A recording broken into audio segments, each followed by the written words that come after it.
Beast and Man. The Roots of Human Nature. Mary Midgley. To my sons. With many thanks for making. It's so clear to me that the human infant is not blank paper. Acknowledgements. Much of the work for this book was done in 1976 at Cornell University, which I visited at the invitation of Max Black, a member of the program on science, technology, and society, to introduce some discussions on man and beast at interdisciplinary seminars. I am most grateful to everybody there for the endless help and encouragement they offered in my confused attempts to organize a subject so interdisciplinary as to be nearly impossible to sort out. As so many people were kind, I can name here only the two who probably made me think hardest, Professor Black himself and William Wimsett. The paper I later wrote for their program is the basis for Chapter 11 of this book. Colleagues at Newcastle University have been more than generous with their assistance. In particular, Alec Panchin and Alan Ibbotson read the middle part of the book and saved me from many howlers, recommended much reading, and in general, oversaw the book's zoological aspects. Jane Hill kindly looked through Chapter 10 and helped me with problems about language. Renford Bambra and Julius Covsey generously vetted Chapter 9, including a great deal that has finally been crowded out for lack of room. I thank each of them warmly for their time and attention. Errors that remain are entirely my contribution. I thank my family and friends for putting up with a lot, and for much help with the argument. I am especially grateful to colleagues in my university's adult education department, who originally gave me the chance to get this confusing subject off the ground by inviting me to teach an adult class on it, a method I vigorously recommend to anyone who wants to get an impossible bundle of questions under control. I am indebted to the students in that class, who refused to allow me to get away with easy answers. I am grateful to the editor and proprietors of Philosophy for allowing me to draw on a paper called The Concept of Beastliness, published in Philosophy, 48, 1973. This forms the basis for the first 3 chapters. I thank the following for permission to include quotations: Harvard University Press. For those from Sociobiology by Edward O. Wilson, copyright 1975 by the President and Fellows of Harvard College, Faber and Faber Limited and Harcourt Brace Jovanovich, Inc. 4 lines from T.S. Eliot's The Hippopotamus and the Wasteland, Anthony Powell and his publishers, William Heinemann Limited and Little, Brown Incorporated, for those from his novels The Acceptance World and books to furnish a room, Michael Frayn, and Wildwood House Limited for those from Constructions, Mrs. Hodgson and Macmillan, London and Basingstoke, for Reason Has Moons, from Collected Poems, by Ralph Hodgson, Chatto and Windus Limited and Random House Incorporated, for The Extract from Within a Budding Grove, copyright 1924 and renewed 1952 by Random House Incorporated, and reprinted from Remembrance of Things Past, Volume 1, by Marcel Proust, translated by C.K. Scott Moncrief, and the Society of Authors, literary representative of the estate of A.E. Houseman, and Jonathan Cape Limited, publishers of Houseman's Collected Poems. 4 lines from A Shropshire Lad. Mary Midgley. Newcastle upon Tyne. Introduction to Revised Edition. Retrospective, the debate. Is it worthwhile trying to build bridges across disputes and constantly getting shot at from both sides? That has been my occupation since 1978, when Beast and Man first came out. I have to admit that it hasn't transformed the world. Polarized, tribal debating is a very deep human habit, highly resistant to efforts at reconciliation. Stephen J. Gould has said, resignedly, that, since feuding goes so deep, one might as well drop the notion of bridge building altogether, and simply try to balance things by plumping for the less disastrous of the two extremes that are contending in any given debate. He has a point. Yet, even during the most ferocious feuds, some people do actually want to resolve the issues as well. When controversy has raged for a while and has sent both sides into absurdly extreme positions, fatigue and disillusion sometimes make attempts at reconciliation seem downright welcome. This is what happened during the 1960s and 1970s in the dispute about whether there was, or was not, something called human nature. Both the positions that were being most loudly offered had grown increasingly fantastic and hard to swallow. On the one hand, roughly speaking, the left-hand social scientists were still insisting that human nature did not exist at all. Human beings were pure products of their culture, originally indeterminate items, infinitely malleable. Dough or blank paper at birth, shaped only by education. This position, drawn originally from empiricist philosophers, was seen as the only possible defense against racism, sexism, and authoritarianism. It had the firm backing of Marxists, who were then still very influential, of behaviorist psychologists, of sociologists, and of many educational theorists. On the other hand, the right one, the traditional racists, sexists, and authoritarians, who had given human nature such a bad name in the first place, were still quite active and influential. Their most up-to-date prophets were then the popular exponents of ethology, such as Robert Ardrey and Desmond Morris. These writers combined lively and persuasive comparisons between people and animals with strong emphasis on just those alarming motives that the traditional right had always stressed in human nature, namely, aggression, territory and dominance. Konrad Lorenz, who was actually a much more serious and less one-sided theorist, was widely seen as simply one of this party, while Nico Tinbergen was ignored. In 1975, however, Edward O. Wilson's Sociobiology, a new synthesis came out, changing the scene profoundly. Wilson carried heavier scientific guns and added a new kind of feud because he called up strong feeling for and against science itself. Lorenz, Morris and Ardrey had not been academic partisans declaring war on other studies. Ardrey was a playwright, while Morris and Lorenz, though good zoologists, had been mainly known as popularizers. Wilson, by contrast, wrote tribally as a campaigning biologist and an outspoken academic imperialist. He was reductive. He did not just offer to explain human life by animal comparisons. He claimed that his methods, which he justified largely from population genetics, would reshape, displace, and finally cannibalize the entire social sciences and humanities. And though he was not explicitly political, he did not trouble to defend his genetic determinism against the political interpretations that people were naturally inclined to put on it. The wild project of mediation. No wonder a monumental row followed. I came into this bull ring myself, rather to my surprise, in 1976 when Wilson's tome suddenly landed on my desk. I had then, as I supposed, already finished writing Beast and Man. I had started writing it because, after reading the ethologists, especially Tinbergen and Lorenz, I thought that they were making new and very useful contributions to the inquiry about the difficult subject of human motives. I thought that these contributions ought to be digested, not spat out in disgust. They could, I believed, bring much needed light to moral philosophy, which was my official academic business. They were surely relevant to philosophical questions about the relation between body and mind, between motivation and rationality, between humanity and nature. They could help to answer queries on these topics already launched by Psychoanalytic thinkers, queries which I also considered important. I thought, and still think, that the Freudian tradition is better at asking questions than at answering them. But then, asking them is often the more important task. And, since Freudian concepts are often accepted for guidance in common life, it is damagingly artificial to exclude them from academic discussion. I was astonished, then, at the social scientists' shocked and defensive response, their determination to retreat from the whole subject behind the species barrier. So I wrote, first an article 1 and then, at the request of the Cornell Press, a book, to suggest a more realistic position which might bring the warring factions together. The core of that book lay, and still lies, in part 4, on the distinctive marks of man, and especially in chapter 11 on rationality, though later editions have distracted many readers' attention from those topics, probably also making the book longer than it ought to be. Cornell liked my draft, but told me to read Wilson. I can't say that I was pleased to get a book the size of a paving stone, full of technical detail, along with an equally weighty pack of cuttings about the surrounding dispute and firm instructions to put in something about all this. But I saw at once that the job must be done, and done not casually but properly. The mess that was developing was a philosophical mess. However little most of the warriors involved might think so, it concerned the general relations between concepts, something which few of them were used to considering and which their ingrained habits of specialization made it hard for them to see.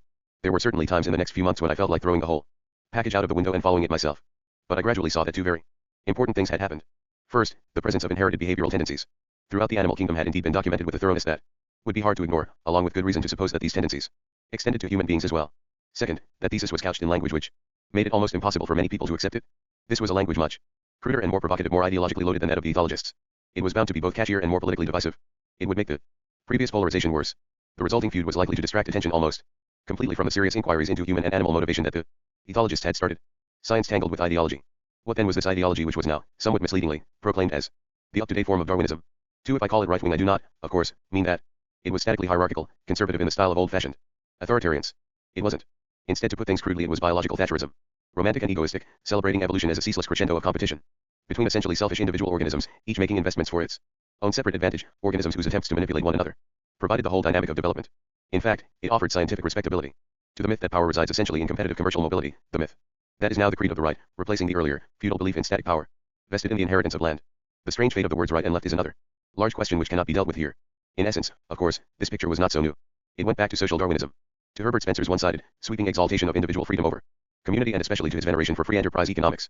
That simple message got into the water supply in the United States at the end of the 19th century, when Spencer's works outsold all other philosophers throughout the country. It remains endemic there at the back of many people's minds, so that scientists like Wilson, who repeat it, are usually unaware that it has any particular source. Spencer, however, had spoken as a philosopher, not as a natural scientist. He knew little about biology, and his views were plainly meant in the first place as comments on human life. On that plane, as social doctrines, they have obvious faults and they have always been well criticized. But Wilson seemed now to give Spencer's story a quite new standing, allowing it to bypass these criticisms. He showed it as a biological thesis about the whole nature of life. Spencerism seemed now to get the scientific respectability that Spencer himself could never have given it. The drama was moved away from the familiar scenery of human competition where its limitations had been clearly visible to population genetics, to the remote prospects, not of individuals, but of hordes of competing genes for selfishness, altruism, spite, and the like.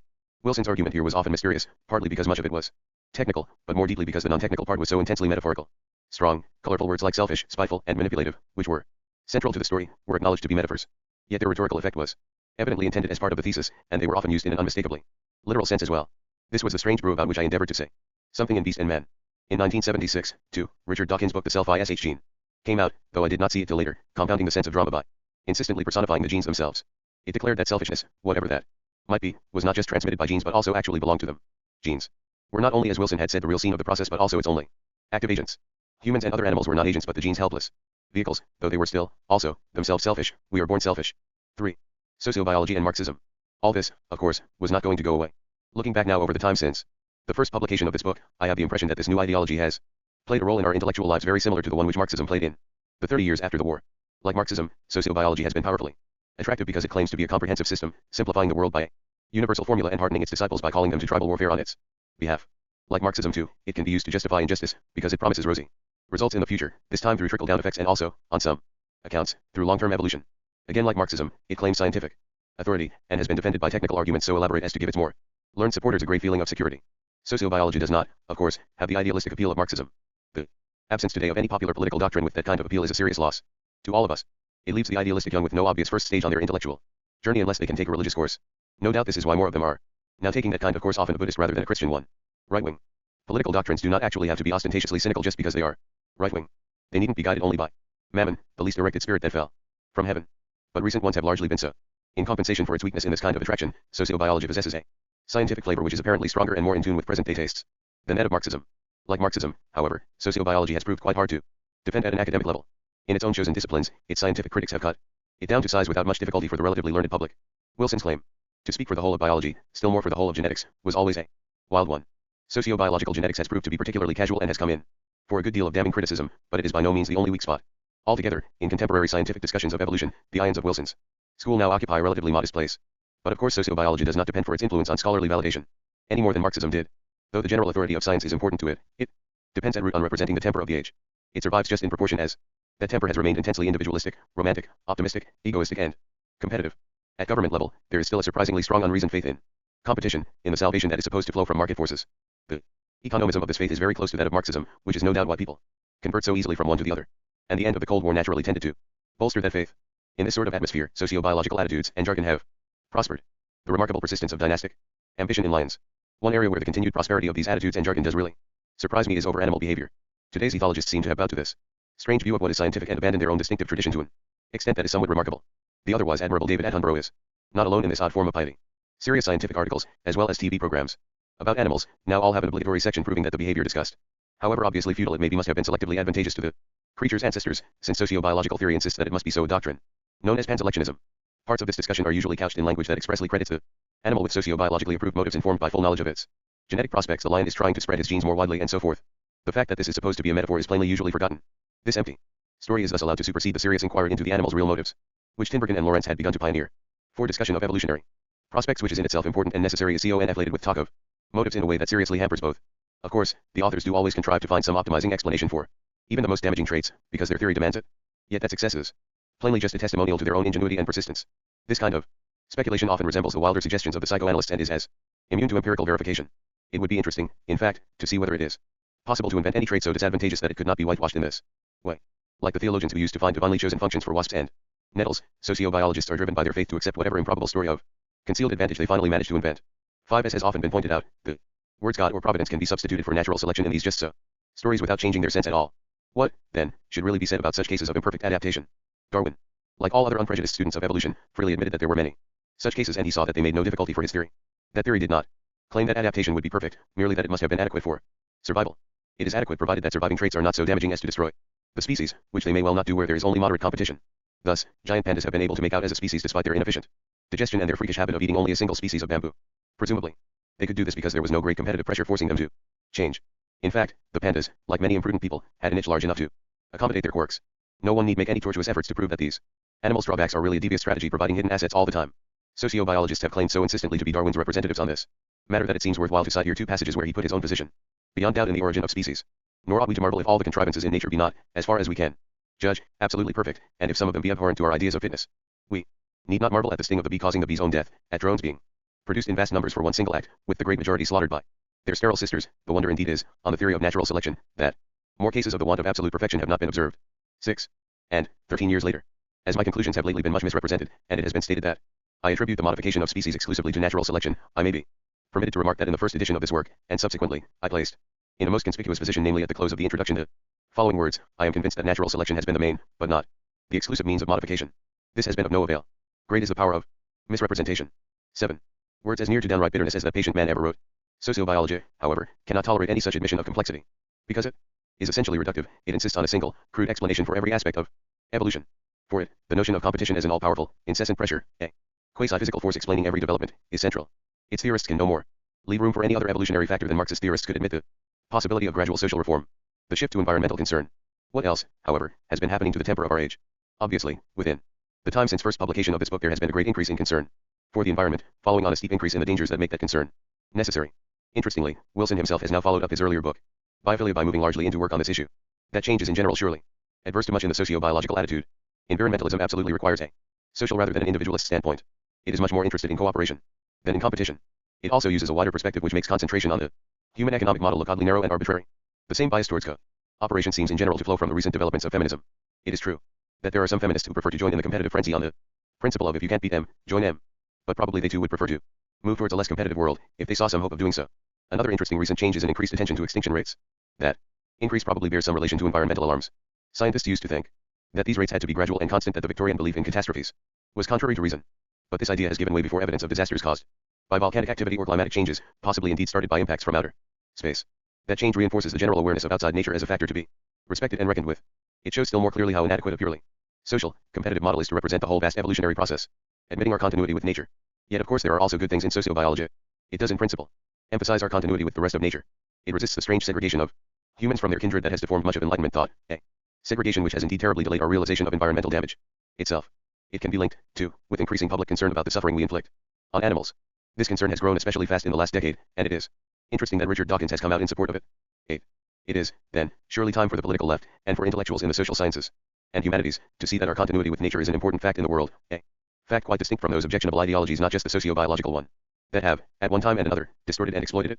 This distinctness between the fact of continuity itself and the twisting of it to justify abuses is something that I have continually tried to make clear, both in Beast and Man and in most other things that I have written. During the years since the publication of Beast and Man, there has certainly been some progress here. In principle, many social scientists are now willing to admit that some aspects of human behavior do indeed flow from innate tendencies, and they see that, if so, it may be very important to understand these tendencies. Accordingly, they are beginning to find it worthwhile to take biological evidence on such matters seriously instead of defending their tribal frontier staunchly, as they used to, against all such information offered from outside. 9. Equality is not sameness. In particular, they have begun to see that political equality does not have to mean sameness. It does not call on us to treat each person as a standard, unvarying, doe-like product at birth. What it requires instead is that people, despite their natural differences, should all be fairly treated. Thus, for instance, over gender, there is nothing offensive in admitting the obvious fact that our hormonal constitution produces natural differences of temperament. The offensive move comes in exalting one gender over the other in supposing that what is different must be worse. Different is not worse, it is just different. 10. Feminist thought does in fact admit this difference, indeed has often celebrated it, honoring the distinctive contribution of women. It seems therefore rather odd that there is still constant controversy about this still a dogged, automatic habit of objecting when any new documentation of the natural difference comes up. I do find this persistent, mindless kind of feuding depressing, more especially when I happen as I often do to share the practical political aims of the feuders. It is indeed, in many ways very important to rethink traditional notions of the relations between men and women, and especially to help poor and disadvantaged women. But trying to do this by arguing that women are really indistinguishable from men is irrelevant, misguided, and wasteful. That homogenizing approach to equality so popular in the Enlightenment flows from an unrealistic attempt to treat people as abstract, standard social entities, divorced from nature. It enforces the sharp division between mind and body, between culture and nature, between thought and feeling, which is the bad side of our inheritance from the age of reason. My book Heart and Mind, The Varieties of Moral Experience, discusses the many troubles caused by this set of divisions. 11. In modern times, science, because of its tremendous prestige, has been invoked to dramatize all these splits in a way that often has little to do with any real scientific work, but that seems to bring an unanswerable authority to the side that can exploit it. This reductive move adds a damaging warfare between the two cultures to the general chaos, deepening the gaps already opened by specialization between different studies and generally fragmenting the intellectual scene in a way that wastes endless time and resources. Issues that persist. As I say, it was worry about these wasteful divisions that made me start to write Beast and Man in the first place. Looking at the book today, I wish it had become more out of date than it seems to have done. Of course it contains mistakes and some things in it look odd, for instance, the unsuspecting use of masculine nouns and pronouns. What changes in our language can we expect the next decade to bring? It would save us all a lot of bother to know in advance. But on the large issues of entrenched distortions of controversy, things seem only to have moved very slowly. The huge scale of modern academic life gives an extraordinary inertia to attractive errors and in particular to feuds, once they are established. Thus, though B.F. Skinner is dead and social scientists now disavow many of his views, the temper of behaviorist psychology still lingers as a ground base through an extraordinary range of social science thinking. It, like sociobiology, has profited immensely by claiming to be scientific, and the successive erosion of its various claims to that title has done little to weaken its influence. So I think that the arguments presented against it in Beast and Man can still be useful. Again, the rise of cognitive science has extended confidence in machine models of the mind in a way that has given new life to some very old mechanistic mistakes which I discussed there. As for ethics, the idea of an unbridgeable conceptual gap between facts and values no longer dominates moral philosophy. But elsewhere its destructive influence is still very wide, so that repair work is still needed. The emotivist and existentialist arguments that I largely considered in this book are of course no longer in fashion. But the subjectivist and relativist positions that they expressed are still with us and have not found more intelligible profits. So these older doctrines, which are at least dramatic and clearly presented, may perhaps still provide a reasonably suitable ground on which to tackle those views. Postmodernism. More recent forms of subjectivism and relativism now mostly go under the umbrella name of postmodernism. Some of them are expressed in language so esoteric, so steeped in the influence of decadent forms of Marxism and post-structuralism, that they seem designed for academic controversy rather than for any application to life. So, perhaps it does not matter much that Beast and Man, which is written in ordinary English because it is meant to be about ordinary life, does not mention them. This is, of course, not meant as a dismissal of everything that has happened to come under that umbrella. The name postmodernism is also used, more widely, for a great range of perfectly reasonable, more or less pluralistic views that quite sensibly emphasize the complexity of the world and attack simple, reductive forms of explanation. Under this wider umbrella my own ideas may indeed find a place. 12. But I still think that the name postmodernism is a thoroughly noxious one. It is bad because it means nothing except new fashion. The mistake that the post-impressionists, or their popularizers, made in not bothering to think out what positive cause they wanted to stand for but merely asking to be considered different from their predecessors, has been repeated much too often. Maybe the art world has to put up with it, but we don't need to do so on wider topics. Modernism itself was always a jumbled notion, a confused term of praise centering much more on fashion than on any particular thesis or commitment. The idea of a single new movement that would contradict all the various views that have been called modern has been a wild one. And now that postmodernism's own faults are becoming obvious, now that we constantly hear of the need to move to postmodernism, it does seem to be time to drop the umbrella. We can't go on playing this game forever. We need a more helpful, more specific language. We need, in fact, to call each movement or artistic style by a name with a meaning, one that really suits it. Leftover business. 1 evil. 2 problems left over from beast and man always seem to me to need further treatment. The first was this very point about moral objectivity and the reality of evil. By insisting, in my discussion of animal nature, on lightening the fear of our natural motives, on showing our constitution as tolerable, I ran the risk of seeming over optimistic, of neglecting its dark side. I needed to avoid this danger of making morals look optional, the danger, into which Aristotle slips in his more casual moments, of suggesting that we humans, provided we are nicely brought up, don't really need any morality at all. And since Nietzsche, from a very different standpoint, had made this very suggestion since, too, a whole raft of popular prophets were now following him in declaring that morality was an embarrassing and out-of-date survival since, in fact, mindless, dogmatic moral skepticism was the postmodern flavor of the month. It seemed important to do something about this.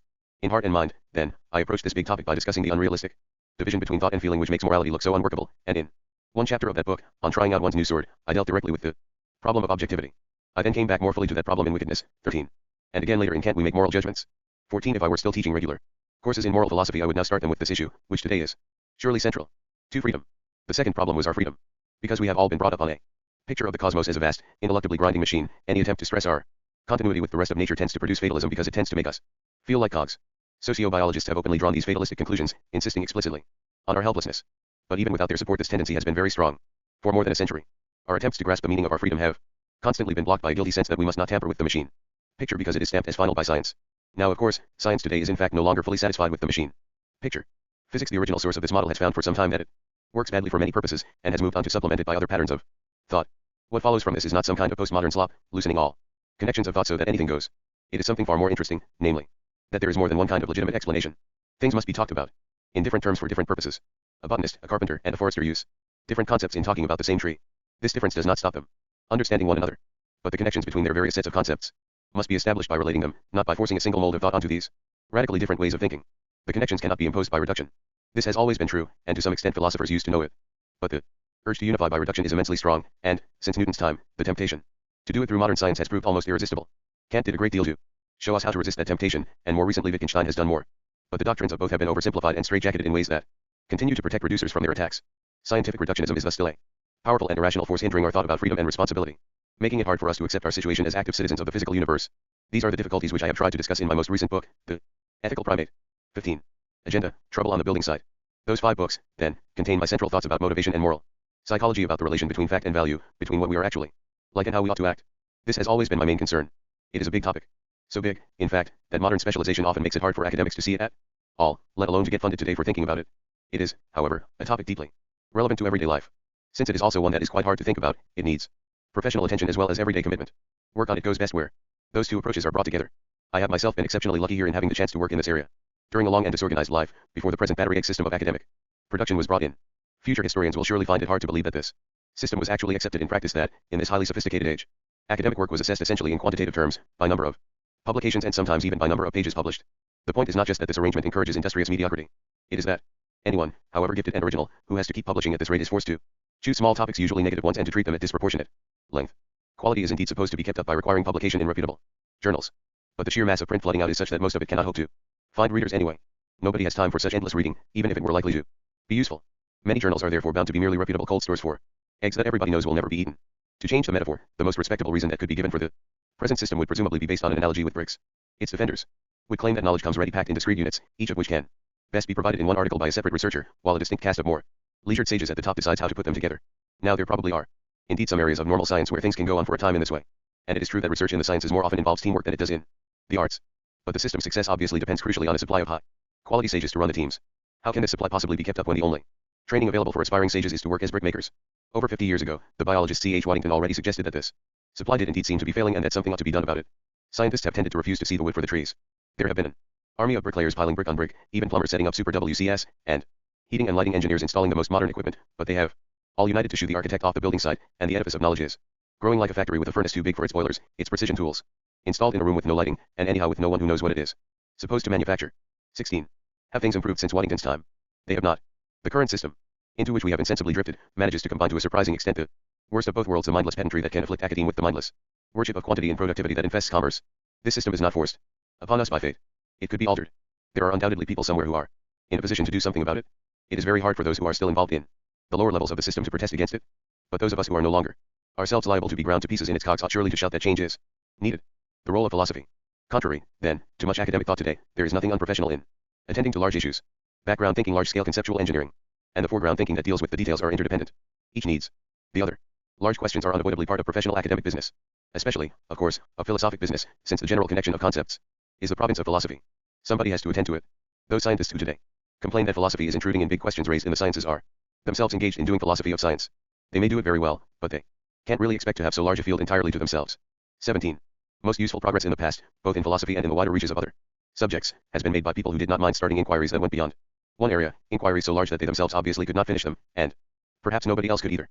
Philosophers do not need, as Geoffrey Warnock once put it, to keep biting off much less than they can chew. Overspecialization here has been harmful, as I tried to make clear in Wisdom, Information, and Wonder. 18. Correspondingly, in Evolution as a Religion 19 and Science as Salvation 20 I have pointed out how the unwillingness of specialized scientists to attend critically to the wider, imaginative penumbra of their ideas has led to some very odd myths coming to be accepted as part of science. The dangers of today's grotesque academic overspecializations are, I think, now beginning to be realized. Efforts are certainly being made to set up better interdisciplinary cooperation. I hope that from both sides, from the humanities and the sciences, and from many different branches of both younger and more gifted people, will be able to carry on these kinds of inquiry which, in ways whose inadequacies I entirely realize, I have been trying to pursue for the last 20 years. 1. The Concept of Beastliness, Philosophy, Volume 48, 1973. 2. I have discussed its exuberant and often off-putting additions to Darwin's actual thesis in Darwinism and Ethics in Medicine and Moral Reasoning, EDSKWM. Fulford, Grant Gillette, and Janet Martin Soskis, Cambridge University Press, 1994. 3. The Selfish Gene, Oxford University Press, 1976, p. 3. This gratuitous claim about individual selfishness is loaded on top of the message that, as Dawkins put it in the opening passage of his preface, we are survival machines, robot vehicles blindly programmed to preserve the selfish molecules known as genes, PX. My own somewhat explosive comments on this book appeared in an article in Philosophy called Gene Juggling, Volume 54, number 210, October 1979. Dawkins replied in defense of Selfish Genes in Philosophy, Volume 56, number 218, October 1981, and I answered him in Selfish Genes and Social Darwinism, Philosophy, Volume 58, 1983. Anyone who finds the language that I used on this subject too mild should read David Stove's two articles, The Demons and Dr. Dawkins in the American Scholar, Winter 1992, and So You Think You Are a Darwinian, in Philosophy, Volume 69, number 269, July 1994, pages 267 to 77. 4. I have discussed this muddle about motives in Darwinism and Ethics, see Note 2, and in Gene Juggling, see Note 3, as well as in the introductory chapter to Heart and Mind, pages 18 to 24, and more fully in Beast and Man. That recurrence is not just obsessive nitpicking. I seriously believe that this distortion of the whole topic of motives is a major cultural disaster, with repercussions all over the place. 5. A common case is that of animals, often birds, that produce two offspring, the larger of which promptly and regularly kills the smaller.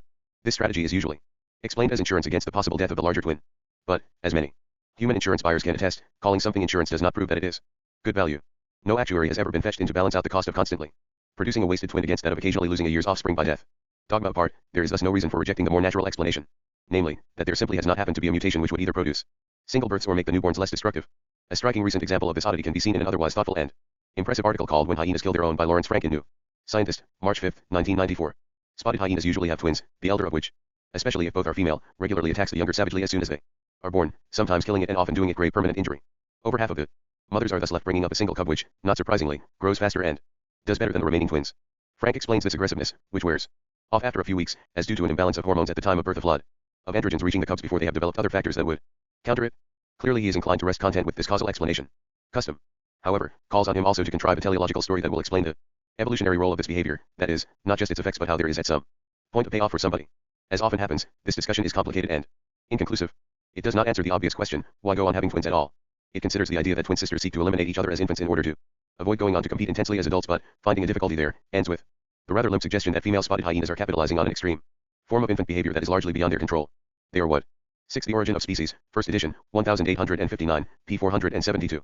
7. Ibid, 6th edition, 1872, p. 395. See also 1st edition p. 46 and p. 472, above the passage just quoted. 8. For instance, in the Great Ape Project, eds Paula Cavalieri and Peter Singer, St. Martin's Press, 1994, Chapter 7. Dawkins's contention there is peculiar but undoubtedly zoophilous. 9. One very helpful contribution to this inquiry is The Tangled Wing, Biological Constraints on the Human Spirit by Melvin Conner, Heinemann, 1982. The author, a biological anthropologist, manages to arbitrate the feud remarkably well. 10. I have discussed this issue in an article on Not Being Afraid of Natural Sex.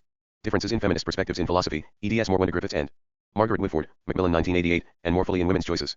Philosophical Problems Facing Feminism, Mary Midgley and Judith Hughes. Wadenfeld and Nicholson, 1983. 11. Methuen University Paperback 1981, St. Martin's Press in the U.S. 12. I have discussed the general issue of reductivism in Part 2 of The Ethical Primate and in an article called Reductive Megalomania, Chapter 9 of Nature's Imagination, ed. John Cornwell, Oxford University Press, 1995. 13. Routledge, 1984. 14. Bristol Press, now Duckworth, 1991, St. Martin's Press in the U.S. 15. Routledge, 1994.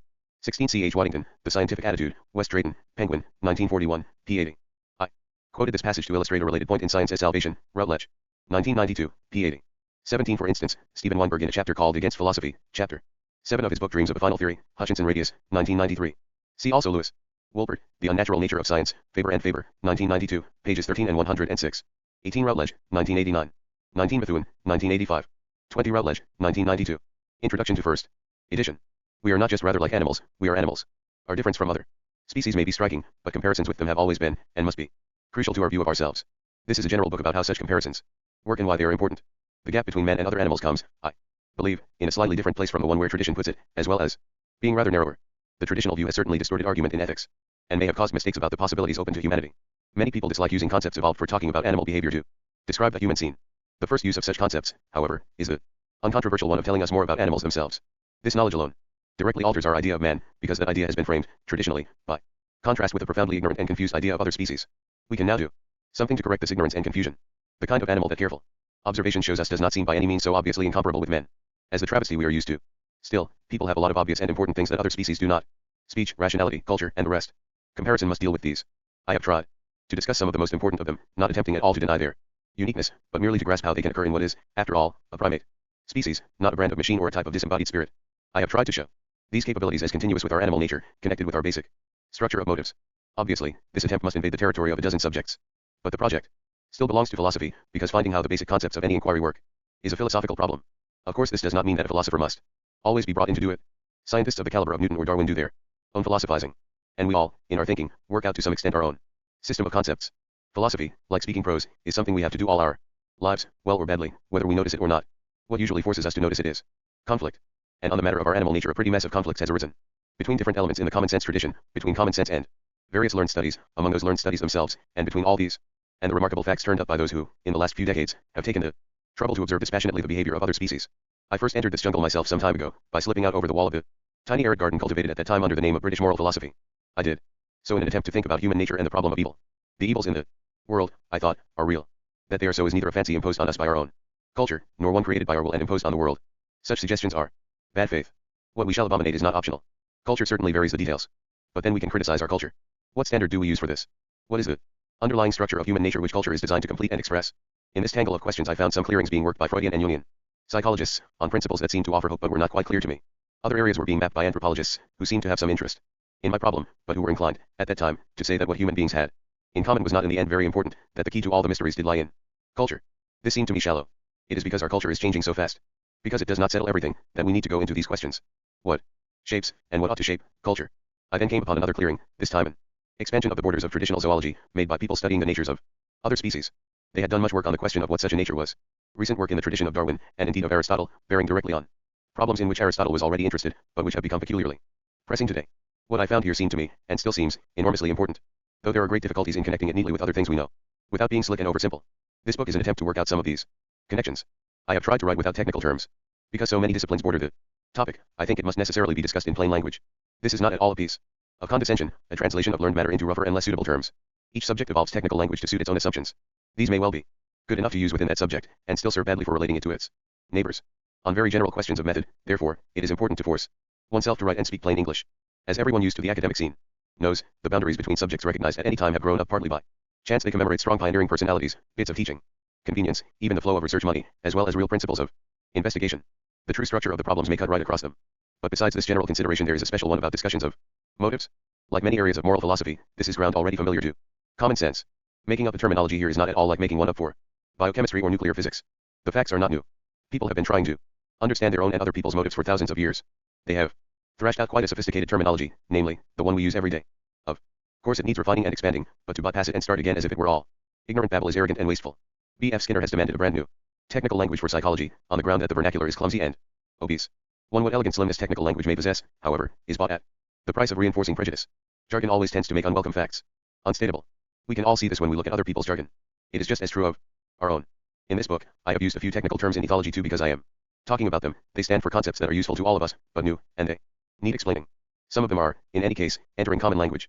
Apart from them, I try to stick to ordinary speech. Consideration of motives brings up the matter of free will.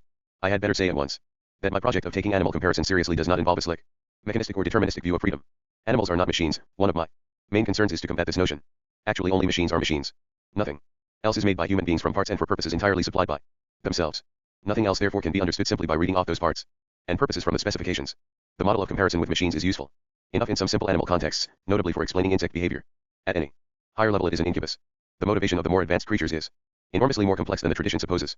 That is why it can, as I am suggesting, throw light on human motives. But understanding and explaining motives does not compromise freedom, nor does even predicting acts necessarily do so.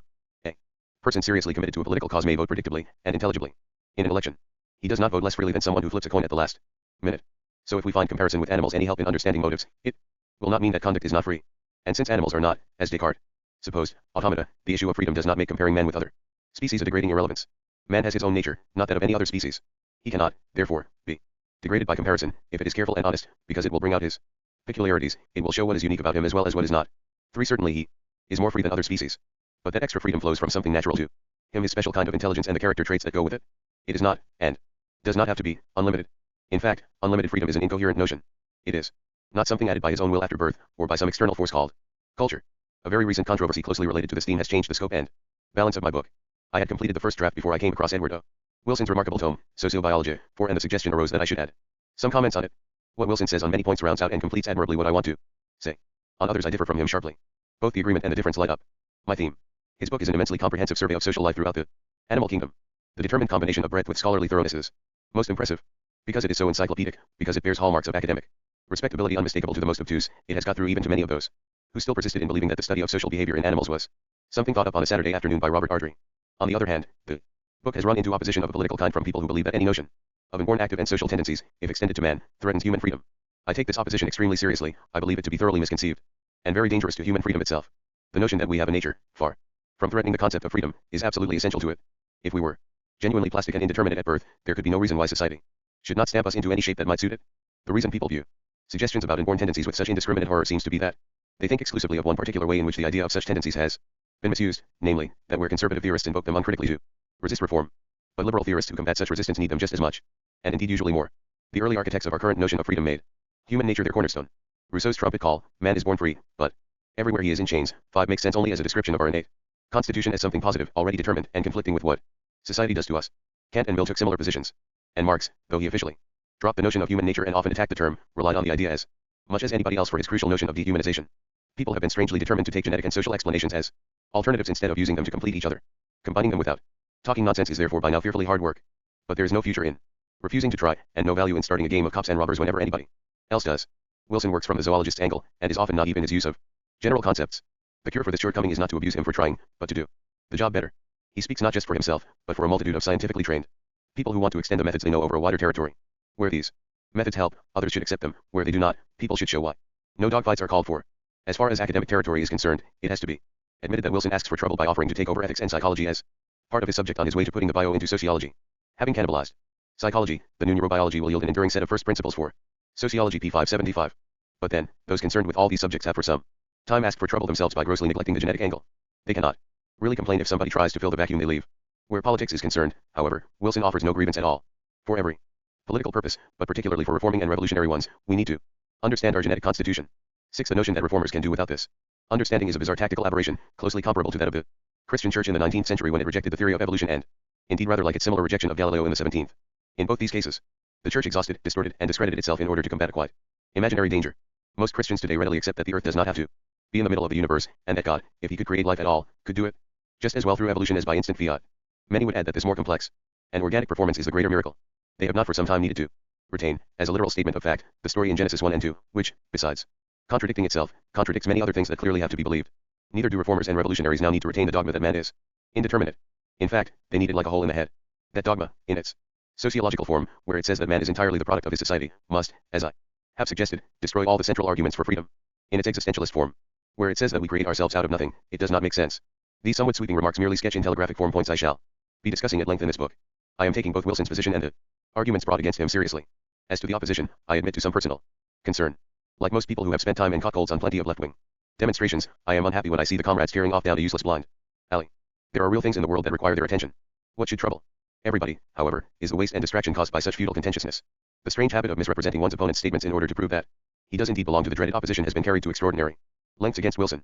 7. There is plenty wrong with his book, and what is wrong can be answered, although answering it does involve some hard thinking. There is also plenty right. Wilson, originally an expert on insect populations, does have a bias toward noticing inherited tendencies and ignoring causes that operate after birth. But that bias is overdue as a counter to its opposite. And he repeatedly explains that he does recognize the importance of social conditioning in man. Indeed, he even tries to explain it, and that gets him into even more trouble. Every attack on him I have seen protests strongly at his saying that human beings are absurdly easy to indoctrinate, they seek it, and men would rather believe than know. Sociobiology, p. 562. Now this seems simply to be an explicit statement of the force of social conditioning, which is the very fact he is accused of neglecting. People are, indeed, very easily indoctrinated by their societies. That is what makes their nature so much harder to study than that of other species. But anyone who holds that we really have no nature is surely forced to believe that we are, not just absurdly, but infinitely easy to indoctrinate, since we can have no inborn tendencies that either deflect or resist the process. No doubt the word indoctrinate sounds harsh. For the normal business of cultural acclimatization we might choose a milder one, keeping indoctrinate for the instilling of false opinions. But then as everyone not wholly satisfied with the present state of the world must surely agree people do very often hold false opinions. There are many iniquitous and confused societies around, kept going by the fact that people do absorb without criticism the beliefs of those around them. They would not do so if they did not feel the need for some sort of belief, or if they did not mind disagreeing with everyone in sight, or if they insisted on clear proof before they ever accepted a suggestion. Wilson simply points out that there is a general human tendency to pick up any belief that is current. He does not say that it is irresistible, but it certainly is one thing that has to be assumed to explain social conditioning, and it becomes especially relevant when people are perpetuating a bad society, one which fails to reward them with anything more palpable than the sense that they are agreeing with their neighbors, and are supporting the honored status quo. Yet, as Wilson says, this same openness and suggestibility in us is a necessary condition of our building up any sort of culture. It is natural and useful. Acknowledging this does not commit us to saying that it is irresistible, or that it ought never to be resisted, or that it is the only tendency we have in relation to culture, or that it is always a good thing. Just what it does commit us to is the kind of question I shall be asking in this book. In part 1 one shall look at the suggestion that man is so different from other species as not to have a nature at all. I shall ask what this can mean. I shall try to size up the difficulties of thinking straight about the species barrier, and to clean up awkward concepts like instinct, purpose, and nature itself. I conclude that, if we understand it properly, the acknowledgement that we have a nature does not harm human dignity. In part 2 one ask how this nature ought to be studied. Here we have to consider the generous offer of Wilson and other biologists to take over the job. Many people share his suspicion that any decent inquiry is a part of some physical science, and ought to be conducted as such. I shall point out how much hard background thinking we need here, which is not part of science itself, though it is necessary if science is to be properly done, and is itself scientific in the sense of being disciplined, methodical, and appropriate. I then demonstrate this point practically by clearing up a tangle of concepts, among them the selfish gene and inclusive genetic fitness, which spoil Wilson's useful book and retard the general understanding of evolution. In part 3, I turn to the practical consequences. Can our understanding of our nature affect our lives? I look at the puzzling but deep-rooted notion of a fixed upward direction in evolution. Social Darwinists and evolutionary moralists have hoped to use this as a direct practical guide. But the facts of evolution cannot guide us directly. They matter only insofar as they can help us to understand our nature, our emotional and rational constitution. Yet our understanding of that does give us practical guidance. Facts about it are directly relevant to values. Values register needs. It is a mistake to suppose that there is some logical barrier, convicting such thinking of a naturalistic fallacy. Chapter 9.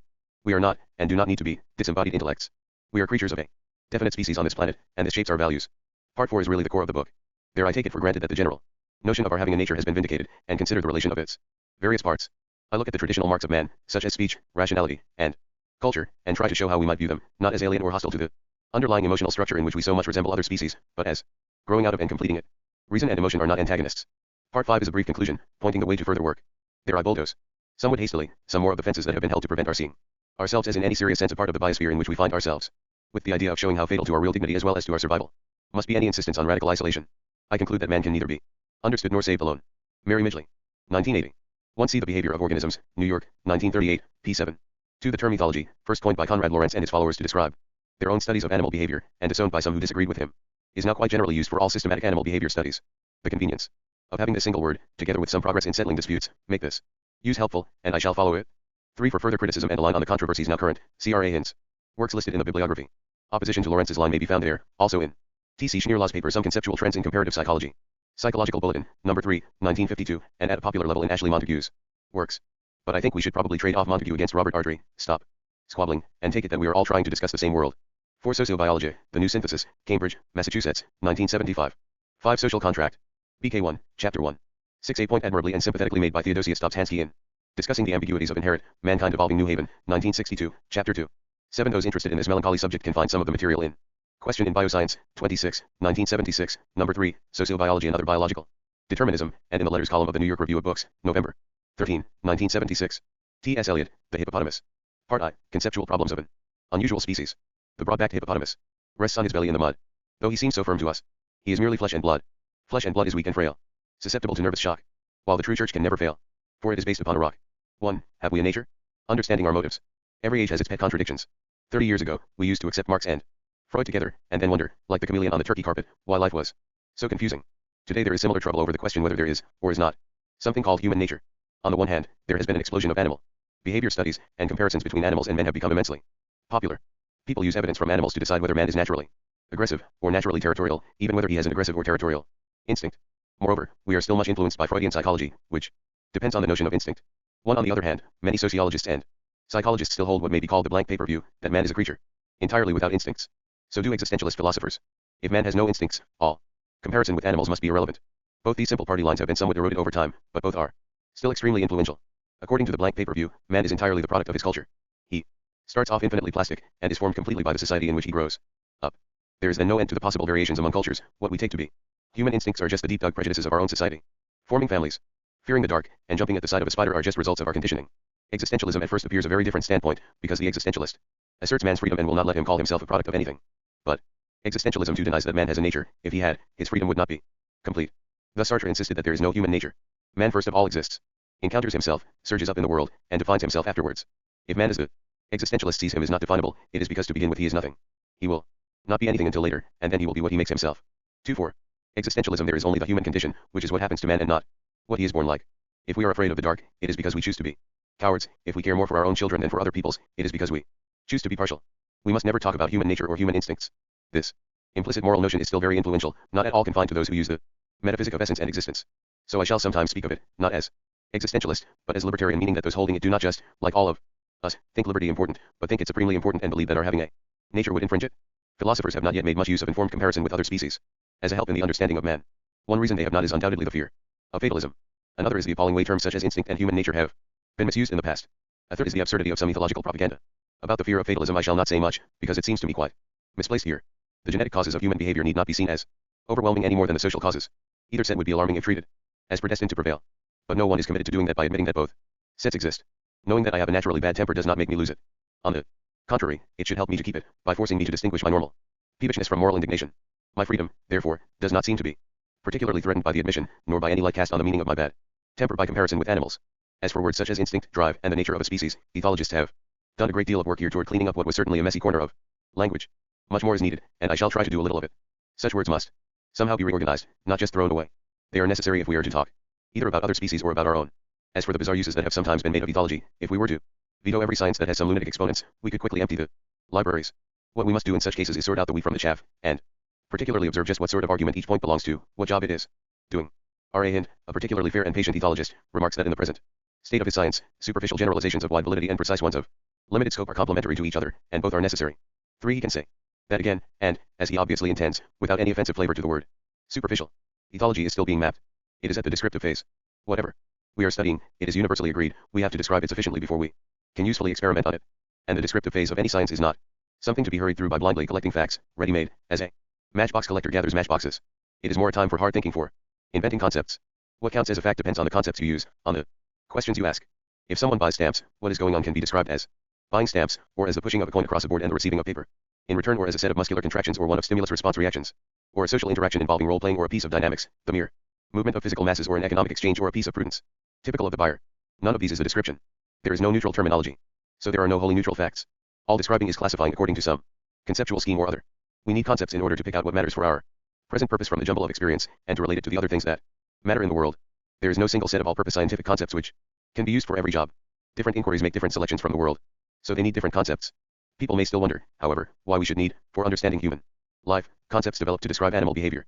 Perhaps I can best bring out the reason by glancing at a problem we often have when we try to understand human motivation: the shortage of suitable conceptual schemes. Consider the case of someone, call him Paul, who buys a house with an acre of land, though he can scarcely afford it, instead of one without. How should we describe this? Scientifically? What should we say he is doing?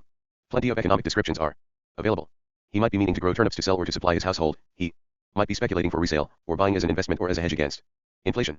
It is interesting that even at this stage, where all the alternatives are economic, we already need to know his motive in order to decide among them.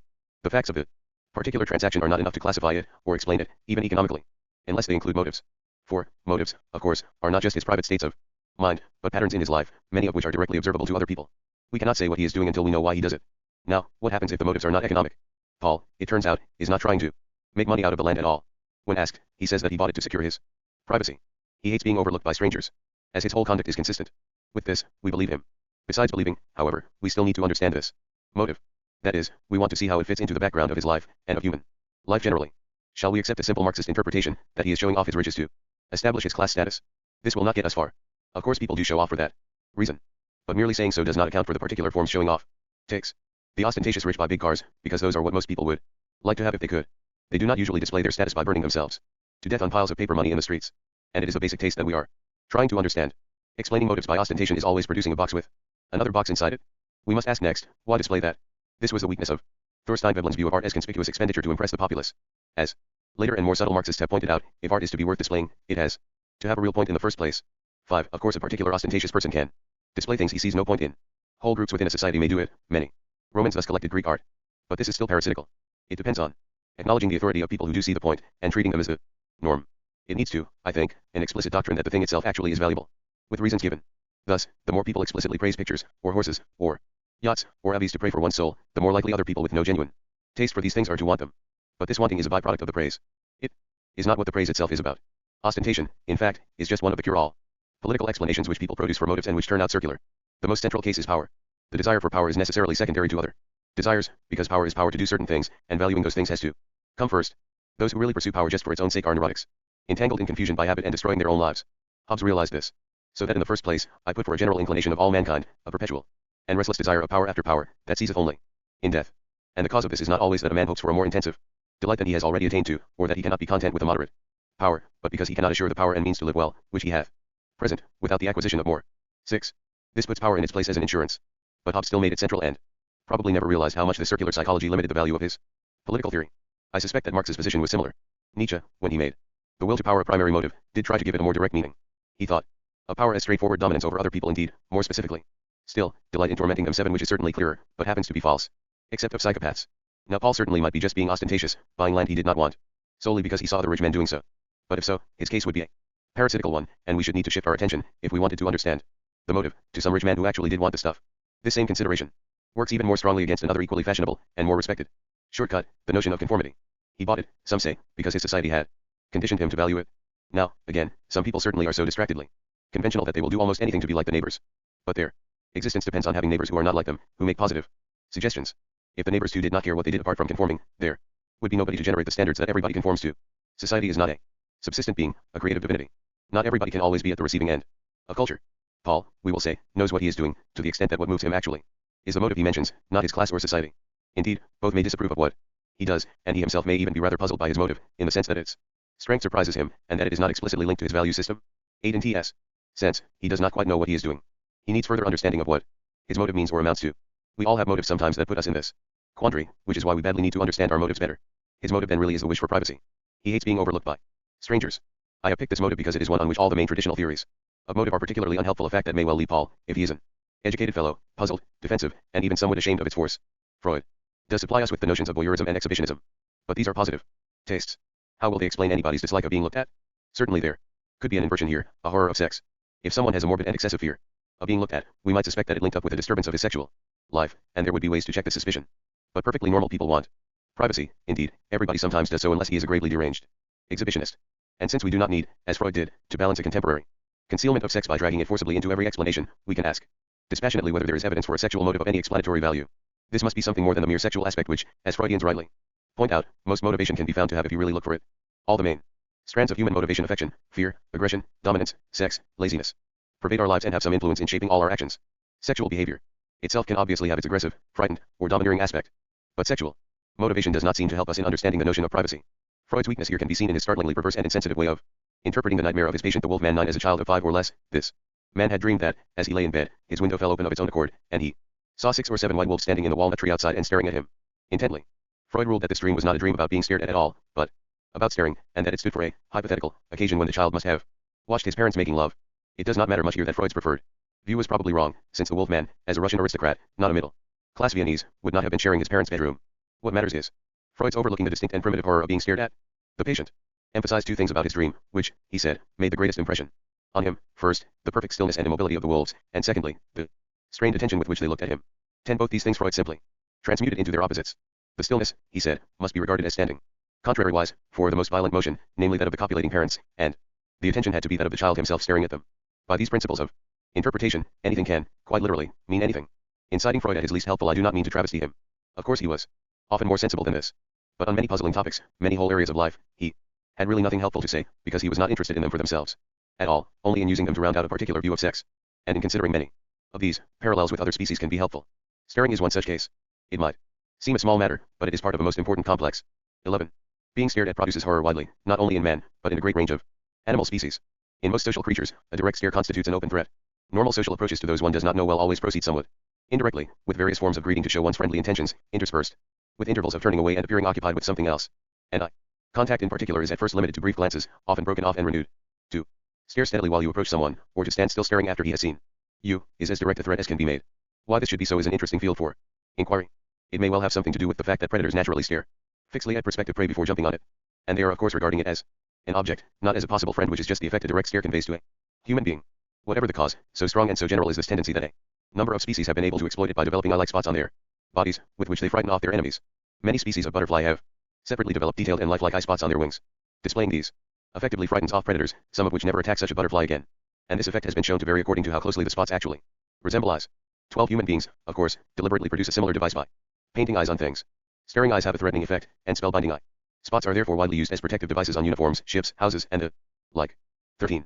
Also in advertisements. But because pictures stay still, we are not so much upset by their staring. When a live human being does it, it is most unnerving. Those stared at often feel as much attacked as if they had been actually abused or hit. This is not a cultural matter. I have seen a cheerful baby 8 months old burst into tears and remain inconsolable for some time on being stared fixedly at by strange ants, although the ants were only vaguely curious and absent-minded. Dogs too, as is well known, can be stared down. People sometimes take this as evidence that they recognize men as their superiors, but all it actually shows is that, if you exhibit hostility to someone smaller than yourself, he will dislike it and probably go away. Dogs do not stare at each other, except in the challenge to a fight, when the stare appears, along with the obligatory slow, steady approach, the growl, and the bristling hair, as a natural expression of hostility. And the primates seem to avoid the direct stare strongly. Thus it would be little comfort, if one were overlooked by staring neighbors, to know that they were merely curious. The stare is not just a threat. It constitutes an actual intrusion. Are we any further on with understanding what is worrying Paul? I certainly think so. If people, like other creatures, quite directly and naturally mind being stared at, this in part explains his touchiness on the subject. But what, you may wonder, about the numerous people who live at close quarters, overlooked, and do not mind it? We should notice that it is primarily strangers who cause alarm. People in small, primitive societies know everybody around them well. So do people in stable modern neighborhoods like villages, or indeed old-fashioned slums. They do not always like the closeness, and may move out. But at least they have had time to settle into a more or less tolerable relation with those around them, and there is likely to be some mutually accepted code about not doing irritating things like staring. Moreover, they know a great deal about each other already, so curiosity will not be so much of a problem.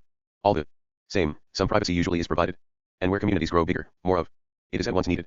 Chinese and Indian cities have long been large and confusing, full of strangers.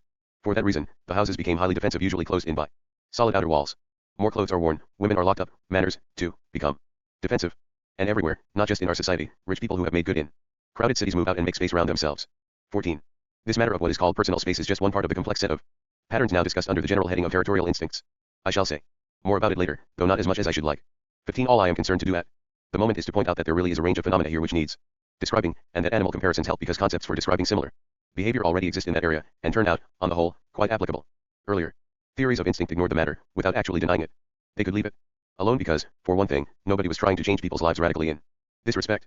But so drastic have social changes been in this century that it becomes necessary to state all kinds of facts about our animal nature which used to be taken for granted, for instance, that we cannot live properly in infinite crowds or in conditions of ceaseless change. What we can ask of our concepts. I am suggesting that we badly need new and more suitable concepts for describing human motivation.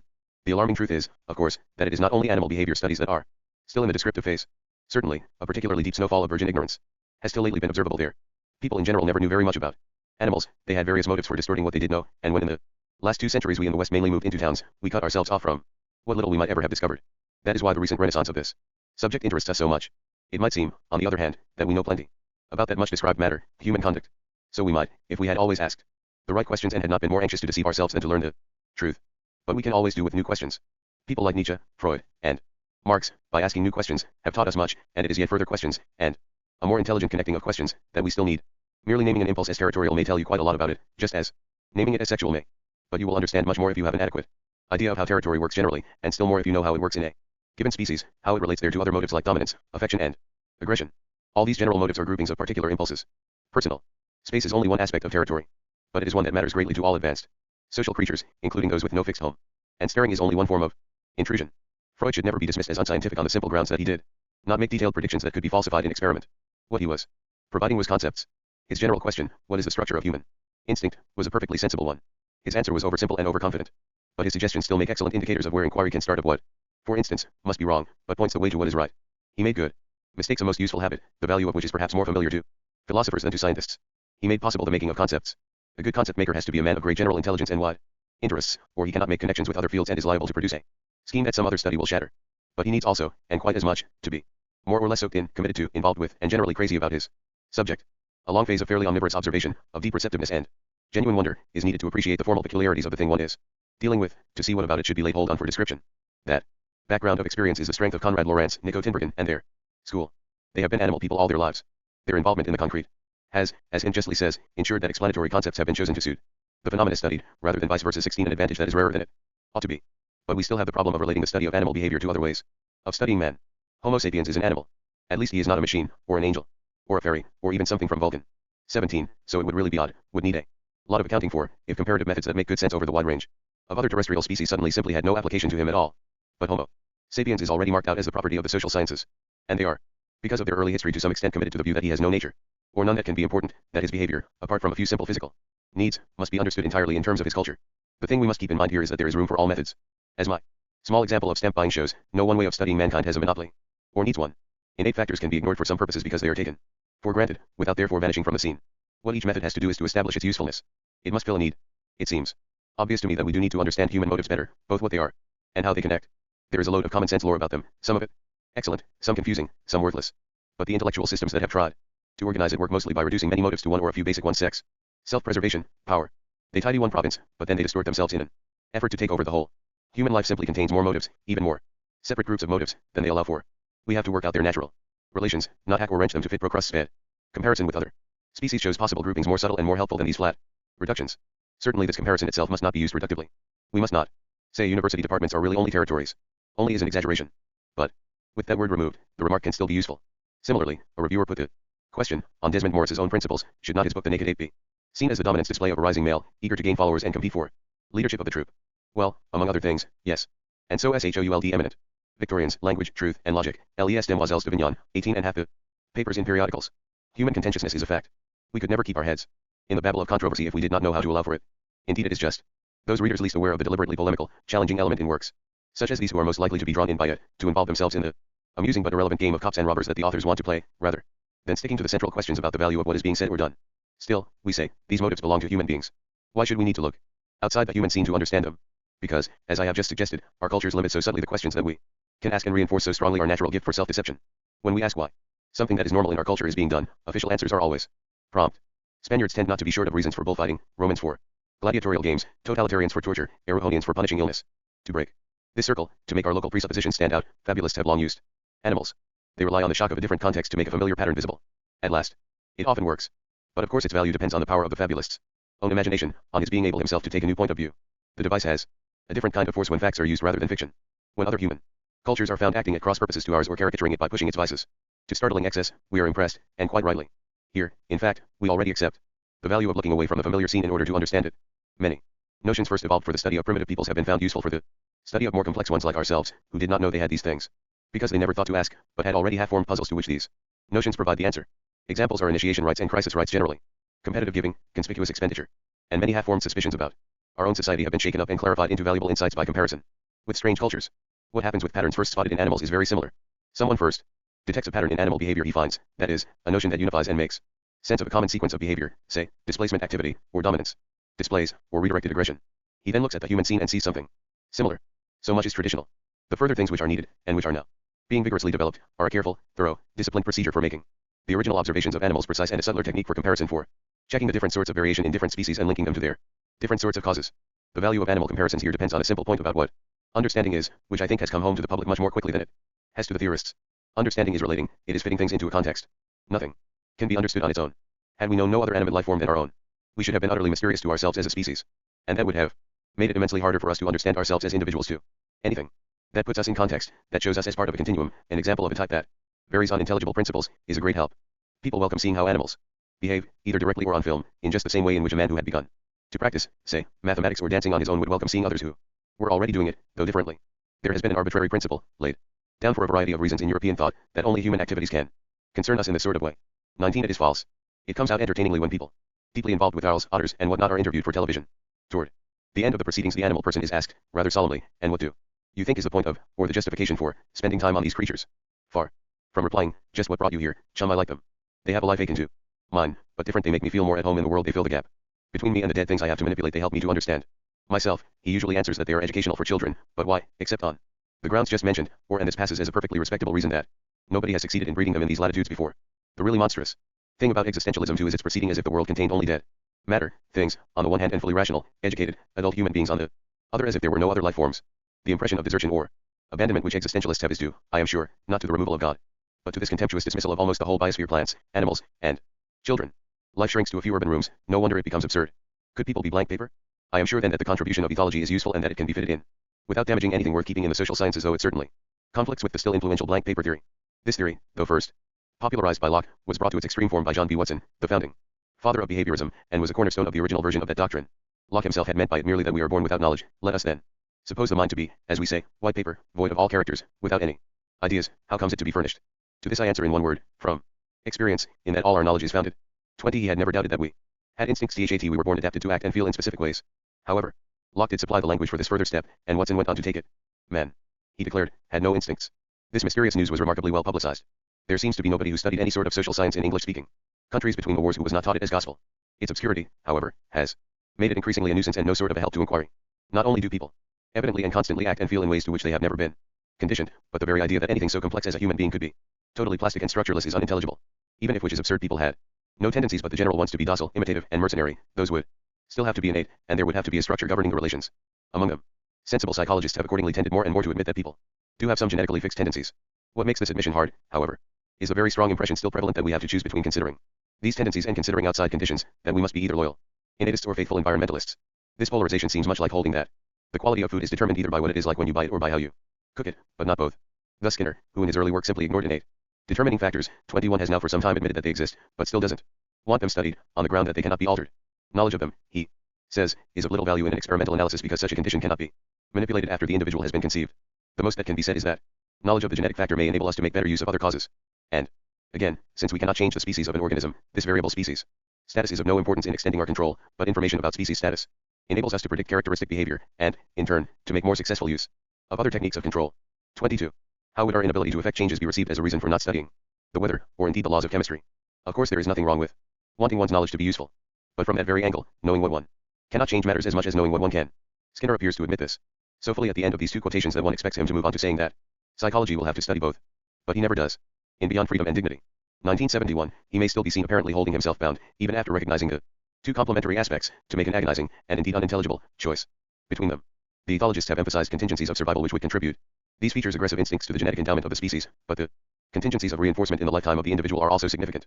Since anyone who acts aggressively to harm others is likely to be reinforced in other ways, for example, by taking possession of goods. The contingencies explain the behavior quite apart from any state or feeling of aggression or any initiating act by autonomous man. Pages 185 to 186, my italics. An explanation that quite patently can work only for repetitions of aggressive acts, and then only for those that were rewarded in the first place, is placidly extended to account for all such acts, including the unrepeated originals. More generally, the formula of smooth transition from X as well as Y to therefore not Y reappears constantly, as where he says, for instinct read habit. The cigarette habit is presumably something more than the behavior said to show that a person possesses it. But the only other information we have concerns the reinforcers and the schedules of reinforcement which make a person smoke a great deal, p. 196. More information obviously does exist, for instance, on the one hand, about the effect of nicotine on the human organism, and on the other, about people's innate tendency to suck things. That information, however, is not supposed to concern psychologists. Again, he remarks, the perceiving and knowing which arise from verbal contingencies are even more obviously products of the environment. Abstract thinking is the product of a particular kind of environment, not of a cognitive faculty, pages 188 to 189. So why can't a psychologist parrot talk psychology? There is simply no need to take sides between innate and outer factors in this way. We can study both.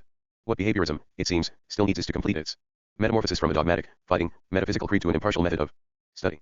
The strength of behaviorism is that it is a form of empiricism, that is, an assertion of the primacy of experience over dogmatic theoretical principles informing our knowledge. So, when it finds a dogmatic theoretical principle blocking our recognition of obvious and pervasive aspects of experience, its interests lie in ditching that principle, even when it happens to be a homegrown one. This has already been done in the matter of admitting data from private experience, something that Watson ruled out on metaphysical grounds as the myth of consciousness. In Beyond Freedom and Dignity, Skinner admits reality here admirably, speaking of the indisputable fact of privacy. A small part of the universe is enclosed in a human skin. It would be foolish to deny the existence of that private world, p. 191. The question is simply, as he goes on to say, how best to describe it, what conceptual scheme to fit it into. And the same thing is true of innate tendencies. One thing that hampers a lot of other people besides Skinner here is the tantalizing notion of a single cause. Discussions on the cause of some phenomenon, say, truancy, wife beating, or the decline of the modern theater often begin by listing a number of alternative possible causes, and go on to try to eliminate all of them but one. On this list, there is often now something called the genetic cause. But as it is not adequate alone To produce the effect, it gets eliminated in an early round of the competition and is heard of no more. But everything that people do has its internal as well as its environmental aspect, and therefore its causes in the nature of man as well as outside him. Picking out the cause often does mean, as Skinner suggests, looking for something that we can change. But in order to see what change is going to be any use to us, the internal factor ought always to be investigated, because it is not isolated, but connected with a complex system that will respond in one way or another to anything that we may do. Ignoring it because we cannot alter it really would be rather like ignoring the weather, or the shape of the earth. I am suggesting, tentatively, that there has been a quiet, but on the whole benign, change in the meaning of the word behaviorism. People who call themselves behaviorists now often seem to mean simply that they study behavior. Deism, the defense of a creed, seems to have matured into a more modest ology, a name for the topic studied. Such gradual changes are benign because they allow crude positions to be made more subtle without a public outcry. But they are more benign still when they can become explicit. If one drops the general dogma that the only causal factor which can affect behavior is more behavior, there is really no reason why what affects it should not be inherited, why there should not be innate tendencies. Whether there is an empirical question, not a matter of party loyalty. 23. Behaviorists could afford to be less defensive. Their becoming so would be a great help in the joint exploring expeditions by various disciplines which are now needed to map the disputed area. At present, social scientists tend to appear on these occasions loaded with weapons and protective clothing, technical language, unnecessary assumptions, and control experiments of doubtful relevance, while Lawrence usually turns up speaking ordinary language and using a very wide frame of reference, wearing, as it were, only binoculars, jeans and a pair of old tennis shoes, but with an excellent homemade map. 24. I try not to let my delight at this spectacle bias me. I know he is in some ways oversimple, and has made mistakes. But I still think he has a far better idea of the kind of problem he is up against than most of those present. He has understood that it is no use, at present, trying to make anything look final. And the view he takes of professional rigor is the right one. Rigor is not just a matter of ducking down inside the presuppositions of one's own subject and defending them against all comers, but of understanding them so fully that one can relate them to those needed for other inquiries.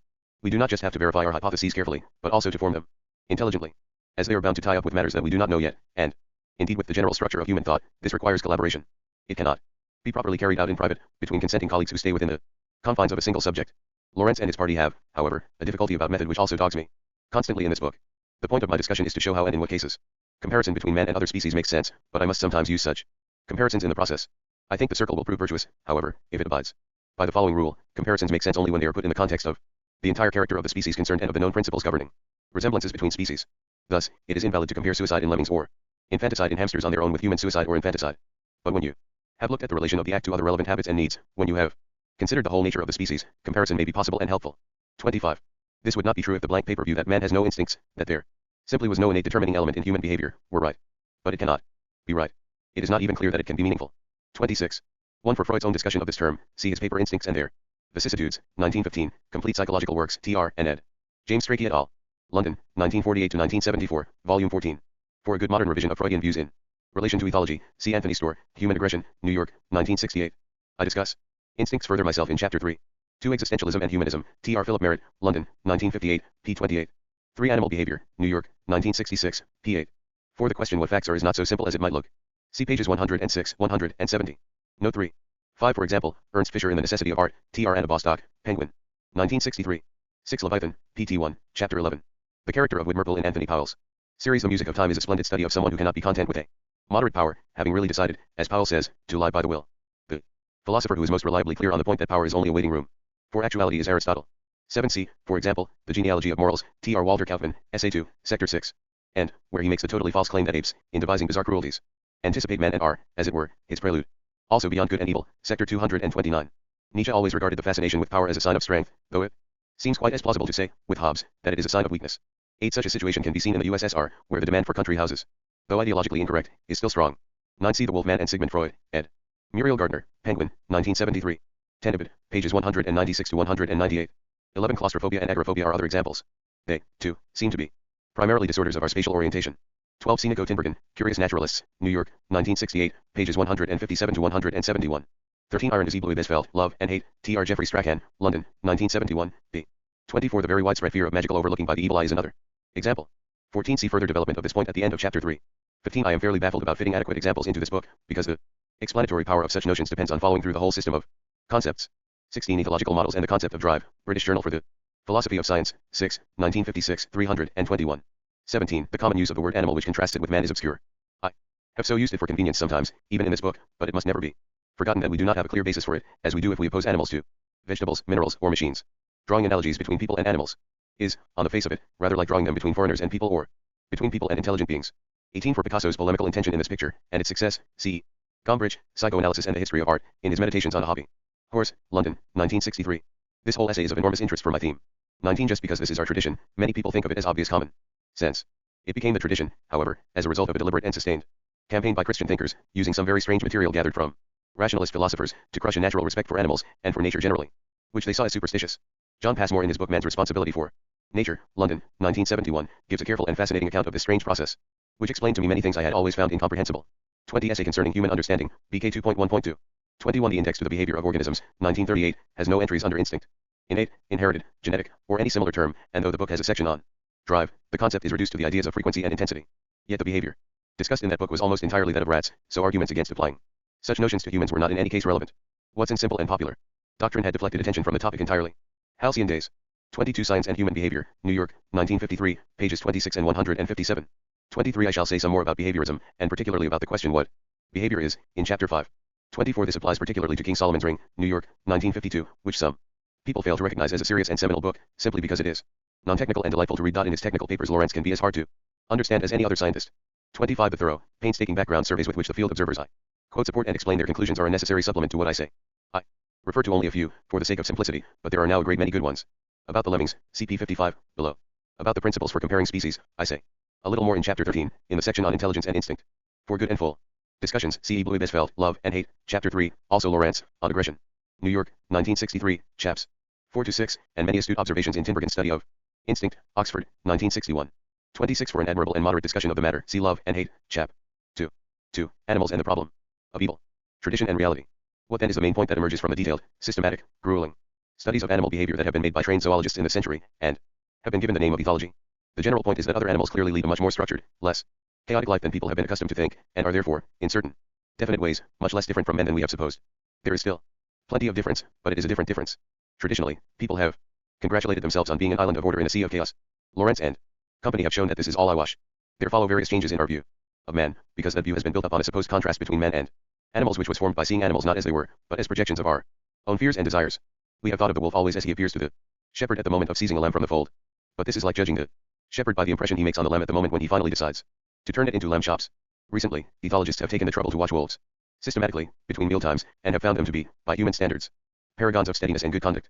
They pair for life, they are faithful and affectionate spouses and parents, they show great loyalty to their pack and great courage and persistence in the face of difficulties, they carefully respect one another's territories, keep their dens clean, and extremely seldom kill anything that they do not need for dinner. If they fight with another wolf, the encounter normally ends with a submission. One, they have an inhibition about killing the suppliant and about attacking females and cubs. They have also, like all social animals, a fairly elaborate etiquette, including subtly varied ceremonies of greeting and reassurance, by which friendship is strengthened, cooperation achieved, and the wheels of social life generally oiled. Our knowledge of this behavior is not based upon the romantic impressions of casual travelers, it rests on long and careful investigations by trained zoologists, backed up by miles of film, graphs, maps, population surveys, droppings analysis, and all the rest of the contemporary tool bag. Moreover, these surveys have often been undertaken by authorities who were initially rather hostile to the wolf and inclined to hope that it could be blamed for various troubles. Farley Mode, doing this work in the Canadian Arctic, had his results rejected time and again because they showed that the sudden drop in the numbers of deer was not due to wolves, which had not changed their technique in a number of centuries, but to hunters, who had to actual wolves, then, are not much like the folk figure of the wolf, and the same is true for apes and other creatures. But it is the folk figure that has been popular with philosophers. They have usually taken over the popular notion of lawless cruelty which underlies such terms as brutal, bestial, beastly, animal desires, and so on, and have used it, uncriticized, as a contrast to illuminate the nature of man. Man has been mapped by reference to a landmark that is largely mythical. Because this habit is so ancient and so deep-rooted, we had better look a little more closely at its oddity before turning to the philosophic arguments in question. I once read a chatty journalistic book on wolves, which described in detail how wolves trapped in medieval France used to be flayed alive, with various appalling refinements. Perhaps this was rather cruel, the author remarked, but then the wolf is itself a cruel beast. The words sound so natural, it is quite difficult to ask oneself, do wolves in fact flay people alive? Or to take in the fact that the only animal that does this sort of thing is Homo sapiens. Another complaint that the author made against wolves was their treachery. They would creep up on people secretly, he said, and then attack so suddenly that their victims did not have time to defend themselves. The idea that wolves would starve if they always gave fair warning never struck him. Wolves in fact, have traditionally been blamed for being carnivores, which is doubly surprising since the people who blamed them normally ate meat themselves, and were not, as the wolf is, compelled by their stomachs to do so. The restraint apparent in wolves seems to be found in most other social carnivores, and well-armed vegetarian creatures too. Where murder is so easy, a species must have an adequate inhibition against it or perish. 3. Of course this inhibition is not a morality, but it works in many ways like one. Solitary animals and those less strongly armed do not need this defense. Lawrence gives chilling examples from roe deer and doves, in both of which species stronger members will slowly murder weaker ones if kept in captivity with them, because in a free state these creatures save themselves by running away, not by relying on the victor's inhibition. And it is clear that man is in some ways nearer to this group than to the wolf. Man, before his tool-using days, was poorly armed. Without claws, beak, or horns, he must have found murder a tedious and exhausting business, and built-in inhibitions against it were therefore not necessary for survival. By the time he invented weapons, it was too late to alter his nature. He became a dangerous beast. War and vengeance are primitive human institutions, not late perversions. Most cosmogonies postulates strive in heaven, and bloodshed is taken for granted as much in the Book of Judges as in the Iliad or the sagas. There may be non-aggressive societies, as anthropologists assure us, but they are white blackbirds and perhaps not so white as they are painted. It seems possible that man shows more savagery to his own kind than most other mammal species. For rats, which Lawrence mentions, are certainly competitors. They, it seems, will normally try to kill any rat they meet of another tribe, but in compensation they never kill or seriously fight rats of their own tribe. Rats cannot therefore compete with Cain or Romulus, still less with Abimelech, the son of Gideon, who murdered, on one stone, all his brothers, to the number of 70, Judges 11:5. An animal that did anything remotely similar would, surely rightly, be labeled dangerous. Current fashion brushes off the suggestion of so labeling man by ruling that such conduct is not due to nature, but to society. This misses the point. We are not now asking the small question whether a particular man, or even a particular group, picked up a practice from others or invented it. We are asking a much larger one: how did these proceedings originate for the human race as a whole? How are they psychologically possible, and indeed hard to eradicate, when many culturally induced things come and go lightly, and many others cannot be culturally induced even with the utmost effort and goodwill? For this inquiry, nature and culture are not opposites at all. We are naturally culture-building animals. But what we build into our cultures has to satisfy our natural pattern of motives. It is also suggested that any excess of savagery in us over other species is merely due to our general power of carrying everything we do further, through culture and technology, than they. We build more thoroughly and better than the bee and the beaver. Thus, too, we kill more thoroughly. There is certainly much in this. But the question still remains, which things do we choose to develop in this matter? Not every activity receives this sort of attention. For instance, only lately has the physical science necessary for medicine been developed. But the glorification of fighting is extremely widespread and ancient. Now if we compare the value of these two things for human life, this glorification needs explaining. What culture has an epic poem celebrating the achievements of its great healer or even of its engineer, architect, or inventor? Is not a creature with this bias rightly labeled dangerous. Yet he has always believed otherwise. Man, civilized Western man, has always maintained that in a bloodthirsty world he alone was comparatively harmless. Consider the view of the African jungle given by Victorian hunters. The hunter assumed that every creature he met would attack him and accordingly shot it on sight.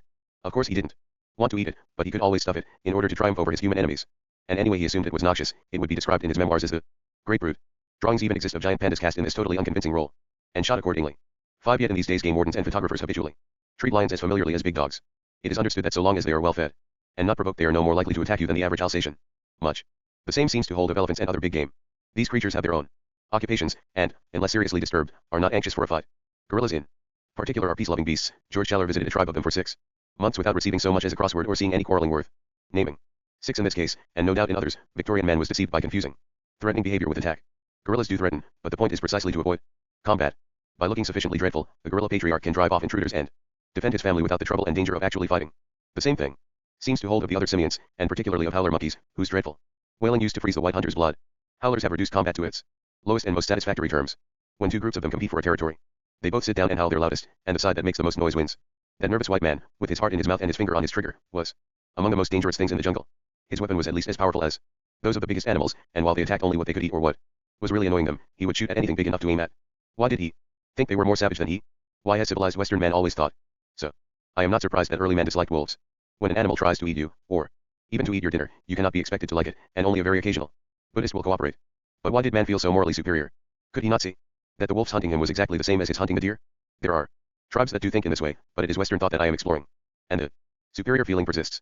As Lawrence remarks, people are inclined to disapprove of carnivores even when they eat other animals and not people, as though other animals all formed one species, and the carnivores were cannibals. The average man, he says, does not judge the fox that kills a hare by the same standard as the hunter who shoots one for exactly the same reason, but with the severe censure that he would apply to a gamekeeper who made a practice of shooting farmers and frying them for supper. 7. This disapproval is very marked on the occasions when foxes do kill for sport or practice, destroying more hens than they can eat. You would not guess, to hear people talk at such times, that humans ever hunted foxes. In the same way, it makes a very disreputable impression when Jane Goodall reports that the chimpanzees she watched would occasionally catch and eat a baby baboon or colobus monkey, though they all lived amicably together most of the time and the children even played together. 8. But what else goes on the traditional farm? Sing, dilly dilly duckling, come and be killed. For you must be stuffed, and my customers filled. The reason such parallels are hard to see is, I suggest, that man has always been unwilling to admit his own ferocity, and has tried to deflect attention from it by making animals out to be more ferocious than they are. Sometimes the animals themselves have been blamed and punished. Such customs as the flaying of wolves were probably intended as punishments, though it is hard to separate this intention from magic. And certainly the wickedness of animals has often been used to justify our killing or otherwise interfering with them. It is a cockeyed sort of justification unless beasts are supposed capable of deliberation. We would probably do better to invoke our natural loyalty to our own species than to rely on our abstract superiority to others. Still, people do manage to think in this way. Their reasoning is certainly not always easy to follow. Ramona and Desmond Morris show, in a most interesting survey of medieval attitudes, how apes were regarded, not just as hideous, but as evil and ridiculous as failed and degraded human beings. Moreover, the ape's capacity for imitation gave rise to the odd notion that he deliberately copied human actions in order to convince people that he was really one of them. He became the prototype of the impostor, the fraud, the hypocrite and the flatterer. 9. Once something is taken as the prototype of a particular quality, it is not easy to be convinced that it is not an instance of it. Nor do people seem to have tried hard to be clear on such points. The Morrises give interesting examples of the ritual execution of animals along with certain types of criminal, such as the medieval practice of hanging an ape and a dog on the gallows when a Jew was executed. 10. No doubt the animals executed were not exactly supposed guilty of a particular crime, but they were prominently pushed into the category of those for whom punishment was fitting, wickedness was deemed their climate. And there are not, I think, compensating instances of animals that symbolized virtue being rewarded. Nor do people seem to have hesitated to eat doves, lambs, nightingales, or any other creatures on account of their symbolic value. Various philosophers have protested that I cannot be right in supposing that animals were thought of as evil. It would, they quite properly point out, be a gross confusion to mix up using something as the symbol of a vice with actually attributing a vice to it, and everybody knows that animals are as incapable of vice as they are of virtue. Why should I suppose that people were really as silly as this? Now because the evidence for a confusion tends to be confused, it is not always easy to clear up this kind of doubt. I was reflecting whether I was indeed wrong when a couple of things made me suspect that I was not. The first was a television documentary on sharks, which, though perfectly sensible on the whole, began, emphatically, with the words, "These are the world's most vicious killers." Vicious. No evidence appeared in the film, incidentally, to suggest that sharks ever kill except in hunger or self-defense.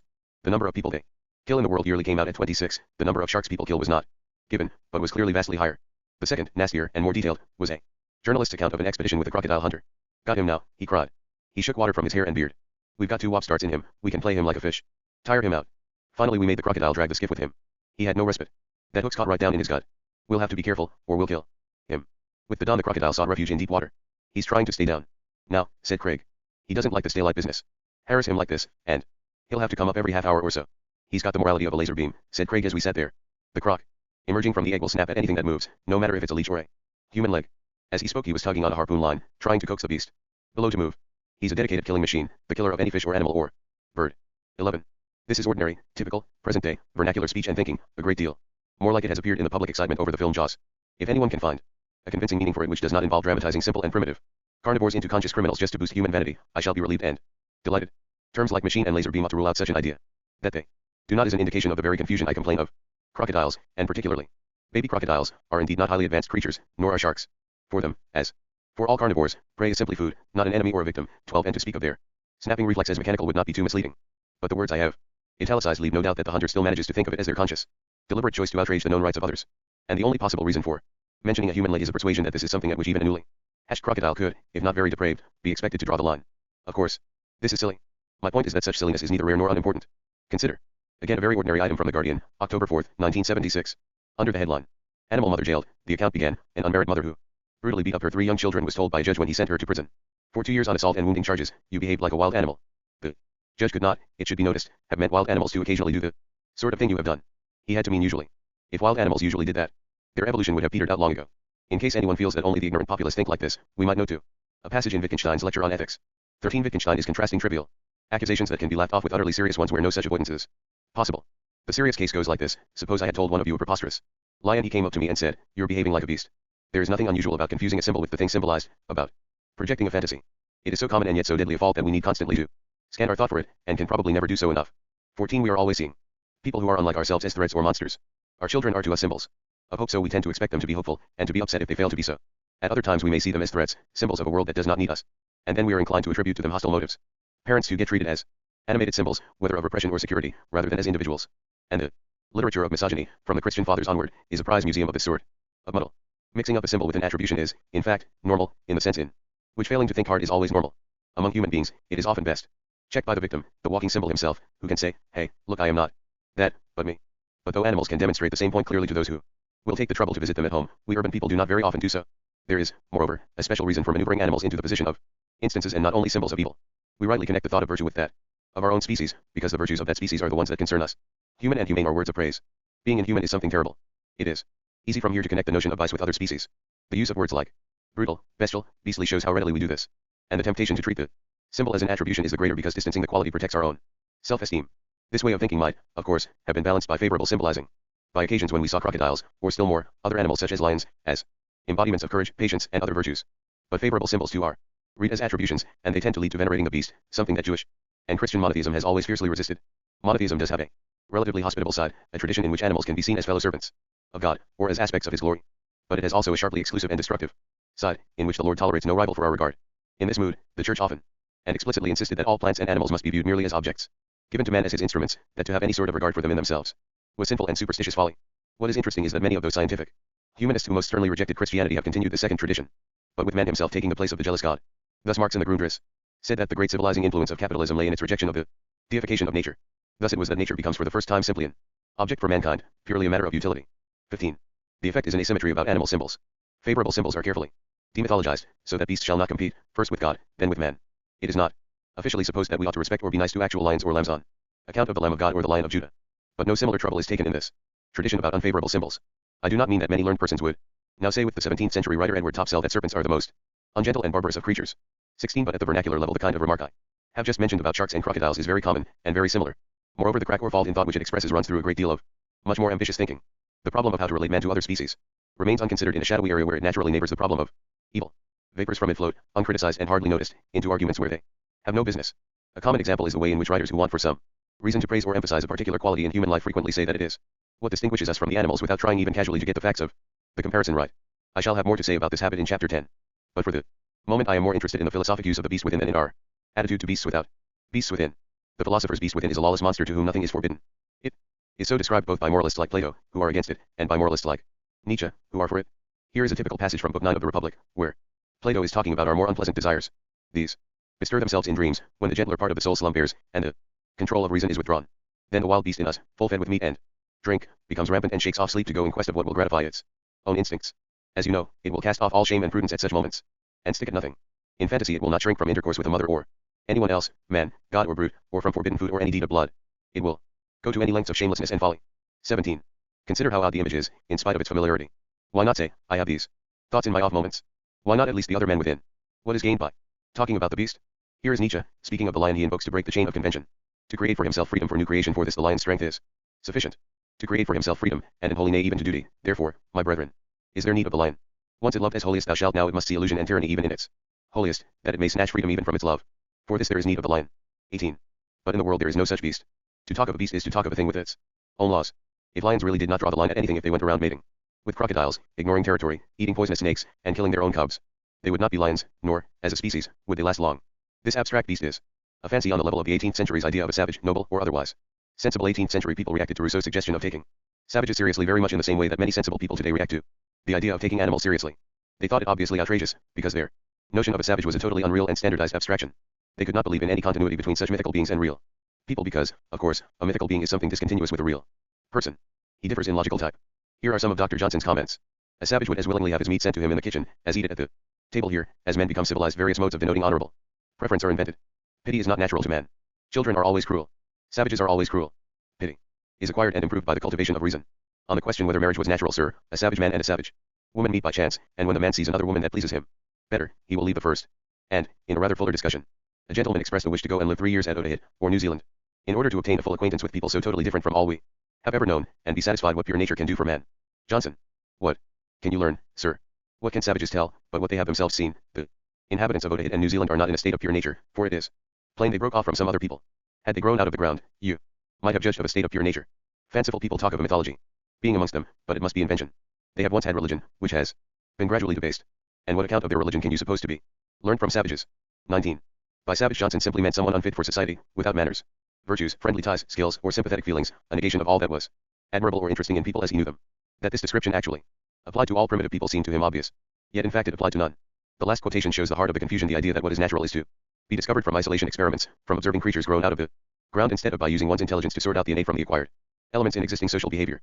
Comparison with other cultures is a help because, as Ibn Bisfeld puts it in Love and Hate, one may take as a starting point that man's tendency is to vary culturally whatever can be modified. In New Guinea alone several hundred dialects are spoken. This is bound up with the tendency of human beings to isolate themselves into small groups. But if one finds in spite of this, in certain situations, such as in greeting, or in the behavior of the mother towards her child, the same behavior patterns recur repeatedly and among the most different peoples, then it is highly probable that these are innate behavior patterns. P13. This is quite different from expecting to find a mythical raw or unconditioned man. What anthropology did for this myth, ethology now does for the beast myth. Kipling's Law of the Jungle is much nearer to reality than this fancy of the moralists. Beasts are neither incarnations of wickedness, nor sets of basic needs, nor crude mechanical toys, nor idiot children. They are beasts, each with its own very complex nature. Most of them fail in most respects to conform to their mythical stereotype. This is very marked in the matter of sexual indulgence, something to which the mythical beast is supposed to be addicted. Desmond Morris really should not have needed to point out that, among animal species, it is Homo sapiens that gives an exceptional amount of time and attention to his sexual life. For most species, a brief mating season and a simple instinctive pattern make of it a seasonal disturbance with a definite routine, comparable to Christmas shopping. It is in human life that sex plays, for good or ill, a much more serious and central part. With no other species could a Freudian theory ever have got off the ground. Gorillas, in particular, take so little interest in sex that they shock Robert Ardrey. He concludes that they are in their decadence. 20. Yet Tolstoy, speaking of the life of systematic sexual indulgence, called it the ideal of monkeys or Parisians. 21. If then there is no lawless beast outside man, it seems very strange to conclude that there is one inside him. It would be more natural to say that the beast within us gives us partial order. The task of conceptual thought will only be to complete it. But the opposite, a priori, reasoning has prevailed. If the beast within was capable of every iniquity, people reasoned, then beasts without probably were too. This notion made man anxious to exaggerate his difference from all other species and to ground all activities. He valued incapacities unshared by the animals, whether the evidence warranted it or no. In a way this evasion does the species credit, because it reflects our horror at the things we do. Man fears his own guilt and insists on fixing it on something evidently alien and external. Beasts within solve the problem of evil. This false solution does man credit because it shows the power of his conscience, but all the same it is a dangerous fib. The use of the beast within as a scapegoat for human wickedness has led to some bad confusion, not only about beasts, which might not matter, but about man. I suspect that man began to muddle himself at the point where he said the woman beguiled me, and I did eat, and the woman said the same about the serpent. Let us consider the predicament of primitive man. He is not without natural inhibitions, but his inhibitions are weak. He cannot, like the dove or the roe deer, cheerfully mince up his family in cold blood and without provocation. If he could, he would certainly not have survived long after the invention of weapons, nor could the prolonged demanding helplessness of human infants ever have been tolerated. He has a certain natural dislike for such activities, but it is weak and often overborne. He does horrible things and is filled with remorse afterwards. These conflicts are pre-rational. They do not fall between his reason and his primitive motives, but between two groups of those primitive motives themselves. They are not the result of thinking, more likely. They are among the things that first made him think. They are not the result of social conditioning, they are part of its cause. Intelligence is evolved as a way of dealing with puzzles, an alternative to the strength that can kick its way past them or the inertness that can hide from them. And anger presents as tough a puzzle as any. The preoccupation of our early literature with bloodshed, guilt, and vengeance suggests to me that these problems occupied man from a very early time. I would add that only a creature of this intermediate kind, with inhibitions that are weak but genuine, would ever have been likely to develop a morality. Conceptual thought formalizes and extends what instinct started. To show that these suggestions about early man are not entirely off the mark, let us look at Bronze Age behavior as seen in the Iliad. I choose the Iliad because historically it lies behind Plato and Plato lies behind the modern tradition I complain of. I do not make the mistake of supposing it a genuinely primitive document, applicable to early man as such, but what can we do? It is one of the earliest available in a shape we can come to grips with, and the tradition is our own. I want to go back to the question of rituals of submission to the wolf that cannot bite its conquered enemy. Lawrence remarks, Homer's heroes were certainly not as soft-hearted as the wolves at Whipsnade. The poet cites numerous incidents where the suppliant is slaughtered, with or without compunction. This is true, but the interesting thing is that the appeals were made. Counting carefully, one finds that the score is indeed gloomy. In the Iliad there are 6 appeals and 6 failures. Moreover, all the suppliants are Trojans, that is, the other side, and part of the point of the incidents clearly is to show Greeks in a position of power, exulting over an abject enemy. So far, so bad. But there is more to say. Achilles, refusing mercy, explains that before his friend Patroclus was killed, he used to prefer taking prisoners alive and selling them. It is grief and the desire for vengeance that stops him from doing so anymore. In fact, most of these incidents take place just as the war reaches its climax. Plainly it has had more desultory stages that Homer did not find worth singing about. There are 2 suppliants who offer large ransoms, and one of them nearly has his offer accepted, but his captor's brother intervenes and prevents the bargain. The Iliad is of course an aristocratic document, which is why little is said of the commercial spirit behind these transactions. But it is clear that was working vigorously here in the cause of civilization. Greed and laziness were, as often, good counterpoises to violence. Should we assume that they were the only counterpoises, that there was no direct objection to killing the helpless? I don't think we can, for this reason. The Homeric atmosphere is extremely honest and unhypocritical. Nobody professes high sentiments just for looks, and nobody would believe him if he did. Yet throughout the Iliad runs a most ambivalent attitude to war and violence. Although they are man's noblest occupation, they are terrible, piteous, lamentable, miserable, a curse and a disaster to mortals. And this too has the ring of a perfectly sincere sentiment. The god of war is constantly abused as a plague and a mischief maker, without whom everything would go well. And in spite of the failure of supplication on the battlefield, much is said of the rights of suppliants, much of the anger of the gods against those who trample on such rights. And later Greek writings show that these suggestions were not intended or received as humbug. The rights of suppliants are an extremely serious matter with the tragedians. Nor are they enforced by social contract arguments or by prudence, but simply by insisting on the horror of the act. Even the ineffective pleas in Homer are often extremely moving. In fact, it is this very ambivalence that makes the Iliad a great poem, instead of a butcher's catalogue. In short, the poem speaks with 2 voices, it deplores what it glories in, and so somebody must take the blame. In the Iliad, beasts are not needed for this role. The answer to the problem of evil is always simple. If you cannot blame the enemy, blame the gods. I think this function of gods as scapegoats has been somewhat overlooked in the history of religion. It seems very important. Where a man feels guilty and is genuinely anxious to apologize to those whom he has injured, there is much to be said for having been misled by an irresistible outside force. This preserves his self-respect and also his friendship for the victim. We say today, I just don't know what came over me, but the Homeric Greeks did know. They could specify Zeus or Ares. All the vilest and stupidest acts in the Iliad result from suggestions from the gods, and anybody who really wants to apologize simply states as much. The crudest case is that of Agamemnon who, when he finally wants to withdraw from his idiotic quarrel with Achilles, apologizes by explaining that Zeus drove him mad. At this the attentive reader will open his eyes, since the poem describes all about the beginning of that quarrel, and it was one of the few occasions when no god did intervene. But Agamemnon's reasoning is simple: if I did it, I must have been mad, and only Zeus could madden a king. Quem Deus vult perdir, prius dementat. 22 No. Thunderbolts strike him, for the explanation is universally accepted. It almost seems a pity that the development of religion and morality should have put an end to this convenient way of thinking.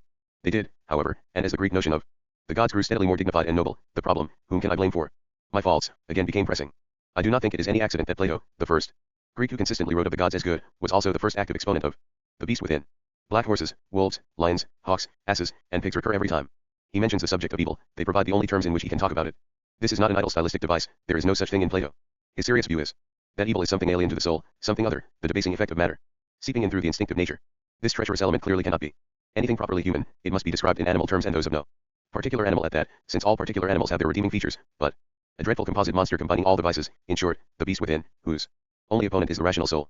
Certainly good feeling is sometimes invoked too, and given body as a good beast, but its goodness is supposed to consist in its obedience to reason, not in its contributing anything itself.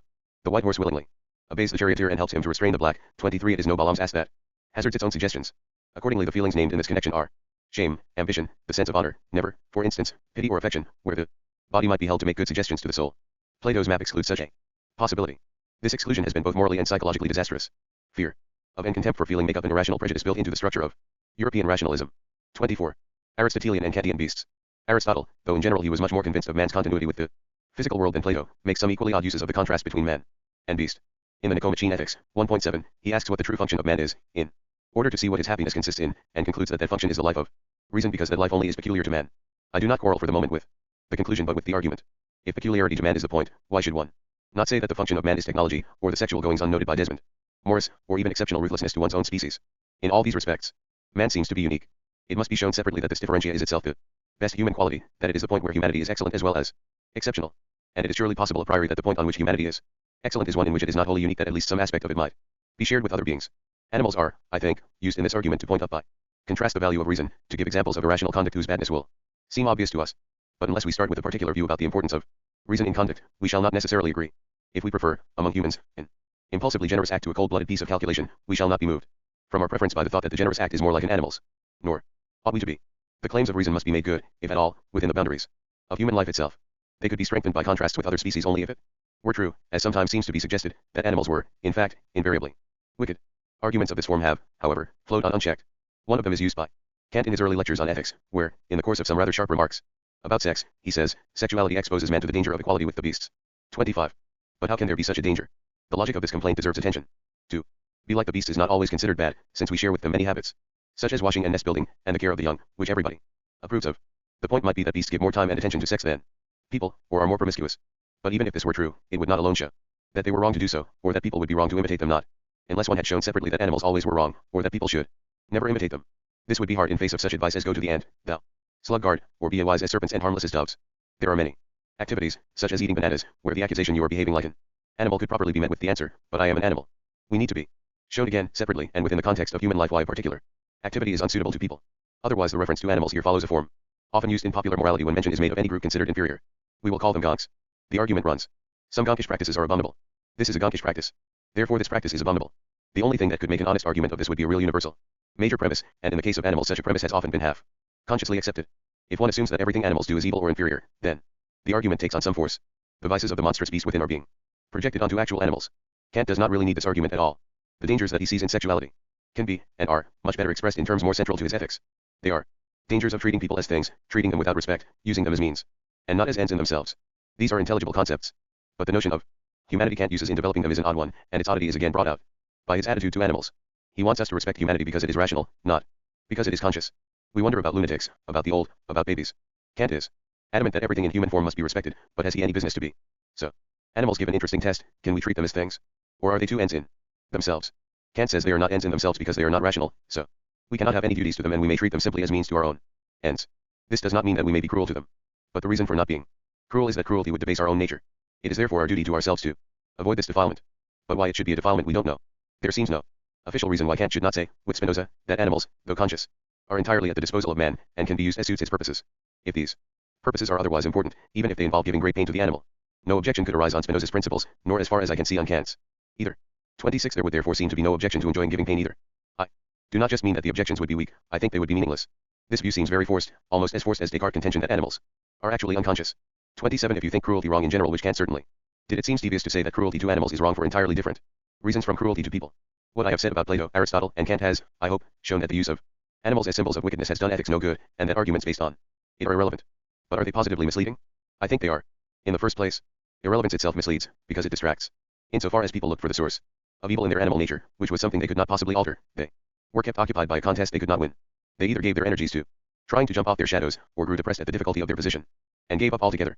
This defect is obvious in Platonism, in Stoicism, and in their influence on Christianity. The trouble is that animal nature is regarded, not just as containing specific dangers, but either as evil all through or at least as totally chaotic, and without any helpful principle of order. It follows that there can be no sense in trying to organize it on its own principles and no sense in studying it to see what those principles might be. Order must be imposed from outside by reason or grace, again a hopeless task, for why should a chaotic animal take any notice of grace or reason? But, of course, such animal nature is an unreal abstraction. Every existing animal species has its own nature, its own hierarchy of instincts in a sense, its own virtues. In social animals, such as ourselves and the wolves, there must be natural affection and communicativeness, and, in spite of our evolutionary gaffe in inventing weapons, it is plain that we are much better fitted to live socially than to live alone or in anarchy. Nearly all our most interesting occupations are social ones. Rousseau's or Hobbes's state of nature would be fine for intelligent crocodiles, if there were any. For people it is a baseless fantasy. Nor does our richness in aggression disprove this. 28. It is one of Lorenz's most interesting suggestions that only creatures capable of aggression toward their own kind are capable of affection. In order to distinguish some of one species as friends, it may be necessary at the same time to distinguish others as enemies. At the simplest level, in order to express one's love for A, it may be necessary sometimes to attack B, or at least to threaten him. Ambivalence may be ancient indeed. However that may be, he is clearly right in saying that aggression is directly bound up in most of the activities we value, and cannot simply be dropped like an old sock. It is part of our nature. But he does not mean that we cannot get along without bloodshed. For our nature is not Plato's and Nietzsche's beast without the law.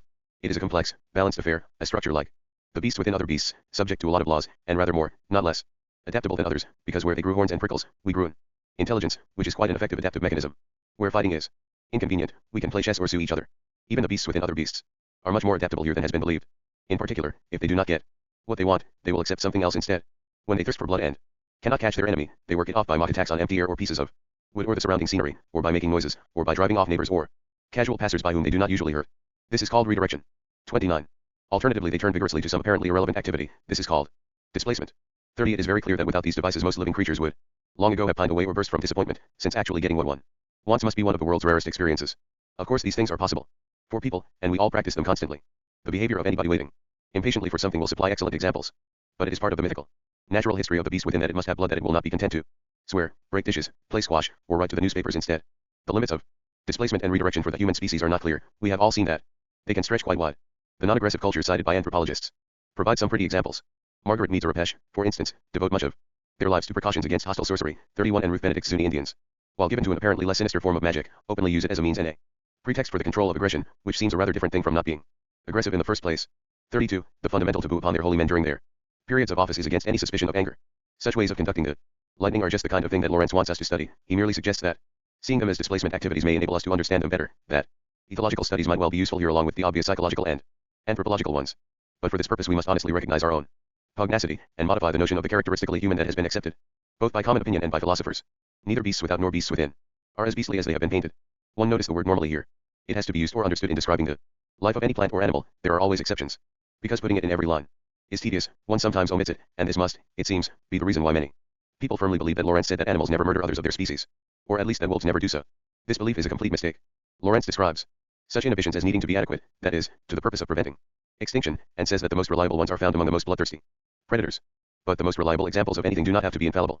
And in fact he explicitly emphasizes that there is no absolute reliance on these inhibitions, which may occasionally fail, on aggression, p. 129, and gives examples, including infanticide in foxes, p. 119. Similarly in King Solomon's Ring he writes of the innate, instinctive, fixed inhibitions that prevent an animal from using his weapons indiscriminately against his own kind, p. 196, my italics. Roe deer and solitary carnivores do use them indiscriminately, wolves and even hyenas do not. To Never Cry Wolf, Boston, 1963. See also Richard Fiennes, The Order of Wolves.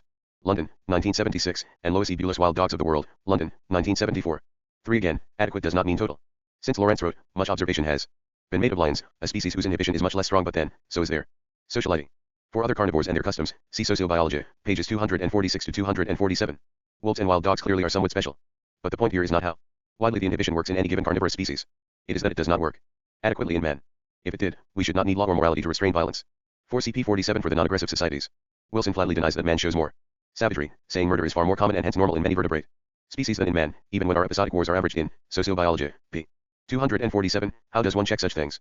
Certainly, since Lorenz wrote, evidence has come in that some animals are bloodier than had been supposed. No doubt this should be cheering to the human race.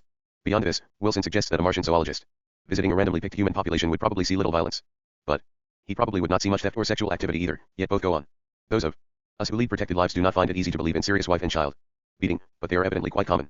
And how would one compute the chances of his running into a riot, a raid, or a massacre, let alone a war? These cannot just be averaged in, they are qualitatively special. The main point, however, is not to set up a contest of merit, but to make it plain that man resembles other species in having a serious problem to solve here. It is rather common now to resist the suggestion by claiming that the frequency of aggression is just an invention of the poets and historians. Were this true, it would be absolutely extraordinary. What motive, other than aggression itself, could account for such monstrous misrepresentation? 5 Sea Men and Pandas by Ramona and Desmond Morris, London, 1966. Giant pandas are of course wholly vegetarian, and defend themselves only if cornered. 6 See his book The Year of the Gorilla, Chicago, 1964. 7 King Solomon's Ring, p. 183. 8 In the Shadow of Man, Boston, 1971. See her index, under predatory behavior. 9 Ramona and Desmond Morris, Men and Apes, London, 1966, pages 28, 35. 10 Ibid, p. 31. 11 Observer Color Supplement, February 15, 1976, my italics. 12 For the Radical Distinction Between Predation and Aggression, see Lawrence, on Aggression, p. 24. 13 Philosophical Review 74, 1965, 3-12. 14 Iris Murdoch discusses this fall well in the second and third essays in the Sovereignty of Good, London, 1970. 15 Quoted by Passmore, Man's Responsibility for Nature, p. 24, in a fascinating, if depressing, account of the process. 16 Quoted in Ramona and Desmond Morris, Men and Snakes, London, 1965, p. 41. 17 Republic 9. 571 C. T. R. Francis Cornford. 18 Thus Spake Zarathustra, pt. 1, Discourse of the Three Metamorphoses, T. R. Till. And Bosman. 19 Boswell, Life of Johnson, Every Man ed. 2, 253, 1, 271, 1, 241, and 2, 34. 20 African Genesis, London, 1967, pages 126 to 127. See also Schaller, Year of the Gorilla, p. 122. 21 in the Kreutzer Sonata. For further comparison of human sexuality with that of other primate species, see Wolfgang Wickler's book, The Sexual Code, London, 1969. And his article, Sociosexual Signals in Primate Ethology, ed. Desmond Morris.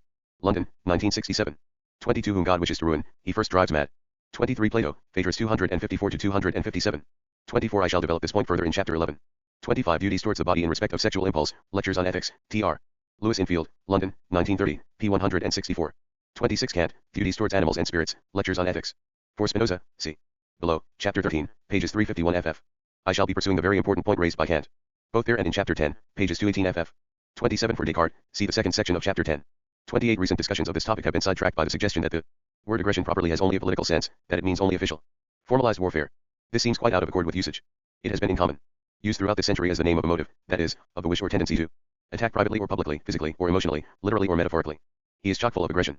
That is how I use it. Wilson, pages 22, 242, 578. Suggests reserving the name aggression for the act, and abridgment of the rights of another, while calling the motive aggressiveness. This will not work because, a.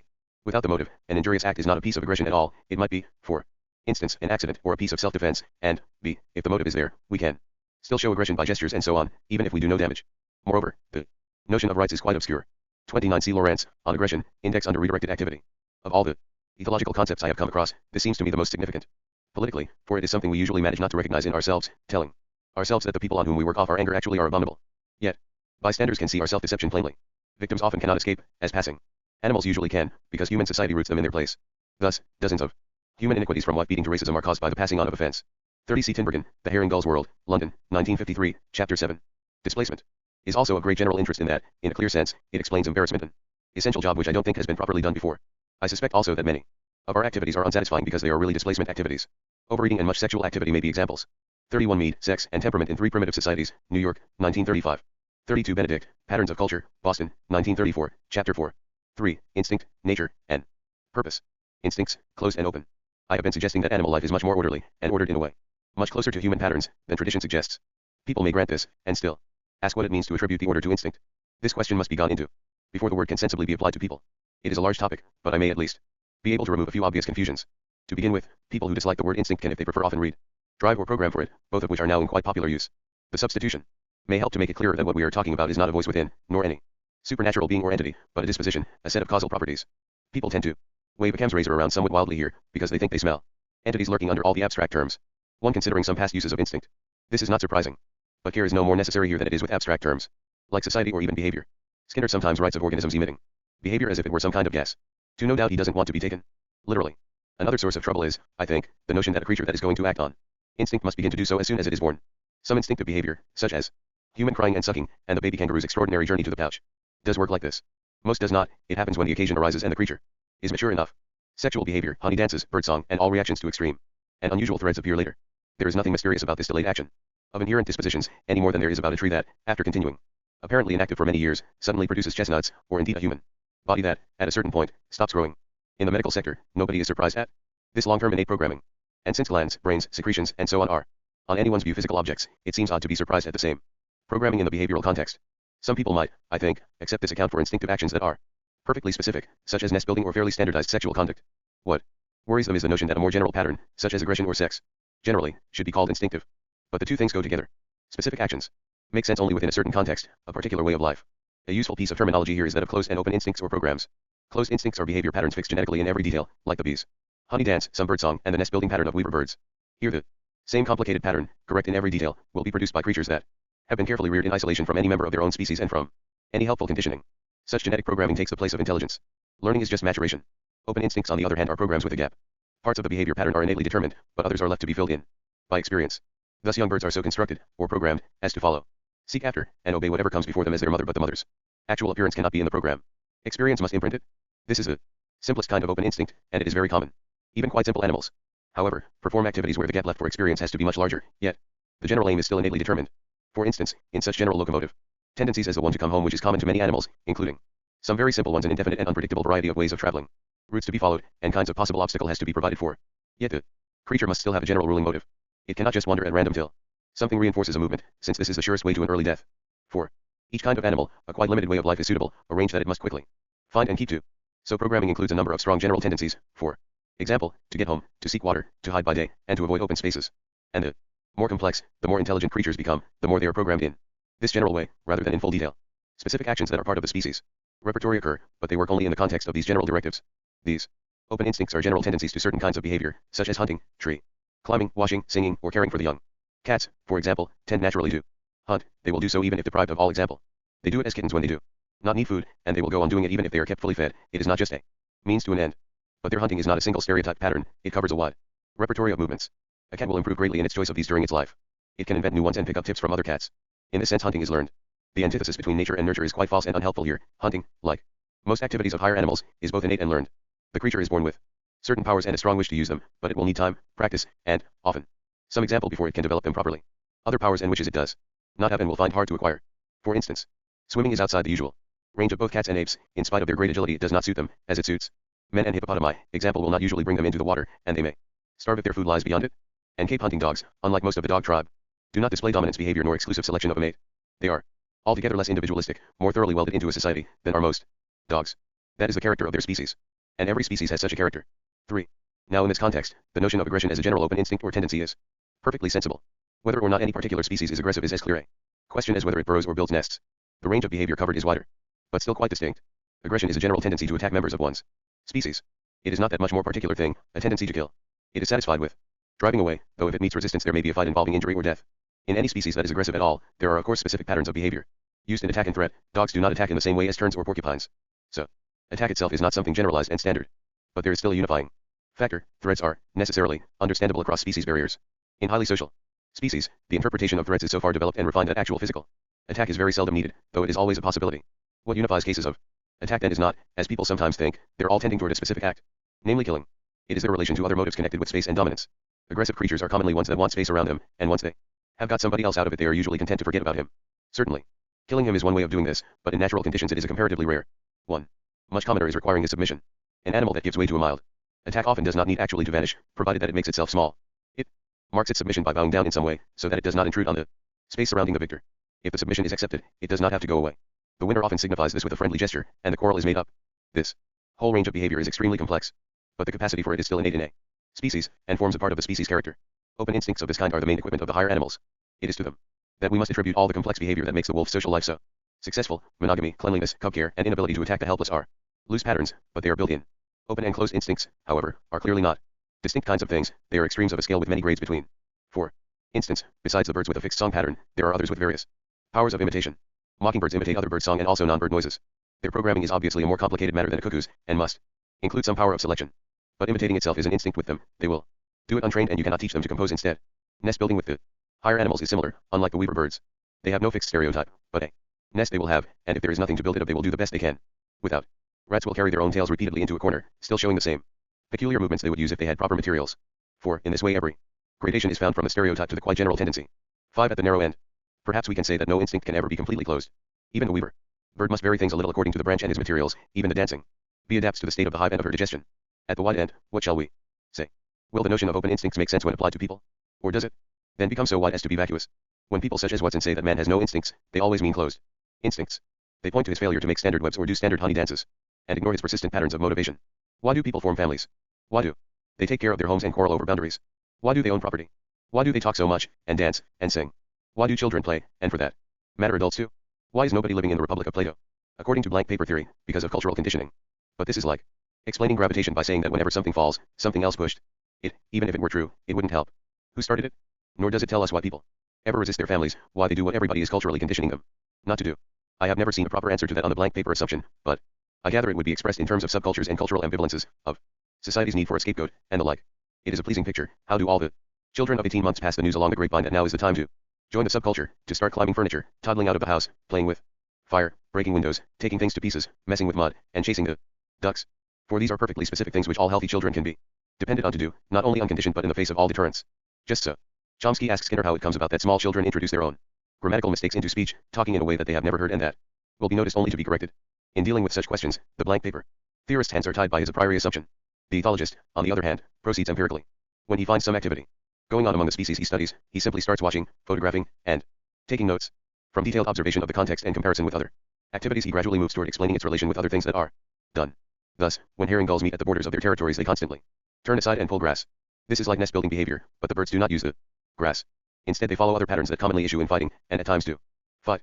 Having thoroughly studied all the things they do, and compared them with their conduct on other occasions, the ethologist tries the hypothesis that this is a displacement activity, undertaken to relieve a conflict between the motives of fear and aggression. But he does not accept this without careful comparison with other displacement activities, and a full analysis of the term and its physiological implications. 6. What is the nature of a species? Because of his methods of observation and his refusal to posit single explanations, the ethologist is better off than many previous people who have made use of the term human nature. The term is suspect because it does suggest cure-all explanations. Sweeping theories that man is basically sexual, basically selfish, or acquisitive, basically evil, or basically good. These theories try to account for human conduct much as a simple-minded person might attempt to deal with rising damp, looking for a single place where water is coming in, a single source of motivation. This hydraulic approach always leads to incredible distortions once the theorist is off his home ground, as can be seen from Marxist theories of art or Freudian explanations of politics. The ethologist, on the other hand, does not want to say that human nature is basically anything. He wants to see what it consists of. Even Robert Ardrey does not claim that man is basically territorial. He proceeds more like a surveyor mapping a valley. He notes a spring here, a spring there. He finds that some of them do tend to run together, as, for instance, a cat uses tree climbing for hunting and caterwauling in courtship. If he finds an apparently isolated activity, with no connection with the creature's other habits, he simply accumulates information until a connection appears. Thus the suicide of lemmings turns out to be not an isolated monstrous drive, but part of a complicated migration pattern that results from their reaction to overcrowding. 7. Again, the grass-pulling gulls are moved not by a drive for destruction, but by the interworking of two patterns of motivation, fear, and aggression, which are connected in certain definite ways in their lives in the context of nesting, and can be roughly mapped to show the general character of the species. Understanding a habit is seeing what company it keeps. The meaning is the use. The only assumption made here is the general biologist's one that there is some system in an organism, some point in any widespread plant or animal habit. This premise is justified by its success. 8.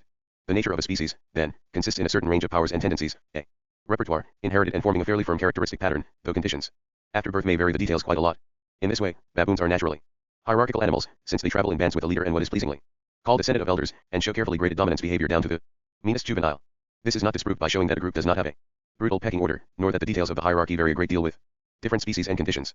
9. Investigating these subtleties merely strengthens and elucidates the idea of a natural hierarchical tendency. Nor is it disproved by finding an occasional baboon who is disrespectful or lax about his dignity. Baboons naturally have fur, and finding a few going bald does not disprove it. With this analogy in mind, let us face the fashionable question: is man naturally aggressive? First, what does it mean to say he is naturally aggressive? To the ethologist, it certainly does not mean that he is basically aggressive, that is his sole or overwhelming motive. It means that he is aggressive among other things, that in his repertory of natural tendencies there is one to attack other members of his species. Sometimes, without being taught to, without needing to as a means to another end, and without always having what seems to be adequate provocation. This has been hotly denied. Now the ethologist must try to proceed with man as he would with any other species, to look at its behavior impartially first and then search for causes and connections. He will find this easiest if he is not human himself, but is a member of another species coming here as an observer. So we will take him to come from Alpha Centauri, and call him for short the Centaur. This Centaur has at his command hundreds of years of observations on Homo sapiens. One of the things that strikes him is that the creature often deliberately kills or injures members of his own species, not, of course, all the time, but still much more often than other creatures on the planet. He has authentic records of the 100 Years' War, the 7 Years' War, the 30 Years' War, and all the rest, along with Armenian massacres, ritual murder, cannibalism, capital punishment, tortures, pogroms, and holocausts, and he has no such records for other species. All this strikes him as quite as remarkable as the other distinguishing marks of the species, and he asks a human sociologist, whom we will call Jones to avoid scandal, for an explanation. Things proceed as follows. Jones: all aggression is due to cultural conditioning. 10. Centaur: I beg your pardon? Jones: they do it because their parents tell them to. Centaur: do they always do what their parents tell them? Jones. They do so when their parents are powerfully convinced. Centaur. Why then are the parents so powerfully convinced of the need for violence? Jones.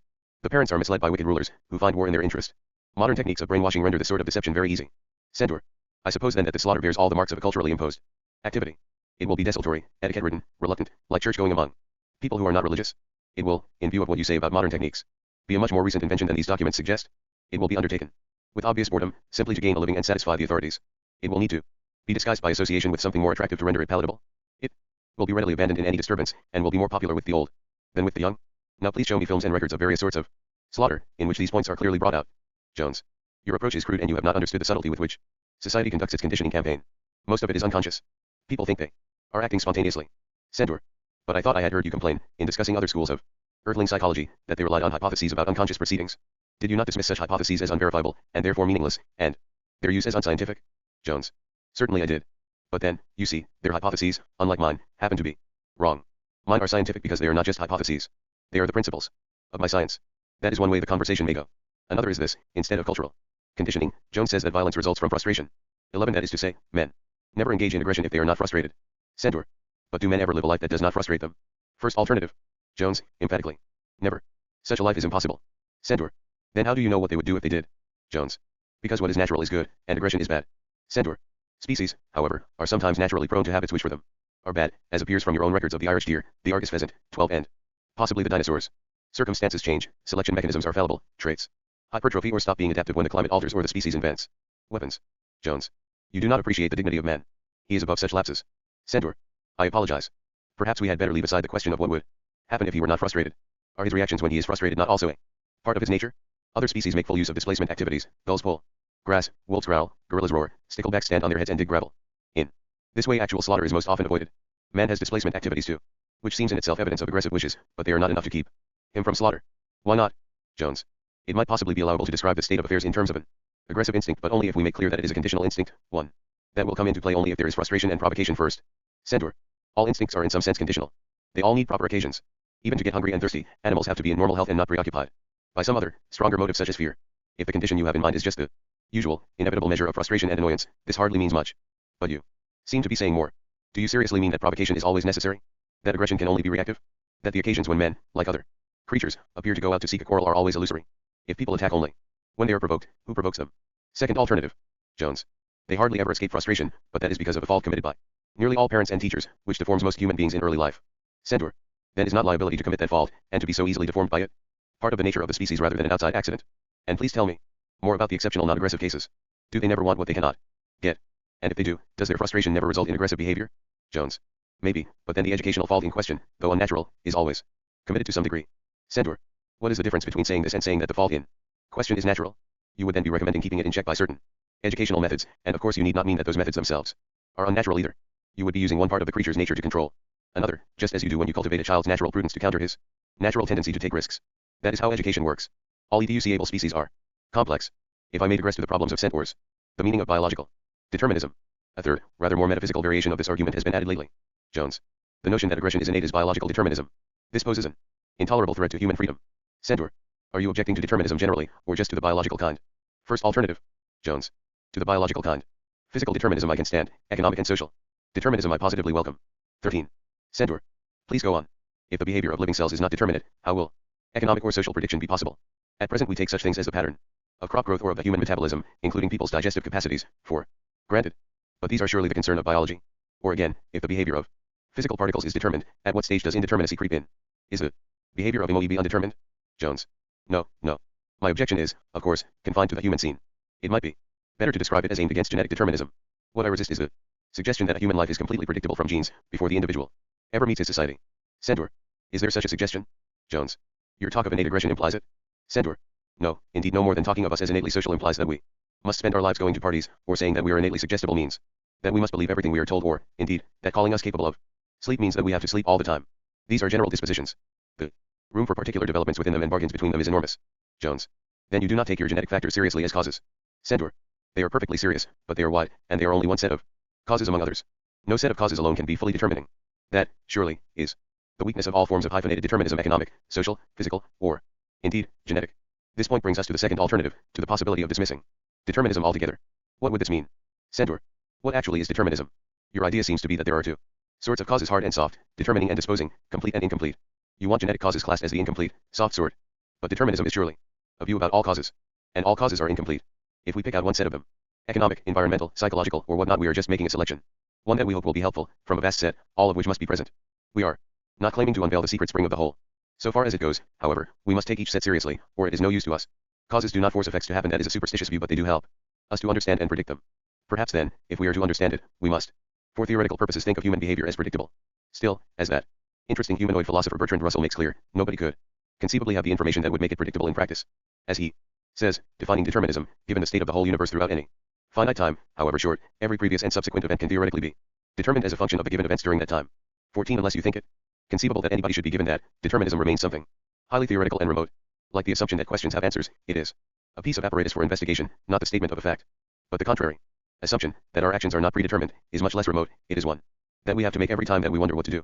It is another necessary piece of apparatus, used for a different purpose. This is the one that you need for human freedom. And you will find that it lands you in the same sort of difficulty about every other sort of cause as about genetic ones. 15. Jones. I doubt that genetic causes are the only ones which are supposed to constitute me. I have to hold myself free, as something unconditioned, to deal autonomously with the conditions that my society thrusts upon me. Centaur. How, if you will excuse the question, could nothing oppose anything? If you wish to be immune from genetic causes, do you not condemn yourself to be simply and solely a product of your society? What you have here seems to be a quite general metaphysical problem, not something local about genetics. To solve it will call for careful work on such notions as cause, necessity, action, and the status of general principles. Centaurian metaphysicians have made some suggestions which you might possibly find helpful. Jones. I am not interested in metaphysics. Centaur.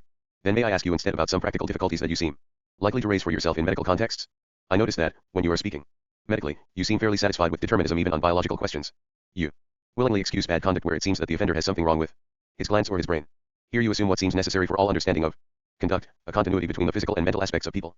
And you accept the physical processes as determined. But glands and brain are inherited. Must not their causal story be the same for the healthy and the sick? The difference seems to be that in the case of the healthy, the range of possible action is a different one, and we can pay much more attention to the quite distinct questions that arise about their reasons. Reasons and causes are parallel ways of explaining conduct. They do not compete. That point, however, is certainly metaphysical. To be practical, then, I have heard, somewhere on earth, the suggestion that the best practical solution to the problem of free will is to treat oneself as free and other people as determined. This may well be the principle you are acting on in medical cases. And it may well be a good policy. But it does seem to raise some theoretical questions. Anyone who thinks that the centaur and I are contending against men of straw should look at an article by Stephen Jay Gould attacking sociobiology. Gould, who is an evolutionist, allows in principle that genetic factors might affect our social life, but is willing to suggest only extraordinarily general ways in which they might do so. We would lead very different social lives if we photosynthesized, no agriculture, gathering, or hunting the major determinants of our social evolution, or had life cycles like those of certain gall midges. Unless the interesting properties of human behavior are under specific genetic control, sociology need fear no invasion of its turf. By interesting, I refer to the subjects sociologists and anthropologists fight about most often: aggression, social stratification, and differences between men and women. If genes only specify that we are large enough to live in a world of gravitational forces, need to rest our bodies by sleeping, and do not photosynthesize, then the realm of genetic determinism will be relatively uninspiring. 16. And if they only specified that newborn babies would be what bear cubs were once supposed to be, indeterminate lumps of animal protoplasm, needing to be licked into shape by their elders. As things are, babies start life with a species-specific nervous system, hitched to a determinate brain and at the other end to specific organs, muscles, and expressive devices. This system is linked to glands producing secretions well known to have a great deal of influence over conduct. It is not clear how this could fail to be specific control, though obviously it is not the only kind of control that affects social behavior. There are two reasons why Gould is unwilling to consider this range of causes. One is that he supposes the admission of innate tendencies to be inextricably linked with fascism. Unlike some people who believe this, however, Gould is not happy about making it his cornerstone. He sees that suppositions about facts ought not to be dismissed merely on the ground that accepting them might lead people to behave badly. He knows that evidence is relevant. Thus he says, scientific truth, as we understand it, must be our primary criterion. If genetic determinism is true, we will learn to live with it. This is very proper. But, he goes on, I reiterate my statement that no evidence exists to support it. 17. Now if he means evidence for the view that genetic causes alone determine behavior, he will naturally find none, since that view is incoherent and no one holds it. If he means evidence for the view that they have some effect on behavior, that can be found in a vast range of activities which cannot sensibly and economically be explained on any other assumption. As random samples, we might name, on the negative side, all behavior in small children which displeases and startles their parents, since this, by definition, is not the outcome of conditioning. On the positive one, we could point to all aspects of sexual behavior which people are able to discover for themselves without instruction and sometimes in the teeth of general discouragement, and the specific talents, notably, but not only, mathematical, sometimes found in children who spontaneously take to, and excel in, an activity frowned on by or entirely unknown to those around them. Is this evidence for genetic determinism? Is it proof? Gould is clearly worried by the question of what would count as evidence. Sometimes he seems inclined to say that there is no evidence either way. The first point to grasp here is that very general principles are not going to be proved by control experiments, which is what many people now seem somehow to expect. Experiments can only settle relatively small points, filling in the gaps in a general system of thought already devised, because it is helpful in explaining a wide range of experience. The blank paper theory itself, as much as those that oppose it, stands or falls by this test. This problem about the possibility of genetic explanation is not a detailed, factual question of the sort that can be settled by experiment. It concerns our ways of thinking, the principles on which we interpret experimental results, and, what is even more important, the assumptions on which we select our questions. Patterns like these can never be shot down or set up at a blow. They are tested gradually, on complex principles, by their fit to the general shape of the facts available and to the other patterns of thought in use. Though it hovers in the background, I am inclined to think that the metaphysical point raised by the question of genetic determinism is something of a red herring. When people object particularly to aggression as innate, they are commonly doing so on the assumption that human nature is good, and therefore that if slaughter is bad, it must be brought about by something other than human nature. But this is quite a different position from the official line that there is no such thing as human nature at all. Thus Ashley Montague, one of Lawrence's most excited opponents, holds both that man has no instincts, and that he has a complex system of things called basic needs, the most important of which is love. Man naturally needs only what is good, says Montague. Everything evil, which includes all forms of physical combat, is alien to him and introduced from outside. He does however have a basic need to swear. Swearing is a wholesome and proper activity, of which physical violence is possibly a perversion under the corrupt conditions of civilization. 18. That such arguments conflict with any attack on instinct as such is obvious. On top of this, though they have often been useful in providing an excuse for treating delinquents decently, they are, when you think about them, vacuous. Where is evil coming from? Saying that society is to blame, not the delinquent, only shifts the blame from one set of human beings to another. If one goes on to say that no human being desires evil, who started it? Rousseau, in his crude early work, gave the only possible answer. He said that evil results from bringing people together. Hell is other people. While they were solitary, all was well and that was their natural state. Men in a state of nature had no fixed home, no need of one another. They met perhaps twice in their lives, without knowing each other and without speaking. 19. It was when they left that stage and invented speech that society came into being and evil with it. Now Rousseau's description of these pure individuals is in fact almost the complete opposite of the behavior typical of primates. They spend almost all their lives in a group, leaving it perhaps twice in a lifetime. They need each other constantly, they know each other intimately, they communicate all the time. One chimpanzee is no chimpanzee, as Robert Yerkes remarked. Even the fixed home is there in a sense. They wander, but over a definite range, they return seasonally to well-known places. That is the sort of context in which human speech and intelligence evolved. A solitary species could never have produced them. Rousseau did see a difficulty about that. His suggestion was that in some uncommon natural emergency people turn to one another for help.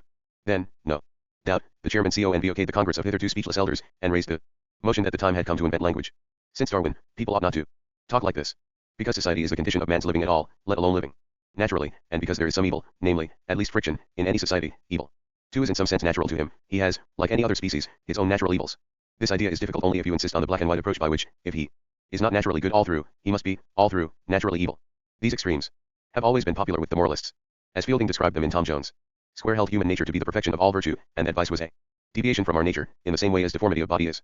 Thwackum, on the contrary, maintained that the human mind, since the fall, was nothing but a sink of iniquity, till purified and redeemed by grace. But why take either option? It seems more reasonable to treat man's nature, his original constitution, as neither good nor evil, but simply the raw material for choice. A man is good or evil according to what he chooses. 20. At any rate, this is the ethologist's position. Confronted with man's habit of slaughter, he does not throw up his hands in condemnation. He does what he did about the lemmings. He studies all the related patterns of conduct in order to understand the context.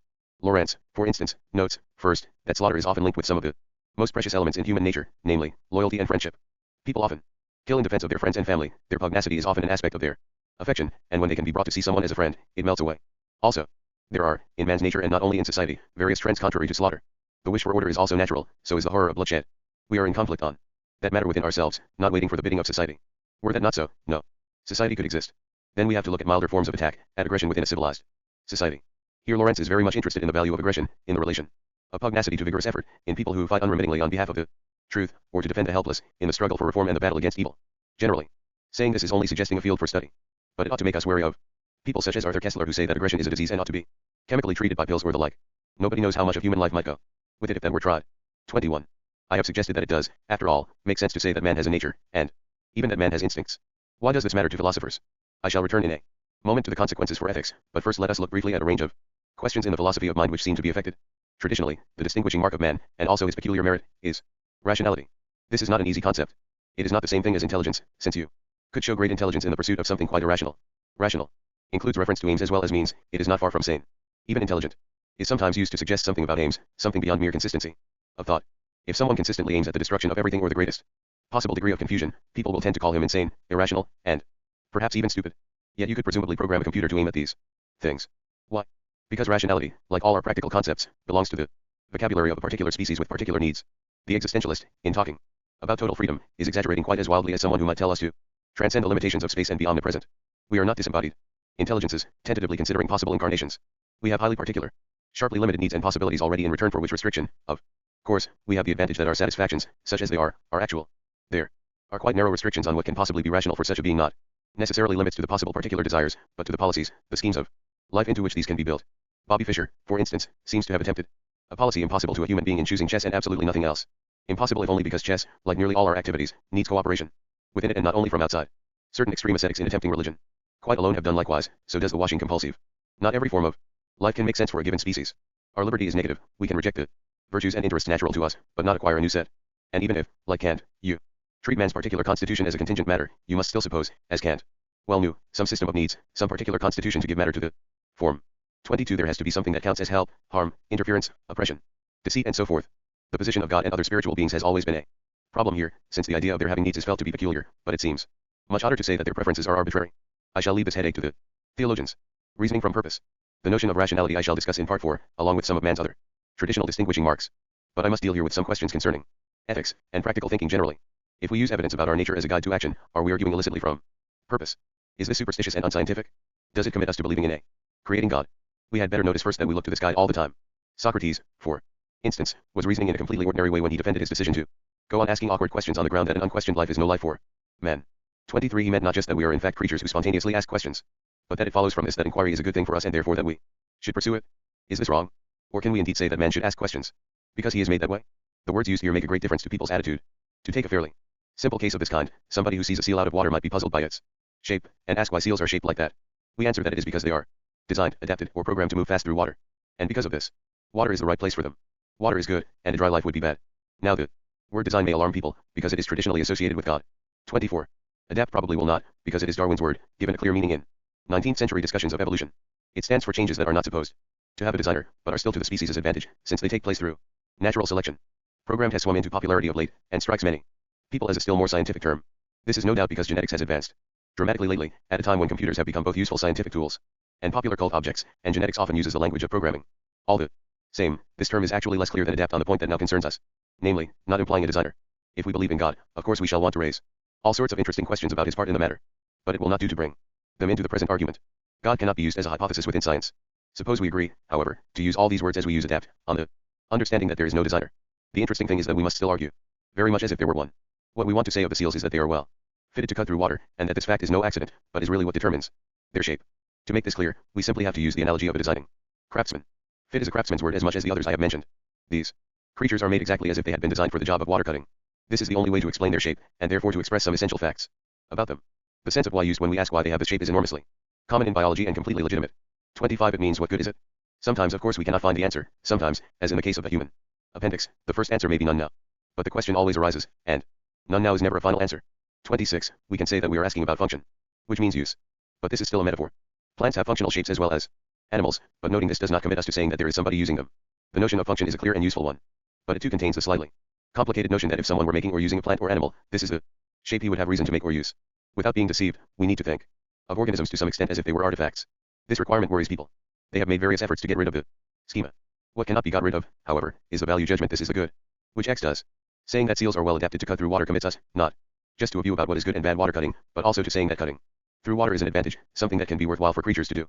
We do not speak of animals as being well adapted to fall over cliffs, or get stuck in holes, or even neglect their young.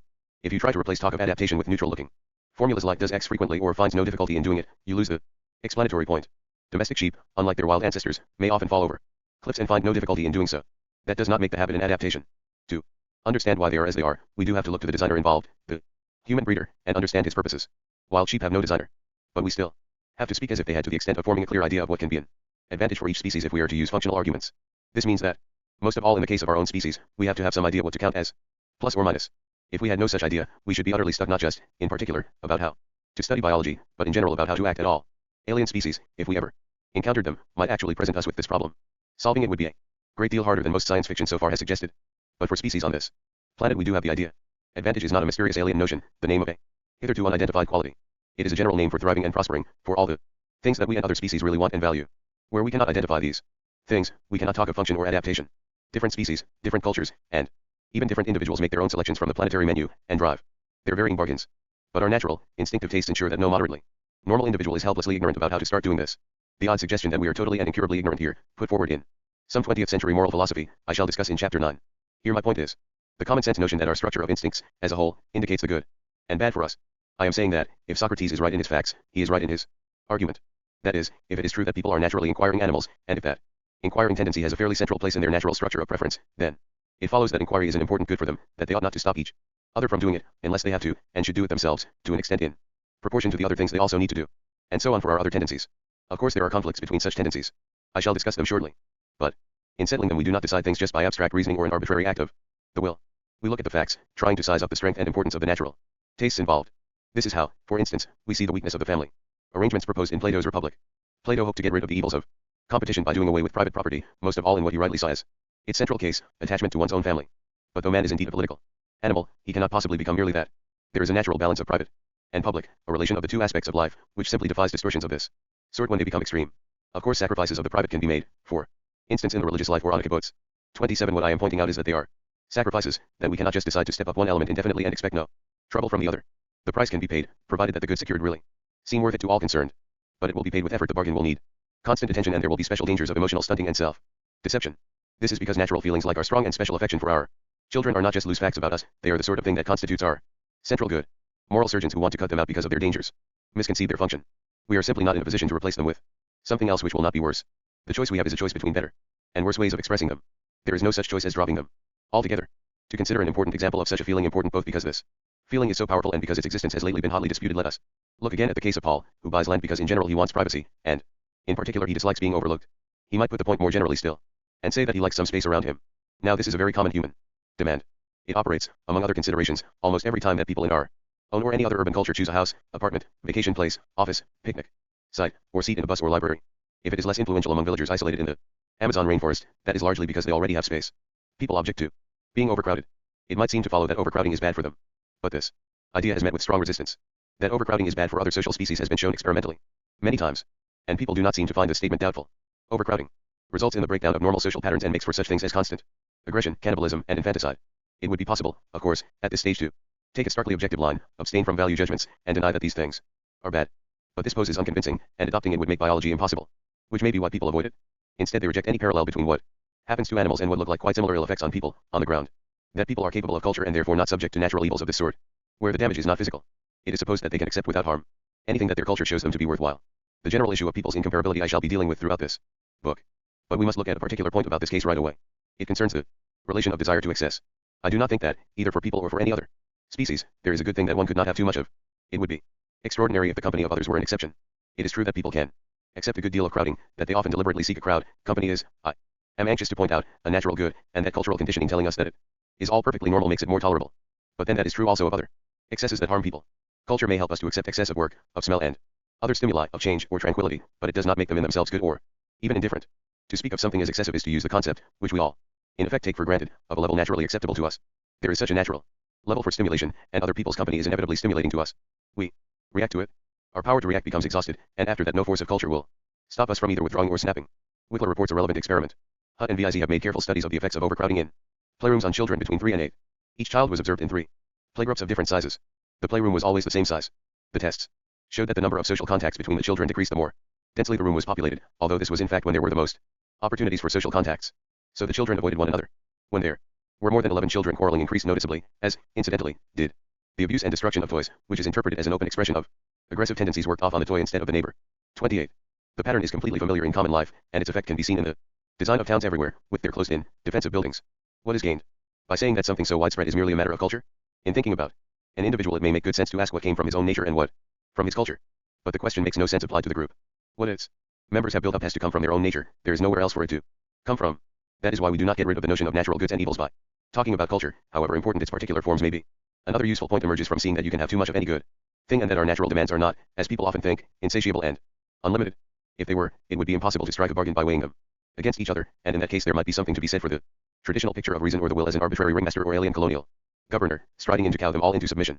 In fact, however, it is highly characteristic of natural tastes that they each have, as Bishop Butler put it, their natural stint and bound. 29. There is a rough balance, naturally given, which reason or the will can come into complete. They do not have to invent it from scratch. Natural tastes evolve as part of a whole. They do not, unless something has gone wrong, compete to take over entirely. Each of them has some limits. What is natural, in fact, is never just a condition or activity inquiry, say, or space around one, or sexual activity, or playing with children, but a certain level of that condition or activity, proportionate to the rest of one's life. This idea is important in resisting simple moralists, and it might well be necessary to say at some time to Socrates, or at least to Plato, that a life without the Ordinary affections is no life for man either. 30. Grasping this point makes it possible to cure a difficulty about concepts such as natural, which has made many people think them unusable. Besides their strong sense, which recommends something, they have a weak sense, which does not. In the weak sense, sadism is natural. This just means that it occurs, we should recognize it. We often express this idea by saying that something is only natural, it was to be expected. Perhaps no blame is called for.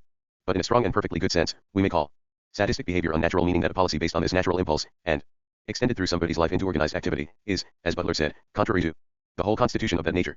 31. Before sadists indignantly claim that this view is intolerant, let us get it clear. That consenting adults should bite each other in bed is in all senses natural, that school teachers should bully children for their sexual gratification is not. There is something wrong with this activity beyond the actual injury that it inflicts, something which would not be wrong with, for instance, negligence from which children accidentally suffered.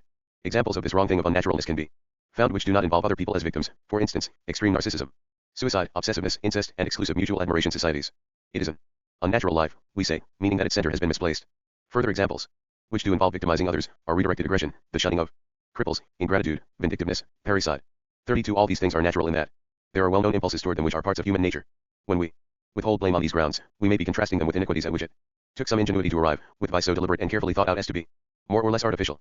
Or again with abnormal impulses, which is so appalling that anyone to whom they occur should, if sane, have written them off at once as having no place in life. But redirected aggression and so on can properly be called unnatural. When we think of nature in the fuller sense, not just as an assembly of parts, but as an organized whole, they are parts which will ruin the shape of that whole if they are allowed in any sense to take over. 33. Thus the notion of every passion having its stint and bound, which is well borne out by the behavior of other species, makes sense of the paradox of nature and allows us a clearer understanding of evil. What is evil must in a way be part of our nature, since what stands right outside it could be no temptation to us, would even be beyond our power. It has to be something possible for us, something for which we are equipped and to which we are drawn, but outrageous, damaging to the proper arrangement of the whole. If it prevails, it does so at a monstrous price, destroying what is more central. And perhaps the deliberate policy that it should prevail is what we mean by evil itself. The point of Lawrence's book, Das Sogenannte Post 34, literally so-called evil, translated with the rather misleading English title on aggression, is to deny that aggression holds this position. Aggression, the general tendency to attack, is, he suggests, by no means a tendency to destroy, which in fact in normal conditions it seldom does. It is primarily a driving away, a demand for space, commonly on behalf of those belonging to one as well as of oneself. And this is something essential for most advanced creatures and deeply connected with the higher development of feelings, with social responsiveness and also with affection, loyalty, persistence, and enthusiasm. It is those who have become conscious of their fellows, and begun to make discriminations among them, who care who is near them. They cease to be able to ignore, and must respond, either with hostility or with friendship, often with a mixture or alternation of the two. This ambivalence, Lawrence says, lies deep in our nature. Attempts to root it out are misguided and wasteful. What we must do is to become conscious of our aggression, to study its various forms, and channel it where it does least harm and most good. He is showing aggression not just as an outlying part of our nature, like sadism, but as a central element, a structural factor that is involved in the development of many unquestionably valuable parts. Trying to get rid of it is something like sawing off a hand because it has held a sword. Central factors in us must be accepted, and the right line of human conduct must lie somewhere within the range they allow. 35. Beings who would love everybody equally and unfailingly, having no preference among them and never wanting to drive anyone away, may be in a sense conceivable to us, but they are certainly not imaginable. Trying to behave thus would land us in the mess we always reach if we ignore the central structure of our feelings. We might get rid of the vigor that goes with aggression, but not of the ill feeling. Accepting aggression in this way does not, of course, commit us to approving all aggressive acts, any more than our general acceptance of sex or of the demand for power or pleasure commits us to endorsing everything in those provinces. These general motives are innate, but they are wide. Guidance within their limits comes from balancing their various possible expressions with one's other motives, in the light of a proper system of priorities. As a crucial stage in my attempt to clean up concepts necessary for grasping our nature, I have been looking at the use of purpose arguments in biology, and suggesting that the notion of purpose is not itself a fishy one. It can be misused, but properly handled it is a valuable and necessary tool. In the next step of my argument, I shall discuss certain difficulties about using it properly, difficulties that particularly afflict those physical scientists who are most anxious to get rid of it altogether. One Occam's razor is the medieval, empiricist principle that we must not invoke more kinds of entity than we need for an explanation. But just what counts as an entity is none too clear. There has been lasting doubt about whether the term applies to such things as gravitational attraction and the unseen particles of physics. See for example, Berkeley. Principles of Human Knowledge, 102, 117. Are economic forces entities? We all need to use abstract nouns, and must be careful how we do so. But not all of them are vacuous. See note on p96. For the quite clear and necessary use of instinct in modern zoology, see Tinbergen's admirable book The Study of Instinct. For a thoroughly anti-metaphysical discussion of its philosophical problems, see Lawrence's chapter, The Great Parliament of Instincts, in On Aggression. See also hint, Ethological Models and the Concept of Drive. 2. He introduces the phrase as an important technical term in the behavior of organisms, p20. Talk of reinforcing behavior also seems to imply that behavior exists, as a permanent stuff like concrete, between performances. But all there really is then is an organism, with certain dispositions or causal properties. 3. C. Schaller, Year of the Gorilla, pages 58 and 103, and Buehler, Wild Dogs of the World, pages 231 to 234. More on this general point in chapter 11, pages 273 ff. 4. W. H. Thorpe, who gives other examples of this sort of thing, in the introduction to King Solomon's Ring. 5. For the principles determining whether open or closed programming will occur in a given context, see Ernst Mayr, Behavior Programs and Evolutionary Strategies. American Scientist, 62, 1974. 6. See Tinbergen's extremely careful and well-defended explanation, The Herring Gull's World, chapter 7. 7 C. W. Marsden, The Lemming Year, London, 1964, W. Elton, Voles, Mice and Lemmings, Oxford, 1942. 8. I shall discuss this assumption further in the last section of this chapter. See also pp. 147 to 148. 9. For the variations, C. T. E. Rowell, Variations in the Social Order of Primates. In Primate 10. Jones's arguments may be found well stated by, for example, the distinguished team of anti-ethologists collected for the symposium called Man and Aggression, edited by Ashley Montague, Oxford, 1968, and throughout Montague's own works. 11. This side of the case is stated, much more systematically, in Frustration and Aggression by John Dollard et al., New Haven, 1939. 12. C. Wilson, Sociobiology, pages 132, 262, 315, 548, and Lawrence, on Aggression, p. 40. The whole discussion there of how non-adaptive traits can be evolved and tolerated is relevant to my argument in the next section, CP 71. For more about it, and particularly about the Irish deer, see pages 126, note, and 143. 13. This seems the minimum position for Marxists. It is usually extended into an enthusiasm for determinism generally. See for instance Engels, Anti-Turing, pt 1, section on morality and law, freedom and necessity. Freedom is the recognition of necessity. Freedom does not consist in the dream of independence of natural laws, but in the knowledge of these laws, and in the possibility that it gives of systematically directing the work towards definite ends. He specifies that this applies as much to human minds as to lifeless matter. 14. On the notion of cause, in our knowledge of the external world, London, 1914, p. 221, Centaur's italics. 15. The somewhat Kantian position I have sketched here, with brutal shortness, however popular on Alpha Centauri, will not suit everybody. Determinism is, in fact, a much more obscure view, much harder to state than people often suppose. But this does not affect the central point that whatever view one takes about causes generally, there can be no possible reason for exempting genetic causes from it. 16. Biological potential versus biological determinism, Natural History, May 1976. Pages 16, 18. 17 of it, p. 22. 18. Ashley Montague, Man in Process, New York, 1961, especially p. 161. 19. Discourse on Inequality, pt 1, Every Man ed., trgdh Cole, p. 188. 20. This remark states only one side of the truth, because of the ambiguity of nature. It must not be taken as final. In a weak sense, our nature means, as here, our whole range of possibilities. In a stronger one, it stands for the pattern among those possibilities that guides us in choosing. See pages 263 to 264, 287, 316 to 317. 21. For a fuller and more balanced view of the position about ambivalence, see E. Bloch, A. Besfeld, Love and Hate, and also Anthony Storr's book, Human Aggression. Storr is admirably free from the unrealistic tendency many humane writers show to be shocked at the idea that anybody ever wants to be nasty to anybody. 22. For example, in distinguishing the human from the holy will, he explains that the terms of morality apply only to the former, and therefore make sense only under some set of subjective limitations. God's position differs formally from ours. Grundlegung zur Metaphysik Sitten, tr by H. J. Payton as the Moral Law, London, 1948, chap. 2, SECS. 75 and 85, pages 95 to 96 and 100 to 101. 23. Plato, Apology 38a. 24. The zoologist George C. Williams, however, chooses it firmly as the MOT just for adaptation conceived in the absence of a designer, in a most interesting and shrewd discussion of evolutionary concepts. See his book Adaptation and Natural Selection. Princeton, 1966, chaps. 1 and 9. 25. Explanations of this sort were what Aristotle was talking about when he spoke of what translators misleadingly call final causes. Explanations by function would be much closer to his meaning.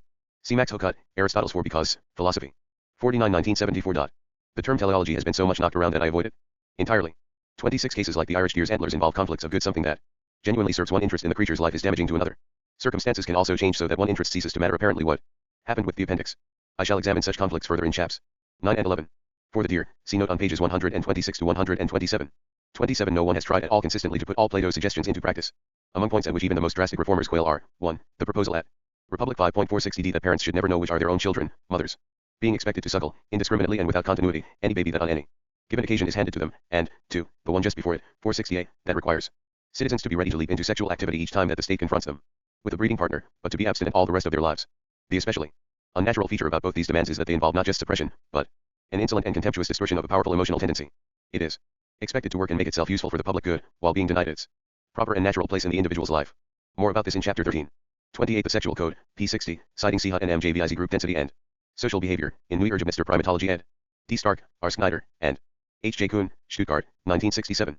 Lawrence has an interesting discussion of the topic in his Civilized Man's 8 Deadly Sins, New York, 1974, especially chapter 2. 29. Sermon 11, sector 9. The fit between them is of course very rough, that is why we need morality.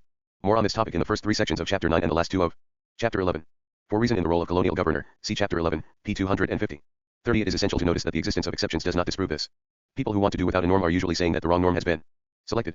They may also be making the point I make here that what is normal is a range, not a point, and an oscillation within that range, rather than a single fixed position. Monotony is itself an abnormal extreme. 31. Preface to the Sermons, sector 15. 32. I use traditional examples. People who object to the examples who want to defend the things named from the charge of unnaturalness should separate this defense from the notion that no such charge can arise. Incest is interesting because it was an example given by Hume, along with parricide, of an artificial offense invented by man. But chimpanzees seem to avoid it. See Goodall, In the Shadow of Man, p. 182. 33. Aristotle's discussion of bad pleasures is throughout helpful in considering these Conflicts, Nicomachean Ethics, hereafter called Ethics, 10.3 and 7.14. 34 subtitled Zur Natur der Regression, Vienna, 1963. 35 Jung's remarks about the need to acknowledge our shadow, the futility of trying to reject those aspects of our nature which frighten and sometimes shame us, seem relevant. James Mill. Part 2, Art and Science in Psychology. Had I the time to write a book, I would make the human mind as plain as the road from Charing Cross to St. Paul's. 4. Directions without a director. On being scientific. We do need some sort of notion of human nature. So far I have been meeting general objections to this idea and trying to clear up some difficulties about how we should shape it. I shall return to these problems in part 3, and discuss more fully how the idea of our nature can guide us practically, how we must inevitably invoke it when we decide how we ought to live. First, however, I must deal with a rather different set of difficulties. Granted that we have a nature, how should we study it? Is there a science available? There are those who would regard everything said so far as unscientific. It all depends on what one means by a science. I have suggested using comparisons with animals drawn from ethology, that is, from observations of individual animals, made by people skilled in such observing and in explaining the results. Suggesting that their findings are relevant to human life implies that that is a proper way to study us as well. And it is.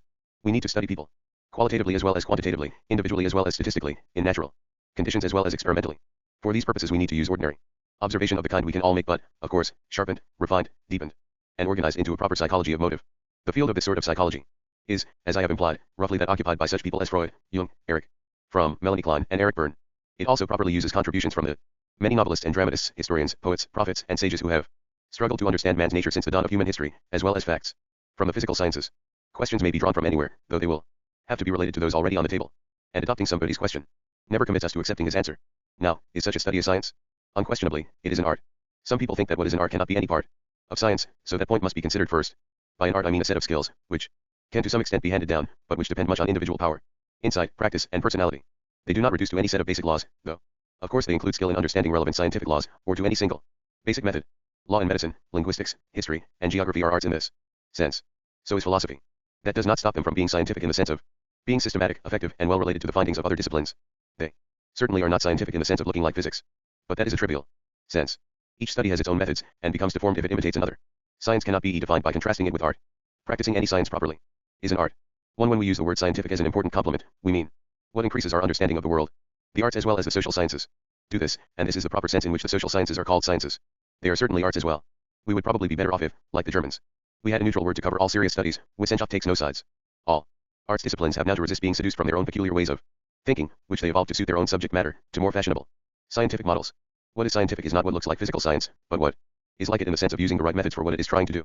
For large-scale investigations of whole populations, quantification is suitable, and insects, which hardly function as individuals, can be studied by that method most of the time. But for plenty of purposes it is quite unhelpful. Edward Wilson, though he wants the study of people to be linked with that of other species quite as much as I do, wishes to turn the resulting subject into a science in the exclusive sense. Too in sociobiology he makes little of the need for art, for organizing one's concepts to suit a subject matter. Human psychology he hardly mentions. But he does speak repeatedly of ethology as something whose importance has been overrated. Along with the comparative psychology of different species it is, he says, destined to be cannibalized by neurophysiology and sensory physiology from one end and sociobiology and behavioral zoology from the other. The future, it seems clear, cannot be with the ad hoc terminology, crude models, and curve fitting that characterize most of the contemporary ethology and comparative psychology. P6. Why not? The future will not be with anybody in the sense of falling to them as a conquest. 3. The need for many different methods is not going to go away, dissolved in a quasi-physical heaven where all serious work is quantitative. Wilson makes clear what he thinks should replace these crude models. When the same parameters and quantitative theory are used to analyze both termite colonies and troops of rhesus monkeys, we will have a unified science of sociobiology. P4. Now, the aspiration to unity is fine, but the emphasis on quantification is ruinous. Quantification, like surgery, is an excellent thing in the right place, but a very bad topic for obsession. Unless you know just what you are counting, and have really grasped the principles governing how to decide whether it is what needs counting, unless you are sure that the things counted are standard units, and unless you understand what is proved by the results of your counting, quantifying provides you only with the outward show of a science, a mirage, never the oasis. The social sciences are littered with the debris of such projects. And Wilson goes on to add one to the number by naming as one of its parameters the division of labor. This is supposed to be something termites and monkeys have in common. Monkeys, however, do not labor. They toil not, neither do they spin. When we consider Wilson's discussion, P300, what is divided among them turns out to be roles, the headings under which percentages fall being territorial display, vigilance and lookout behavior, for receiving friendly approaches, friendly approach to others, punishing intragroup aggression, and leading in group movement. Now it would be possible to say something general about the distribution of roles, but not by starting with this kind of distortion. Moreover, descriptions like division of labor cannot be applied even to termites without explaining the radical differences between laboring termites and laboring people. The trouble is not, as people often think, that human concepts cannot be extended to other species. It is that such extension must be done sensitively. Apparently similar patterns can play very different parts in the lives of different species. But someone who is bent on quantifying across the species barrier cannot possibly do justice to these differences. Wilson in fact very often does note them, but fails to see how strongly they demand a non-quantitative approach. Ethologists and comparative psychologists specialize in understanding these differences. Grasping them is not an obstacle in the way of a unified study, but a condition of it. All this trouble arises in relation to the new synthesis that Wilson hopes to organize. Among the studies concerned with the evolution of man as a social animal. To synthesize studies in the sense of relating them is excellent. As I remarked in my introduction, the frontiers between them are often misplaced and sometimes just accidental. But anyone who hopes to tidy up such a confusion needs to find out what is actually going on. He had better not set out with the fixed intention of civilizing the natives, still less, perhaps, of cannibalizing them. 5. He has to have his own general concepts in excellent order. But certain chronic confusions prevent anybody hell-bent on imitating the physical sciences from talking sense about social evolution. These confusions I must discuss in the next 5 chapters. At their core is something that is not supposed to be on Wilson's agenda at all, namely, the notion of purpose. As I have already remarked, this idea, when officially outlawed, proves remarkably resistant and inclined to come back through the window. The damage this does to the scheme of sociobiology is my next topic. The exaltation of the gene. The as-ifness of purpose language causes constant trouble. Taking it literally is strangely hard to avoid. New entities therefore are invented to be cast as designer. Schopenhauer's will to live and Bergson's A la vital, popularized by Bernard Shaw, as the life force, have been favored candidates. But they are currently being replaced by something much odder, namely, genes and DNA. Thus Wilson begins sociobiology with a chapter called The Morality of the Gene. He there says of genes that the individual organism is only their vehicle, part of an elaborate device to preserve and spread them with the least possible biochemical perturbation. Samuel Butler's famous aphorism, that the chicken is only the egg's way of making another egg, has been modernized. The organism is only DNA's way of making more DNA. More to the point, the hypothalamus and limbic system are engineered to perpetuate DNA, P3. Now I am sure Wilson himself does not want to be interpreted as saying that the DNA is doing the engineering. But that is the impression readers get, and the quotation from Samuel Butler, which is being constantly repeated at present in this sort of context, can in fact bear no other meaning. It comes from his book, Life and Habit, and is part of a full-scale, uninhibited defense of Lamarck's view that evolution is brought about by effort. A view that Butler 6 was prepared to support by conceiving conscious thought, effort, and memory as present in even the very simplest organisms, and passed on, through a continuity of consciousness, from one generation to another. Even in this context, it is a paradox to talk of the genes as being more in charge of the operation than the individuals that embody them. Wilson and other population biologists do have a reason for talking of genes and DNA as being more influential causally than those individuals. I shall discuss it shortly. But constantly, as here, their language goes beyond this. It will bear no other meaning than that the genes or eggs are themselves the engineers. As a natural consequence, since engineers are usually viewed as being more important and valuable than the things they engineer, as containing the qualities that make those things valuable, these scientists slide on to treating the genes as containing the point of the whole operation. Such language is much odder, much less defensible even than life force talk. The life force was a name for something mysterious, vast, and structural. Remarks about it were clearly remarks about how the universe in general works. Genes and DNA, by contrast, are precise names given by scientists to specific little bits of complex goo. And little bits of goo, however complex, cannot design or engineer anything. Of course, it is quite true that this particular consignment of goo is by ordinary standards very special and important, but only because it is liable to turn into organisms, and organisms are, by ordinary standards, important. Indeed, they are the condition of anything's being important. If we contrast a world on which life is still going on, though it will soon cease, with one on which actual life is permanently extinguished, but the seed stores and the sperm banks remain untouched forever, we cannot intelligibly say that the real value lies in the second. Potentiality only matters because of what will happen when it is actualized. Could we think of the blueprints as more important than the building, the mix than the pudding, the match than the fire? Other entities too become involved. Wilson says, P4 the hypothalamic limbic complex HLC of a social species, such as man, knows, or more precisely it has been programmed to behave as if it knows, that its underlying genes will be proliferated. Maximally only if it orchestrates behavioral responses properly. Rather more precisely still, it has not been programmed, it cannot behave, except in the boring sense in which gases do so, and it is not the sort of thing that could conceivably know anything, so it cannot behave as if it knew anything either. Like our liver, it works. The language of purpose and agency cannot possibly be the right one for describing the movement of working parts within a whole. Whether or not that language is in order in its own proper place for describing the behavior of active, conscious beings, it is in order nowhere else. Wilson and Samuel Butler are, however, saying certain admirable things here, which need to be pointed out. First, they are attacking something really wrong and dangerous, our grossly inflated idea of our own individual importance to the universe. We certainly are each inclined to think that the whole concern was made for us, and to complain in consequence that it has been made badly. We are also inclined to take personal credit for our own character and talents, as if we ourselves had created them. This attitude of infantile omnipotence is indeed silly. It is quite reasonable to point out its silliness by the paradox of saying that to view everything else as made to perpetuate genes would be as sensible as to view it as made to gratify our individual sensibilities. Beyond that, Wilson has an extremely sound, more specific point to make about our emotional constitution. We cannot, he says, expect as a matter of right to be set up with a perfectly harmonious set of tastes and desires, all of which can be gratified. We could expect that only if that constitution had been evolved for, and adapted to, nothing but individual happiness. Even then we would have no right to expect perfection. But in fact selection has operated in many other directions at least as much. Species survive not merely by having happy members, but by having ones who do something about the next generation. See note on P100. Continuing his account of the orchestrating that the brain areas governing emotion have to do, he says that they must bring into play an efficient mixture of personal survival, reproduction, and altruism. Consequently, they tax the conscious mind with ambivalences whenever the organisms encounter stressful situations. Love joins hate, aggression, fear, expansiveness, withdrawal, and so on, in blends designed not to promote the happiness and survival of the individual, but to favor the maximum transmission of the controlling genes. P4. Emotional conflict, in fact, is endemic and can never have a fully satisfactory solution. 7. The position our common moral tradition takes about this that we must choose between different aspects of life, and that neither psychological nor social engineering will lead us to a conflict-free, simple path. Makes evolutionary sense. Utilitarians and others who simply advise us to be happy are unhelpful, because we almost always have to make a choice either between different kinds of happiness, different things to be happy about, or between these and other Things we want, which have nothing to do with happiness. The inevitability of conflict is a good reason for making the negative point. The purpose of evolution is not or not just to secure our individual happiness, but need evolution have any such exclusive purpose? Why is it better to say that the purpose is the proliferation of the genes? It seems equally irrational to pick on any stage of the species' continuation as containing the point of the whole thing. The genes are not little men. We are describing a very complex process, all stages of which equally, and not only reproduction, have been refined by evolution to contribute to the whole. The contentment of the individual is a necessary element in the whole cycle. Deeply discontented animals cannot reproduce, as is often found of those in captivity. And it is not only reproduction that depends on contentment, but also all the other activities necessary for species survival: eating, washing, nest building, and the rest. In fact, if somebody were called upon to advise an audience of conceited genes, as Wilson is advising an audience of conceited individuals on how to survive, he would have to speak on very much the same lines, telling them not to behave as if they were the only element in the evolutionary cycle. Remember, he would have to say that your welfare depends on that of the individuals which embody you. You must make it worth their while to keep going. If you depress them too much, or set them impossible problems, they will die out, taking you with them, and serve you right. It seems a pity that no gene is in a position to listen to such sound advice. Genes do not make decisions, so they cannot take advice. For the same reason, they can no more have a morality than they can play the trombone or write books on sociobiology. The need for the long perspective. Wilson's point is that the genetic perspective is more important than the individual. One that, as he puts it, in evolutionary time the individual counts for almost nothing. Now importance is relative to purpose, and this vast and remote perspective cannot be primary for all purposes. There are, however, certain purposes for which it is indeed very important, and there Wilson is right to emphasize it.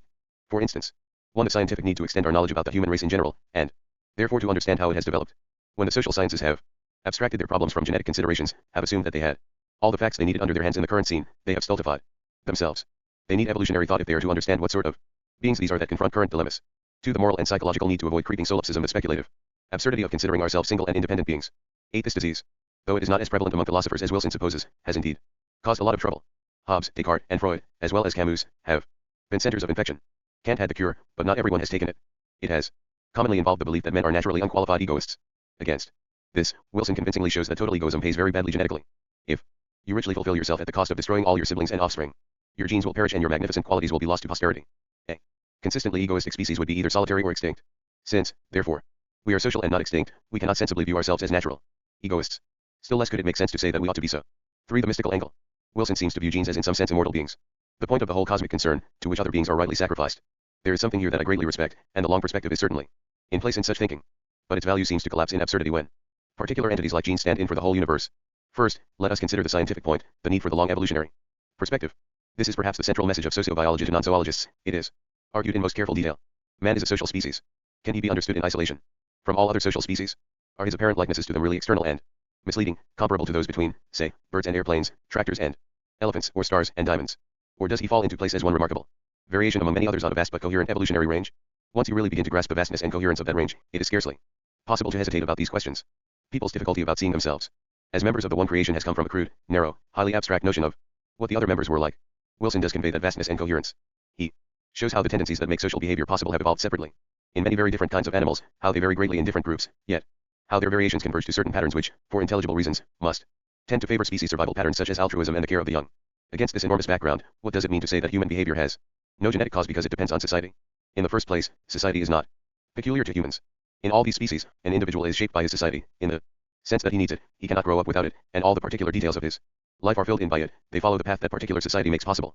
Second, society is not an alternative to genetic programming. It requires it. To become a member of any kind of society, an infant must be programmed to respond to it. Others give him his cues, but he has to be able to pick them up and complete the dialogue. This interaction has been shown experimentally again and again in the case of many animal species by bringing up young in a strange environment. Everywhere we find innate tendencies that make sense in one kind of society and not in another, not only closed instincts, detailed patterns, but also open ones, the kind of pattern found in the imprinted duckling. Ducklings take in, at first sight, the image of their mother from outside from society. But they must themselves contribute the power to select that image from their visual field and the very complex motor tendencies involved in following it, nestling, and so on.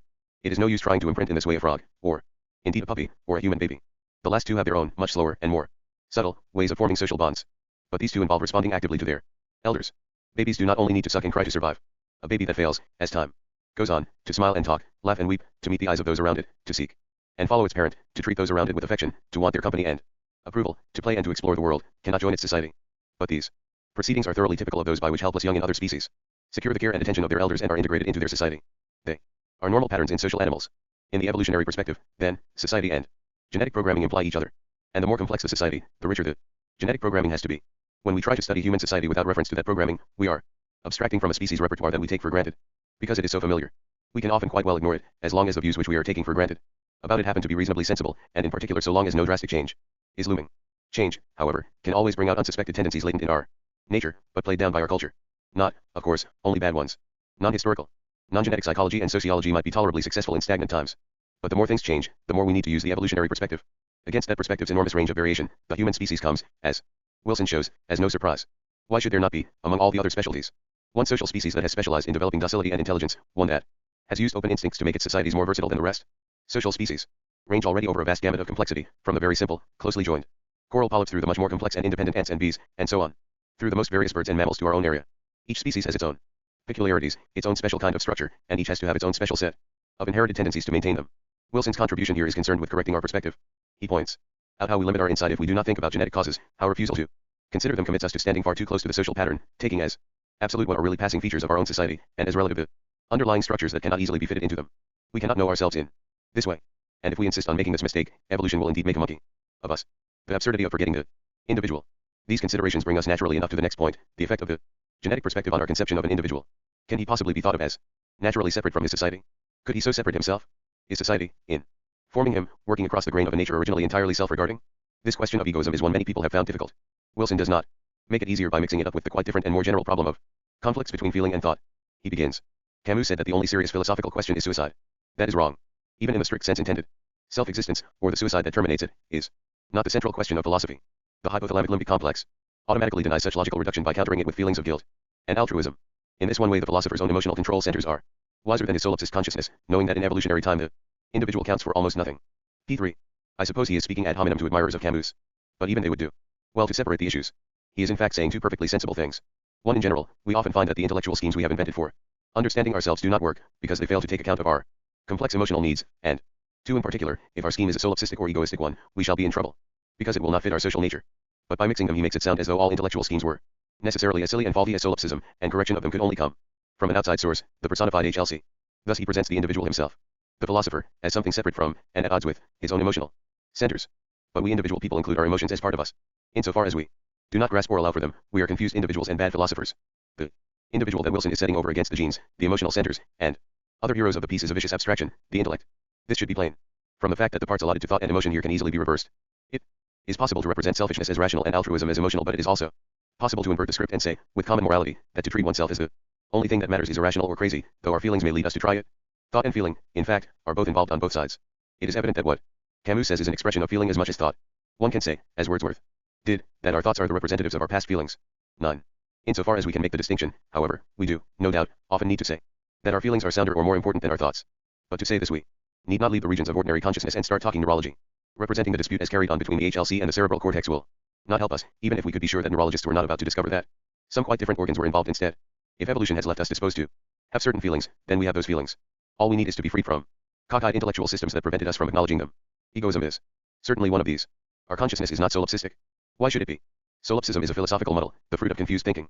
We have lived all our lives in a public world, we are adapted to it and used to it, we could not live elsewhere. But that world is not a world of genes and HLC. It is a world of other people. And it is we, not our HLC, that live in it. The point I am making is not ontological. Tenet has nothing to do with wanting to add the soul as a detachable spare part. It concerns category logic and the proper use of concepts. Anyone who speaks of a small part as doing something that can only intelligibly be done by the whole grinds his logical gears, producing a frightful noise that obscures all the implications of what he is trying to say. Very few scientists treat their cars as badly as they treat their conceptual schemes. If I claim that this carburetor won the Monte Carlo rally, or that Eclipse's left hock won the Derby, if I say that my small intestine has digested my lunch, if the boy soprano's family remark that he has just sung the Messiah, we speak confusedly. Verbs must have their proper subjects. It was Caesar, not just Caesar's brain, that crossed the Rubicon. And what took the decision to do it was again Caesar, not his HLC or his cerebral cortex. People find it hard to grasp this point because they see it as anti-scientific. Must not the real account of what is happening, they say, be the physical one? Are we not speaking only indirectly or superficially, if not superstitiously, whenever we describe an event in any other terms than as the movement of electrons? Is not everything else in some way unreal? Asking different kinds of questions produces quite different kinds of answers. They are usually not reducible to one another, though they must be compatible. 11. Slicing the world in different directions reveals different patterns. Swiss rolls, sliced downward, have a spiral structure. Sliced across, they have stripes. Stripes are not reducible to spirals, nor vice versa, and will not become so by further analysis. Both are real, and the two patterns can be related if we understand the relation between the two slicing angles. In just the same way, other things are real as well as electrons. Brains are also real, but so are the colors we see and the pains we feel, though they could never figure in books on physics or neurology. And someone with a moral conflict has a real conflict. Granted that it is not unreal in the way that conflicts can be so, that is, fictitious, imaginary, or self-induced. All real features of the world can be studied directly, on their own terms. They do not have to be approached indirectly, by finding their mirror. Images in a pattern studied by physicists. I shall return later to this question, to the absolute necessity of taking seriously the perspective of ordinary life, as well as the echoing vistas of evolution and the microscopic view of the neurologist. I must first, however, examine something else, which works to push aside that ordinary perspective. This is the third point I mentioned. The suggestion that genes or DNA should in some sense displace ordinary individuals as furnishing the point of the evolutionary process further, that they can be seen as immortal beings, entitled to reverence. What, then, about the gene as immortal being? One highly honorable thing Wilson is expressing here is simple awe and wonder.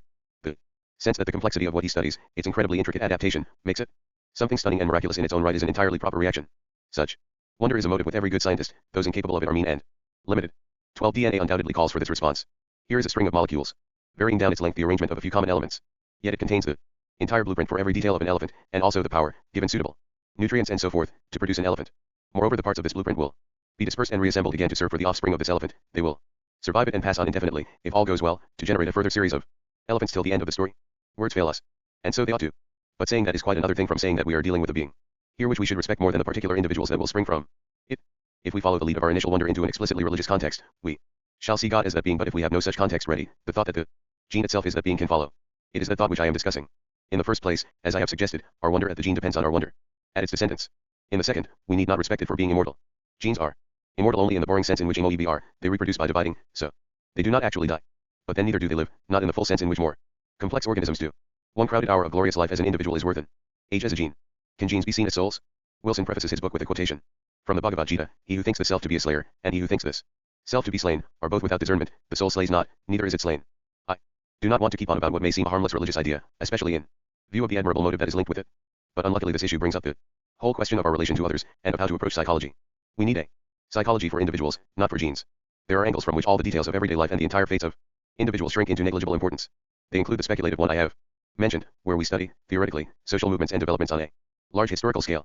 They include too the position people reach in certain contemplative human states, such as those Spinoza meant when he spoke of seeing things under the aspect of eternity, and those discussed in the Bhagavad Gita. A creator, should there be one, might well occupy both these positions. But they do not include the position in which we find ourselves in everyday life. We are members of the species we study, and we live here and now, not in evolutionary time, where the individual counts for almost nothing. If we start identifying ourselves with the eternal designer and regarding the other human beings around us as dust on the lens, we shall qualify not for the throne of the universe, but for the asylum. It is clear that those who invented and favored the idea of the life force did put it to illicit emotional use, as a device to justify contempt for the unappreciative crowd around them. Bernard Shaw, a fastidious man with a numbing fear of human contact, used the remote perspective to rationalize that fear. He liked, more and more as time went on, to view people as puppets, and the notion that they were really only passing manifestations of the life force made this easy for him. He used his position as dramatist to distance the whole human race, and he saw the life force as a fellow dramatist, a collaborator. This is especially plain in Back to Methuselah and Man and Superman. Both Samuel Butler and Schopenhauer too were lonely and timid people, tempted to identify with the universal life of the species by the quasi-divine status their perspective allowed them, the excuse it gave for regarding the people around them as beneath their notice. I was sharply reminded of this habit recently by hearing a well-known writer on evolution speak on a television program, bizarrely entitled The Selfish Gene, during which he repeated with relish Samuel Butler's remark about the egg and assured his audience gleefully that they were really only their genes' way of producing more genes. His tone was not, as Wilson's is, one of the glory that outlives us. Instead it expressed only the simple glee of the intellectual who has found a way to put down his public. This kind of motive is, unfortunately, stronger than people realize. It can lead, with startling ease, to a confident belief that all the concerns of daily life are somehow unscientific, that the scientific thing to do is always to find some extremely remote standpoint and insist that only what is seen from it shall count as reality. Middle-sized phenomena, such as we must always deal with in our lives, are dismissed as beneath explanation, while the scientist makes off with the speed of light, either to use his electron microscope on ultimate particles, or to gaze through his telescope at remote perspectives, in terms of which indeed the individual counts for almost nothing. Now, both these things must be done, but they are no more scientific than working on patterns seen in the phenomena immediately before us. The scientific temper is one that looks for the appropriate method in each field, that carefully distinguishes different sorts of questions for differing treatment. To become obsessed with a method for its own sake, and try to use it where it is unsuitable, is thoroughly unscientific. 13. And the purpose of all explanation must be, ultimately, to illuminate the chaotic world with which we are actually surrounded. That is what we have to explain. One, we can, if we like, distinguish science from art as knowing that from knowing how. But knowing how is the more fundamental notion, since simply parroting propositions is not valuable. See Gilbert Ryle, The Concept of Mind, London, 1949. Chapter 2. In his approach he represents a great number of distinguished people, many of whom he quotes and summarizes. But for simplicity I must treat him as their spokesman. I realize that this offends against the practice of certain disciplines where great importance is attached to attributing every opinion exactly to its originator. The trouble with this procedure is that a forest of names darkens counsel and promotes evasion. 3. This possessive attitude to the future is interesting. Wilson is confident enough to prophesy as follows: when mankind has achieved an ecological steady state, probably by the end of the 21st century, the internalization of social evolution will be nearly complete. About this time biology should be at its peak. Skinner's dream of a culture pre-designed for happiness will surely have to wait for the new neurobiology. A genetically accurate and hence completely fair code of ethics must also wait. Pages 574. 575, my italics. If Wilson really knows all this, he should share his evidence with us. More particularly as he has himself shown that Skinner's dream and similar notions are in any case vacuous. For monkey sentinels, it should be noted, are not primarily there to give warning against predators and do not always do so. They are mainly interested in picking quarrels with members of other monkey bands.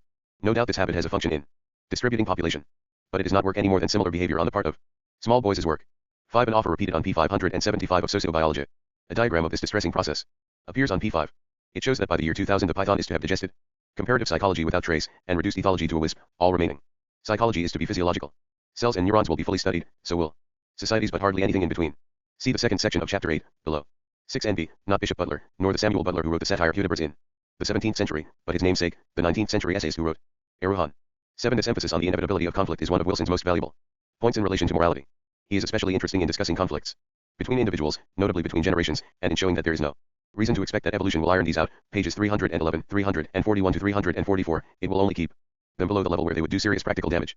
8. Butler, Sermon 1, Sector 10. 9. Preface to the Lyrical Ballads, First Section. 10. An obsession with ontology, with cataloging the items in the universe, is not actually very useful. Philosophers rightly make less of it than they used to do. Occam's razor, the principle used for slicing off such items when too many accumulate, is accordingly rather a crude instrument. Before we can ask whether the world contains, say, minds, dreams, purposes, thoughts, and so on, we need to ask what we mean by saying that people mind, dream, intend, think. CP 51. 11. A common situation, well discussed by Ryle and Dilemmas, Cambridge, 1964.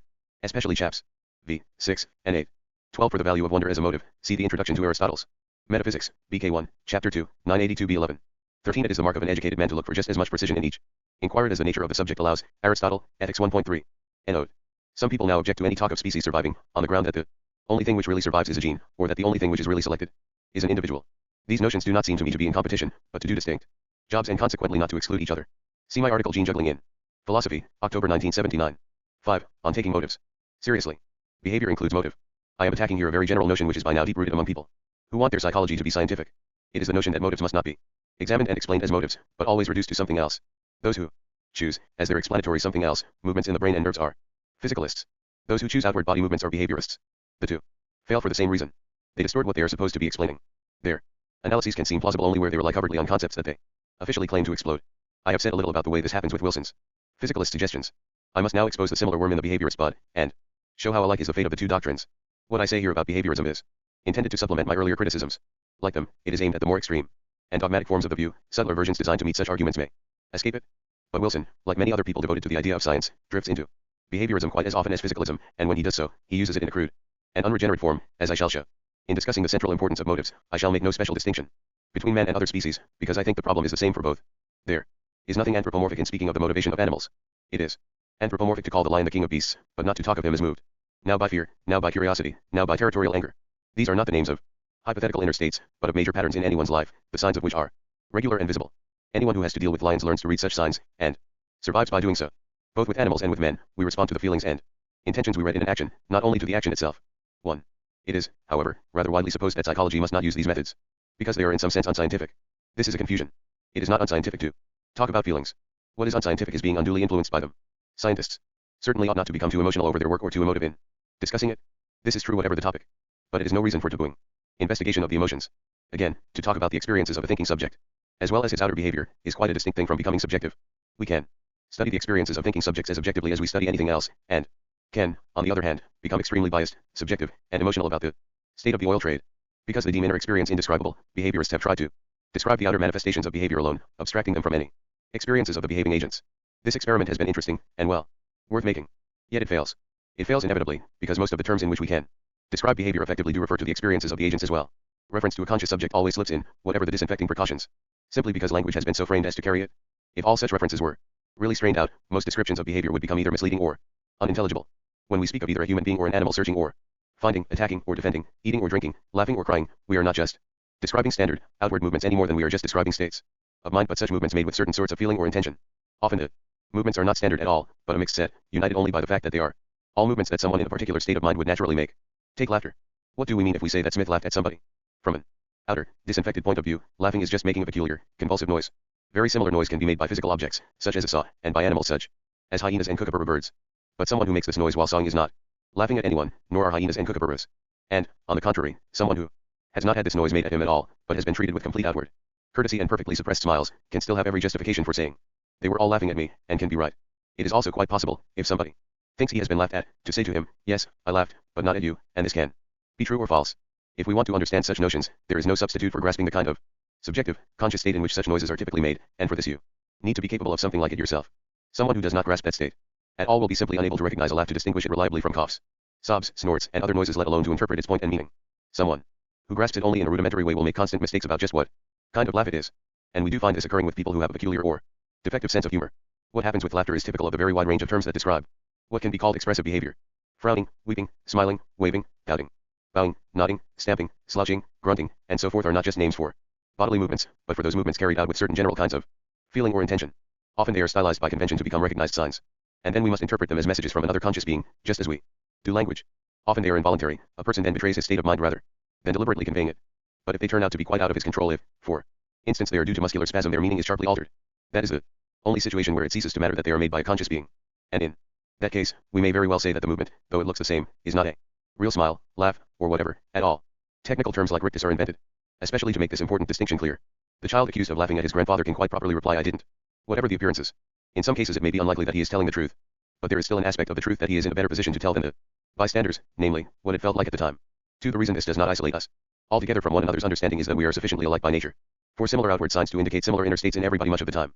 And then we can watch a good deal of our own outward behavior as well as have inner experience. Bystanders watching a hysterical child can, if they happen to have experience of hysteria, know a good deal about him that he does not know about himself. And every normal person shares to some degree in a common pool of experience that enables him to judge, at least roughly, and often with surprising subtlety, what sort of inner state a particular piece of outward behavior signifies. When the correlation gets out of gear, when what should be expressive behavior ceases to give us the slightest guide to a particular person's state of mind, then, even if there are outer regularities, we say that we can no longer understand him, and we look around for some sort of help. Not all behavior is expressive, but a great deal of what is not is purposive. This means that it can be understood only if we suppose the agent to have some sort of purpose or intention. Thus countless ordinary verbs that describe actions: hurry, fetch, seek, find, place, offer, call are most naturally used to describe conscious deliberate activity carried out for some end. To say that a physical object, say, a hurricane or a tree, did any of these things sounds odd. It is either arch and affected, metaphorical, or symbolic. And depriving these words of their purposive implication is really hard. This becomes clear if we think, for instance, of someone accused of an illegal action who wants to excuse himself by showing that he did not know what he was doing. Granted, say, that he can be shown to have sought out the documents, to have found them, carried them to the apartment of the person to be framed, looked up the combination of the safe, opened it, and hidden them under other papers inside. It is not very intelligible for him to plead that he did not know what he was doing. Such words as these make sense only if they are used of conscious agents. And very many others such as approach, catch, collect, though they can be used of material objects like avalanches or falling trees, have as a primary sense that in which they apply to people, and in that sense do carry the notion of intention. That language works in this way has long been a subject of grievance to behaviorists. Thus, Skinner complains that the vernacular is clumsy and obese because it does more than record what is actually before us. Many of its terms, as he says in the Behavior of Organisms, imply conceptual schemes. The term try must be rejected, because it implies the relation of a given sample of behavior to past and future events. But the term walk may be retained because it does not. The term see must be rejected, but look toward may be retained, because see implies more than turning the eyes toward a source of stimulation, or more than the simple reception of stimuli, pp. 7-8. But this is sweeping back the sea with a feather duster. Walk is no better for this purpose than try. How could one be said to walk without any implication of earlier and later walking? We see a figure in a certain posture and say he is walking. This is to class him as someone who can walk, so that, for instance, if he later excuses himself from other walking on grounds of incapacity, he is lying, and it is to place him as going from A to B. If we later find that in fact he was simply posing for a statue called Walker, we shall say we made a mistake. Thus we are relating his behavior to past and future events. More than that, however, we are also relating it to his intentions. You can scarcely walk inadvertently. If his movements are important, if, for instance, he is going across the road to inform on his friends, it will not be easy for him to claim that he did it under compulsion if we saw him walk across alone rather than being pushed, carried, or threatened. If he wants to plead sleepwalking or blackmail, he must complete that story, referring again to the past and future, to answer implications about them which walking normally holds. In just the same way, look toward is no better than see. It has implications about the past and future in that you cannot look anywhere if you have not for some time had eyes, and it is not very intelligible to say you do so if you do not want to see something. This again involves your intentions. And in fact only conscious creatures, capable of intentions, can be said to look toward anything in a literal sense. The commonest figurative sense for the term is that used in connection with windows and telescopes, which enable people to look in a particular direction. Far more drastic efforts would be needed to avoid these implications. One would have to proceed by using, as far as possible, words that apply naturally to physical objects rather than people. Thus, instead of he walked across the road, one would have to say something like section of protoplasm, measuring 1.76 meters vertically, emerged at 2:06 p.m. from hole in building at point X on plan and moved northward, its extremities landing alternately on concrete substratum, finally entering hole in further building, at point Y on plan, at 2:09 p.m. The effect of this kind of thing is disappointing, since the listener's only chance of making any sense of it is to grope around for a usable conceptual scheme, which will make it possible finally for him to shout, "Oh, I see, you mean that a man walked across the road." What describing is. It is not the vernacular that is clumsy. It is Skinner's notion of description that is misguided. Describing involves selecting what matters, and what matters always tells us more than we now see. Description is not meant to record all that is before us. In fact, it records very little of it, just enough to bring into use a conceptual scheme that tells us enormously more. This is its purpose. We describe what we see as a cow or a table. Because we know what these things are, this credits them, at a stroke, with a whole complex history of the kind suitable for cows or tables, and also a whole set of capacities for the future. This bonus is not contraband. It is a legitimate fruit of our previous experience and our powers of reasoning. Certainly we can, if we like, pick out, among the possible descriptions, one that says less about the past and future of an object one, say, in terms of colored patches. But doing this is not being disinterested. It is showing a different interest, namely, one centered on the passing experience itself, rather than on the cow. Talking that way substitutes for implications about the cows past and future, others about the visual field, the relations of shapes and colors, sight, our eyes, and our power of perception. These things can be very interesting, for specific reasons, to a painter, a psychologist of perception, or a student of optics. But this is true because they each have a conceptual scheme into which the detail will fit. Within that scheme, what seems like an isolated report about colored patches will tell them, too, a great deal more than explicitly appears in it. Because of the need to select, there cannot be a totally disinterested description, answering no particular question and arising from no special angle. The question for a describer is always, which conceptual scheme do we need? Now, in dealing with human behavior, we find intentions, motives, and feelings enormously important. It usually concerns us very little to know the exact details of a man's outward actions, but it can concern us vitally to know his intentions. We see his action: he has left the house. But is he angry? Is he considering leaving for good? Did he misunderstand what we said? Would he inform on us? Or has he just gone shopping? These are the kinds of questions which have shaped our language. All the terms in which we speak of human behavior have this bias, including, indeed, behavior itself. If someone asks, how did she behave at the meeting, he cannot be properly answered by a neutral screed, however complete, beginning first she entered at the door on the left, then she sat down in the large chair, and so on to the end. The kind of answer called for will be, well or badly, arrogantly, diplomatically, savagely, feebly, confusedly. Nor is such language in the least imprecise, as Skinner seems to think. The privacy which seems to confer intimacy upon self-knowledge, he writes in Beyond Freedom and Dignity, makes it impossible for the verbal community to maintain precise contingencies. Introspective vocabularies are by nature inaccurate, p. 192. But saying that somebody behaved savagely, or that I myself feel savage, is no more imprecise than saying that an apple is green. There are many shades, both of green and savagery.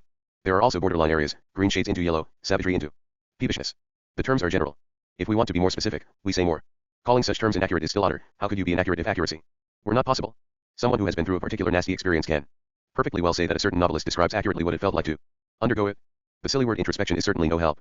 It seems meant to describe seeing one's feelings rather than feeling them, but then we don't need it. As I have said, there would certainly be trouble if we were forced to choose between describing outer actions and inner experience if we could not have both. But we do have both. People have insides as well as outsides, they are subjects as well as objects.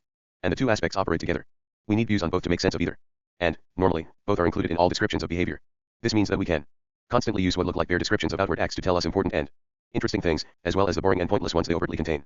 If we answer the question about behavior at the meeting by saying, she raised objections to every motion, or she sat throughout with her head on the table, or she threw her shoes at the chairman, we convey quite clear and reliable information about motives, intentions, and states of mind.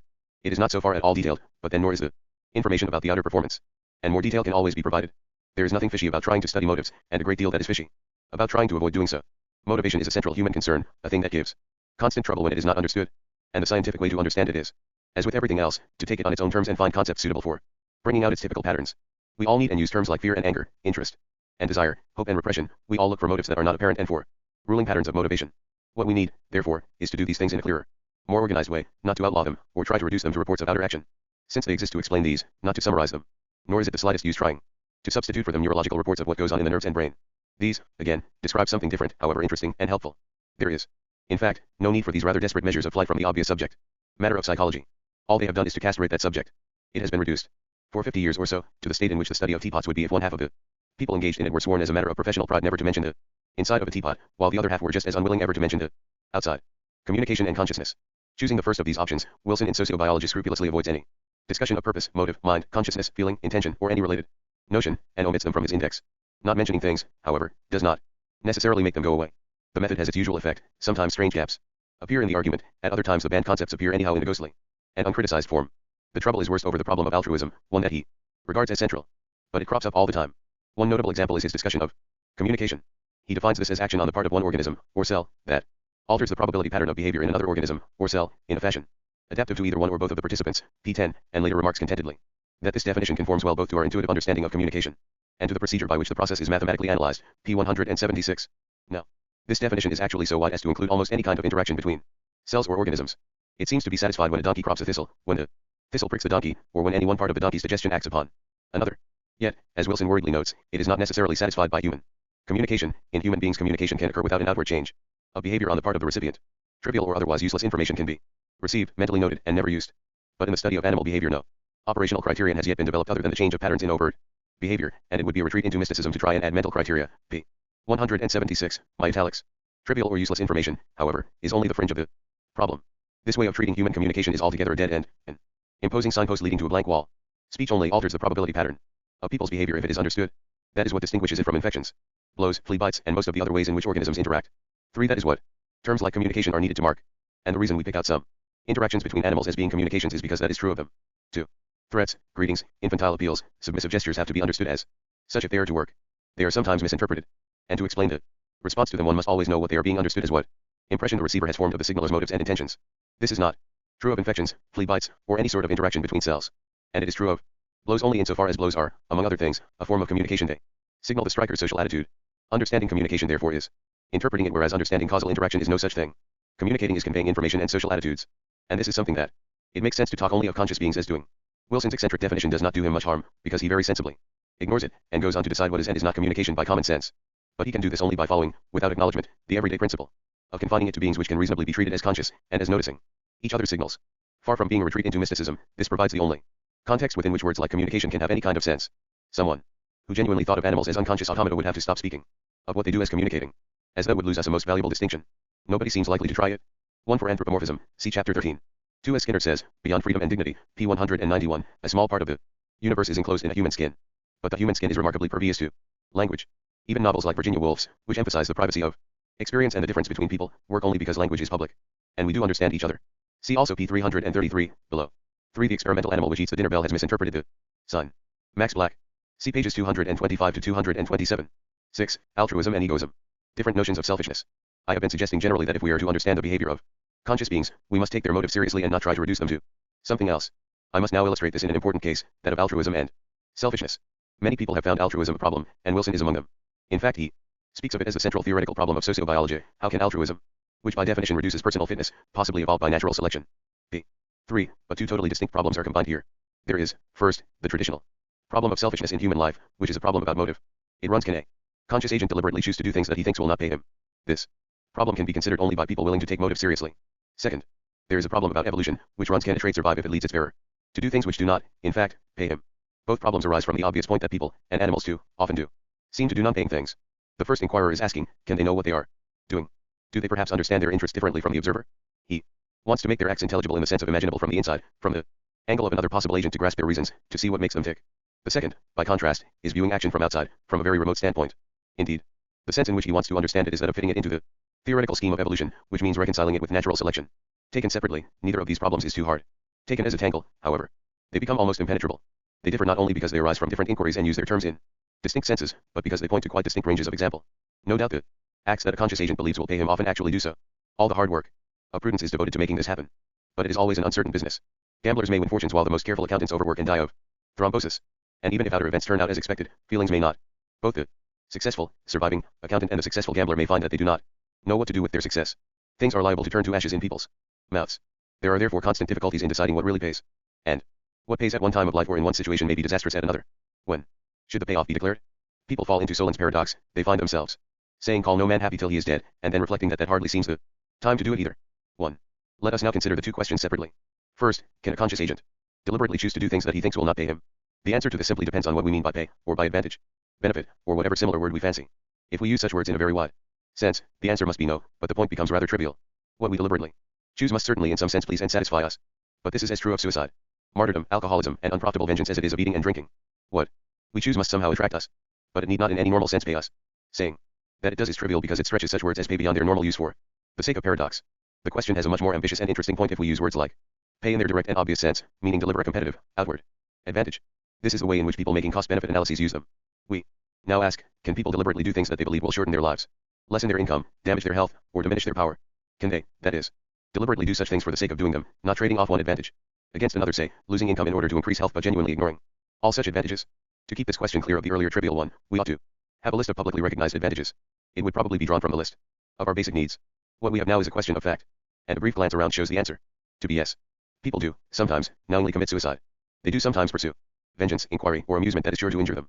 They smoke. They gamble, even against what they well know to be hopeless odds. Think of Dostoevsky. They indulge in futile competition. In fact, we all do some of these things sometimes. Prudence is not universal. Certainly no one is imprudent all the time. But even if imprudence were quite rare, its existence would still destroy the position of philosophic egoism, for that position is that expecting payment in the full outward senses. Essential to the notion of wanting or choosing, that to want something necessarily means to believe that you personally will profit from it, means making a favorable cost benefit analysis. Now our selfishness does not work like this. We are far too lazy-minded to do so. Much calculation. Mostly we do either what we have to or what we feel like doing. And quite often what we feel like doing is helping or pleasing other people, though of course not so often as they, or bystanders, might hope. If we never felt like doing this, the word selfish could never have arisen, since it describes a person who does not have these feelings or is not moved by them to action, and distinguishes him from other people who do and are. But the first point to insist on is how little we actually calculate. Even in cases that do lead to solid, visible benefits, such as eating, what moves us is not usually the calculation of the benefit, but direct desire. This becomes obvious when illness or distraction destroys the appetite. We then find it really hard to eat. And people put on a diet for their health can have great difficulty in keeping to it. But the same holds for more complex desires, such as sociability, friendliness, curiosity, the taste for music, vengeance, or crime. Someone who tries to pursue these things without a genuine, spontaneous taste for them, merely for social advantage or because his doctor has told him to, will fail. His only hope of succeeding comes if he manages to wake a genuine taste. It is true that many of the things we and other species like doing do eventually pay. And this fact is of great interest to the evolutionist. And it is true that we try to calculate our own interests. Calculation of this kind is even one of the things we have a taste for, as can be seen from the impractical lengths to which some people carry it. We are creatures naturally interested in the future, and it is a part of our rationality to be so. But neither our rationality nor our motivation can be limited to this tendency. The taste for future security is one taste among others, a taste that is often overborne. The same thing is clear when we think how people choose their way of life. This choice is real even in the most restricted life. There is something worse that we try to avoid, but it is never undertaken by making a list of all conceivable modes of living, and then doing an impartial cost-benefit analysis of their likely effects. Innumerable ways of life do not occur to us, and of those that do, many are marked not for me. We use calculation of consequences only to choose among those that may seem initially possible and equal. 2. There is nothing irrational about this. We have to live in the present, not the future. The payoff pattern, the relation of means to end, is much less important in motivation than people suppose. What matters is the relation of part to whole. To give meaning to life, we want to see what we do as an element in something that, as a whole, satisfies us. Naturally, this something does not have to be edifying. It may be vengeance or destruction quite as easily as friendship or discovery. But and this is the point for my discussion of egoism, because it needs to be something larger than our own life. Something worth participating in. Almost necessarily it involves other people. Even the most hell-bent financier usually needs somebody to share his wealth with. Failing to find someone, or finding only the wrong kind of people, he is frustrated. Even the most solitary artist or thinker hopes to find, eventually, a public that will understand him. Certainly some people are natural recluses, but leaving aside the difficulty of finding out whether they are actually pleased with their lives, they do seem somewhat abnormal. 3. I am not criticizing them, but pointing out that they can hardly provide an escape for the rest of us from a dilemma endemic to a social species, awful though other people may be. Most of the activities that we really care about must involve them. Solitude is necessary for many parts of our life, but it cannot be the climate of the whole. Nor do we need other people merely as scratching posts, means to the adjusting of our own states of consciousness. Our nature demands for its fulfillment ends to aim at, which lie outside ourselves. The use and misuse of egoism. At this point champions of philosophic egoism tend to cry humbug, and stop listening. This is not very bright of them, since the point that I have made holds just as strongly for sinister motives such as revenge as for decent or heroic ones. In fact, the demand for real outward action is just what makes revenge such a dangerous motive. You cannot get people bent on it to accept psychotherapy or enlightened self-interest. Instead, but the humbug difficulty must be met, because the whole trouble about evaluating egoism is that people see the problem not as a real problem at all, but as a mere clash of styles and attitudes. William James pointed out how we often dramatize an argument as a clash between tough-minded and tender-minded attitudes, between partisans, as it were, of science and sympathy. This habit chronically infests and distorts certain philosophical controversies, particularly about such tough-seeming but confused positions as determinism, hedonism, egoism, and behaviorism. Role-playing of this kind paralyzes our thinking because it makes thought seem unnecessary. The positions are ready-made for us. Once they have imagined themselves to be tough-minded, people are quite liable to accept the loosest and most vacuous ideas uncritically, provided they are put forward in the right contemptuous tone of voice, while those who have cast themselves as tender-minded sometimes accept very brutal suggestions, provided that they sound familiar and traditional. But, as a minute's thought will show, science and sympathy cannot be alternatives, much less opponents. Anyone who treats them as such has forgotten the point of both. They are distinct aspects of life, and we all need both of them.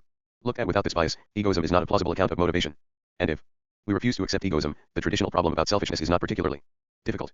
We ask, can anyone deliberately act just for someone else's interest? This seems strange if we have already decided that the only reason he can act for is his own interest. But, as we have seen, people can and do constantly act for other reasons. They even act directly contrary to their own interests. The point about hypocrisy, however, is important. For hypocritical distortion does exaggerate the claims others have on us, and play down the claims of self-fulfillment. That distortion is what philosophic egoists, notably Hobbes, but also Aristotle, Spinoza, and Nietzsche protest against. For they want to redress the balance. Hobbes put the position particularly strongly because he had a crucial political point to make. As he saw it, if people attended better to their own interests instead of showing off, they would avoid doing many of the terrible things they do. In particular, they would altogether give up waging wars of religion. The humbug of chivalry was therefore Hobbes's prime target, and the Leviathan is, among other things, the catch-22 of its day. Look, he says, at the realities. Death is not a joke. It is the end of you. Does not all other value, therefore, depend on, and perhaps reduce to, your power to avoid dying? Now it is perfectly true that enlightened self-interest is often a far better guide in politics than posturing and machismo, both for our own interest and for other people's. Self-preservation is not only a strong general motive with us, but also a positive duty. What it cannot be is our only duty or our only motive. While we survive, we must do something. And further, the point of all we do cannot be, as the subtler tough-minded theory suggests, to manipulate our own state of consciousness. Even in politics, there are other things that concern us besides finding the best means either to staying alive or to self-stimulation. And in private life, this is still plainer. People do an enormous range of things as ends in themselves, that is, not as a means to anything else, and certainly not to adjusting their own state of consciousness, which is a delicate job, and perhaps could only be efficiently performed by the pharmacist or the hypnotist. Football players want to win their games, and supporters want them to win them. Neither will accept, even from the most skilled pharmacist or hypnotist, the offer of the sensation of a one game instead. Avengers do not want the sensation of avenging, they want people's blood. And similarly, rescuers and benefactors do not, if they are real ones, just want the sensation of rescuing and benefacting. They want to help people. This involves wanting the people actually to be helped. If somebody else does so first, they will usually be quite satisfied. The question of hypocrisy must be considered here, because we have a kind of suspicion that all these people are pretending. This, however, can hardly be right. You cannot have fake Vermeers unless there are some real Vermeers. This is not because it is difficult to copy without a model, but because nobody could want to. The existence of fake rescuers and benefactors, far from disproving the existence of the real thing, actually establishes it. Again, consider the arts. A real actor or musician is not trying to tinker with his own subjective state. He is trying to practice his art properly. If he is interested in altering anyone's state of mind, it is that of his audience. Feedback will please him, but only insofar as it shows that he has got across what he was trying to do. If what he wanted was simply the sensation of being applauded, the simplest thing would be to go through the motions of playing, while running a recording of an excellent performance by someone else. What's wrong with that? The payoff pattern is quite unsuitable here. These actions point outward, they buy no return ticket. Art and sport are good areas, too, for showing how much shallower and less useful the payoff pattern of means and ends is than the pattern of part and whole in understanding human motivation. Is the play in the first half of the game just a means to that in the second? Or is all the play just a means to goals? Why not shoot them right away and save time? If the positions in the league table are the point, why not determine them by calculating the probabilities, or with a randomizer? 5 are the first bars of it. Appassionata just a means to the last cadence. Again, within the life of a player, actor, or musician, at what point is the payoff to be declared? If the actors who play the bit parts in the first scene of Hamlet are each doing so merely as a means to playing Hamlet, someday themselves, they will play them very badly. The bit parts may be a means to that, just as they are certainly a means to a paycheck. They may also be a means to diffusing a weird atmosphere that will produce the right emotional effect later in the play. But had the director treated that problem as someone editing a horror film would have to treat it as an isolated practical problem in emotional manipulation, he would go wrong in much the same way as a Martian might if asked to organize a football game. Understanding that goals are the point, he takes 20 balls down to one end of the ground and fires them into the goal from a cannon. It is not going to be easy to explain to him or to ourselves just what is wrong with this. But activity for its own sake is a pattern that pervades human life. Researchers like Masters and Johnson have documented the sad effects on people's sex lives of treating the whole business of sex merely as a means to a quick orgasm. It is well known that things do not go much better if you treat it as a means to quick production of an heir. Payoffs are a part of our lives, but not at all such an important one as may appear. The misleading point is, perhaps, that where the whole extends through time, we naturally have our eye on the part we can still influence, and this is the future. But there is no moment when the payoff can be declared, and the search for one leads to confusion and despair.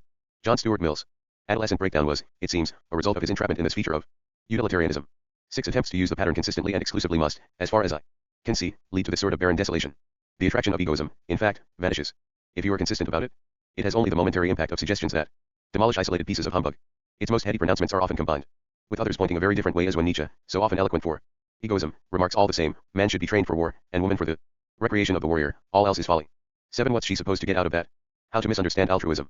For great areas of human motivation, then, egoists are forced not just to distort their account, but to make it meaningless. Hobbes and Aristotle do this repeatedly. 2 examples are all I have room for. Aristotle, considering the case of somebody who dies to save a friend, asks whether this must count as acting for the friend's sake, and answers, no, the man has merely secured for himself a benefit greater than his friends, namely, glory. He prefers a short period of intense pleasure to a long one of mild enjoyment. 8 But if we believe this, we should not be especially impressed with him for doing what he did, and the glory he is after could never have attached to his act.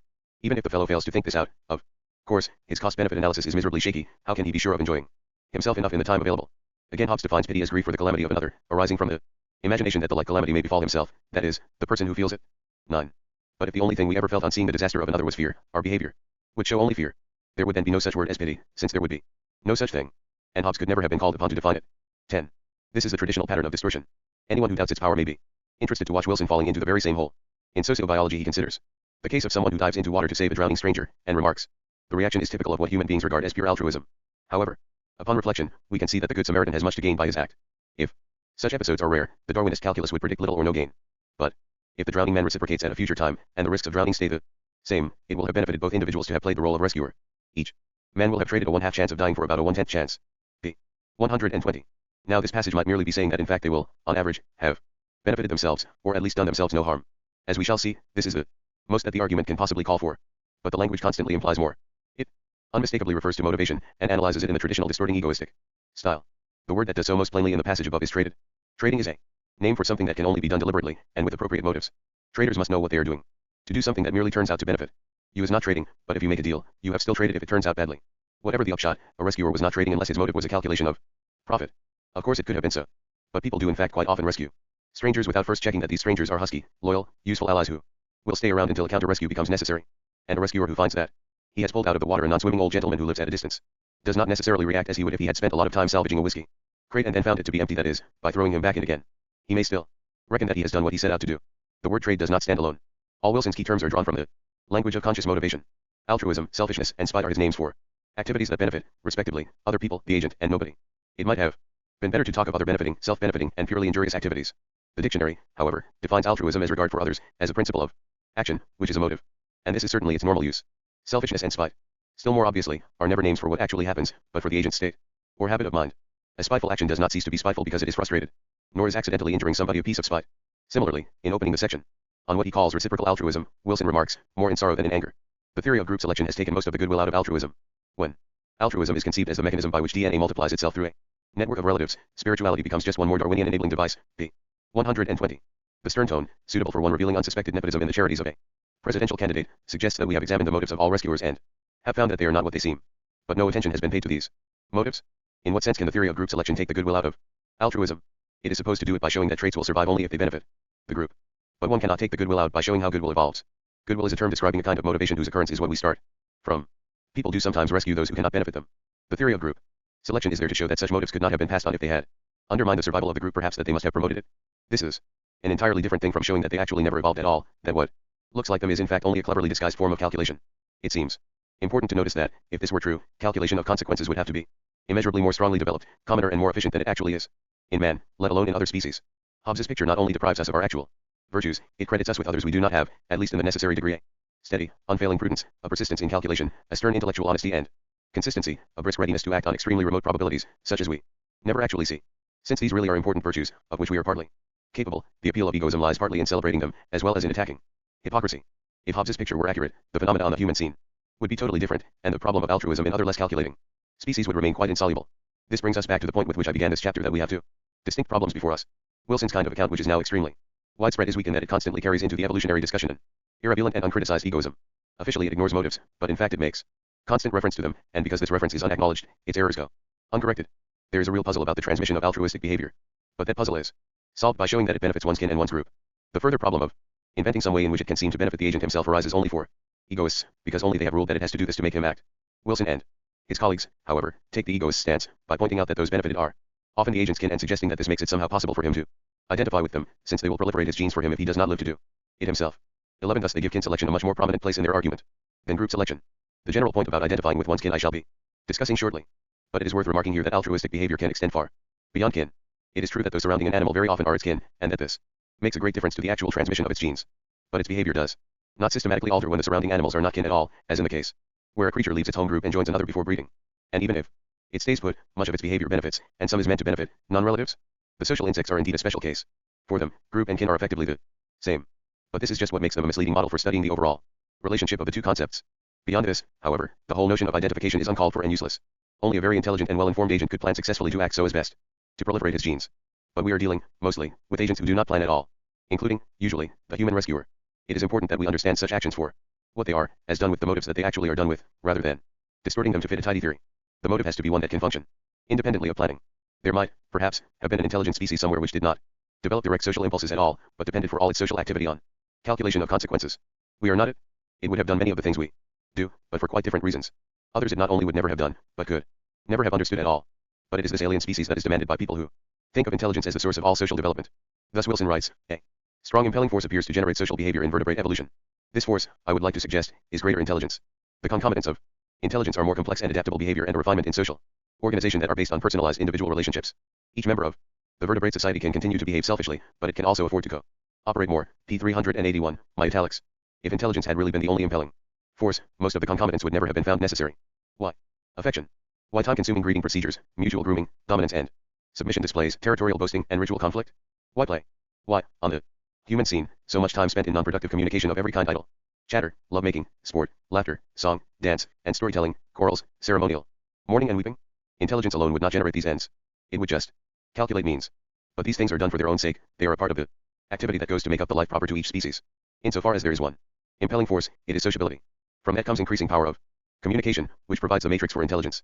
The mystery of the unconscious altruist. Let us look now at our second question, the evolutionary one. Can a trait survive if it leads its bearer to do things that do not in fact pay him? Here, too, the word pay must be taken in its normal sense, as referring to outward Competitive advantage, not to subjective satisfaction. And again, we should start from the phenomena. But which phenomena? The notion of what does pay will not be easy to delimit. Animals do quite a number of things that can be called altruistic in the full and natural sense, because they are actually aimed at serving others.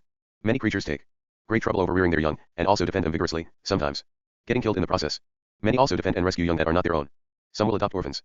12 Some, for example, dolphins and elephants, also help and rescue adults of their species in difficulties, and some, such as wild dogs, will also feed sick and injured adults. Many babysit, and some, such as wild dogs, will bring food to the babysitter. Beyond these things, however, there is a very wide and heterogeneous set of further activities that appear to pay others and not the agent, for instance, mobbing predators, giving warning cries, taking risks in finding new homes or food sources, and even leaving the nest when you are injured, so that, or rather, with the result that, your fellow worker ants are not inconvenienced by your dead body. 13 Many of these things clearly are not done with any view to helping others, though there are borderline cases. But Wilson's method lumps them all together as altruism. Now it is quite true that creatures take risks in doing all these things. The puzzle from the evolutionary angle is that dangerous practices should tend to eliminate themselves by natural selection. Inquisitive rabbits that tend to investigate predators do not leave many descendants. Ought altruistic tendencies to have been eliminated in the same way? Are they unaccountable? Two things can make them seem so. One is a devotion to the egoistic model. If you are convinced from the start that all motivation can aim only at the agent's own advantage, you certainly cannot make sense of action aimed at someone else's. But I have suggested that this model is wrong. The other is an atomizing approach to impulses. If you believe that the tendency to each specific sort of action is inherited separately, then all tendencies carrying personal danger are surprising, because it should have been possible to eliminate them while keeping all the rest. But in fact there seems no reason to suppose that these tendencies are inherited in such small units, however convenient that arrangement might be to games theorists. As for egoism, the notions of group and kin selection make it quite unnecessary, and it ought to be dropped from the argument. Selection does not work by cutthroat competition between individuals, but by favoring whatever behavior is useful to the group. People with crude notions of Darwinism make an intriguing blunder here.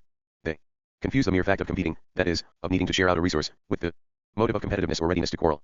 Where creatures are competing, as a fact, their success will be decided by whatever tendencies they have that best help their predicament. These need not be quarrelsome tendencies at all. A species may prevail because it is better at finding food or turns to a food that is more plentiful, or because it grows protective coloration, or indeed because it becomes less quarrelsome and more cooperative. Very often the best means, whether it counts as prevailing or not, is to move aside, finding a slightly different habitat, food, or mode of escape. Inventing for oneself a new ecological niche. Now among the possible ways of prevailing, quarreling can certainly figure. But there are pretty sharp limits to its usefulness, and usually other methods are used. Contests between species are in general entirely figurative. Those involved need not even know what is going on.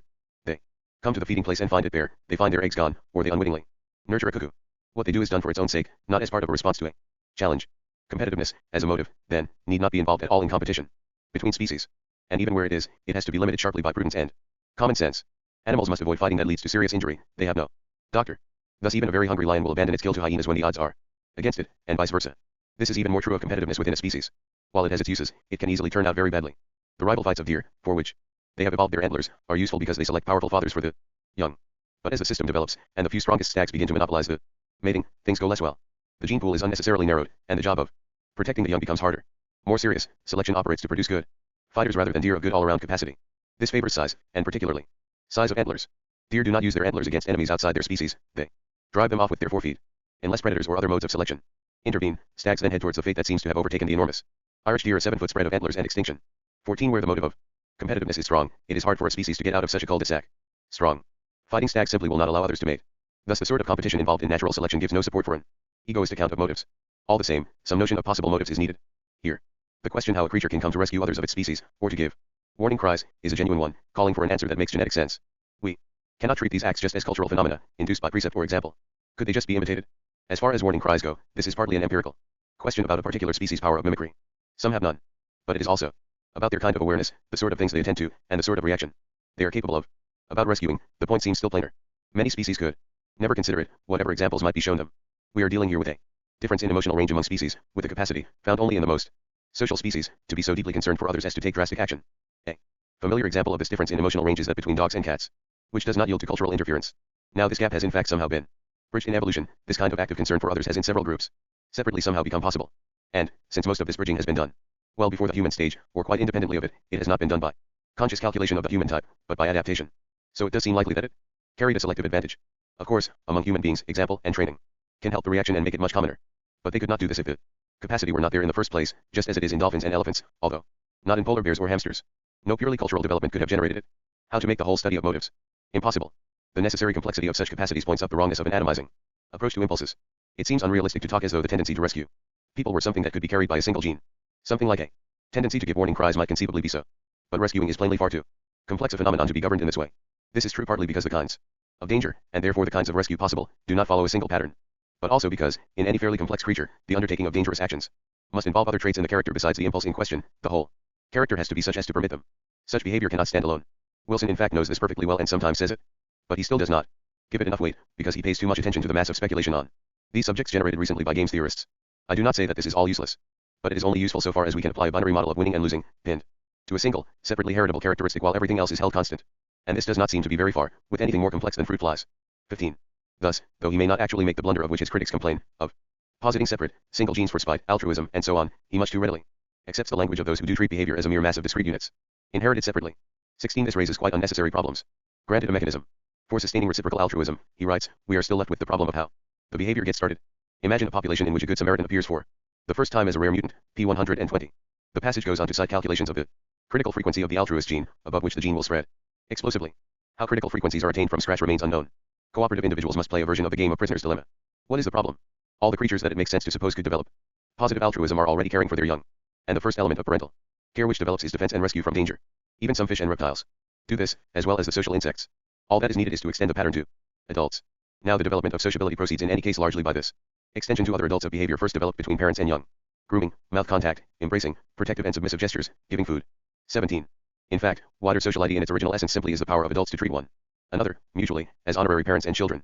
It is enriched later with other patterns largely drawn from the interactions between infants, hence the enormous importance of play as a source of social sophistication.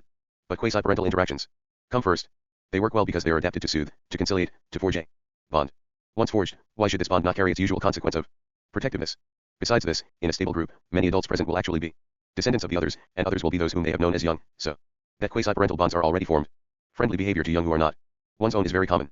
Add, too, that those who, from whatever cause, are especially protective and good at rearing young, are likely to leave a disproportionate number of descendants in relation to those actually born. Again, the cry for help which a creature in danger gives is likely to resemble that of a young animal. Even if there has been no selection for the similarity, he suddenly finds himself in a position of infantile helplessness. Why should it not release the same behavior? What need is there of a drastic mutation? What compulsion to play at Prisoner's Dilemma? That game would, no doubt, well represent the situation of an altruistic mutant in a non-social species, say a codfish or even a hamster. The effect of his distinctive actions would depend entirely on luck. He could not, for this is the point of the game, count on any understanding cooperation from other players. As Wilson says, he rescues but is not rescued, so he is not likely to leave very many descendants. But could there be such a mutant? If there was, it seems that much more than just a single gene must have mutated. It is not clear how, starting cold, with the emotional equipment of a non-social species, he could become endowed at one leap with all the capacities for so complex a performance as a rescue. What is needed for such a change seems to be an alteration in the general programming system, a metamutation that would produce, not just one new behavior pattern, such as cries of warning, but a whole set, adjusted to a new way of life. If such changes are possible, as some have suspected they must be, the fact is of great importance and needs discussion. In particular, it would totally alter the rules of the games theory game in this area. What this supposition brings out is the absolute necessity of treating altruism as an aspect of motivation, and therefore as something that makes sense only in the context of a given emotional constitution. It cannot be dealt with if it is defined merely by results. The higher animals, unlike, perhaps, the social insects, have characters, general forms of life typical of their species. Their particular behavior patterns have to fit into these. When a particular species puts something high on its priority system, for instance, dominance, territory, or the care of the young, then it will face danger for that. Many species have at least one such thing that they are willing to take risks for, though others specialize in running away and living to fight another day. Understanding a particular motive is seeing what set of motives it belongs to, and then what importance that set has in the life of the species, to see how each element can have developed. Therefore, we need to think how the set as a whole developed. No doubt for a complex pattern like the care of mammalian young to be formed, many mutations have been necessary, but there are also other factors, for instance, the mere ordinary exchange of genes to form new combinations, 18 better feeding, or worse dangers, the stimulation of new environments, and the effect of other changes in the creature's life. And we have to ask about the effects on group and species survival of the whole set, not just of a particular action.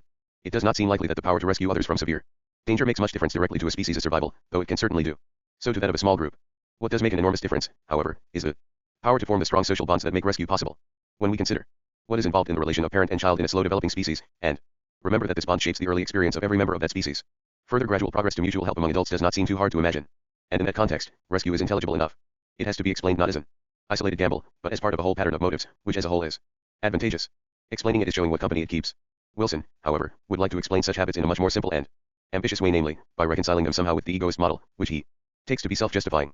He feels it necessary to show altruistic behavior as somehow benefiting the individual who displays it. He goes about this by treating the behavior as contributing to that individual's genetic fitness, which means simply and solely his chance of leaving offspring. This must be noticed at once as a disastrous move.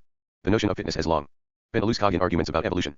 Wilson greatly increases the strain upon it, without giving it the kind of support that that strain calls for. As it is such a central and widely invoked concept, it seems necessary to make clear the dangers of his treatment. The trouble with words like fit in these discussions is that, if taken in a wide sense, they are liable to become vacuous, and if taken more narrowly they easily become tendentious.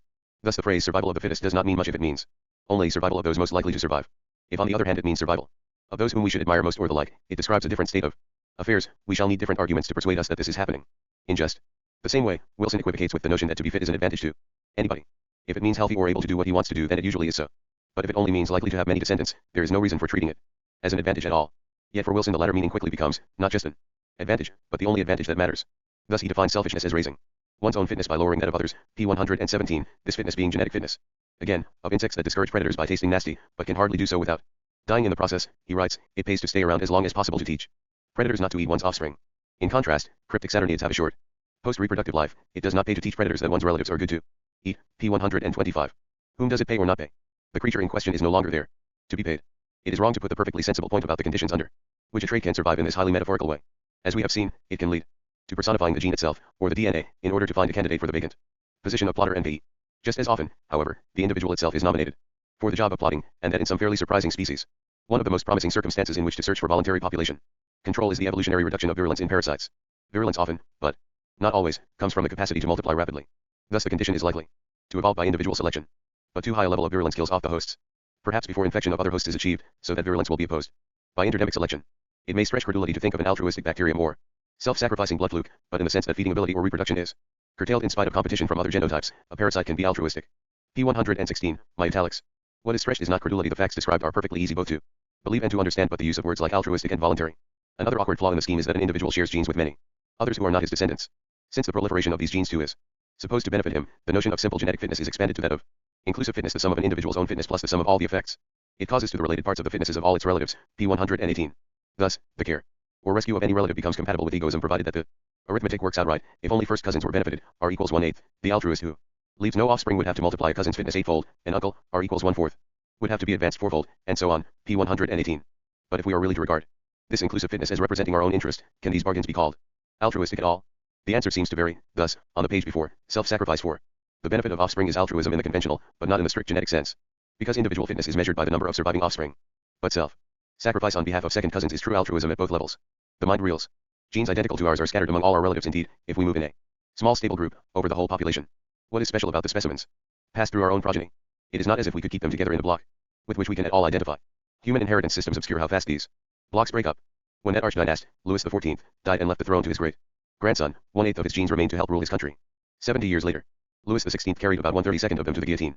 19. Anyone who tries to separate out his own interest as something persisting through these changes has forgotten how utterly dependent his own genes must be, at every stage, on the others that are incorporated with them.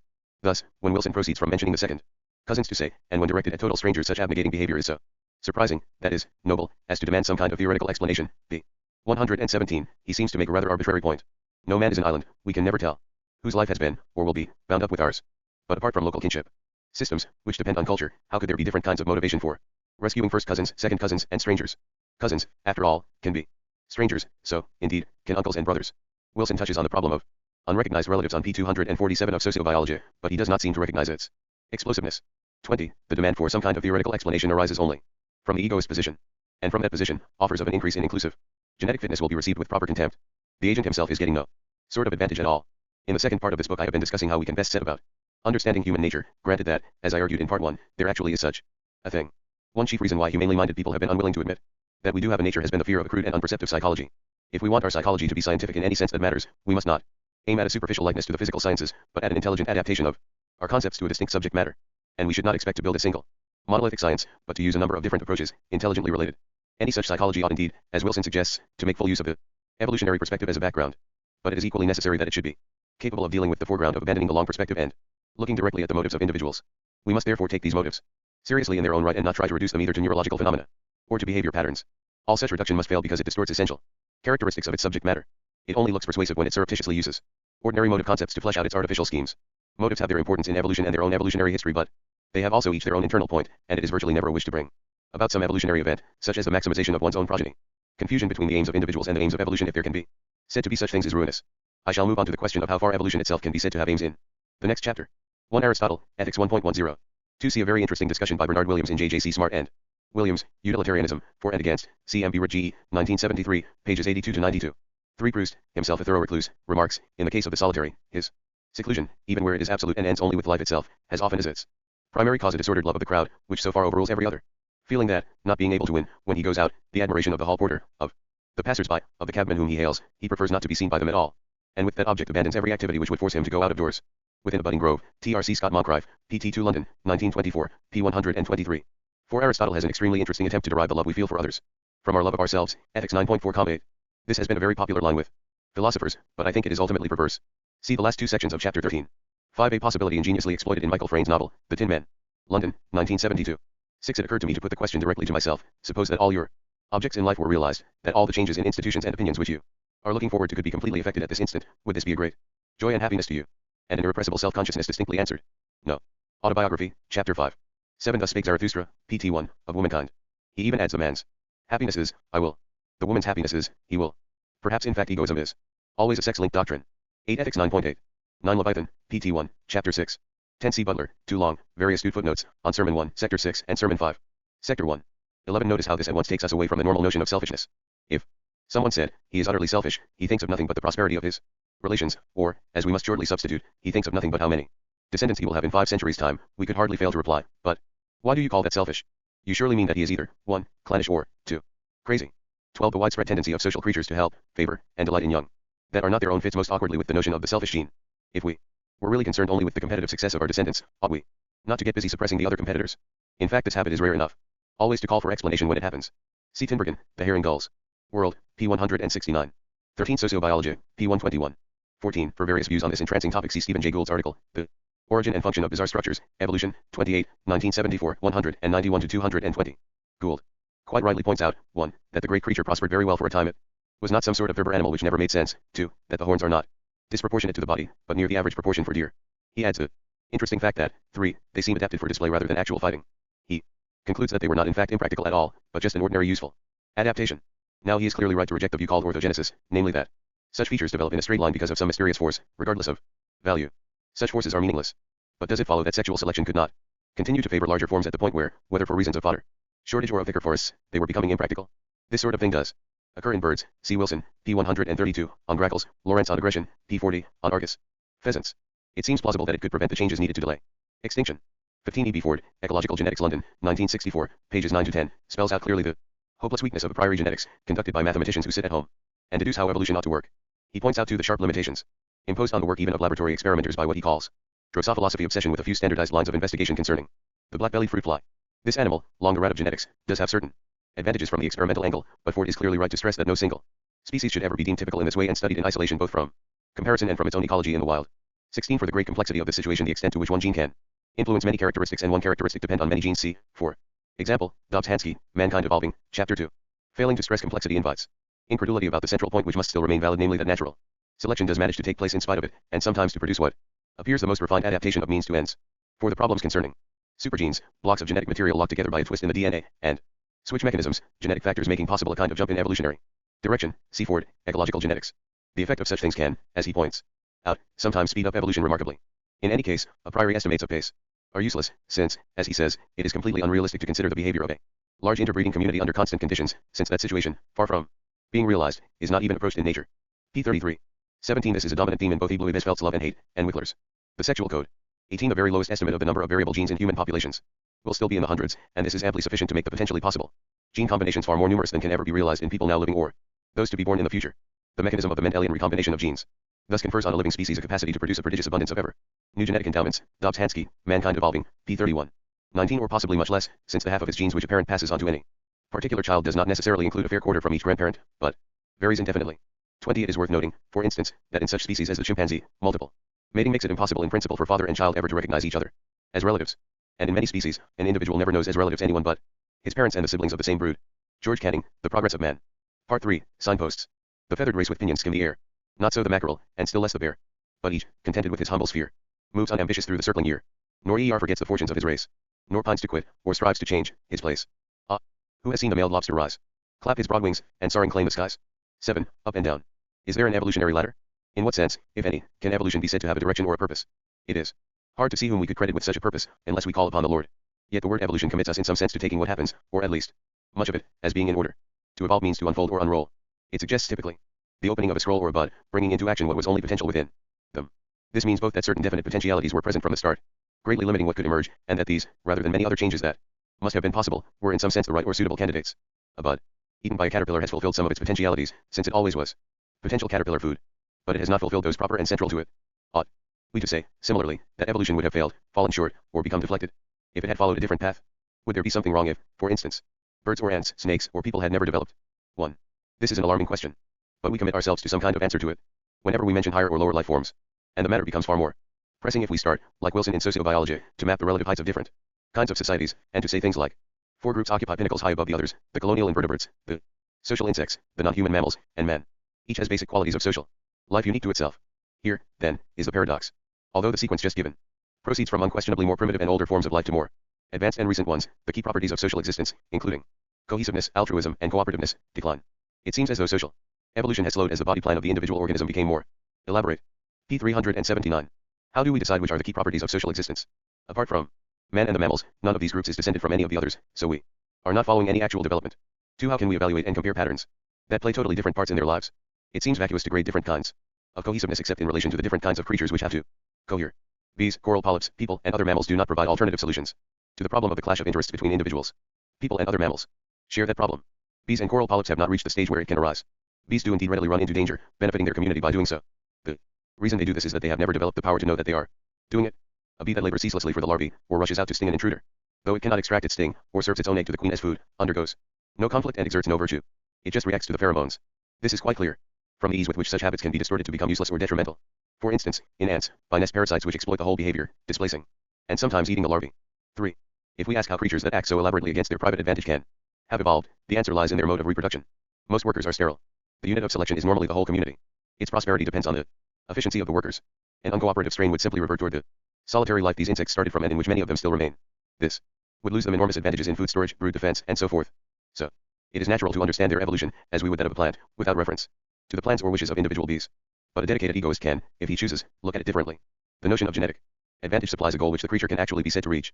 If just for the sake of argument it were an intelligent creature, and its wish were simply to proliferate its genes, it might, it seems, do just what it does at present. For, Wilson says, with the system of reproduction that bees use, it is genetically more advantageous to join a sterile caste and to rear sisters than it is to function as an independent reproductive. P. 381. This is because they share more genes with their sisters than with their offspring. The ratio is about 3/4 to 1/2, but see the very complex calculations on P. 416. It is evident that a bee which did plan like this would have to be a pretty good statistician. Throughout this argument words like trade, prefer, advantage, and even investment constantly recur. What seems to happen in evolution can, it emerges, be represented dramatically as a possible outcome of quite different causes, namely, the planning of a dedicated and monomaniac conscious agent, addicted to dynastic ambition. Now this parallel fantasy may very well have its uses, but it cannot help the argument about selection, which has to stand on its own feet, and it is liable to mislead us badly as soon as we start to compare these societies with those of other creatures.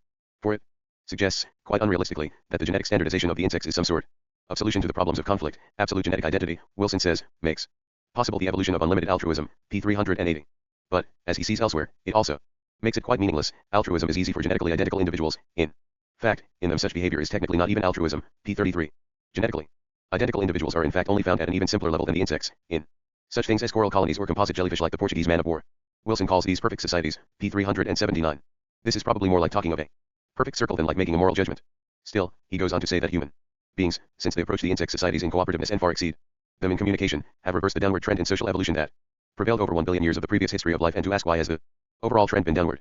P. 380. Rightly did Darwin pin up a paper warning himself to be careful about using such words as higher and lower. What is downward about the trend that has produced elephants, chimpanzees, wolves, dolphins, and jackdaws, by comparison with ants and bees? Upward, in this graph, must represent only one value, harmony. The point cannot be just survival, nor even survival in numbers. Survival is just as well achieved by much less ambitious creatures which go in for sheer number. In fact, a cost-benefit conscious gene that really understood its business would, no doubt, have remained on board. Something like the amoeba, it will probably be among the last to go. Nor is it survival as a society, since many animals achieve this in spite of a lot of bickering. It seems to be the elimination of friction. But the impressiveness of this achievement must depend on the complexity of the parts. Is there any sense to questions like, what is it all for? Which way are we going? What constitutes upward? For scientists, on seeing these questions naked, will probably want to sweep them aside and claim that they are irrelevant. The whole inquiry must be value-free. But we cannot do this. The scheme of evolutionary thinking ceases to work at all if we insist on sitting on the fence about what we count as an advantage. Think of the state of affairs in the future when life is becoming impossible on the earth. If evolution simply means whatever change takes place, the changes that occur in those days will have to count as evolution too. In this spirit, Schopenhauer suggested that the purpose of anything was what came at the end of it, and therefore that death was the purpose of life. 5. As I have already suggested, the point of evolutionary talk is to help us to distinguish between useful and damaging developments. We can make no such distinction without committing ourselves to some notion of what constitutes an advantage. The same necessity becomes plain in two much more familiar situations. One, where zoologists discuss developments that seem to them to be maladaptive, that is, disadvantageous to the species, and the more striking one where they commit themselves, as Wilson does here, to some sort of hierarchy of evolution, to the view that something is higher or lower than something else. The first point can be pushed under the rug fairly easily by speaking of survival. What is maladaptive, we say, damages the species' chance of surviving. But at what level of survival are we aiming? Even here we do not find value-free, antiseptic, guaranteed, neutral standards. A species that proliferates very widely is doing more surviving than one whose numbers remain relatively constant, but how long will it be able to continue? It is idle to talk here as if one could calculate the chances. Changes of circumstances outside the species itself may make calculations that would have looked perfectly safe at one stage turned out disastrously at another. It is now widely held that what went wrong with the dinosaurs was not any sort of nemesis called forth by their mistaken investment in size, that they were not, in fact, unwieldy and ill-designed at all, but were probably overtaken by some quite general and unforeseeable climatic change, such as was bound to spell the end of all but very small and unambitious animals. 6. And here we come back to my point about the amoeba. If the aim, the steady, impartially determined advantage, were just surviving, amoebas would be the thing to be. But evolution cannot possibly be seen as a progress toward this, since it is largely a progress away from it. I think it may be this difficulty of locating the advantage which pushes zoologists toward egoism, a pattern familiar in human life, and one which seems to let us shelve the attempt to find a purpose in evolution. We just accept each creature's tendency to work for itself, and take the sum of these as constituting the aim of the whole. But can they form a sum when they so often conflict? Besides, as we have seen, creatures do not have this simple and elegant tendency to work each for themselves. They do not maximize survival, nor in any clear sense aim to do so. They survive, or they don't. If that is all, perhaps we must renounce the habit of dealing in evolutionary hierarchies. Must stop talking of higher and lower life forms. What do we mean when we speak, as Wilson does in his inquiries about social evolution, of higher and lower animals, of upward and downward trends, of evolutionary regression, and of maladaptation? A ready answer is that the question is just one of complexity, that the higher is simply the more complex. This is part of the point, but it cannot be the whole. Only some sorts of complexity are relevant. If any sort would do, some plants would qualify. Indeed, the complexity of anything can be viewed as infinite. Among living things, termites rate high, and some of the colonial jellyfish, such as the Portuguese man of war, seem unbeatable. But we need a kind of complexity typical of living things, and one in which the traditionally classed lower animals rank as simpler than the higher ones. Now the favored suggestion for this property is intelligence, and this is what makes Wilson's suggestion so interesting. He puts bees and ants higher than any other species but man, in spite of their lack of intelligence, in spite, indeed, of naming that lack as the factor that brought them to a dead halt in evolution between 50 and 100 million years ago, p. 434. It is quite true that he speaks only of social evolution. But how can one isolate that? To talk of the evolution of societies, without any reference to changes in the kinds of individuals that compose them, is to abstract one set of patterns for attention and approval in a way that needs justifying. Different sorts of individuals would seem to call for different sorts of arrangements. What is so good about complete harmony and cooperativeness, as opposed, say, to a looser grouping of individuals who pursue their own ploys much of the time, but have arrangements to avoid serious friction? I am not saying that this question cannot be answered. I am pointing out that it arises. Therefore, we are not dealing with a neutral, antiseptic, value-free problem here. What, too, about communication, a respect in which, Wilson says, we much exceed the insects? What is so good about communicating? How are we sure that it constitutes an excellence?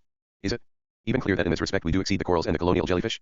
With them, there are no internal barriers, information flows freely from unit to unit wherever it is needed. The unrestrictedness of the communication much exceeds that among people. Why does this fail to impress us? Sharply it emerges, when we face such questions, that the impressive element lies in what you communicate, not in the mere fact that you are communicating. Among people, we are not most impressed by the person who talks most, nor by him who can be shown to have passed on the greatest number of distinctly innumerable bits of information. Such people can be pests, they may merely represent a disastrous increase in confusion. What we value is not communication in itself, but certain human activities within which it is an essential element: love, friendship, inquiry, play, worship, exploration, laughter, mourning, facing danger, the arts and crafts. Because we need to do these things together, we need communication as we need light or sound. A human being who cannot communicate is as hampered as one deaf or blind in respect of his deepest emotional needs. What he suffers from is that his faculties cannot be used, they are unawakened. So he is either deprived altogether of the life proper to him, or, if his faculties work partially and are then frustrated, he is unhappy. But for a creature naturally solitary, a hamster, say, or a polar bear, this does not happen. Solitude is his element. He has no unused faculties. The riches of his life lie elsewhere. It is possible to construct a ladder on which polar bears rank lower than coral polyps, just as it is possible to construct the reverse one. We do not have here that simple pattern, so dear to academics, which we represent in the examination system, of a one-way one-dimensional grading, by a standard that has already been established. We appeal to a number of standards. They can diverge and sometimes conflict. Survival is not enough. We cannot reduce all these standards to the one basic one of efficiency in surviving. All existing species are surviving. What interests us when we draw distinctions among them is not this fact, but what their life is, what each of them does while it survives. This point has been obscured by a slick simplification, plausible for a time after Darwin, which suggested that the kinds of life we value most are also those most likely to secure survival. It showed man as the supreme survivor, and other species as mere precursors, amateurs at this important art. But this was never more than a self-deceiving fancy. The relations between survival and the qualities that we find admirable are far more complex than that. 3 points will make this clear. One man is not the supreme survivor. Rats and spiders, termites, ants, earthworms, slugs, and barnacles will almost certainly outlive him, however well or badly he may do, and amoebas will outlive them. Moreover, it is quite possible for man to shorten his own term of survival by exercising those very qualities he most admires. Those who rest all values on survival have to ask, if we go first, will it prove that rats and the rest were after all the higher species? 7. Rats are an interesting case, because they share a quality widely held to be the key to human success. They are extremely adaptable. we certainly cannot make about them the rather patronizing judgment we often make about creatures that become extinct. Namely, that they are overspecialized. Extinction has overtaken mammoths and great auks, it looms before gorillas, giant pandas, and manatees. Overspecialization has no doubt something to do with all these cases. Does it follow that rats are higher than these animals? Cannot an animal, say, the gorilla, be vulnerable because of a specialized habitat, and yet be highly developed? To this brings us to the fact that not all non-survivors have been evidently low. For instance, it no longer makes sense to patronize the dinosaurs. The smaller ones, it now seems, may have been as spry and active as many mammals, and some of them, at least, were quite intelligent. How they lived we cannot now know in any detail. But it seems that many of them cannot possibly have led the monotonous, fixed, incurious, unenterprising life that we usually have in mind when we grade a creature low. 3. Finally, supreme survivors can be very low indeed. Lingula, a modest but contented brachiopod, has apparently remained virtually unchanged from the Cambrian age to the present. As for the amoeba, not only has it long been unchanged as a tribe, but since it reproduces by division, its first members are in a sense still here in person. There's survival for you. If that is what interests us, we need never climb that evolutionary ladder. The dramatic language used in much talk about evolution obscures this point. Ruthless marches, relentless pressure, brutal cutthroat competition, and all the rest of it sound like a mode of ensuring that whatever does not climb that ladder is bound to perish. It isn't. It can just stay at the bottom. Nor, therefore, is there the kind of poetic justice that people often find in the evolutionary process, whereby inertia is punished by extinction. Certainly, countless species have perished, and some of them were inert. But just as many have been those who did vigorously develop a way of life, and had it fold up on them. There is a serious snag here, affecting the whole business of functional thinking in biology. We have a right to look for the best, but we do not have a right to expect it. The arrangements we find do not always seem the best possible. We must constantly proceed by asking what is the good of X, which means that we assume there will be an answer. This, however, does not amount to assuming, with Leibniz, that everything is for the best in the best of all possible worlds. 8. Evolution often do seem to proceed on something like this extreme assumption. For it to work, we would have to have clear information about both what was possible and what was best. We have neither. To deal first with possibility, let us consider the question, how far does the actual fall short of it? What are the obstacles to evolution? Yet discussions of very often we have not the slightest idea, and this means that evolutionary thinking ought often to be a lot more modest than it is. Superlatives like optimize and maximize only have a clear sense where the whole range of possibilities is known. What limits them? Wilson gives what seems like a non-answer. Failure to adapt, he says, is due to phylogenetic inertia, which, similar to inertia in physics, consists of the deeper properties of the population that determine the extent to which its evolution can be deflected in one direction or another, as well as the amount by which its evolution can be speeded or slowed. P32. If there really were such a property, genuinely similar to those of physics, it ought to be directly testable and it would be of enormous interest. The examples Wilson quotes, however, suggest no such thing. What they amount to is, sometimes we can see how a creature's reproductive system makes it hard to develop the appropriate adaptation, but mostly it seems that the creature in question just doesn't happen to have the genes. 9. And any attempt to explain why it doesn't may have to do what the analogy with physics suggests and examine detailed causes. But they will be different in each case. An explanation may have to show how, by bad luck, this animal simply is not capable of making the required adaptation, rather than how valuable not doing so is to it. Many species, after all, do become extinct. Everyone has to allow for failure. And this is the final, crucial objection to supposing that the highest qualities, those we ought to admire most, are always those that maximize survival. Believing this would require an enormous Leibnizian act of faith in the optimization system, combined with the most un-Leibnizian conviction that surviving was the only thing that mattered. 10. It is not clear what could bring anyone to such a position. We cannot, then, see our way to giving any sort of clear answer to questions about what is evolutionarily possible, and the notion of a quasi-physical force working for evolution is somewhat vacuous. Much more so, then, is the notion of a quasi-physical inertia called in to stop it. Dormitive force is not much help in accounting for the effect of opium, nor is phylogenetic inertia here. Quasi-physics in fact seldom does help anyone. Turning from questions about possibility, then, to the other difficulty, can we say anything about what best would mean here? The notion of evolution has always carried some sort of assumption about values. This was expressed crudely in various forms of evolutionary ethics, most of which fully deserve the blasting G.E. Moore gave them in Principia Ethica. 11. They proceed by picking out some one favored pattern from the thousands that could be traced in evolution and using it as a pointer for the future.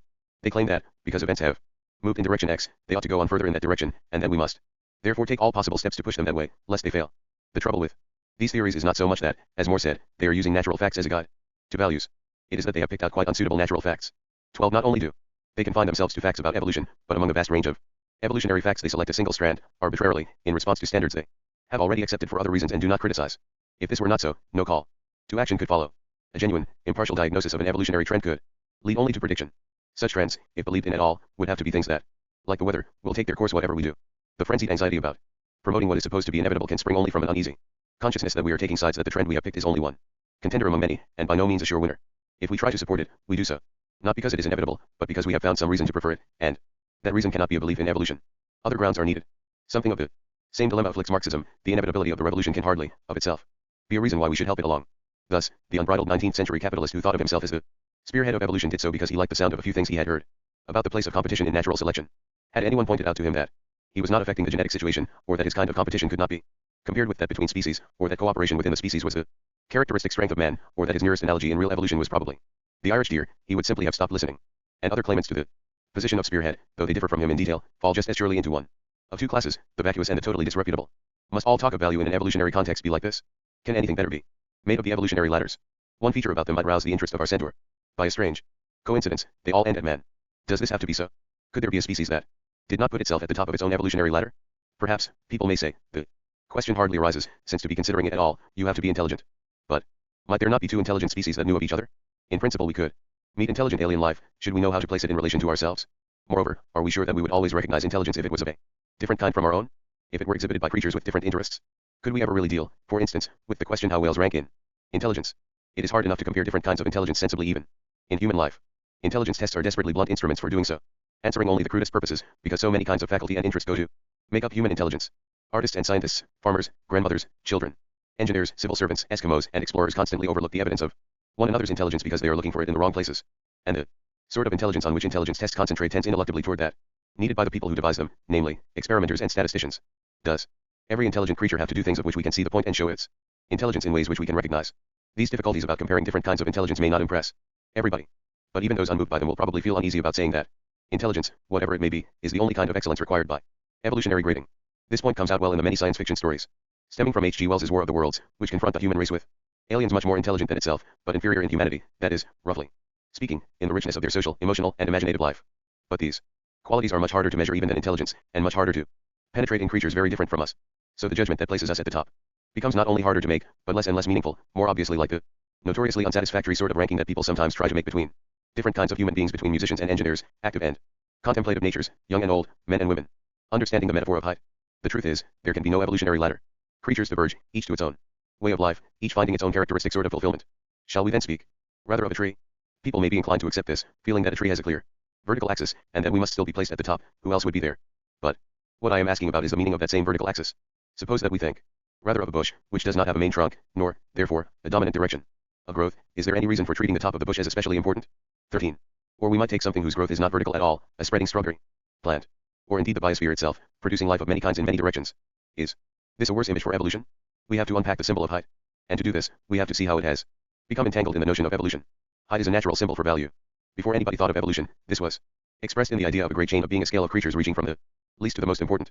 From inanimate matter the chain led through the simpler living things to the more complex, then on through man and the heavenly beings to God. It was eternal and unchanging.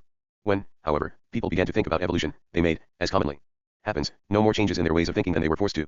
They did not scrap the great chain of being. Instead, they simply unhooked the top end from heaven and slung it ahead into the future. Its axis now was time. But its associations with value did not vanish. For good reasons and also bad ones, they proved tenacious. Among the good reasons was the desire to have values located somewhere.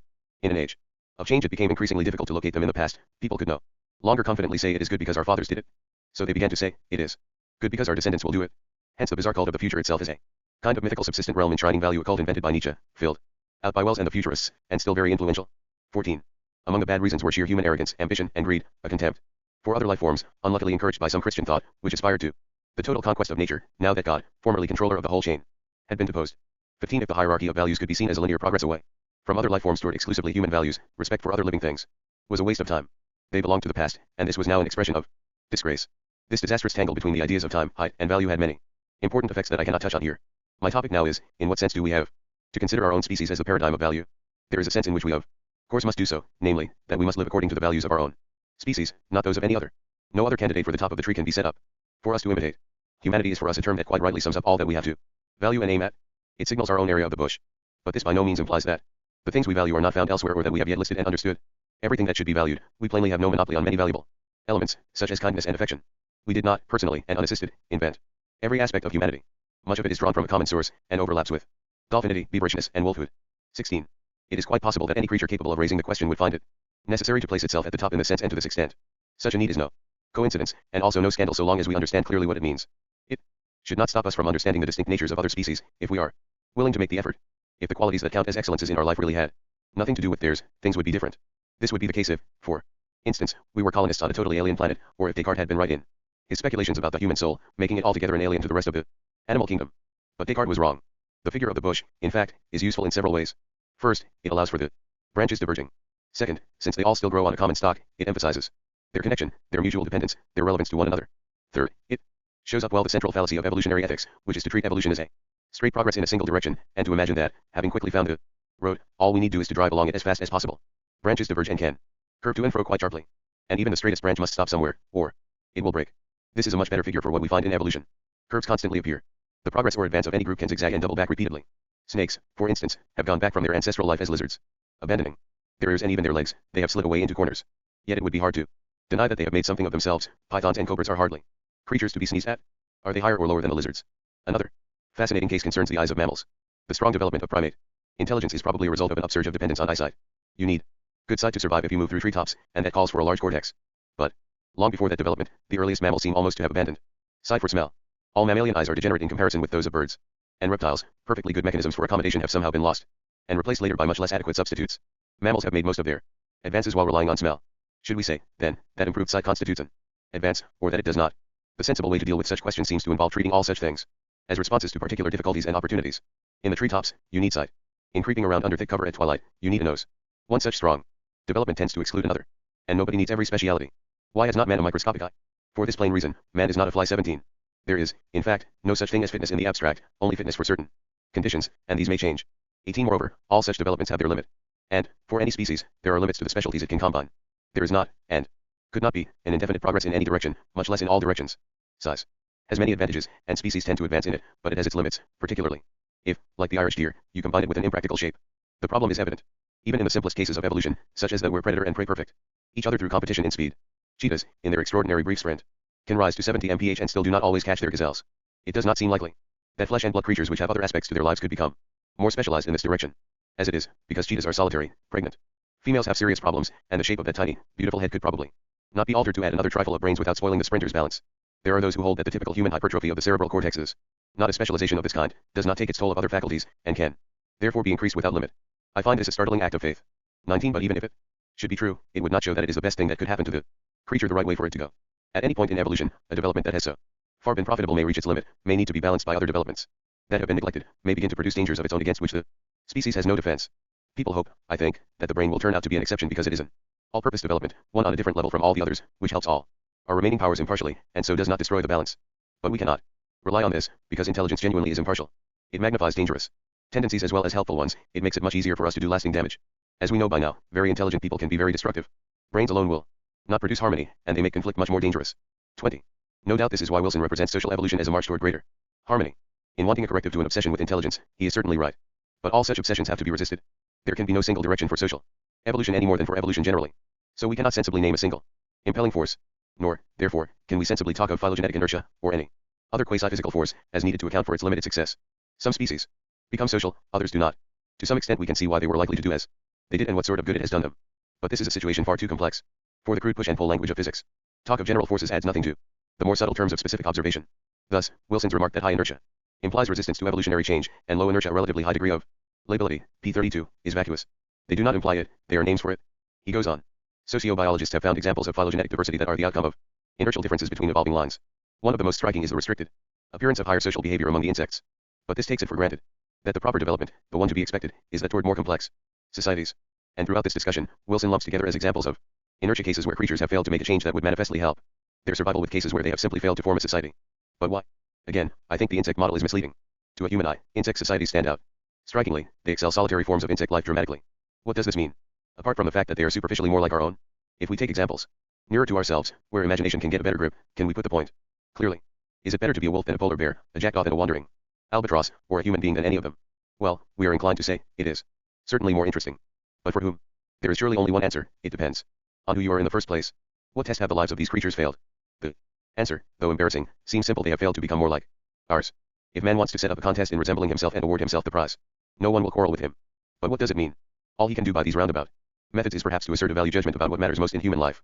But, now as always, the only proper way that such value judgments can be arrived at is by considering carefully the very complex claims that arise within human life itself. 1. There are obviously related problems about the word develop itself, and also about a whole range of concepts like growth, progress, advance, modernity, primitive, and the avant-garde, also the future when that is used as a term of admiration, CPP. 152 to 153. 2. Wilson has a quite remarkable reason for omitting birds from his list of the highly developed birds. He says on p. 148, rank as social beings below the ants, because of their failure to form castes. As no other creature, and certainly not man, has caste in the insect sense, that seems to leave the insects a walkover. Anyone who doubts that birds have a rich and complex social life can read Lawrence's discussion of jackdaws in King Solomon's Ring, or of geese in chapter 11 of On Aggression. Or he can simply watch the maneuvers of a flock preparing for migration.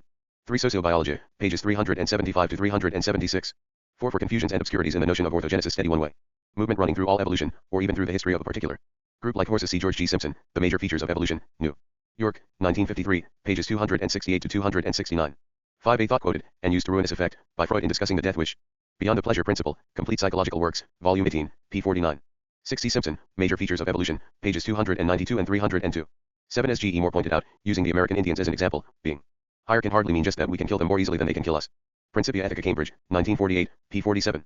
8. This principle is not actually the fatuously cheerful falsehood it may appear, it only says that all other possible worlds would be worse. But it is still an obscure and exaggerated way of putting the quite genuine point that, when we are dealing with living things, we have a right to expect that existing arrangements will have something to recommend them over some alternative possible ones. 9. Simpson discusses various kinds of explanation which can be helpful here. Major Features of Evolution, p. 298. But they are so diverse that lumping them together under the head of inertia would obscure and not clarify them. He makes a particularly useful point in noting the ambiguity of specialization when that is conceived as an evolutionary trap. 10. This seems to be implied by Wilson's somewhat obscure remark about our emotional constitution. According to genetic theory, desirability is measured in units of genetic fitness, and the emotional centers have been programmed accordingly. p. 551. This must mean that we feel each desire in exact proportion to the use it has had in promoting survival. But, even if there were such units, no part of our constitution is tested alone in this way. Selection works on the creature as a whole, strength here compensating for weakness there. Giant pandas have many weaknesses, but have made up for them until now by having a remote habitat with few competitors. As Wilson elsewhere freely says, evolution is not infallible even in ensuring such general bargains, much less in every detail. Here he is greatly exaggerating a true and valuable point. Our emotional nature has been subjected to natural selection along with the rest of our capacities, and we can use this fact to help us understand it, but only on condition that we do not overstate it. 11. pp. 46 to 58. 12. For the suitable ones, see chapter 9. The intuitionist's idea that no facts are relevant, that there is always a naturalistic fallacy involved in reasoning from them, is quite incoherent. Many people have now made this plain, starting perhaps from A. N. Pryor's Admirable Logic and the Basis of Ethics, Oxford, 1949. My own contribution to this demolition job is a paper called The Neutrality of the Moral Philosopher. Proceedings of the Aristotelian Society, 74, 1974. 13. Acknowledgements to the paleontologist A. L. Panchin for this bush, a most helpful and liberating piece of symbolic vegetation. 14. C. S. Lewis has some excellent remarks on the way people have used this idea to obscure to themselves their own responsibility for shaping events, and on the general oddity of treating the future as substantial, as a promised land which favored heroes attain, not as something which everyone reaches at the rate of 60 minutes an hour. Whatever he does, whoever he is, screw tape letters, XXB. 15. See pages 254 and 358. 16. For beavers, see Lars Wilson, My Beaver Colony, New York, 1968, and entries under Castor in the Index of Sociobiology. They are particularly interesting because, being rodents, they have less intelligence than most of the animals we commonly rate highly, but still possess many traits that we think central to humanity. For this general problem, see chaps 10 and 11, below. 17. Pope, Essay on Man, Epistle 1, lines 193 to 194. 18. The notion of inclusive genetic fitness, in fact, seems to have lost touch with that of fitness altogether, and to be merely a name for long-term fertility or the like. Thus the survival of the fittest, in this context, seems to mean just that those who have the most descendants will, as a matter of fact, have more descendants than the others. This is not a very inspiring proposition. 19. I am cheered to find George C. Williams too asking, do we really understand the function of man's cerebral hypertrophy, adaptation and natural selection, p. 14. It is too simple-minded to assume, on the tree pattern, that the production of just such a creature must have been the goal of evolution from the start, a result so obviously right, that the mere natural upward movement was bound to reach it. 20. Nor can they prevent silliness, the sheer constant waste of time and power. Intelligence alone is not rationality. See chapter 11. 8. Evolution and practical thinking. Where evolution is relevant, evolution cannot furnish a test to resolve our clashes of values. The reason for studying it is not to come up with a simple one-way pointer, but to fill in some of the background necessary for understanding our own nature. That is bound to make us see it as more complex than we thought at the start, since it is the business of any culture to simplify, to narrow down the options considered to those that the times most call for. This point has been obscured during the recent surge of interest in human evolution and animal studies, by the natural tendency of critics to concentrate on the controversial.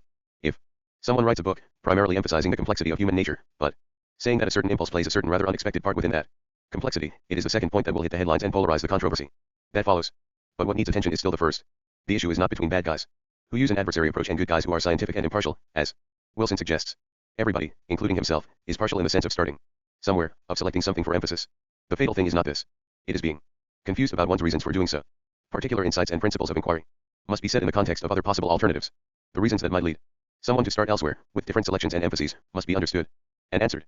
Unfavorable evidence must be dealt with. These are very hard requirements.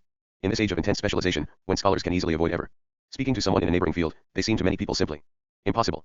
On balance, I do not think they are any better met by those who regard themselves chiefly as scientific than by popular writers. Simply not considering an alternative case is no better than inveighing unfairly against it. And the consequences are worse, since what is unfairly inveighed against does at least get heard of. As sociobiology is certainly on the side of the angels here, since it makes an enormous effort to be comprehensive, and much of it is easily readable. It is aimed at a fairly general audience. It recognizes their right to a share in the insights of zoologists about animal nature and the way evolution works. Now what, beyond a simple signpost, does such knowledge contribute to our practical thinking? The answer is, I think, plain. All moral doctrines, all practical suggestions about how we ought to live, depend on some belief about what human nature is like. This includes doctrines that we have no nature, since that means that we are naturally quite plastic. Very often these beliefs are wrong. When they are so, they are often evolutionarily implausible. Some understanding of ourselves as an animal species can, therefore, help us to avoid subscribing to them. Human life is full of conflicts. In dealing with them, we are often advised by people of the sort I will call moral surgeons to make a clean break and eliminate an aspect of life entirely. And they do not regard this, as physical surgeons generally do, as an unusual and somewhat deplorable measure, called for only in emergency. The more determined kind of moral surgeon remarks that he is not just prescribing for an emergency, but revealing our essential nature, telling us that what he disapproves of is actually an accretion, no true part of us, something alien. Thus, Tertullian observed that the world in general was a heap of filth containing a single pearl, the human soul, to be extracted from the polluting body and saved for heaven. And thus today solicitous people want us to disown the aggressive and possessive impulses we feel within us, to treat them as alien accretions, rather than to acknowledge and understand them, recognizing, as Jung said, our own shadow. To resist such advice we do not need to invoke evolution. People could resist Tertullian at once. The sense of our own wholeness is both natural to us and expressed in our culture.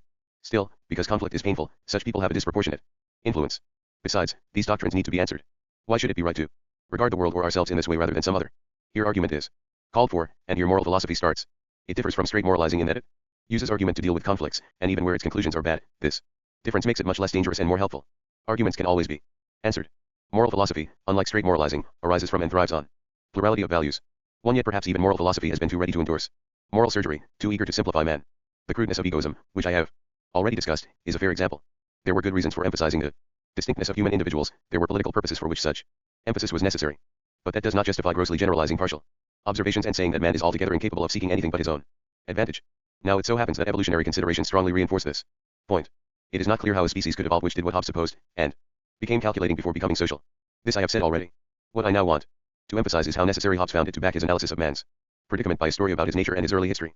The state of nature and the social contract are not just literary devices, nor are they merely metaphors about people's present psychology.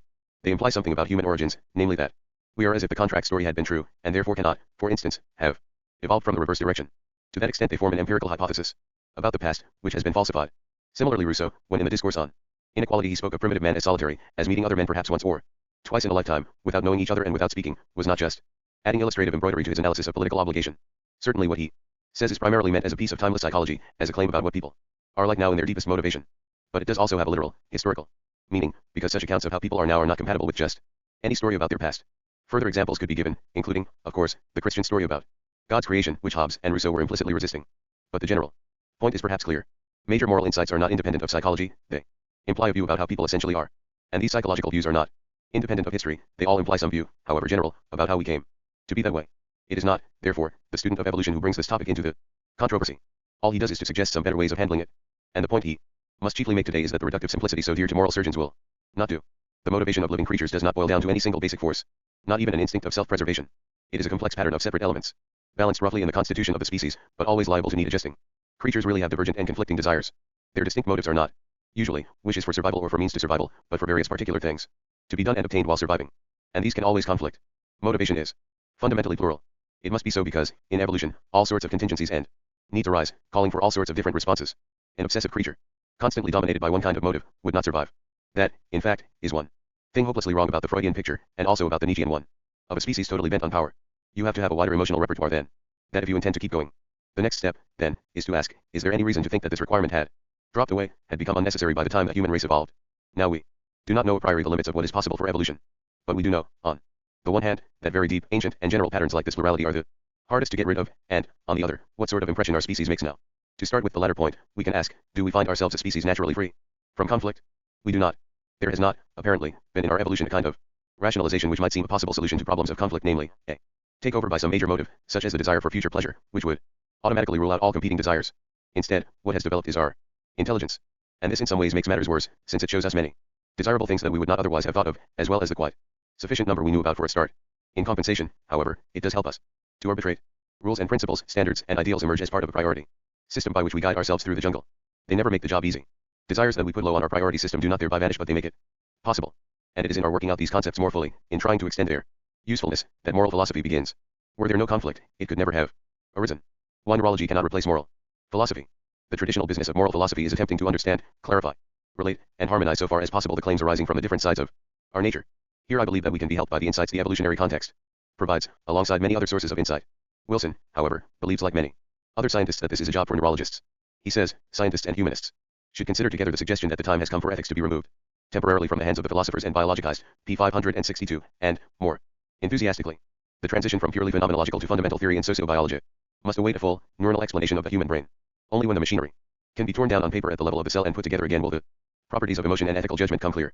Simulations can then be employed to estimate the full range of behavioral responses and the precision of their homeostatic controls.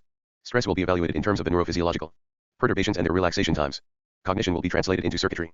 Learning and creativeness will be defined as the alteration of specific portions of the cognitive machinery regulated by input from the emotive centers. Having cannibalized psychology, the new neurobiology will yield an enduring set of first principles for sociology. P. 575. And again, if with Lesbrio, in his opening paragraph, what made the hypothalamus and limbic system? They evolved by natural selection. That simple biological statement must be pursued to explain ethics and ethical philosophers, if not epistemology and epistemologists, at all depths. P. 3. Now the reasons why these suggestions are romantic fantasy are rather simple, though not widely enough known. You cannot explain a piece of behavior by digging into the body of the behaving person, unless your attempts to explain it in more immediate ways have reached a point where that information is called for. As a first step in verifying this, it will be wise to read through these passages again, substituting each time the words mathematics and mathematical for ethics and ethical. Do they look as convincing? Mathematics, too, is a branch of human thought, affecting conduct, for which no doubt certain specific parts of the brain are needed. And the evidence for these parts being genetically determined is much plainer and more striking than it is in the case of ethics, since mathematics is a sphere particularly noted for infant prodigies. Children capable of extraordinary feats in it, even when they come, as they often have done, from uneducated families. So these capacities have been subjected to natural selection. That much is true. But it cannot follow that the way to explain mathematics and mathematicians the fundamental way is to dissect the brain and watch the neurons. Such a study could certainly be important for its own purposes. As a part of our understanding of the brain itself, it could be most weighty. It might have an interesting bearing, too, on the psychology of mathematics, the causal relations of this faculty to others, the fact that it is sometimes found almost isolated from other forms of intelligence, its frequent failure in later life, and so on. But there is no way in which this can be made into an explanation of mathematics itself. Understanding mathematics involves being able, first, to do mathematics to perform this sort of reasoning. Second, to grasp the standards that govern it, a stage sometimes beyond the power of the infant prodigies, and, third, to relate mathematical standards to other standards of thought, to work out the place of mathematics in life. It is a shocking, though common, abuse of words like fundamental to call this sort of explanation less fundamental than the examination of the brain. Each inquiry has its own purposes, which determine its questions. A fundamental theory, for each, just is one that gives the kind of explanation which those questions call for. At this point, if the example of mathematics is fairly clear, it would perhaps be useful if the reader would play the substitution game again, but would this time read, instead of ethics, the name of his own favorite subject. Ad hominem to Wilson, this requires reading neurology or sociobiology. For, in the sense in which a neurologist explains anybody else's activity, he can also explain his own. Neurology too, like ethics, is a branch of thought which can affect conduct. And in the brain of the working neurologist, too, fascinating evolutions are going on. So, if what we want is an explanation of neurology, why not abandon our interest in what he thinks he is doing, and, by concentrating on the physiological story, explain neurology and neurologists at all depths? Only, since the bystanding and examining neurologist too must be treated in the same manner, what finally emerged might not be much of an explanation. It ought to be plain that there is something wrong with the program. Cognition cannot be translated into circuitry. Learning and creativeness cannot be defined as specific portions of the cognitive machinery. They cannot be, because translating and defining are operations performed, not on the meat in any thinker's brain, but on language. Learning, knowing, and so forth are words that describe the relation of a thinking subject, as a whole, to the things he thinks and talks about. Defining these words is clarifying their proper use, so as to get rid of whatever ambiguities and confusions dog them. Since these words describe functions of the whole thinking subject, they cannot be used to describe changes in portions of the cognitive machinery he uses to perform them. This would again be like saying that the carburetor had won the race, instead of the car or the driver. Carburetors do not even know how to enter races, let alone win them.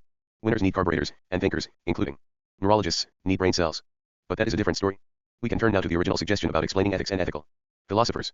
Suppose that somebody is worrying about a moral problem, say, how to help a resolutely self-destructive friend or relative, who has just told him to go away and mind his own business. He wonders, what more can he do? Has he, perhaps, really, no right to interfere? And even if he has the right, is he actually wasting his efforts when there are other things he ought to attend to? He thinks about this. And here, too, no doubt there will be activity in the neurons.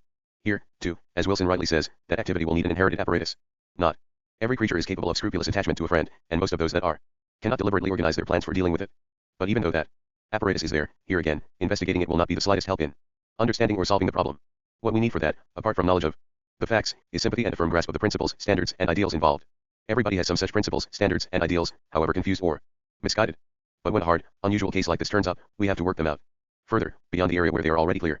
We must face unconsidered possibilities and ask ourselves alarming questions. For instance, must we perhaps let the self-destroyer go if he really wants to? Trying to answer this by collecting information about our own neurons would be no more use than doing it, like a Roman augur, by inspecting the entrails of a goat. What we are looking for is not any sort of fact about ourselves or, indeed, about anybody else. It is the relation of proposed acts to certain standards, principles, and ideals that we accept as binding, not just on ourselves, but on anyone else who becomes involved with them. 2. That is why the moral problem is public, why someone else, a friend, or a moral philosopher, or the man himself on a later occasion, when he feels quite different, can think about it, as well as the person in the dilemma. This is not true of, for instance, questions about the taste of food, or about noise tolerance. Explaining the ethical philosopher might very well mean grasping this fact, seeing how general, public discussion of these intensely personal issues becomes possible.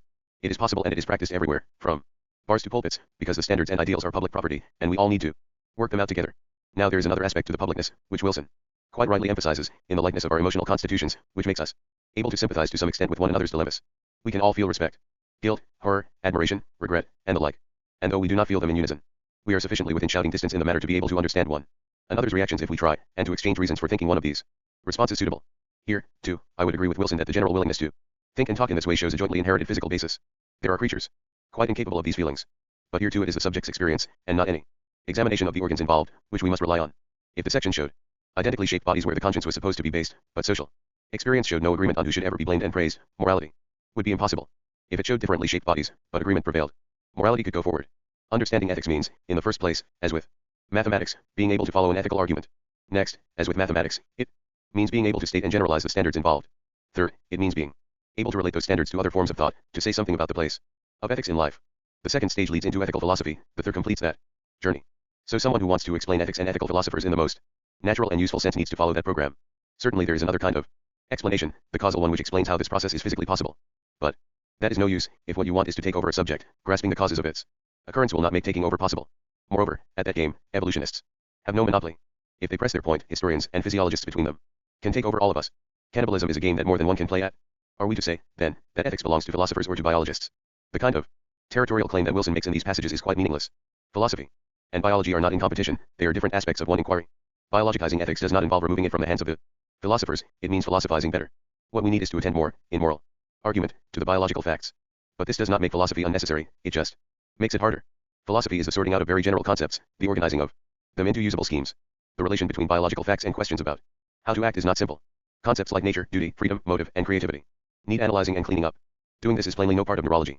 This is not to say that neurologists cannot contribute to it. Clearly they can, if they are interested, as perhaps they should be in the relation of their subject to other ways of thinking. But if they contribute, it is philosophy that they are doing. All important and original. Biological thinking involves some philosophy. Philosophy is needed in these areas because the conceptual tangles are terrible, and philosophy is simply the name for the effective sorting of them, whoever does it. This said, I and many other professional philosophers willingly admit, or rather vigorously claim, that moral philosophy was in many ways done badly during the first half of this century. The moral problems arising from violent cultural change were very tough. In some areas philosophers made a reasonable stab at solving them, but in far too many, they retreated into nitpicking and evasion. The trouble arose, so far as English-speaking countries are concerned, in the early years of the century, with a brief vogue for intuitionism, the indefensible view that moral truths can be directly seen, so that any disagreement can only be due to dishonesty, laziness, or confused questioning. One thing that makes it hard to grapple with Wilson's arguments on the nature of ethics is his apparent conviction that moral philosophers always hold this belief. In fact, it was an extraordinary aberration, intended, as the fighting language of its proponents makes clear, to be a completely new departure, altogether displacing moral philosophy as previously understood. 3. And its popularity did not last long. Intuitionism served for a time as a stick with which to beat more positive traditional forms of moral reasoning. But it was so obviously bankrupt of positive suggestions for replacing them that it soon gave way to its more vigorous successor, emotivism. This view at least took the reality of disagreement seriously. But it too was committed to the futile and unhealthy attempt to isolate values from facts, in particular from the facts of our own nature. Why this is futile I must discuss in the next chapter. 1. That is why it arose in Greece at a time of great distress and political confusion, which had made all simple, one-sided moral attitudes untenable. Socrates did not invent the habit of questioning established values to reveal the contradictions beneath them. He just tried to work out better ways of doing it. 2. See Ryle, Dilemmas, Chaps. V. 6 and 8 for these problems. 3. G. E. Moore said this explicitly in Principia Ethica, see, for instance, p. 9 of the preface, and so did H. H. Pritchard in the other manifesto of the movement, his paper. Does moral philosophy rest on a mistake? Mind, 21, 1912. They thus produced a blitz was it in that thought to be alive atmosphere which for a time distracted attention from their vacuousness. A certain numbness strikes me when I find that Wilson seems to think Kant was an intuitionist, which is roughly equivalent to calling Darwin a champion of the Genesis creation story, and also to equate intuitionism with social contract ethics, sociobiology, p. 562. 9. Facts and values. Goodness and wants. How can our nature guide us? Concepts such as nature, which seem to combine reports of fact with judgments of value, have worried moral philosophers. There are plenty of other obvious examples, such as importance, dirt, danger, injury. One calling something natural is sometimes just reporting that it happens, but usually it is also making a suggestion about how to treat it. Often it recommends some sort of acceptance, sometimes strong approval. Putting the point another way, we all believe that understanding what we are naturally fit for, capable of, and adapted to will help us to know what is good for us and, therefore, to know what to do. Common sense takes this view, so does Freudian psychology. So does traditional moral philosophy. Thus, Bishop Butler says that the empiricist method in morals begins from a matter of fact, namely, what the particular nature of man is, its several parts, their economy or constitution, from which it proceeds to determine what course of life it is that is correspondent to this whole nature. 2. And the reason this works is that we can indeed only understand our values if we first grasp the given facts about our wants. Moral philosophers in the first half of the century, however, made great efforts to discredit all reasoning that assumed this connection. Half the trouble in this controversy resulted from a mistaken notion of facts, from assuming that they were simple neutral things, easily defined matter seen and described infallibly, without reference to standards, which arose separately as a kind of practical convenience or even luxury. Actually, as I have already suggested in talking of description, we are never neutral. Even in what we see we must always select, interpret, and classify. This is just as true of scientific observers as of ordinary ones. By facts we usually just mean data. That is, everything we count not as part of the particular problem before us, but as what is safe enough to be taken for granted in solving it, and needed to do so. But facts are never confined to the raw data of sense, and seldom to physical facts, the kind that can be stated in terms of physics. It is a fact that this is food or poison, that it is dangerous, dirty, unique, or legal, that it is an ancient totem pole or the flag of my country. Yet standards quite alien to physics must be grasped before we can see these facts. They are thus never logically isolated from some kind of evaluating. 3. These philosophers nonetheless suggested instead that evaluating was always an independent process, isolated from all judgment of facts, that there was never a logical or conceptual link between them, only an external association. When we value anything, we are, they said, conferring on it an abstract approval that could just as intelligibly be conferred on anything else. Argument is irrelevant. 4. The point of this move was essentially a negative one.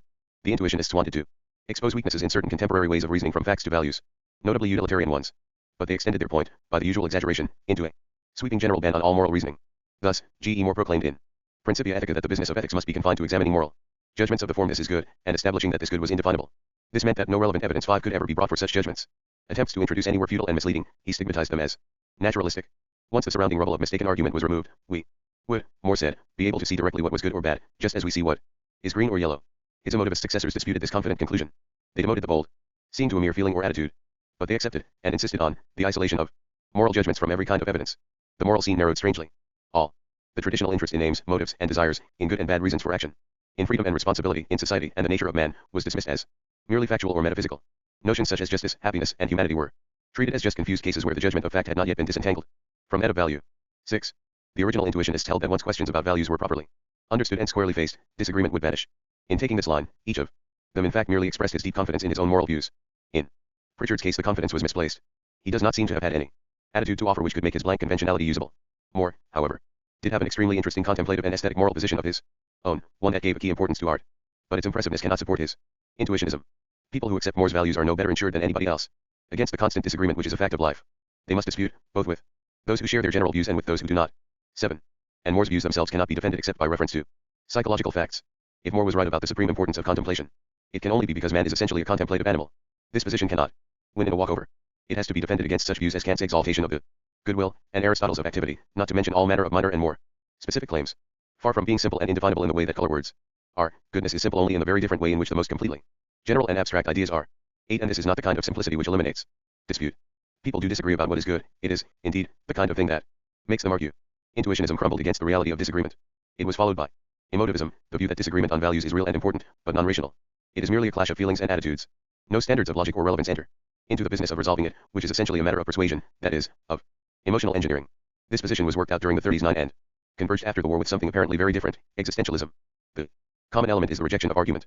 In meeting moral dilemmas, both emotivists and existentialists stress the gap between choices. Both concentrate on extreme binary decisions: approve or disapprove, join the Free French Army or save your mother 10, instead of mentioning the more complex, less dramatic attempts to find a third course by thinking, which occupy so much of common life. Both exclude solution by reasoning. The great difference between them is one of point of view. Existentialism speaks in the first person, for the participant. If reasoning will not help me, what am I to do? I jump in the dark. Emotivism is a second or third person solution adapted to rather less drastic cases. You persuade him or he persuades you, let them persuade each other. We disapprove of Hitler, do so also. 11. You do not persuade him, nor does he persuade you. The aim is unanimity. It can be called understanding, but only on condition that we do not mean that it is cognitive. Relevance is just a name for persuasiveness. 12. Both these positions, again, express moral views, convictions about the importance of independence or of a tolerant understanding. And, again, a sympathy with these convictions may make people accept the analysis of moral judgment which goes with it. But it should not do so. Both positions are, unquestionably, a response to the increasing difficulty of reasoning morally in a changing world. Hard work is called for, and many useful traditional positions need revising. Instead, we are told to stop thinking altogether. This is vacuous. So is the suggestion that actually we never were thinking, though we thought we were. The proper response to the claim that we cannot reason effectively in moral matters is that of the passenger to the steward who tells him, you can't be sick here, sir. 13. And there is absolutely no reason why anybody should be impressed by the romantic aura that has been cast around existentialism, with its singular position that there is something particularly virtuous about denying the possibility of virtue, or that the one secure moral judgment is that it is wrong to make moral judgments. Thought is not a luxury from which we must heroically refrain. It is an essential aspect of life. I have suggested that, when we wonder whether something is good, common sense will naturally direct our attention to wants. And it is because our wants conflict that we have problems. We often need a priority system by which we can say, both are good in different ways, but this good matters more than that one. So the full facts of conflict are essential to understanding the meaning of terms like good. Thus these facts are not irrelevant to values. If we say something is good or bad for human beings, we must take our species' actual needs and wants as facts, as something given. And the same would be true if we were speaking of any other species. It is hard to see what would be meant by calling good something that is not in any way wanted or needed by any living creature. Should we therefore say that everything we want is good? In a minimal sense. This is right, everything we want has to have something good about it, otherwise we could not want it. But of course we cannot stop there, or good would simply mean wanted. We must go further because of conflict, because of the clash and competition among our various wants. What is good in a stronger, more considered sense must be wanted, not just by someone's casual impulse, but by him as a whole and on grounds conveyable to those around him. Moreover, our basic repertoire of wants is given. We are not free to create or annihilate wants, either by private invention or by culture. Inventions and cultures group, reflect, guide, channel, and develop wants, they do not actually produce them. Thus, if 20th century people want supersonic planes, they do so because of wants that they have in common with Eskimos and Bushmen. They want to move fast, to do their business quickly, to be honored, feared, and admired, to solve puzzles, and to have something bright and shiny. We are innately programmed to want and like such things. And those wants are not scattered loose, but must be held together as expressions of one personality. This is why it is wrong to say that we just establish the facts, and then, quite separately, take up an attitude to them, view them as good or bad. Thought and feeling must go together throughout. We all have to have a conceptual frame within which wants are related. We cannot treat them as chance particulars, which might be assigned any value and which we might decide to invent or discard. Since wants are bound to conflict, right from the start we need a system, a scheme of priorities to help us think about them. And we are born equipped to form one. Even the rudimentary personality of a small child already includes a policy for choice, for comparing wants. And a culture, something without which no child can develop, is a device for coordinating, fixing, and developing those systems. No human being, therefore, can possibly find himself going out to shop for values for the first time, without any idea what he is after. He cannot be a creator who, before creating, would have to decide what wants to create in himself. The notion of creating values is a piece of nonsense. All that anybody can do is to adjust, develop, and extend them. The question is never which wants to have. It is always what to do about conflicts between existing ones. That question arises all the time, and it is the only context that can give meaning to discussions about good and value. But it can arise only for somebody who has already developed some sort of policy, who has started practical thinking. WNs are not random impulses. They are articulated, recognizable aspects of life. They are the deepest structural constituents of our characters. Someone who has two random impulses, say, to finish a particular job and to run away, does not yet have a conflict. The conflict starts only when he tries to decide on one of them. Deciding involves thought, because it does not just mean jumping one way or the other. It means becoming clear about the meaning of the two acts, about what is involved in doing them, and finding in that meaning something continuous and coherent with one's previous policy.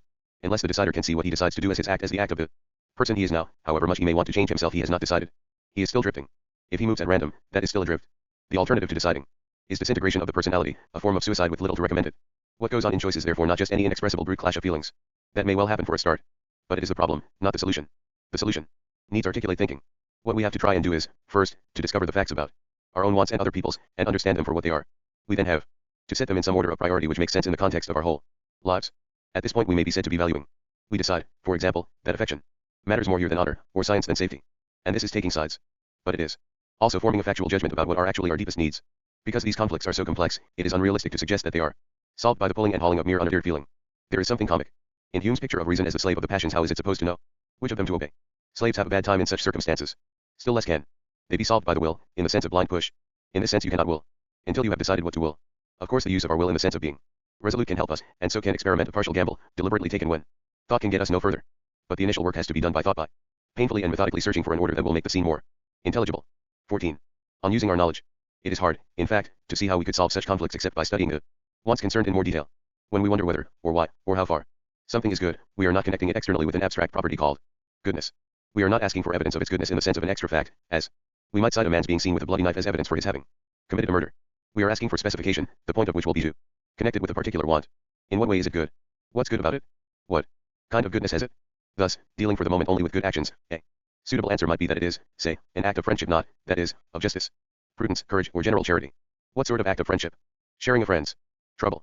Details again? Well, Captain Benwick's sweetheart had died while he was at sea, just when at last they should have been able to get married. Here, it should be noted, we cite facts. But the facts are not logically loose from the description sharing a friend's trouble, as they would be from the term good, nor is that description loose from the next above it, act of friendship. They are of the sort that naturally fall under it. By contrast, it would be no use saying that the action was good because it was frequent, brisk, or noisy, or that it was an act of friendship because it involved surprising him, or that it constituted sharing his trouble because one repeatedly wrote his name, and so forth. These explanations are gibberish. But to call them gibberish is to recognize that there is here a clear standard of sense. It is, I think, important that the same standard would naturally come into play at the point in discussion when Hume and Bentham say we reach a terminus, namely where someone says I do it because it gives me pleasure. 15. What sort of pleasure, we ask. And we really do not understand him until we know the answer. Pleasure is not an abstract stuff.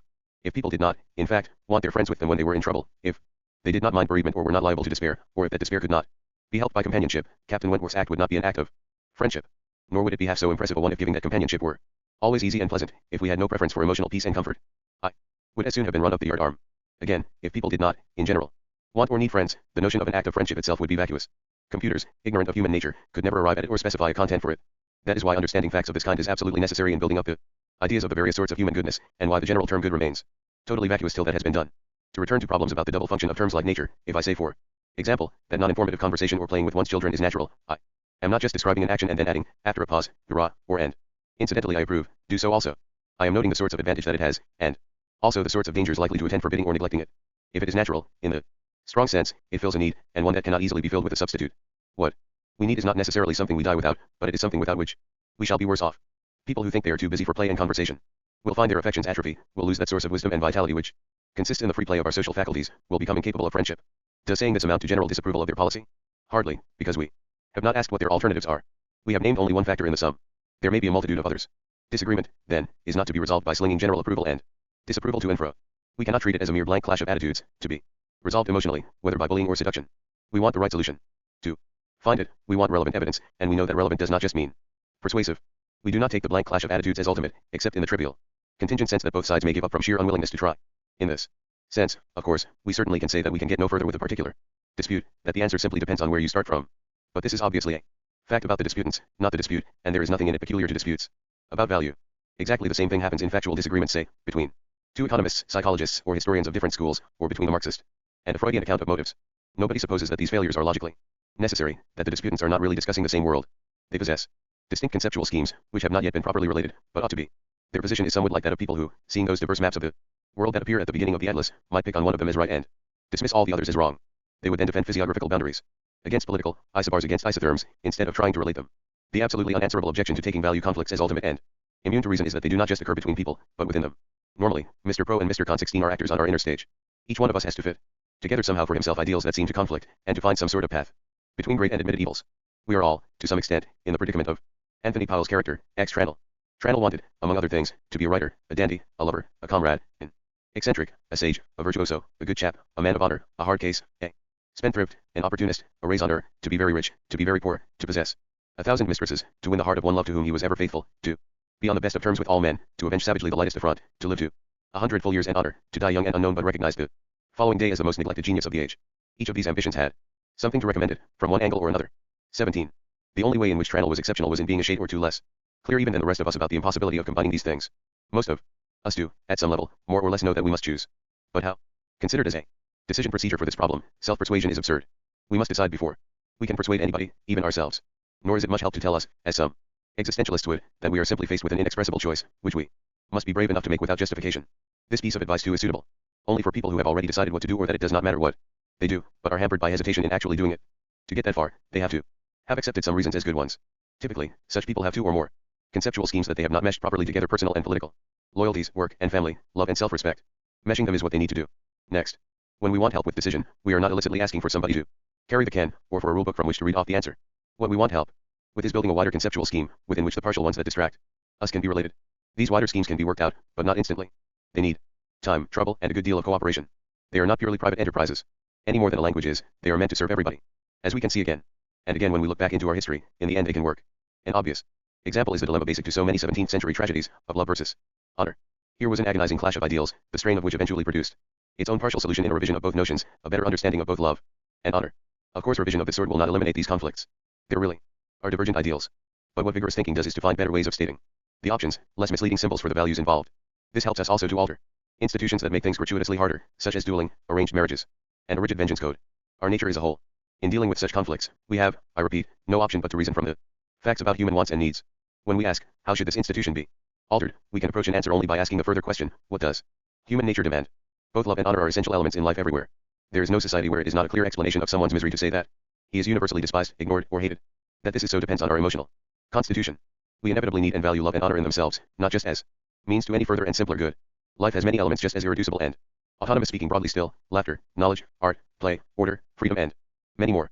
18. Their multiplicity has often bothered people who want rationality to consist in simplicity of aim. These people have in fact sometimes tried to eliminate either love or honor as distinct elements in life. Thus Hobbes wrote, honorable is whatever possession, action, or quality is an argument and sign of power.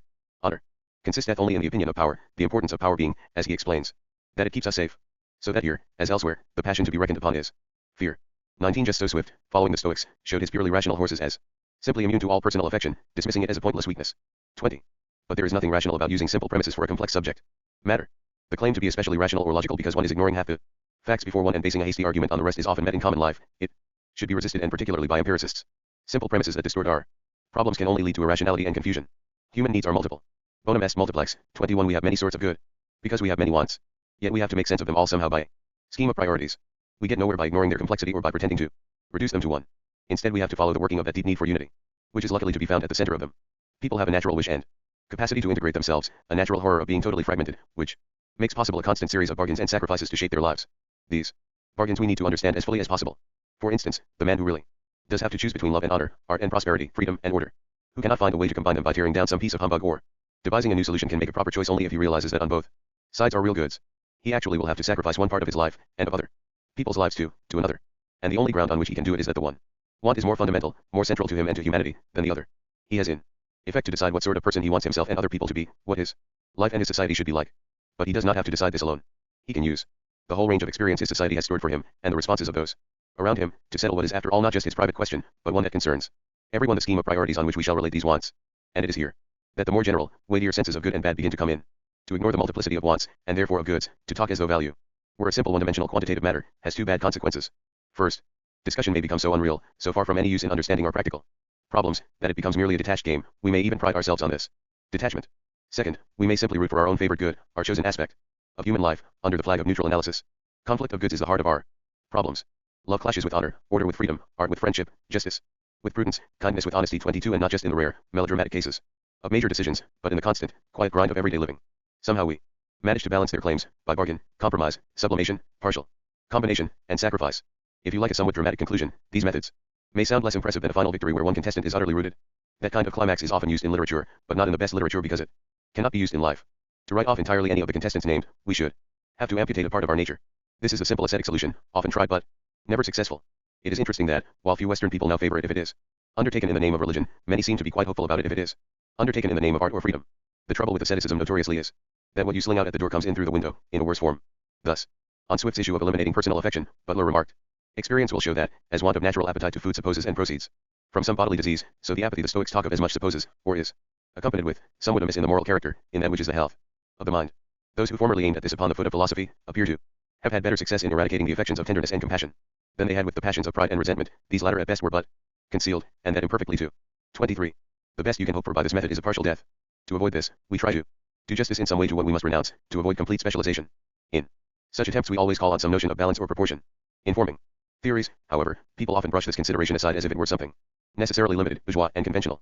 It is not. Being bourgeois, in the bad sense, means aiming at one particular sort of balance, namely, one not designed to do justice to the full capacities of either the individual or his society, but sacrificing everything to prudence. Notoriously, this can mean as drastic a cutback as any religious asceticism. Its terminus is the miser. Being conventional, in the bad sense, means sticking to the notion of balance already prevailing, whatever it may be.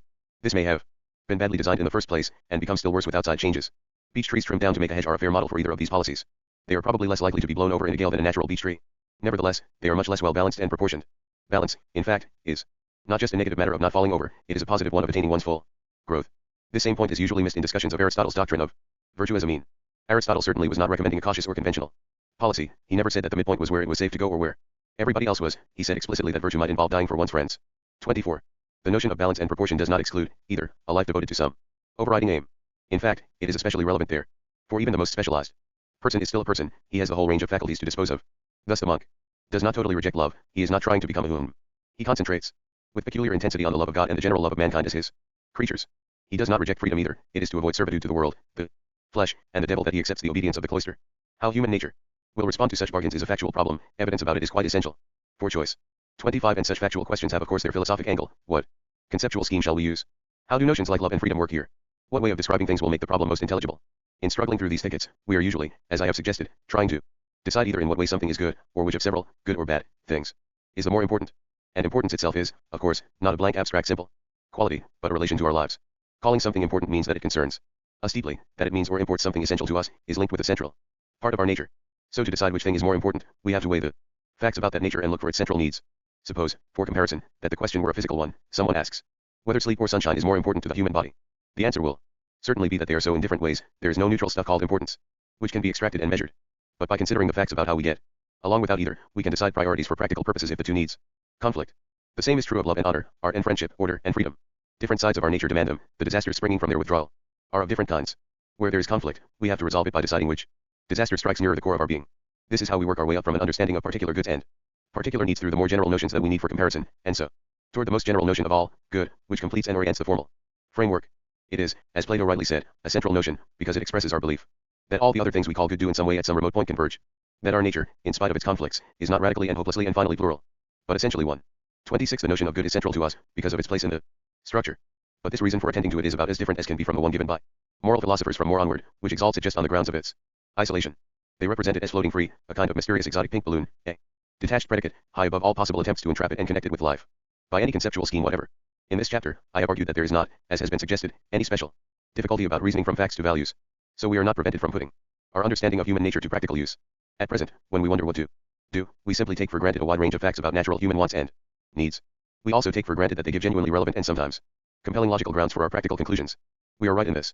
But when different kinds of life, different balances of needs come into question, we have to become conscious of what we were formerly assuming. We are not tourists here. To complete this brief outline of the ways in which we can and must reason from facts to values, we must consider one more serious current misconception. This concerns the sense in which we are, or are not, at home in this world or in the universe. It has been for some time a commonplace of romantic thought that, since the Copernican revolution, we are not at home in it, because we have lost the medieval world picture that placed us at its center, and assured us that the whole thing was in some sense made for us. Now in fact I doubt whether that world picture ever had great influence outside intellectual circles. Most people most of the time have enough to worry about with what is around them, without thinking of the stars. But my present point is a much wider one. What we need, in order to feel at home in the world, is certainly not a belief that it was made for us. We are at home in this world because we were made for it. We have developed here, on this planet, and are adapted to live here. Our emotional constitution is part of that adaptation. We are not fit to live anywhere else. The possibility, such as it is, of surviving briefly, and at ruinous expense, in spacecraft and the like is just parasitical. It depends on extending the conditions we are used to into a few bizarre corners, not on our being able to live in other conditions. To demand that this universe all of it should be made for us was at all times a childish and megalomaniac notion. Christian thought on the matter was not, of course, really megalomaniac, because it regarded man, as well as other creatures, as existing under God's direction and for his glory. Man thus ranked below the whole host of heaven. Moreover, the scheme in which he ruled on earth was God's, not his own. Sharp bounds were set to his conceit. But if we try to retain the pattern without God as its kingpin, we are attempting something crazy. It is not surprising that those who do this become confused and distracted. Anyone who expects a personalized, custom-built world is certainly likely to find the existing one absurd. The notion of being at home is actually something much more modest. It does not mean having an environment that has been especially designed for you. It means having one where you belong. A strong element in Christian thought stresses that we do not belong on earth. Here is no continuing city. But it does so on the grounds that we belong somewhere else, we come from heaven, can go back there, and are adapted for it. This way of thinking is not open to people who do not believe in heaven. Where do they think we do come from? I think this question points up a real difficulty about our complex nature. Certain developments of our faculties do set us terrible problems. In particular, we can notice and reflect on the incongruities of our situation in a way that gives us special trouble, even though those incongruities themselves are, I suspect, no worse than those that beset many other species. For example, the horror with which death afflicts creatures capable of lifelong affection is something we share with, among others, many birds which mate for life and many of the dog tribe. Mourning and desolation are not our inventions, but because we can anticipate them, can think about them and experience them widely in imagination, we have a graver problem, one, of course, which forms part of the price we pay for the joys and uses of imagination. But the way to face this problem cannot possibly be the dualist one, the way of identifying our real selves exclusively as soul or intellect, while drawing up the ladder that connects this aspect with the rest of our nature. We cannot dismiss our emotions and the rest of our non-intellectual nature, along with the body and the earth it is fitted for, as alien, contingent stuff. We have somehow to operate as a whole, to preserve the continuity of our being. This means acknowledging our kinship with the rest of the biosphere. If we do not feel perfectly at home here, that may after all have something to do with the way in which we have treated the place. Any home can be made uninhabitable. Our culture has too often talked in terms of conquering nature.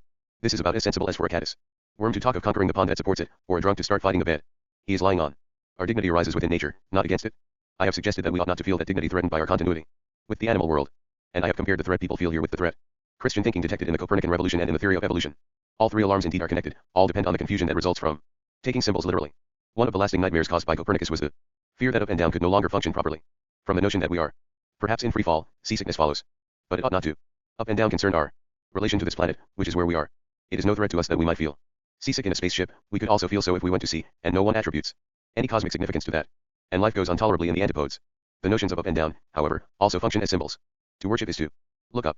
And for God to be in the sky, looking down on a universe of which we occupied the center, was certainly a satisfying symbol.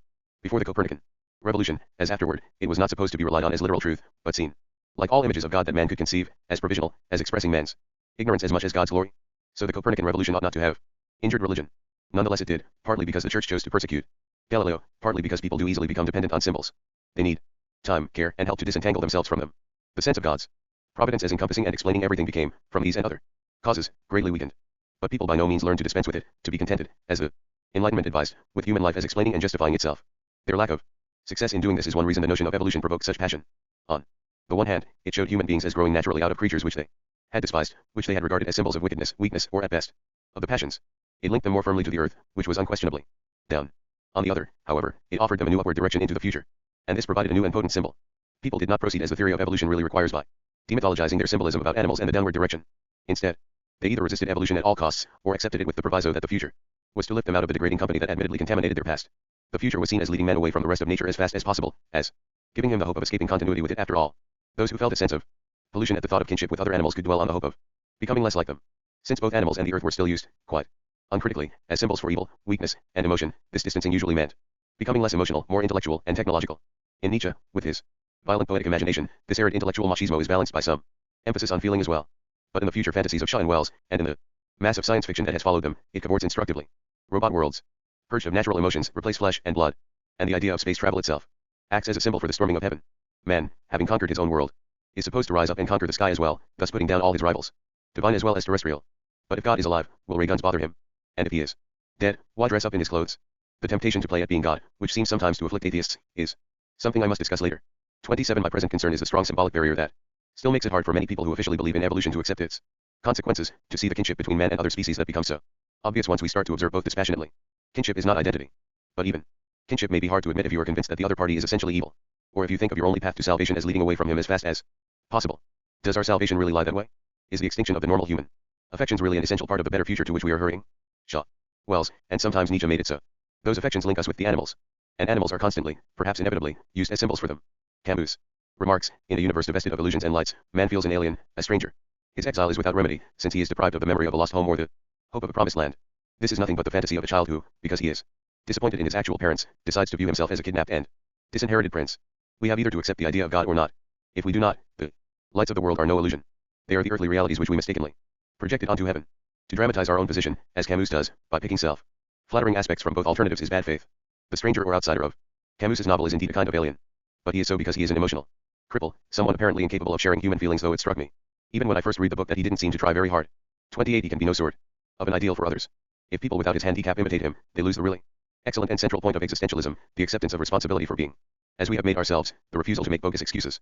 Has the universe gone dark and silent on us? Pascal had that idea. He said, the eternal silence of these infinite spaces terrifies me. 29. Why should it? Silence is frightening if it comes where there ought to be noise. Silence in the nursery, in the dining hall, in the woods when the birds ought to be singing. But we do not live in the sky. If we had to, that would be very frightening indeed, for it would kill us. Much science fiction consists in scaring oneself into fits with this nightmare. But nothing need take us up there unless we have the idea that we are called upon to take over from God, and that up there is where he used to live. We have lost the music of the spheres, and that was certainly a very gracious symbol. But if there is a God, that symbol is quite unnecessary for him, and if there is not, the music of real life, which that outer music reflected, is still here for us on earth. There is no reason why we should be frightened of the heavens. If we think of them, not as a haunted church, nor as the home of alien demons, nor as a terrifying and impossible home for ourselves, but simply as they are, as a spacious and splendid setting in which our world properly belongs, what threat do they pose? They do not concern us, except that they are glorious. One for an excellent discussion of injury and danger, see Philippa Foot's article, Moral Beliefs and Theories of Ethics, edited by her, Oxford, 1967, pages 87 to 90. Julius Copsey sorts out the logic of such terms in the opening chapters of Moral Notions.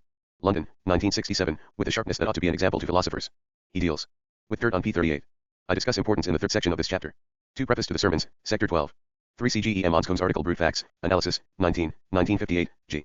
Warnock's admirable little book, Contemporary Moral Philosophy, London, 1967. And Copsey's Moral Notions, also my own article, The Neutrality of the Moral Philosopher, Proceedings of the Aristotelian Society, 74, 1974. 4. Seymour, Principia Ethica, and Pritchard, Does Moral Philosophy Rest on a Mistake? 5. Principia Ethica, Preface, p. 8. 6c, for example, C. L. Stevenson, Ethics and Language, New Haven, 1945. Chapter 1. Whole, especially in the field of art criticism. Clive Bell's art is a sustained hymn of celebration on the themes proposed in Chapter 6 of Principia Ethica. Some disciples, however, did later realize how odd it all was. Maynard Keynes, one of the shrewdest and least complacent of them, discussed the matter most interestingly in Response to Criticisms by D. H. Lawrence, Keynes, 2 Memoirs, London, 1949. 4. A delightful description of the difficulties of arguing within the intuitionist tradition, see his pages 84 to 88. 7. Moore himself never did so.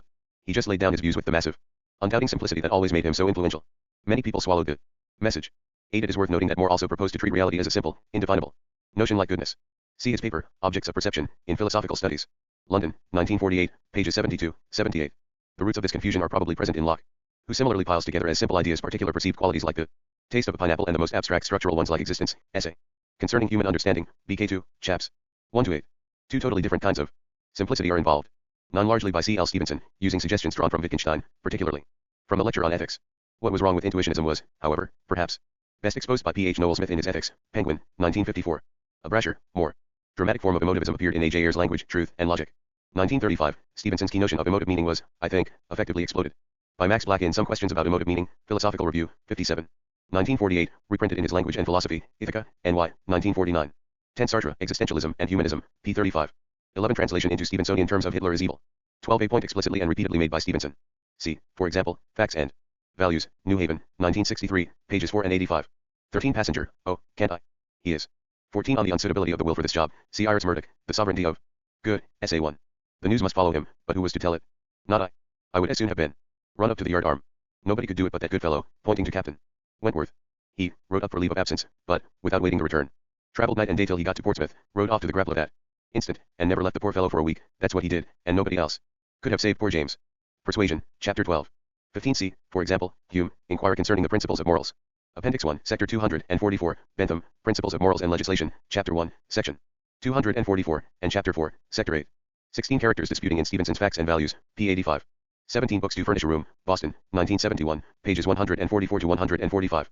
18 I deliberately do not choose examples that are easily comparable, because I want to stress that the things we need are of varying logical types. In particular, we have formal as well as material needs.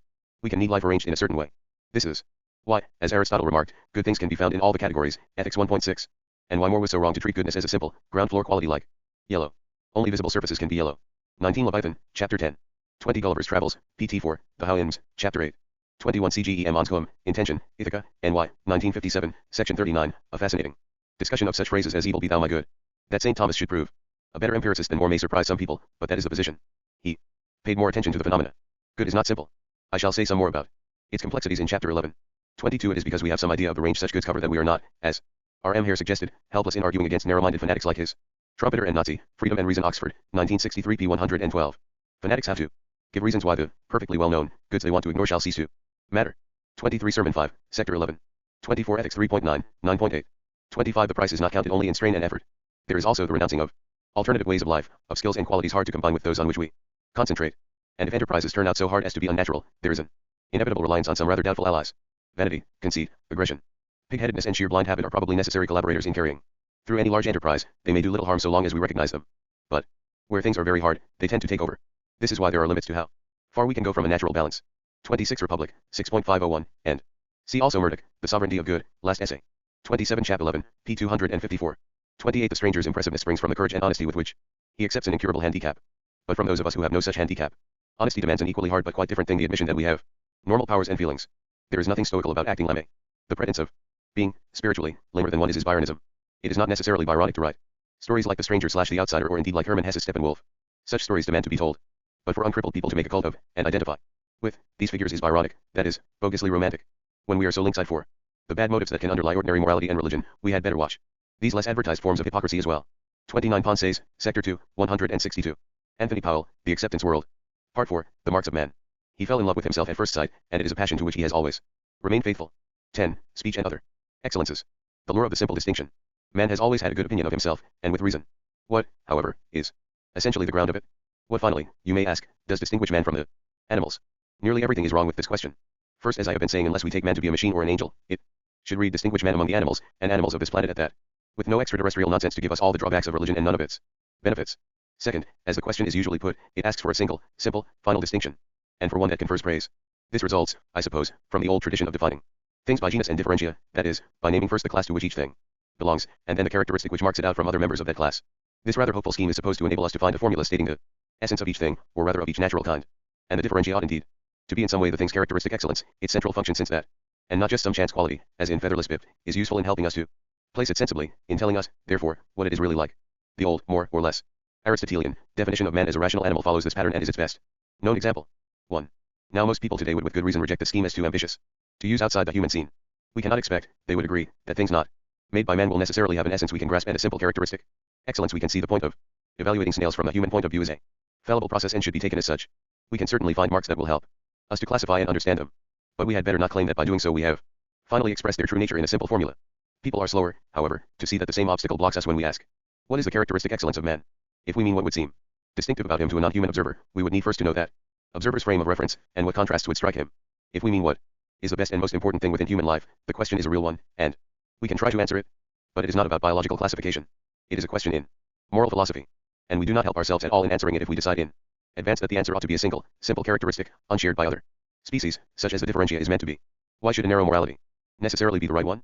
Why should not our excellence involve our whole nature? The Platonic exaltation of the intellect above all our other faculties is a particular moral position and must be defended as such against others. It cannot ride into acceptance on the back of a crude method of taxonomy. Oversimplicity, in fact, is what wrecks the notion of essence. Grading qualities as more and less essential, that is, more and less important to the species concerned, is not silly at all. Aristotle was doing this when he rejected two-footedness as a proper genus for man. It simply was not central enough in the life of the species. Bird and man, for instance, are two-footed, but their two-footedness is diverse and differentiated. 2. Birds and men, in fact, have dispensed with the support of 4 feet for distinct though parallel reasons. If one mentioned those reasons, calling birds winged or flying animals, and men-handed or manipulated ones, one would be saying things of much greater interest. Flying and having hands are fairly essential properties, in that they make a great difference in the characteristic life of the creature. They are helpful in explaining it, where the negative two-footed is not. Similarly, Lawrence criticizes Desmond Morris for overemphasizing, in his book The Naked Ape, the beastliness of man. He minimizes the unique properties and faculties of man in an effectively misleading manner. The outstanding and biologically relevant property of the human species is neither its partial hairlessness nor its sexiness, but its capacity for conceptual thought. 3. Lawrence's point is that conceptual thought is a structural property, one affecting the whole organization of the life of the species, while hairlessness and sexiness in his view are minor, more local properties that affect it much less pervasively. And because each species does have its own way of life, structural properties can indeed be unique to a species. But not all of them are, and even where they are unique, that does not prove them excellent, even from the species' own point of view. Any species can have pervasive and characteristic bad habits. Conversely, what is good does not have to be unique to a species. For instance, in describing beavers, we should certainly say that their engineering capacity was one of their most outstanding features. But this does not isolate them. The elements of this capacity are present in their heritage. Beavers are rodents, and gnawing, burrowing, and building industriously are a part of rodent life. And termites build, moles burrow, bees are industrious. What makes beavers special is a particular combination and further development of these basic faculties. Again, if we consider the extraordinarily keen and effective eyes of birds of prey, we are not forced to isolate them. We need to know that all birds have pretty good sight, which is necessary to flying, and that predators in general have to be sharper and better equipped than their prey. Or again, if the talk is of elephants, we can do justice to the miracle of the trunk without pretending that nobody else has a nose. Structural properties, then, do not have to be exclusive or necessarily excellent. Nor do they have to be black or white, yes or no matters.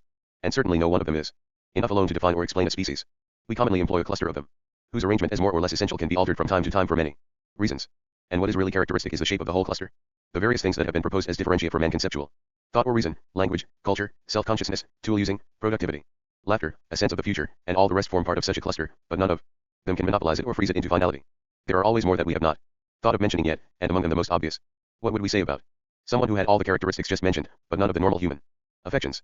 These, of course, are plainly very like those of many other species, so they do not get named as the differentia. But shortage of them is the commonest reason for calling people inhuman. Because of this sort of thing, it is really not possible to find a mark that distinguishes man from the animals without saying which animals we resemble different ones in different ways.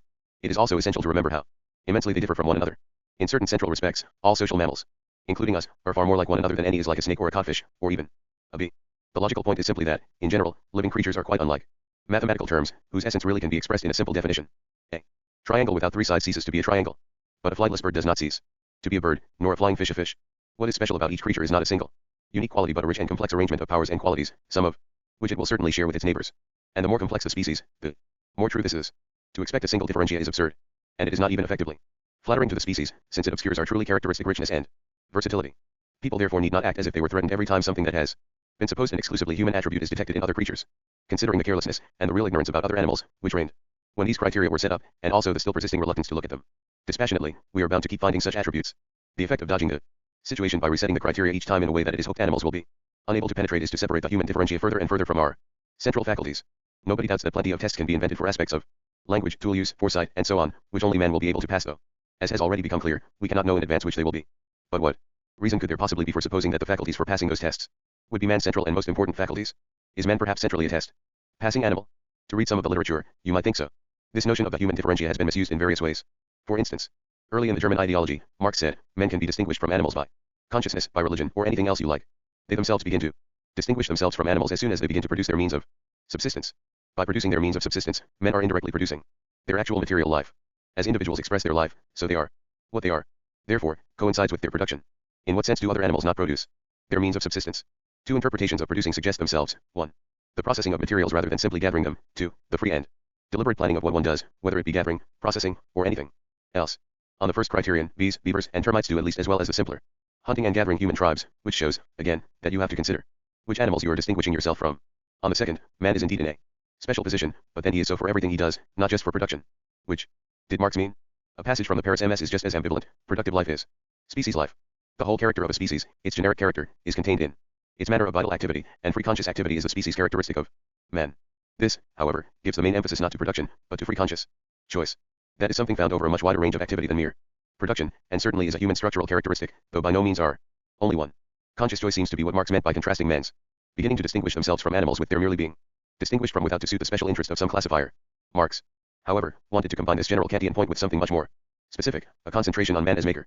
Anthony Quinton, to whom I owe these quotations, remarks, this conception of human essence is Marx's materialist correction of Hegel's idealist and more or less Aristotelian notion of man as an essentially rational being. Man is, indeed, essentially rational for Marx, but his reason is actualized in productive activity. For this is certainly right, but I think the point must be put more widely. Everybody after Aristotle who proposed this sort of definition of man was arguing with Aristotle, was commenting in one way or another on the definition of man as a rational animal, and was taking previous contributions for granted.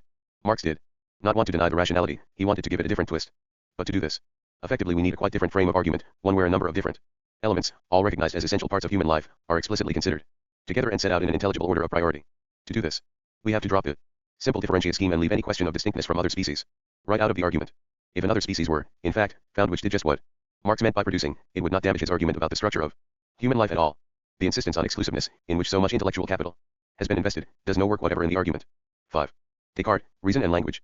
The very great influence of one metaphysical scheme has, however, long made dropping the idea of the differentiate impossible. This is Descartes' view of mind and body as radically divided in such a way that animals other than men cannot possibly have minds. Since the scheme places everything of value in the mind, it makes the human differentia a necessary piece of apparatus, and it has widely survived his view of the mind or soul as immortal, because it has a great appeal for mechanists. Descartes, arriving in the course of his systematic doubt at the conclusion that he himself, since he could think, existed, asked next what he was. He at once rejected the suggestion, a rational animal. What then did I formerly think I was? A man. But what is a man? Shall I say a rational animal? No, in that case I should have to go on to ask what an animal is and what rational is, and so from a single question I should fall into several of greater difficulty. 6. He concluded that he himself was simply a thinking thing, not an animal at all. His body, though attached in some way to the soul or self, was no part of it, but a distinct physical mechanism. But all the physical processes occurring in an animal belonged to the body. Animals, then, since they did not properly speaking think, had no souls. Descartes therefore regarded animals as automata, operating without consciousness. They did not, he said, really act themselves at all, they were acted upon, it is nature that acts in them according to the arrangement of their organs, just as we see how a clock, composed merely of wheels and springs, can reckon the hours. 7. For this view, he gave 2 reasons, their failure to talk, and the unevenness of their apparently intelligent performance. Let us take the second first. Apparently intelligent performances by animals, said Descartes, could be shown not to proceed from real intelligence, because the same animals could at other times act stupidly. But of course the same unevenness is found in people. A horse, 8, which finds its way home cleverly, may be foolishly frightened of something that is not dangerous. A man, who sees through the false danger cleverly enough, may foolishly lose his way home. Descartes, like others who use his model, never seems to consider what sort of a showing a human being would make if tested by members of a more intelligent species. Human beings are judged by their ideal performance, animals by their actual one. 9. Relatively stupid conduct by a fairly intelligent being on an off day is not in the least like the stupidity of a machine. A car cannot even try to find its way home, a clock will not make even a bad shot at identifying danger. Stupid solutions show a consciousness of the problem. For this and related reasons, most people today would probably not follow Descartes in thinking animals unconscious. If they are the kind of behaviorists who think consciousness itself an obscure notion, they will do so for people as well. Nevertheless, many still regard animals as automatic in a way in which people are not. They act not from knowledge but from the disposition of their organs, as Descartes says. 10. What does this mean? It is not just that a causal explanation from the disposition of their organs can in principle be given.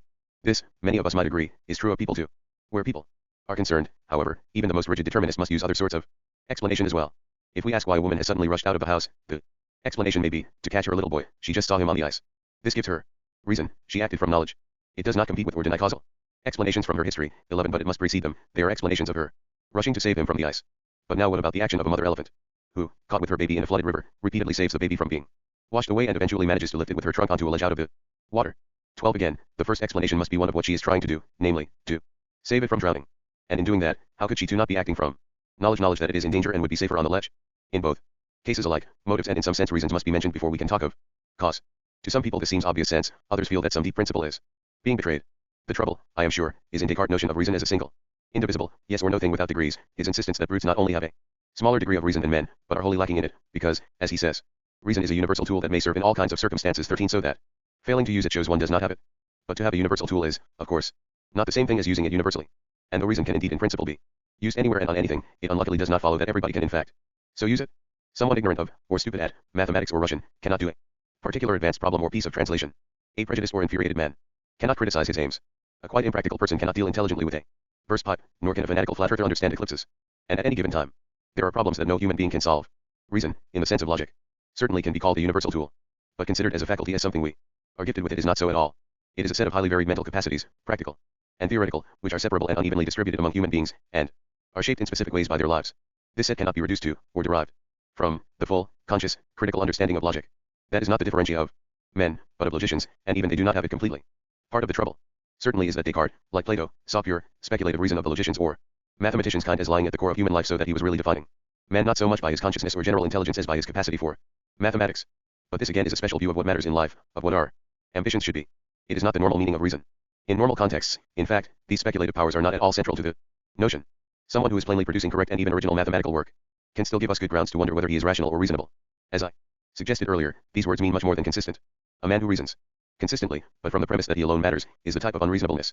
Irrational is a rather wider term, whose main use, I think, is to say that something has gone wrong with a person's system of priorities, with his sense of what is important. It can certainly be used to refer to a mere failure in speculative reasoning, say, the groundless expectation that things will still come out right whatever we do to our environment. But I do not think we use it to classify such an erroneous attitude as a mere failure to get the facts right. We do this by calling it stupid. Irrational makes a more general criticism, connecting that local failure with some general confusion about what is important. It suggests something wrong in the valuing system, as well as in the mere calculating power. That suggestion I shall pursue in chapter 11. The point here is that this sort of criticism can be made of animals as well as people. Rationality involves sanity. And a mad dog differs from a normal dog in just the same way as a madman from a sane man.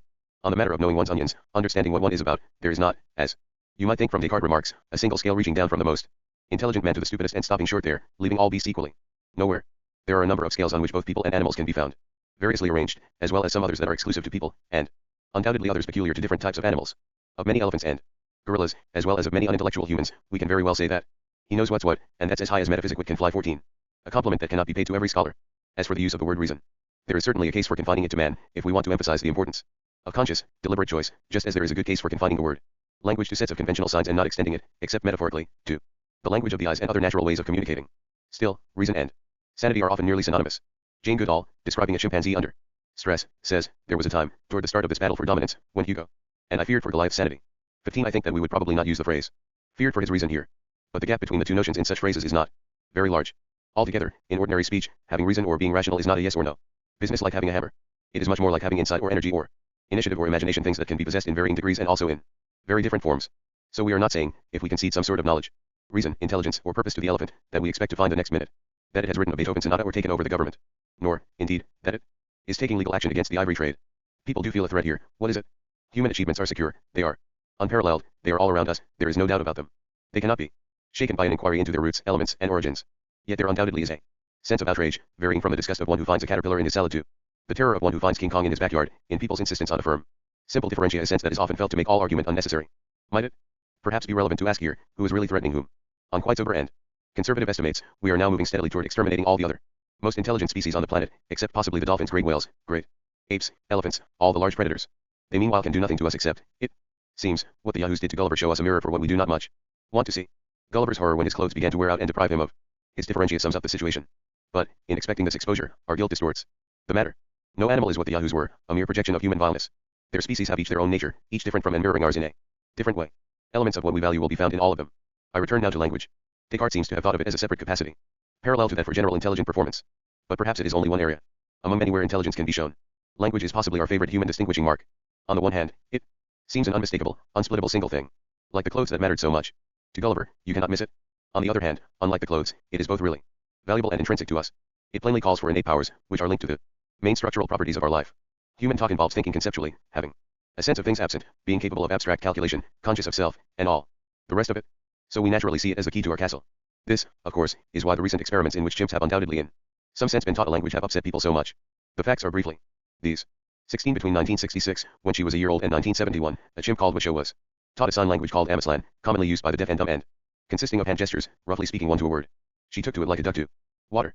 She acquired in 5 years a vocabulary of about 150 Amaslan words which she could use, and another 200 which she could understand. Moreover, she uses it constantly, freely, and spontaneously in casual conversation, not just for tests or when rewarded. Since then other chimps have also been taught the language, with much the same degree of success. 4 of them have now been placed with Wisho in a community on an island, watched but not interfered with. They use Amaslan constantly and spontaneously to talk to one another, and their use of it is increasing. Moreover, they talk to themselves, and, without having been taught to, they swear. The favored swear word is the Amaslan sign for dirty. One chimp, Ally, has been deliberately exposed to both Amaslan and spoken English, and can give the Amaslan sign for an absent object when its name is spoken. This involves something linguists have called cross-modal transfer, which has been supposed impossible for animals. Earlier attempts to teach apes to talk had failed, resulting in their knowing only a few words after many years' work. This was put down to the general weakness of their intellects. But the remarkable difference between these results and the Ameslan ones suggests, offhand, that the trouble lay not so much in the intellect as in their lacking the innervations from the brain to the larynx which are necessary for speech. This would mean that language, or the power to speak it, is actually not the unsplittable, single, unmistakable thing people had supposed. A lot of intellectual capital, however, has been invested in the idea that it is so. Defenders of the castle therefore reply that Ameslan, at least as spoken by chimps, is not really a language at all. It does not, they say, have the right structural properties, so its use does not require the rational faculties that language is normally thought to imply. Chimps may have been handed the key, but they cannot turn it. The argument here has been largely concerned with word order, and is heavily dependent on the definition of abstract terms like syntactical, which were devised by linguists in the first place entirely for use in a human context and are not easy to apply in this new area. If pressed, this kind of argument is liable to prove that a lot of human beings do not talk either. A number of objections of this nature made in response to a show's early efforts have already been withdrawn by their proposers, after further study both of her performance and that of human children. 17. The inquiry goes on, and rightly, new and more detailed standards are set up for the chimps to spar with. But we need to ask some quite different questions as well. First, what follows if the chimps can, in some sense, talk? Why does it matter so much? There is something most fishy about the idea that big questions could hang on the result of these experiments alone. The experiments matter only if they bring to our notice an important and pervasive fact about the world. If they do so, there must be other evidence for it. The sense that these educated chimps somehow threaten the whole fabric of human superiority must mean that the notion of human superiority itself is badly confused. Neither linguistics nor human dignity can certify a priori that language is confined to humans.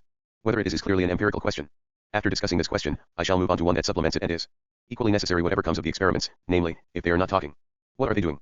Or, more generally, if the seemingly intelligent actions of the higher animals are never really intelligent, what are they? Notions of mechanical, imitative, or reactive explanations are usually held in the background of such discussions as if they were the obvious and simple ones. I believe they are, on the contrary, incoherent and obscure as explanations of what actually happens. They would never have been put forward except to save or receive theory from disaster. First, then, what requires a priori that only humans should talk? The answer is not linguistics or human dignity, but simply a piece of bad metaphysics, namely, Descartes' dualistic view that the world is divided sharply, without remainder, into lifeless objects on the one hand and human, fully rational, subjects on the other. This position cannot in any case be reconciled with evolution. For if it were true, there would have to have been a quite advanced point in animal evolution when parents who were merely unconscious objects suddenly had a child which was a fully conscious subject. And that situation makes no sense.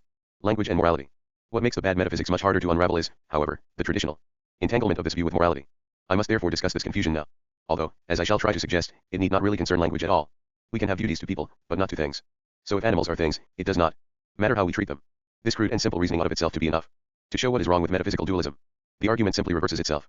Since it does matter how we treat animals, since cruelty is vicious in its own right, and not just because it might lead to ill-treating people, the sharp division into object and fully rational subject cannot be right.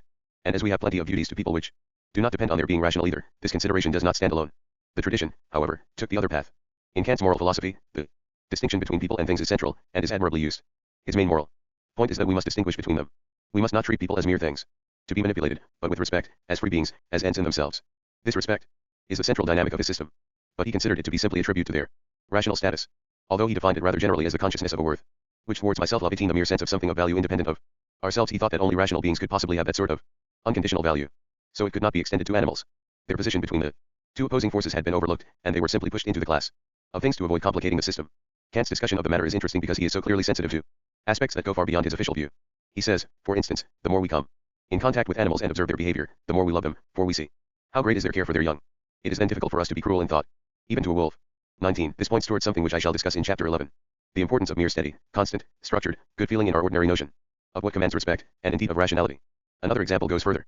Leibniz, says Kant, used a tiny worm for purposes of observation, and then carefully replaced it with its leaf on the tree, so that it should not come to harm through any act of his. He would have been sorry a natural feeling for a humane man to destroy such a creature for no reason. 20. This cannot in Kant's terms count as respect, but it would be natural to describe it in terms like Albert Schweitzer's, of respect for life. It is certainly a natural feeling, and one that passes Kant's test for a serious, rational motive. It is not a mere inclination, it is a feeling that we must not destroy certain things, and one that is not isolated, but forms part of our central system of standards. Kant, I think, was simply mistaken in supposing that we could have this sort of feeling only toward creatures that were themselves rational. Christianity, anxious to destroy primitive paganism, had made great efforts to exclude plants and animals from the area proper to such feeling by positive propaganda. Thus St. Augustine wrote, Christ himself shows that to refrain from the killing of animals and the destroying of plants is the height of superstition, for, judging that there are no common rights between us and the beasts and trees, he sent the devils into a herd of swine and with a curse withered the tree on which he found no fruit. Jesus, Augustine goes on, was deliberately trying to show us that we need not govern our behavior towards animals by the moral rules which govern our behavior towards men. That is why he deliberately transferred the devils to swine instead of destroying them, as he could easily have done. 21. Kant himself was thinking within the Stoic and Christian tradition, which makes it a positive duty for man to recognize his superiority over, and lack of, indebtedness to, nature, as the single being on earth that possesses understanding. He is certainly titular lord of nature, and, supposing that we regard nature as a teleological system, he is born to be its ultimate end. 22. But the sense that indiscriminate Destructiveness of living things is really evil cannot be dismissed like this. It crops up constantly, both in our own culture and in others, notably in Buddhism, as a necessary corollary of humanity to man. Even the bloodiest societies draw the line somewhere. There is nearly everywhere a horror of killing certain creatures, or too many creatures, or creatures in certain circumstances. Totem animals are a good example, but they do not stand alone. Even Western culture is full of examples like Saint Francis and Saint Hubert. Remarkably, in view of the public involved, it is recorded that at the Roman games put on by Pompey in 55 BC, in which a number of elephants and hundreds of lions and leopards were entered, the crowd booed and cursed Pompey for having the elephants attacked. Cicero wrote to a friend about the incident and stated that the crowd was aroused by pity and somehow felt that the elephant was allied with man. 23. Again, Antony Alpers quotes from Oppian's Haliotica, the hunting of dolphins is immoral, and that man can no more draw nigh to the gods as a welcome sacrificer nor touch their altars with clean hands, but pollutes those who share the same roof with him, who willingly devises destruction for the dolphins. Alpers remarks, from a quite wide survey of the sources, looking over all the known facts, I rather think that Oppian's view of cruelty to dolphins, even though he is alone among Greek writers in expressing it so fervently, may have been fairly widely held. 24 Again, in his apology for Raymond Sebond, Montaigne argued that it was absurdly presumptuous for men to set themselves up above the animals. In his essay on cruelty he drew the conclusion that we have a general duty to be humane, not only to such animals as possess life, but even to trees and plant. 25 And there is Blake, a robin redbreast in a cage, puts all heaven in a rage, and many similar remarks in Auguries of Innocence and elsewhere, in saying that even Western culture is full of such thoughts. I mean, of course, that there are many and that you may find them anywhere. I do not mean that they were systematically assembled into a doctrine. They were not, because there was a powerful and positive resistance to their being so treated on the part both of the Church and the central rationalist tradition. They remained as isolated notions, scruples felt and communicated, but not supported by any official framework.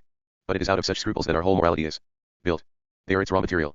It is quite wrong to dismiss as sentimental those for which no framework has yet been provided. They are indeed sentiments or feelings as well as thoughts, and until the concepts involved in them are developed into a proper framework, their status as thoughts remains slightly shaky. We have still to relate them to the rest of our morality. This sort of relation was made by Bentham, and it is noteworthy that he did it in the context of insisting that our duties extended to a number of perhaps imperfectly rational people, people whom it had previously seemed sentimental to have any scruples about: primitives, slaves, women. The French have already discovered that the blackness of the skin is no reason why a human being should be abandoned without redress to the caprice of a tormentor. It may come one day to be recognized that the number of legs, or the termination of the os sacrum, are reasons equally insufficient for abandoning a sensitive being to the same fate. 26. In the main tradition, however, what prevailed was Kant's official view, the more or less contractual one, that rights and duties have meaning only where there is a social convention expressible in language. Thus in Kant's central example, if a dog has served his master long and faithfully, his service, on the analogy of human service, deserves reward, and when the dog has grown too old to serve, his master ought to keep him until he dies. Such actions help to support us in our duties towards human beings, where they are bound in duties. If a man shoots his dog because the animal is no longer capable of service, he does not fail in his duty to the dog, for the dog cannot judge, but his act is inhuman and damages in himself that humanity which it is his duty to show towards mankind. 27. But there are many human beings who for this or that reason cannot judge either. For instance, babies. And where they do judge, their judgment is not sufficient to determine whether we actually have a duty toward them, nor can it be the ground of that duty. This contractual or legalistic attitude is the weakest side of Kant. All his best moral philosophy proceeds without it and is often directly contrary to it. True autonomy demands that we judge without any reference to the other's attitude. But his contractual approach has been widely imitated. People find it neat and simple to reduce the basis of obligation to its institutional form. And no doubt within a given civilization many duties, though never all, do acquire institutional forms. Natural trust is strengthened by contract, and the duty a parent owes to a child can be represented crudely as flowing from the social contract, because that contract shores it up. For political purposes there is often a point in looking at things this way: politics must stick to the enforceable. But if we consider this as a comprehensive account, it is crass and futile. We have plenty of duties to our children which do not concern society, or which conflict with its rulings. And someone who has a child outside of society does not cease to have a duty to it. Similarly, the whole point of the story of the Good Samaritan is to get rid of the contract notion when discussing our duty to our neighbor. Kant shows its limitations by suggesting that the whole obligation to the dog is contractual, and also by suggesting, unintelligibly, that decent behavior to the dog is not real decent behavior, just practice. For real decent behavior to people, that we cannot have a duty to the dog itself. 28 But at least he does not add the more sinister error of supposing that language has to be present for the matter to concern us at all, that there are really no other considerations to restrain us from gratuitous cruelty and destructiveness toward any non-human creature, nor from exterminating species. This position seems to me, again, so obviously and crudely immoral that it simply discredits the moral theories that are intended to defend it. As Bentham rightly remarked, when you are wondering whether it is all right to hurt somebody, the question you have to ask is not whether they can talk, but whether they can suffer. People readily become suspicious of suggestions that they could have any duty to animals, because they see this as likely to lay on them an infinite load of obligation, and they rightly think an infinite obligation would be meaningless. 29 Odd implies can. Indefinite guilt is paralyzing. The position, however, is actually no worse than the one we are already in with regard to people. We already have the idea that we owe some sort of obligation to any human being. But it is not infinite, because what each of us ought to do is limited by the alternatives he can reach. We have to consider priorities. Conflicts of interest must be recognized both within the human species and outside it. We have to take sides, and are entitled to put our own species first. All species do this. No creature can in fact subsist without killing some others, if only by competing with them for food. The point is not that we can hope to avoid injuring either animals or people. It is that we ought to recognize that such an injury matters, and to try to avoid it, where no adequate reason justifies it. Suffering inflicted on experimental animals, for instance, is not just a null term that can be dropped right out of the moral equation. It has a weight, and that weight ought to be proportioned to the demonstrable value of the research. Not just anything justifies absolutely everything. Some scientists may be brutal, but that does not make brutality scientific. The entanglement of this moral difficulty with language, however, is one thing which I think makes people uneasy about the chimpanzee experiments, so uneasy that they feel that the results will simply have to be negative. 30. This special anxiety, I suggest, is out of place. We already have, and have long had, evidence that the great apes are complex and sensitive creatures, with a full social life and close personal ties, therefore capable of great suffering. If they turn out able to pass tests in language use which are of special interest to linguists, it will make no difference to this conclusion. Their complexity emerges plainly from the carefully recorded accounts of the people by now quite numerous who have spent long times with them in the wild, observing their lives in natural conditions. It emerged, before that, from the accounts of those who, like Kohler and Yerkes, kept them in cages for research, but who were sufficiently interested in them to look for it, rather than simply viewing them as raw material for establishing something. It will not emerge simply from isolated experiments, because it is a structural characteristic. People determined to explain animal behavior on some simple scheme will always be able to find their own way of accounting for any isolated performance, however impressive, as mechanical, imitative, coincidental, or whatever. But this is vacuous, since explaining behavior must refer to structural principles, therefore to long stretches of it and many partial parallels. It is relating it to a context. Many people fail to grasp this point, apparently because they think of scientific evidence as only that produced in laboratories by control experiments. This leads them to treat field studies, however careful, thorough and well documented, as anecdotal, mere preparation for the real thing, therefore properly ignored till it bears fruit entitled to be considered by learned persons. This attitude is much like that of cavalry generals in the First World War, waiting impatiently for the infantry to clear the ground so that they could make the dashing charges that alone they thought properly entitled to the name warfare. Because these creatures are complex, only a tiny fraction of the important truths about them can ever be seen in laboratories or expressed in control experiments. The same, of course, is true of the human race. On the special issue of proving experimentally that one is an intelligent being, it is interesting to think, again, how human beings would make out. I once read a pleasing science fiction story about some people who were captured by aliens much more intelligent than themselves, and caged in a sort of galactic zoo, along with other inferior creatures. They made desperate efforts to demonstrate their rationality by various activities which seemed impressive to them, but which were dismissed by their keepers as quaint forms of dominance or courtship displays. At last they despaired, and decided to occupy themselves, since they could not get out, by trapping and keeping some insects they found in their quarters. They were promptly released with apologies, since it was recognized at once that the trapping and caging of other creatures was a sign of rationality. What then is the actual importance of language? It is not just the fact that a human being talks which gives him a claim to be treated with respect. It is what his talk shows, and he shows the same things in other ways as well, through his actions. If the chimps turn out able to talk well, this can be of enormous interest and tell us much about both their nature and ours. But whatever is true of their moral status is true also, and will continue to be true, of many other fairly advanced creatures. Educated chimps would not form, along with man, an exploitative elite, exalted above all other life forms as subject above object. The only intelligible arrangement is to regard all animals as subjects of some kind, though with a life that varies greatly in its kind and degree of complexity. What goes with language? Other structural properties. People oppose this very natural way of thinking not only, of course, because of the moral difficulties I have been mentioning. They do so because of a peculiar current view of the relation of subject to object, which affects the whole idea of science. This is the view that to consider everything equally as object is the only proper and scientific way of proceeding. But the term object is ambiguous. Being objective in our thinking is indeed an intellectual virtue. It means that we overcome our private prejudices, see ourselves and our concerns as others see them. What this involves is interchanging grammatical subject and object within the human scene. The terms are used here as they are when Booth, subject, kills Lincoln, object. Both are people, and the transaction would be of the same kind if it were reversed. But the distinction of people versus things is of a quite different kind. The word objective is not rightly applied to someone who treats live human beings as if they were lifeless objects. Lack of discrimination of this kind has no sort of practical merit, and is not scientific either, since the difference between living and lifeless things can have great theoretical as well as practical importance. 31. Nor is there anything clever about failing to recognize that living things range along a great scale of complexity from the simplest to richly social beings, who share with us many of the needs and capacities on which speech rests. Language, then, is perhaps not, any more than reason, a yes or no business, a hammer that you are holding or not holding, a single, indivisible, sacred heirloom guaranteeing supremacy. It, too, is a rich and complex range of skills. Compare the question, has man, yes or no, a sense of smell, or a sense of direction? With charitable dolphins. Consider that he could swim, or not. Having language in the sense in which human beings have it is having a large and versatile toolkit. But kits containing some of the same tools are found in much less ambitious quarters. Or, to return to the image of the key, there is no question of keeping the chimps out of the castle. They and many other animals have always been inside, and only our conceit and prejudice have stopped us from seeing them. They are all over the ground floor, which is still a central area of our life as well as theirs. But there are many other floors to which they do not go and cannot, because they have never wanted to enough, and so have never developed their powers beyond a certain rudimentary point. They have, undoubtedly, other powers and other interests of their own, but we are not at the moment considering those. Apes and other creatures can count a little, but they do not much care to do so. 32. They are not going to arrive at the differential calculus. It is much the same with tool use. Chimps are not greatly interested in it, they will never make power tools. But they do use stalks to fish termites out of their nests, and they prepare those stalks in advance. 33. They also use crushed leaf bunches as sponges to soak up water and egg. And see. Otters use stones to break open shellfish. Elephants do various things with branches. Outward skills of this kind are fairly easily observed, and the rudiments of them are certainly found outside man. When we turn to more abstract, structural properties like self-consciousness, it is much harder to know what counts as proof. Jane Goodall is, rightly I think, impressed with the response of Wisho's, which seems relevant here. For the first time, Wisho was asked, in sign language, who is that, as she was looking into a mirror. Wisho, who was very familiar with mirrors by that time, signaled back, me, Wisho. Jane Goodall comments, this should not be disturbing.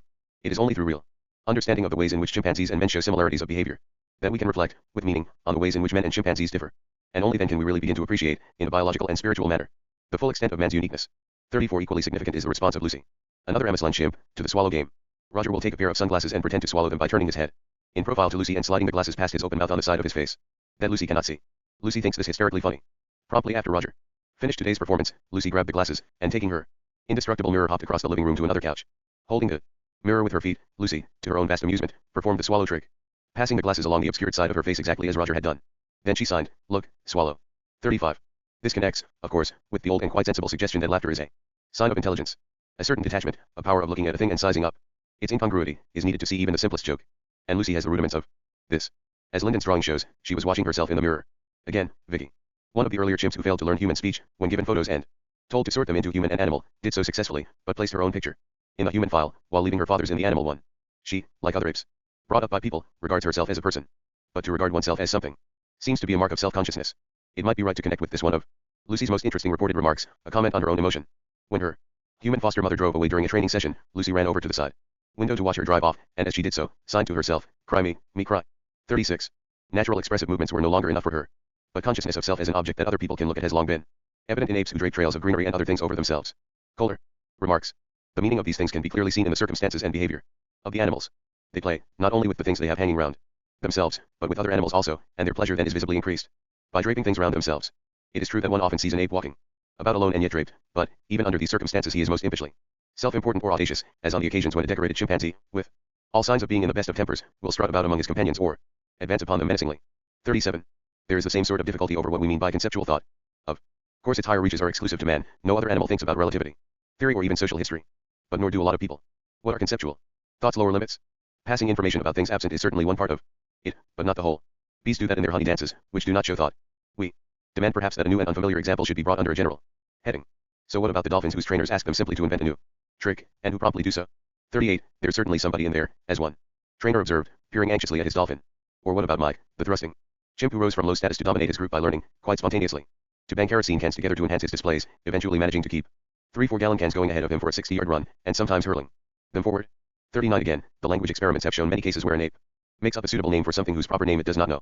Thus, Lucy, who hates radishes, calls them cry her food, and calls a watermelon candy drink, and all citrus fruits smell fruits. And Wisho, who also regards herself as an honorary person, when first introduced to other chimps, called them black bugs. 40. Another aspect of conceptual thought is being able to think of something not present when you need it for some new purpose, following out clues of true relevance instead of merely associating or following present stimuli. In tool using, Wolfgang Kohler showed that chimps could do this. But he also showed that their ability for it was very limited. Only the brightest of his chimps, and they only sometimes, could remember to think of and fetch a stick or box that was not actually in their view. It is right to notice here, however, that tool use, like counting, is rather alien to a chimp's natural interests. His problems are not usually physical, but social, and his attention in a difficulty goes at once to a social solution. Thus, Kohler remarked that he had trouble in keeping his apes to the task of getting the suspended bananas themselves, since their first idea in this predicament was to lead him to them and ask him to lift them down. Other experimenters sometimes report the same sort of thing as a nuisance and embarrassment to their work. But as experimenting is a notion nobody has explained to the chimps, what they do here is by no means stupid, and they might well think of the unresponsive humans as stupid or mulish.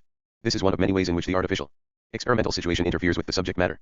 When everything is geared to experimental purity, what is going on is bound to become unintelligible to the animal, which is expecting a normal personal approach, and has grounds for doing so, since it is, in general, treated with friendship.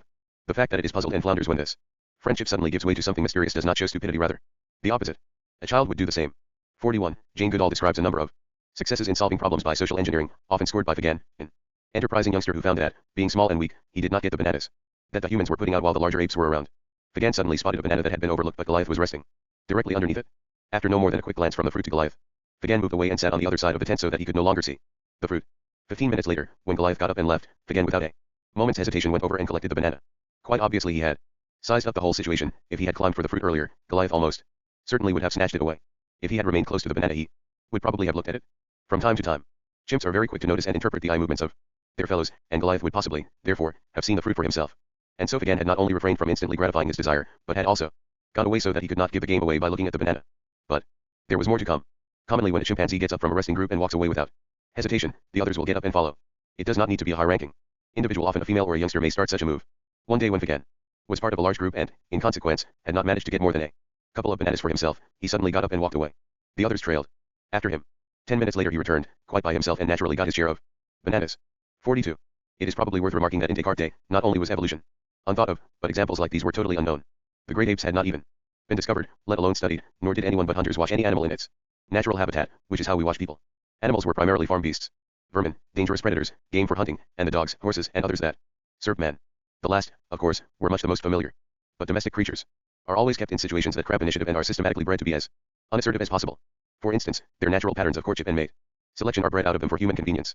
The effect of this is that people get the idea that brutal, hasty, and unselective mating is typical of the animals as opposed to human beings, whereas actually it represents as great a distortion as the bulldog's nose and the dachshund's back.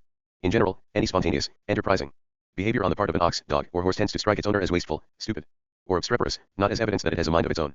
He views the animal mainly in its functional light, simply as a thing, an implement, and partly, sometimes, in its light as a member of the human hierarchy, where it occupies a very low place, the servant of servants.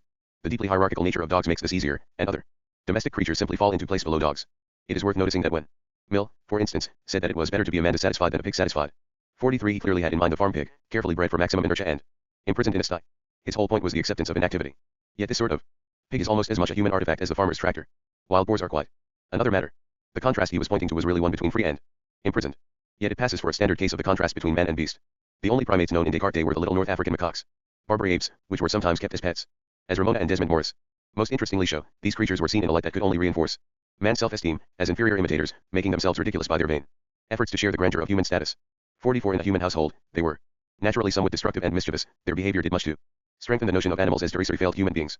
Other, more exotic animals would occasionally be seen, bored and inactive, in menageries, prisoners to enhance the glory of a monarch or amaze the populace, showing about as much of their own nature as a human being might be expected to do if kept in solitary confinement for years by an alien species with no understanding of its needs. Added to this, learning was essentially an urban matter. Serious thinkers, up almost to the time of Darwin, tended to take Socrates' view that it is not fields and trees which will teach me anything, it is men in the city. 45. Finally, the Christian Church, following its early tradition of attacking nature worship, positively opposed any attention to the claims of animals. 46. Altogether, it is not surprising that a perfunctory attitude to the question of animal intelligence became commonly accepted. That this attitude has lingered so long is also understandable, since a tradition that a certain topic does not matter is one of the hardest things to get rid of. Discussion of it tends to be tabooed before it starts.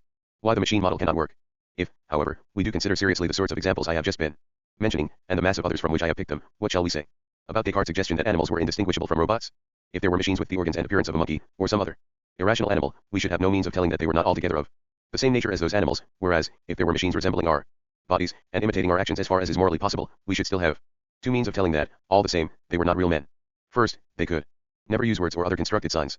Second, their performance would be unreliable. 47. If this were right, we ought to wonder how we ever got the idea that animals were not machines, but something conscious. Could it perhaps be something to do with their movements and gestures? Descartes answers, we must not confuse words with natural movements, the expressions of emotion, which can be imitated by machines as well as manifested by animals. 48. But here we begin to see the syndrome that has continued to distort all understanding of this subject. Descartes is simply not concentrating on the animal side of his comparison, he has thrown it off hastily as a contrast to the human side without working it out. Certainly expressive movements can be imitated by machines, but then so, as he points out, can words. So the mark of the conscious, intelligent speaker is not that he answers, but that, by contrast to the machine, he answers appropriately, arranges words variously in response to the meaning of what is said in his presence, as Descartes says.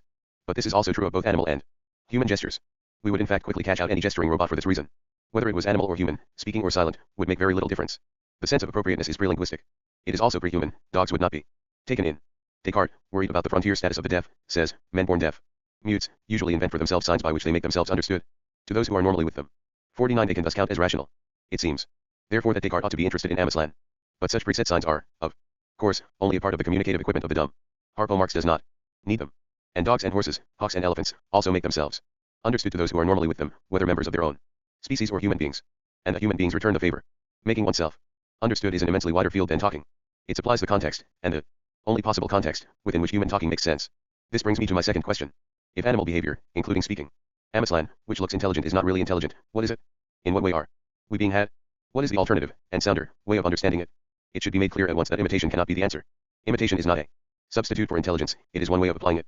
Unintelligent imitation does not work. Intelligent imitation, the sort that partly grasps the principle of what it is doing, is one thing among others which intelligent beings can do. It is obviously an essential element in human learning.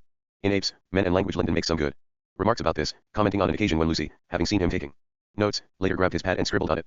Critics have suggested that any preferences for word order shown by the chimpanzee result from imitation of human models without any understanding of the significance of word order. Many people are tempted to write off any evidence of simian cognitive ability as dumb mimicry. However, the job Lucy did in transcribing my notes would not have caused me to hire her either as mimic or stenographer, and would lead me to doubt that Lucy could precisely imitate behavior if she did not know what she was doing. Moreover, Fouts has demonstrated that imitation is the least effective method of instruction. Pages 96 to 97. Kohler makes the same point that successful imitation involves insight. 50. And I shall say more about it myself later. Imitation, in fact, is only a halfway house, an implausible form of the more general hypothesis that really does appeal to people as simpler and More economical, namely, mechanism.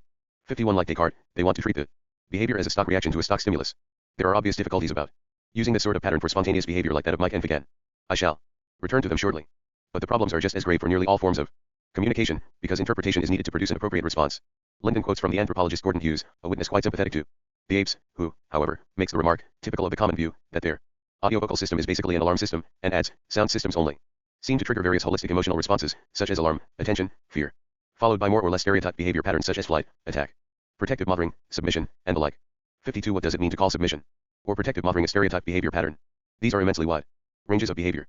There is no stock item instantly produced, as there should be if triggering was an appropriate word. All the details vary according to how the individual sizes up the situation. Certainly there are some sorts of gestures typical of the response, and likely to occur in some form sooner or later. But then that is true for people also. What probably does happen instantly is indeed attention. The creature looks up. But this is not a holistic emotional response, if that is a phrase suitable for alarm and fear. It is a preliminary to taking in the message, not an actual response to it. The response itself takes time, because the message has to be understood before it can be acted on. The word response has, I think, given a quite misleading look of plausibility to this sort of view, because it has naturally such a wide range of meaning. It can quite rightly be used for the highly sensitive answering of a conscious being, but also for entirely mechanical movements. The boat responded gaily to the hand expert with sail and oar. The sea was calm, your heart would have responded gaily when invited, beating obedient to controlling hands. 53. The flexibility in the word respond is, I think, what makes it possible for people to accept what is in effect a mechanical account of behavior in a being that they do not officially regard as unconscious, without seeing how atrociously this works. The most plausible place for that account certainly is in Hughes's example of alarm succeeded by FLI. But even here two quite different things are possible. If a conscious being always hides himself on hearing a certain alarm cry, it does not follow that this is a holistic emotional response, that the cry simply and automatically terrifies him into hiding without reflection.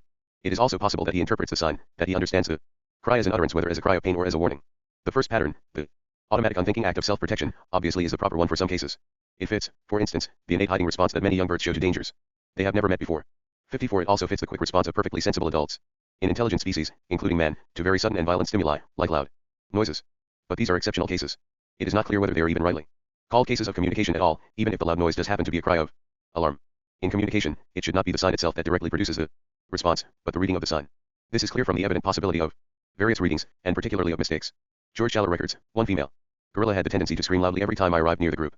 The others ignored her warning, even when she was out of sight, indicating that they recognized her voice. Apparently she cried wolf, too often.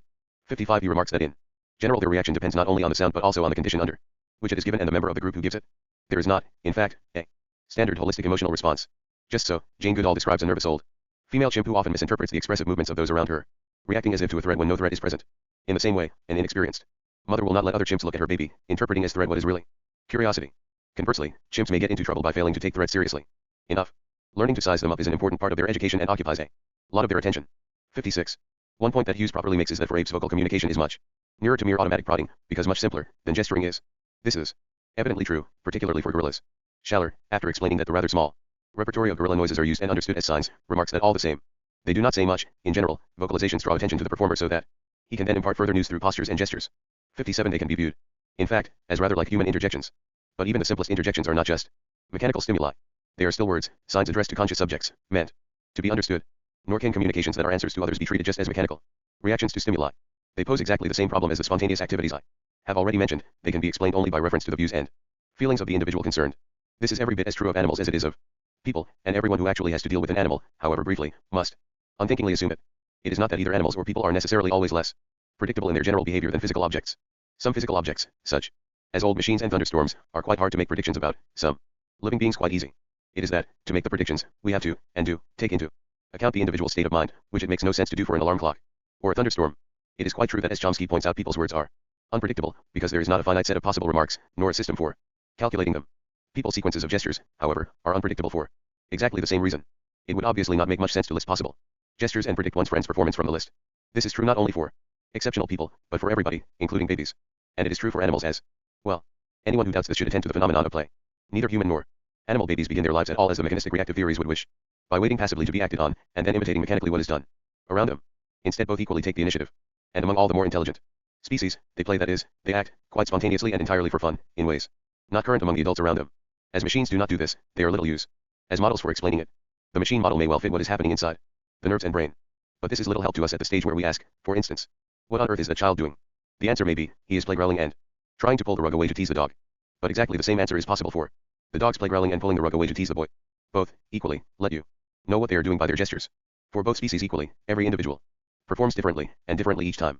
For both equally, a true stereotype, an unchanging response, is alarming, is a symptom of something wrong. For both, failure to be appropriate, to respond sensitively to variations in social behavior around them, is also alarming, and so is apathy, simply sitting around and waiting for a stimulus to respond to.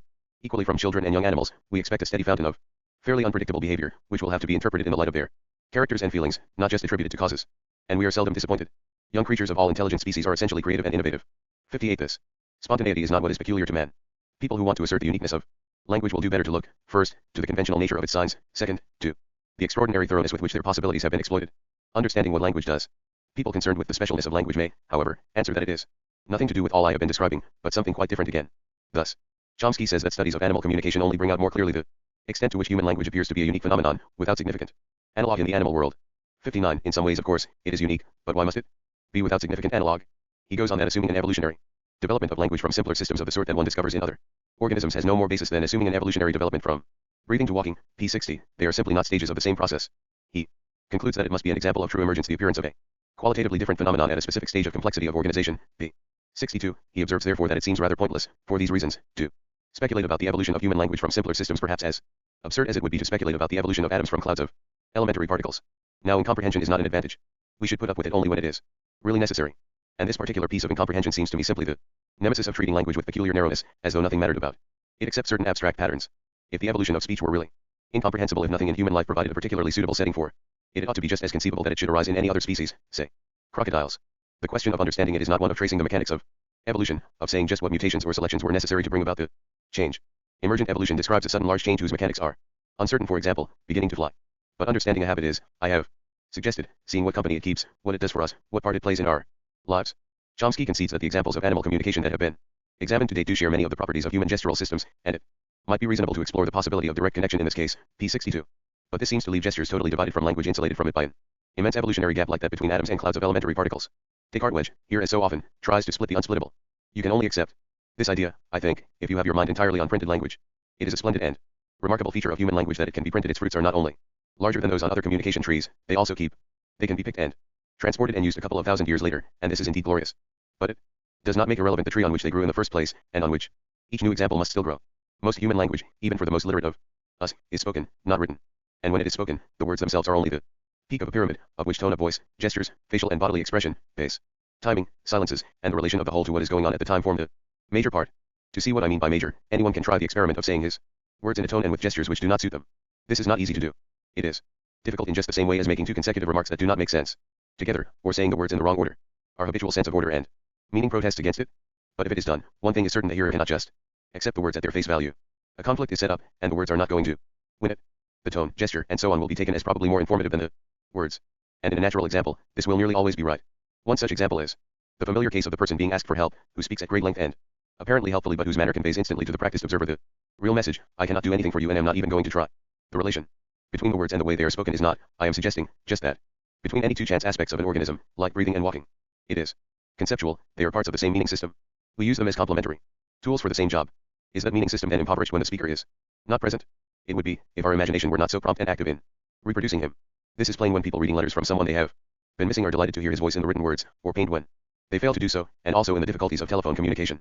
Again, in reading good novels or plays, we may not attend much to the inner dramatization by which we bring the ink marks to life, but that it has been going on becomes suddenly and painfully manifest when we see bad stage or television performances of them. Darcy was never like that. We howl, and rightly. It is worth remarking too that until this century novels were always meant to be read aloud. 60.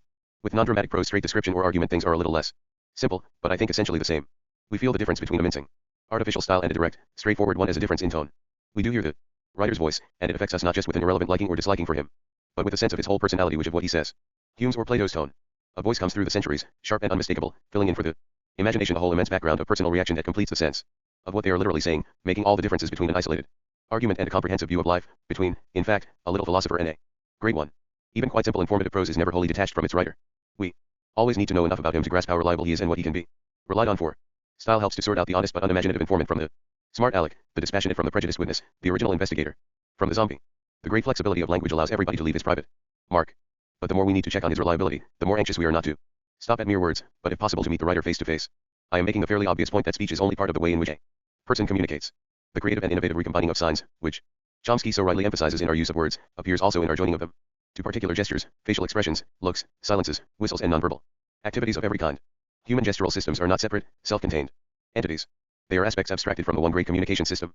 The relation of gestures anywhere to the local language is organic. A foreigner must grasp them, as much as the tense structure and the polite forms of address. If he does not want to misunderstand, modifies the meaning and be misunderstood. What makes the grasping easier, and often stops us from noticing that it is taking place, is that, though there is a conventional element, the basis of gesture is innate and universal. Local variation is not very great. But while our general basic equipment of expressive movements is innate, 61 we are also innately equipped to vary the details in any context, indefinitely, for both cultural and private reasons. That is how we are able constantly to signify our changing attitudes to one another. Now it seems reasonable to say that our power of varying our words and their order is a further special development of this basic communicative power. Speech makes sense only for a species that is already constantly communicating by expressive movements. Understanding what expressive movements do. I have suggested that one thing that obscures the continuity of language with other ways of communicating is a too abstract notion of language. But a too abstract notion of what animals are up to is also disastrous. Chomsky says that all animal communication either consists of a fixed, finite number of signals, each associated with a specific range of behavior or emotional state, as is illustrated by the extensive primate studies that have been carried out by Japanese scientists for the past several years, or it makes use of a fixed, finite number of linguistic dimensions, p61. Now the fixed, finite number of signals is obviously a contribution of the classifying observer. If he is piling up statistics, he must count such things as bows, retreats, and charging displays as standard units. His account will thus mislead casual readers in the same way as the townsman's observation that all sheep are exactly alike, or the Westerner's similar observation about Jin Amen. To see this, we need only set up our observer from Alpha Centauri with his notebook to watch the guest arriving at a scholarly conference. Those who meet, he records, may ignore or avoid each other, or they may nod, bow, smile, wave in passing, or sometimes stop, shake hands, pat each other's arms, or even embrace. He is not concerned with talk, and neither need we be. It is a fixed, finite number of signals. He cannot distinguish their qualities, and can take little account even of intensity. Where he does note it, he is in no position to deal with the real nerve of a communication system, the relation of each act to expectations in its background and context. He observes two smiles and waves that seem perfectly standard. But one was actually the first stumbling and painful move toward reconciliation of two people who have been quarreling bitterly for years. The other was a carefully formal greeting between colleagues who are beginning to hate each other to the point of open violence. Nor does he know anything about Jones, who typically just gives us that distant wave, though he has known us for 20 years and is really fond of us. A novelist would get the point quickly enough, because he is interested in his character's fate and behavior in depth and through time. So will an ethologist, when he is concerned not with the initial process of classification but with the subtler discrimination that must follow it, and eventually with the histories of individuals. He is not merely a classifier. But of course, his business, like that of a sociologist or anthropologist, does call on him sometimes to classify. And like them, when doing so he can give a very crude impression. Chomsky's point about linguistic dimensions is similar. This means ranges of signal corresponding merely to ranges of intensity in single dispositions of the sender. So, for instance, in the robin, rate of alternation of high and low pitch is a linguistic dimension correlated with the non-linguistic dimension of intention to defend a territory, p61. The robin, that is, can give you more or less of a keep out or else signal, but nothing more. What there shall be more or less of he cannot vary. This account is misleading even for birds. Directly signaling a hypothetical intention of the form, if X, then I shall do Y to extent Z would actually be a quite sophisticated performance. Plenty of people, after all, deny that animals can have intentions at all. And territorial birdsong goes on whether anyone approaches or not, very much as a baby's crying does. There are people who interpret the baby's crying too as an expression of intention. He's just letting you know who's master, or a device for dominance. He's just trying it on. But crying can be put to these secondary uses only if it succeeds in its original and deeper function, which is expressing discomfort. Any baby must begin by crying for that reason alone. Just so, the bird song is not just a mechanical advance indicator of the violence with which intruders will actually be repelled. The bird has to have a feeling to express before intruders appear, and he keeps it up even when they are clearly not going to. The song must be primarily expressive. What it says is, hurrah, hurrah, it's me, it's mine, I've got it, I am the greatest, with marked variations according to personality and mood in every case, so that, as the ethologist Bomber put it, the message is not just here is a cock, but here is the cock. Balthazar. 62 The song does warn off possible trespassers, and this can rightly be said to be its function from the point of view of the species. But the bird does not stand at that point of view. He has a different sort of reason for singing. When we come to the more advanced mammals, moreover, the simple functional notion is no more true than it is for human beings. The idea of animal communication, in the abstract, as something standard, found equally in bees, birds, apes, and dolphins, is terribly misleading. Human smiling certainly can be treated as having a linguistic dimension, since, by and large, it signals a degree of friendliness. But there are so many kinds of friendliness, and the smile can be combined in so many ways with other expressive elements, that the linear pattern of degrees only is quite misleading. Exactly. The same is true of friendly gestures in dog or ape. No doubt there is a linear dimension of intensity, but there is so much lateral variation, there are so many other aspects of life involved, that it is never a standard unit. There is something odd, too, in the move Chomsky makes to get this linear dimension right out of human speech, when I make some arbitrary statement in a human language. Say, that the rise of multinational corporations poses new dangers for human freedom. I am not selecting a point along some linguistic dimension that signals a corresponding point along an associated non-linguistic dimension, p61. But this statement, if seriously meant, is a warning.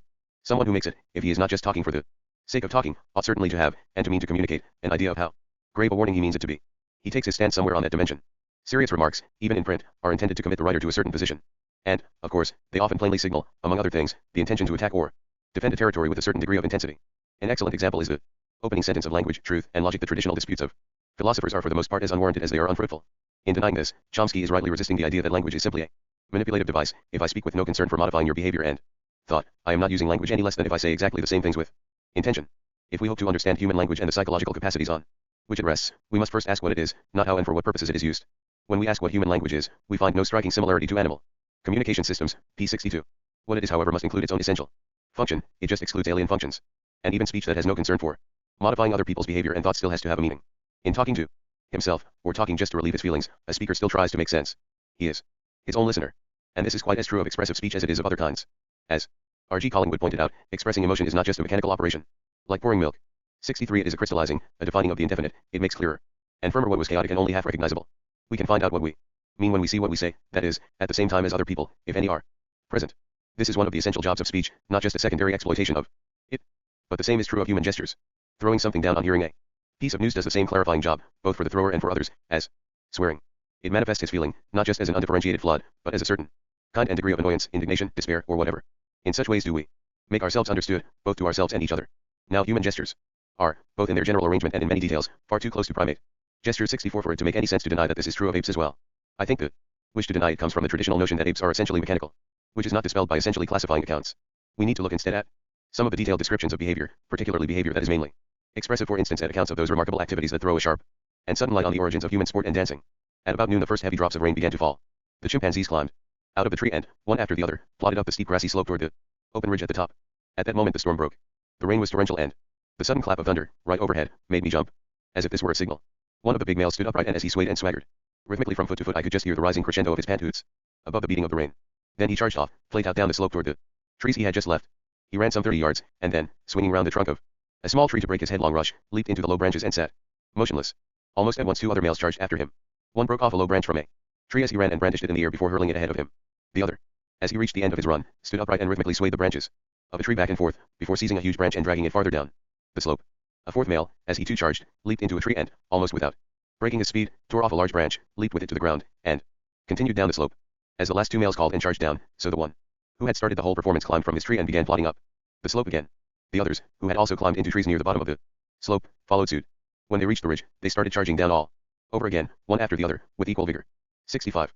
This went on for 20 minutes. Jane Goodall remarks that only twice more, in the course of 10 years, did she see such a performance. Often, it is true, male chimpanzees react to the start of heavy rain by performing a rain dance, but this is usually an individual affair. Wolfgang Kohler recorded many equally striking goings-on. This passage is typical. Chico and Grande were playing together on a box. Presently Grande rose upright and began to stamp first one foot and then the other, till the box shook. Meanwhile, Chico slipped from the box, rose upright, and slowly revolved round her own axis. In front of Grande, springing clumsily and heavily but springing from one foot to the other. They appeared to incite each other to these antics and to be in the best of tempers. I have frequent notes of such behavior. The whole group of chimpanzees sometimes combined in more elaborate motion patterns. For instance, two would wrestle and tumble about playing near some post. Soon their movements would become more regular and tend to describe a circle around the post as center. One after another, the rest of the group approach, join the two, and finally they march in an orderly fashion and in single file round the post. The character of their movements changes. They no longer walk, they trot, and as a rule with special emphasis on one foot, while the other steps lightly. Thus a rough approximate rhythm develops, and they tend to keep time with one another. They wag their heads to the steps of their dance and appear full of eager enjoyment of their primitive game. Variations are invented time and time again. Now and then an ape went backwards, snapping drolly at the one behind him. 66. If one described children doing these things, no one would find it in the least surprising, and the connections with the development of social communication on the one hand and of art on the other would pass as obvious, though I do not know that they would be well understood. 67. How could a totally different kind of explanation be called for in the case of apes? Naturally, this sort of thing is not just what goes on at the Bolshoi Ballet. But it does something to indicate on what bush, growing out of what soil, ballet is a flower. Again, the ape paintings collected and discussed by Desmond Morris in the Biology of Art are not being set up to compete with human paintings, though it is a matter of some interest that both Picasso and Herbert Reed admired and bought Congo's pictures. Since they were done without reward, they do show two things, however. First, how deep-rooted in our ancestry is the spontaneous interest in certain sorts of arrangements of form and color, and the delight in producing them, and second, how the ape's natural emotional and expressive tendencies readily flow through devices of human invention to expand their range. The chimp's eager acceptance of Ameslin is only another example of this, and I am myself much more impressed with how eagerly they do accept it, how much they want it, than concerned about whether their use of it corresponds exactly with human use. The wish to communicate more freely is the interesting factor. But this wish, though interesting, should be no sort of surprise to anyone who has read or heard about the highly sociable life that apes already lead. The surprising thing is how successfully theorists seem to have managed to resist this information, which has long been freely available. Linden cites the view of linguist Charles Hockett that only after man invented language did communication acquire a life of its own. It left man with an additional consuming drive beyond the drives of hunger and sex, a need to communicate. Lack of communication, says Hockett, will blight the human spirit, and he claims this is not true of any other animal. 68. The total falsity of this last remark is obvious to anyone who ever comes back to a dog that has been left alone for an afternoon, let alone anyone who reads about the problems of keeping solitary monkeys. The suggestion seems to be that man invented loneliness. For this, he would have had to have invented love. A quite unjustified ambition to be credited with that invention may have something to do with these claims. Chimps pose a special problem. They have, and often reveal in experiments, a good deal more intelligence than they normally use in the wild. How did they develop it? Some zoologists suspect that they are degenerate, that increasingly easy conditions have led them to slip some way back on the evolutionary path they once traveled. The Amosline experiments, if they go on without serious setback, seem to suggest that, if they did backslide, they did so just about the point when our own ancestors somehow made. Instead, their great leap forward. If one supposes chimp-like creatures among whom there occurs a mutation, providing all at once much better control of the larynx, does that give us speech? I am inclined to think that it might, granted two other things which both seem possible. One is that there must already be a clear advantage in communicating orally rather than by gestures. A number of things could bring this about, such as the need to be heard at a distance, or having one's hands otherwise occupied. Any slightly ambitious cooperative scheme, tool use, and manual dexterity generally, or indeed swimming, 69 could make the use of speech rather than gestures pay instant dividends. The other requirement, and it is the one central thing that people forget, is intensity of motivation. To compel a general change as strenuous as learning to use conventional instead of natural signs, it is not enough for an exceptional individual or two to be born capable of starting the game. All must take the trouble to join in it. Here I am impressed by a detail in the history of an Amosline using chimp called Bruno. At first, he had little interest in mimicking these strange movements he was asked to perform. Fouts says that when he first started to teach him Bruno would look at him with mild curiosity as if to say, I'd really like to help you, but I can't for the life of me understand what it is you want me to do. After a while Fouts got exasperated and threatened Bruno. Bruno immediately started signing, hat. 70 the pressure. Here was quite slight and artificial, but it worked. It seems plausible that some genuine emergency must have performed the same trick, have made the use of conventional signs fearfully pressing, whether before or after the human larynx became usable. But it could only have done so in a species uncommonly determined to solve its difficulties socially. What we need to make the origin of speech intelligible, in fact, is a line of hominids, which does not just have a lucky mutation, but has in general the right temperament, is exceptionally cooperative, persistent, and thorough in using what it gets. They must not just be lucky opportunists, they must be stayers. As Desmond Morris has pointed out, this kind of disposition is less common in primates, who do not usually work hard for their living, than it is in carnivores. The special development of people has led human life to converge in many structural properties with those of the big dogs and cats. They have become, everywhere, not just in certain cultures, much more persistent, cooperative, strenuous, territorial, pugnacious, constant, acquisitive, and given to pair bonding than most other primates, not just more intelligent. And that same tendency to persist in and thoroughly use every faculty, instead of pottering around contentedly at the rudimentary stage, would be needed also for their success in language. One way and another, in fact, sheer stout-hearted persistence could be the crucial distinctive factor that led the species to outdistance and eventually put out of business all its near relatives and competitors, thereby leaving itself in that strange isolation which has made it so deeply confused about its status. This kind of explanation seems to me not only to leave quite undamaged the serious points that matter to linguists like Chomsky, but actually to suit them much better than Descartes' dualistic account. Chomsky, quite rightly, insists that our linguistic faculties are innate, but if they are, they need an inherited physical basis. It would be very strange for them to occur in isolation, in the absence of other complex innate faculties. Had we been otherwise blank paper at birth, it is hard to see how language could have come out of us. Blotting paper does not talk. But if we are beings with a rich and complex nature, containing many innate needs and capacities, if our whole emotional and imaginative constitution unfolds according to certain general patterns that shape our social life and make communication possible, then language ceases to be a kind of unaccountable miracle. Along with tool use, mathematics, and the arts, it is just one case, though an impressive one, of a skill natural to us, and essential for the structure of human life. One Aristotle himself did not give this definition, though his argument at Ethics 1.7 and elsewhere does suggest it. Nor, certainly, did he ever proclaim that everything should be defined in the way described. He disliked such sweeping schemes and, if asked how things should be defined, would probably have answered that it is the mark of an educated man to expect in each subject the sort of precision of which it is capable. Ethics 1.3. 2 De Partibus Animalium 1.3. 3 Studies in Animal and Human Behavior, T.R.R.D. Martin, London, 1970, Volume 1. p. 14. 4 Has Man in Essence, in Nature and Conduct, ed. R. S. Peters, London, 1975. 5 Sartre seems to be making just another move in the same game when he says that man as the existentialist sees him is not definable till he defines himself. Existentialism and Humanism, p. 28. The notion of defining here seems very cloudy. 6 Meditation 2, in Philosophical Writings, T.R.P.T. Geach and G.E.M. Anscombe. London, 1954, p. 67. 7 Discourse on Method, pt. 5, in Ibid, p. 43. 8 For Horses, see Bernard Grudemek's essay, on the psychology of the horse, in Man and Animal, ed. Heinz Friedrich, London, 1972. People concerned with trying to compare the intelligence of various species commonly agree that it differs so much in kind that it is misleading to conceive it as the same stuff, varying only in quantity. 9 The hippo's feeble steps may err, encompassing material ends, while the true church need never stir to gather in its dividends. T.S. Eliot, The Hippopotamus. 10 Discourse on Method, p. 42. 11 Including the disposition of her organs, hormones, and so on. 12 Richard Carrington, Elephants, London, 1958, p. 60. 13 Discourse on Method, p. 42. 14 Samuel Butler, Hudibras, 1.1.149. 15 In the Shadow of Man, p. 115. 16 Events will certainly have overtaken me before this book comes out. I can only use the information I have, which is drawn largely from Eugene Linden's sensible and perceptive little book, Apes, Men, and Language, New York, 1974. 17 C. Linden, pages 54 and 74. 18 Grundlegung, Chapter 1, Sector 16, Note, Patent TR, pages 66 to 67. See also p. 341 below. For admirable recent discussions of this issue, see Peter Singer, Animal Liberation. London, 1976, and Stephen Clark, The Moral Status of Animals, Oxford, 1977. 19 Duties Towards Animals and Spirits, Lectures on Ethics, p. 241.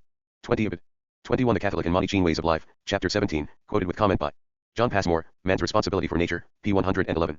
Clearly Christians today seldom think like this, but the tradition was in its time most influential, and its effects are still with us in secularized form. 22 Kant, Critique of Judgment, pt. 2, Sector 431. See the last two sections of Chap. 13, below. 23 Ivan Sanderson, The Dynasty of Abu, London, 1960, p. 272. For further details, see Cicero, Ad Fam 7.1, and Pliny, Natural History 8. 21. 24 Dolphins, London, 1965, pages 43 and 158 to 159. See also p. 158 for the Australian Aborigines Prohibition on Dolphin Slaughter. 25 Pa S. Moore, Man's Responsibility for Nature, p. 11.4. 26 Introduction to Principles of Morals and Legislation. Chap 17, Sector 4, Note B. 27 Duties Towards Animals and Spirits, Lectures on Ethics, p. 241, my italics. 28 It is interesting that he gives just the same merely preparatory status to our duty toward works of art. Following him, some people now say that our regard for animals must be an aesthetic one, since it cannot be moral. This won't wash. See the concluding sections of this book. 29 Albert Schweitzer did say that we have a responsibility without limit to all that. Lives, Civilization and Ethics, TRCT Campion London, 1946, p. 244. There is a real difficulty about words like responsibility, right, and duty since they are used sometimes in a minimum sense. He did no more than his duty, and sometimes, as here, in a looser and wider one, for the whole range of claims that may come upon us, the whole duty of man, or I am responsible for him. Any useful discussion must distinguish these senses. 30 As Linden puts it, if she is not a dumb beast, what right have we to treat her like this? 31 This confusion seems to bedevil discussions about treating people as sex objects. There is nothing at all wrong with being the object of a normal human feeling, being at the receiving end of it, but a great deal wrong with being treated as a piece of equipment, a thing. 32 Throughout I am emphasizing interest rather than capacity because that side has been neglected. Clearly there must be a chicken and egg relation between the two. But I find it interesting that chimps apparently have more capacity than they now use, so that merely coming to possess more of it, by mutation, would not necessarily produce increased use of it. If it is not used, there can hardly be selection for it. See later, p. 240. And for the facts, the chapter on intelligence in Morris and Morris, Men and Apes. London, 1965. 33 C. Goodall, In the Shadow of Man, Index Entries under Tool Using.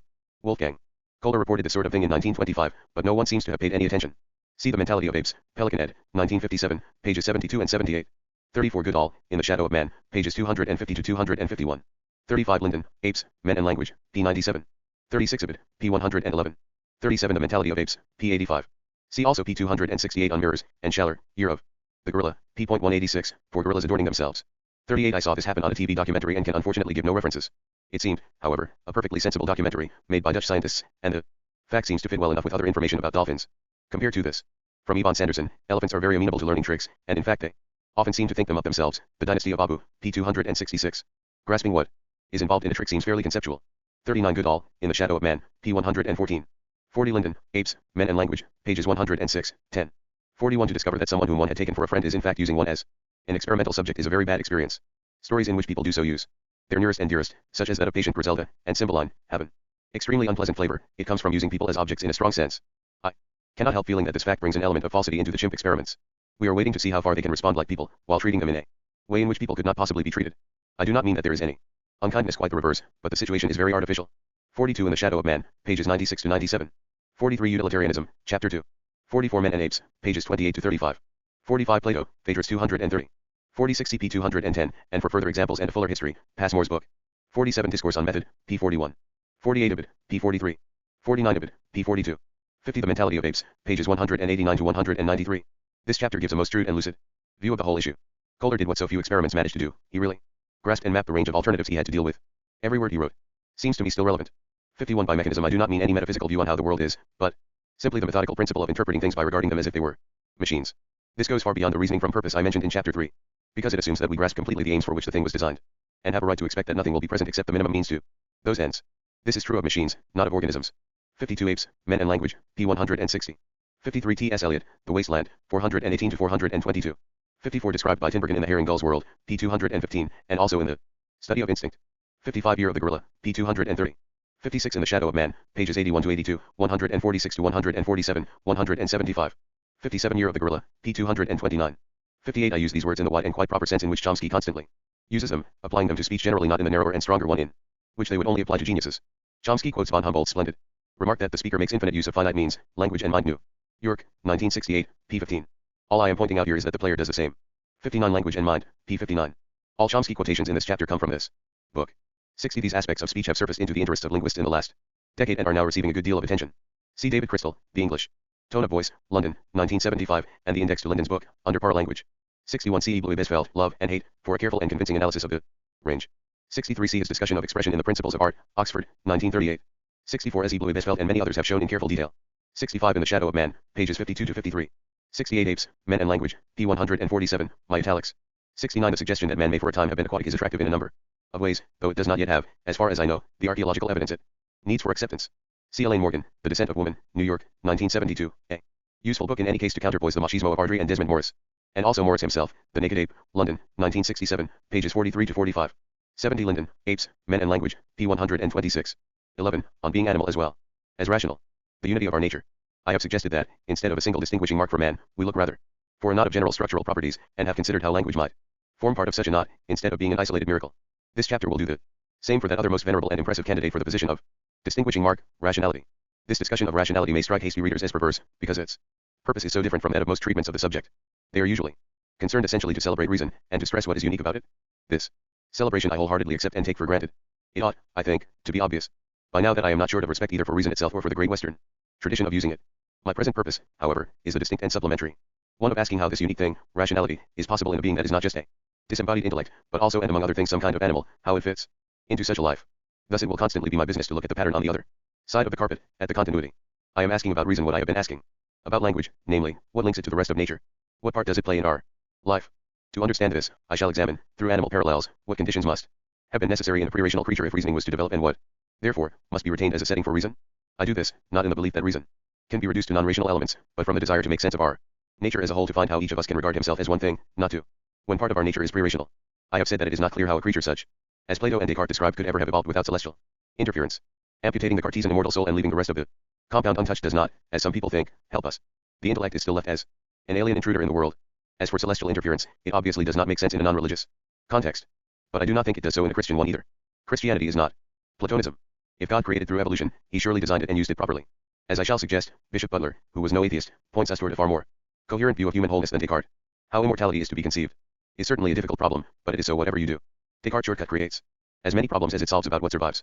Every religion in fact demands that far more should survive than the intellect. But the chief difficulty about accepting continuity between man and other species, or between the human intellect and the rest of man, now comes not from traditional religion, but from those who do amputate the soul. It stems from a deep reverence people now feel for human success, and particularly for success in science. In this area, people often do not realize how many of the difficulties raised by religion they are needlessly keeping while officially jettisoning its metaphysics. They revere what they take to be the highest human capacities, particularly the speculative intellect, so deeply that they are inclined to find natural explanations of them quite as blasphemous as religious people used to find natural explanations of the religious faculties. Reverence for humanity, which at first is a most respectable tendency, often slips across into overtly religious form. Thus Auguste Comte instituted a regular worship of humanity, with rituals and a temple in Paris. One thus Nietzsche, after killing off God, came near to worshipping the future of the human race in the form of the Superman. And H.G. Wells called one of his utopian future fantasies men like gods. Wells moreover endued man with so much of the divine prerogative that he called upon him to bring to trial every other earthly organism from the rhinoceros to the tubercle bacillus, and alter it to his satisfaction or get rid of it. To it is much easier, it seems, to disown a particular god than to get rid of his empty seat and the paranoia that so readily surrounds it. Wells's bold and forceful imagination is very useful to us here, because he made explicit what is often covered up, that the only reason for man's having this status was supposed to be what Wells called his intelligence, by which he meant mere cleverness, calculating power, the sort of thing that can be measured by intelligence tests. The future people in men like gods are almost purely intellectual. They have, with a few despised exceptions, got rid of human weaknesses such as loving one person better than another. Significantly, they do not wear clothes. Wells understood, however, that this meant that any more intelligent species, if one appeared, would have the same right to get rid of man. He explained this at the outset of the War of the Worlds, where the super-intelligent Martians, who are nothing but enormous heads on mechanical trolleys, set out as a matter of course to annihilate the human race without examining it. They are, Wells says, merely exercising the same obvious right we ourselves have always exercised over the cow and the cucumber. Much science fiction has followed Wells in this competitive way of reasoning, which has obvious attractions for those who like the popping of ray guns and the sound of titles, like Master of 1,000 Universes. It is, however, very obscure. What is supposed to be that good about cleverness? Being clever is not obviously so much more important than being kind, brave, friendly, patient, and generous that it inevitably confers an instant right of general massacre. And those qualities cannot be supposed to follow from cleverness, or be included in it. We know that the two kinds of thing can be found apart. Modern humanists cannot, of course, fall back on Plato's way of talking and say that the intellect is man's divinest faculty, his highest dignity, his link with God, the bridge by which he can approach a reality greater than himself, a mode of action superior to the grossness of physical matter, or anything remotely resembling those notions. If they are good utilitarians, as Wells was, they should regard it only as one means among others to securing pleasure, and an impartial comparison of hedonic level between intellectuals and other types, or between simple and advanced civilizations, is not likely to suggest that it is an especially efficient one, at least not so much as to settle out of hand and with no reference to any other qualities, the question of who is to exterminate whom. Is there actually anything more to the position that the intellect is primary than the argument which G.E. Moore noted as being relied on against the North American Indians? We are more advanced than they are because we can kill them faster than they can kill us.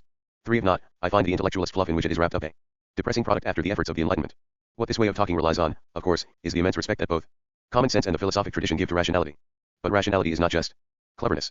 Even the word intelligence is often used to mean a good deal more than what Wells meant. And rationality always means more. It includes a definite structure of preferences, a priority system based on feeling. Now that kind of structure is not peculiar to the human race, but is also found in the higher animals. In the philosophic tradition, reason, though not always equated with mere intellect, has usually been sharply opposed to feeling or desire. This has determined the attitude of most respectable philosophers to the related subjects of animals and human feelings. They have usually just dismissed animal activities from all comparison with human ones, on the general ground that, in man, decision is a formal, rational process, while animals have only feeling, which is a kind of wholly contingent slop or flow, there, matter without form, so that its analysis cannot concern philosophy. Thus, typically, even Hume, who really did want to show that feeling mattered, went to great trouble to show it simply as an undifferentiated physical force, much like gravitation, moving people in much the same sense in which gravitation moved billiard balls. Understanding it, for him, simply meant fitting it into a scheme of mechanics, which should be as economical and simple as possible. Here the modern emotivists are his successors, boiling down feeling to the straight dynamic function of being for or against something. Hume wanted to be the Newton of psychology, an ambition that unluckily has survived him. For psychology did not and does not need a Newton. It needed, and still needs, a Darwin, a careful, patient, thorough observer, who would distinguish the various forms of motivation, relate and compare them, and eventually work out concepts suitable for classifying and explaining them, rather than imposing in slapdash fashion an unsuitable model from an alien science. Because I need to use the common philosophical language of form and matter, I must digress here to explain that the traditional use of these terms has been oversimple.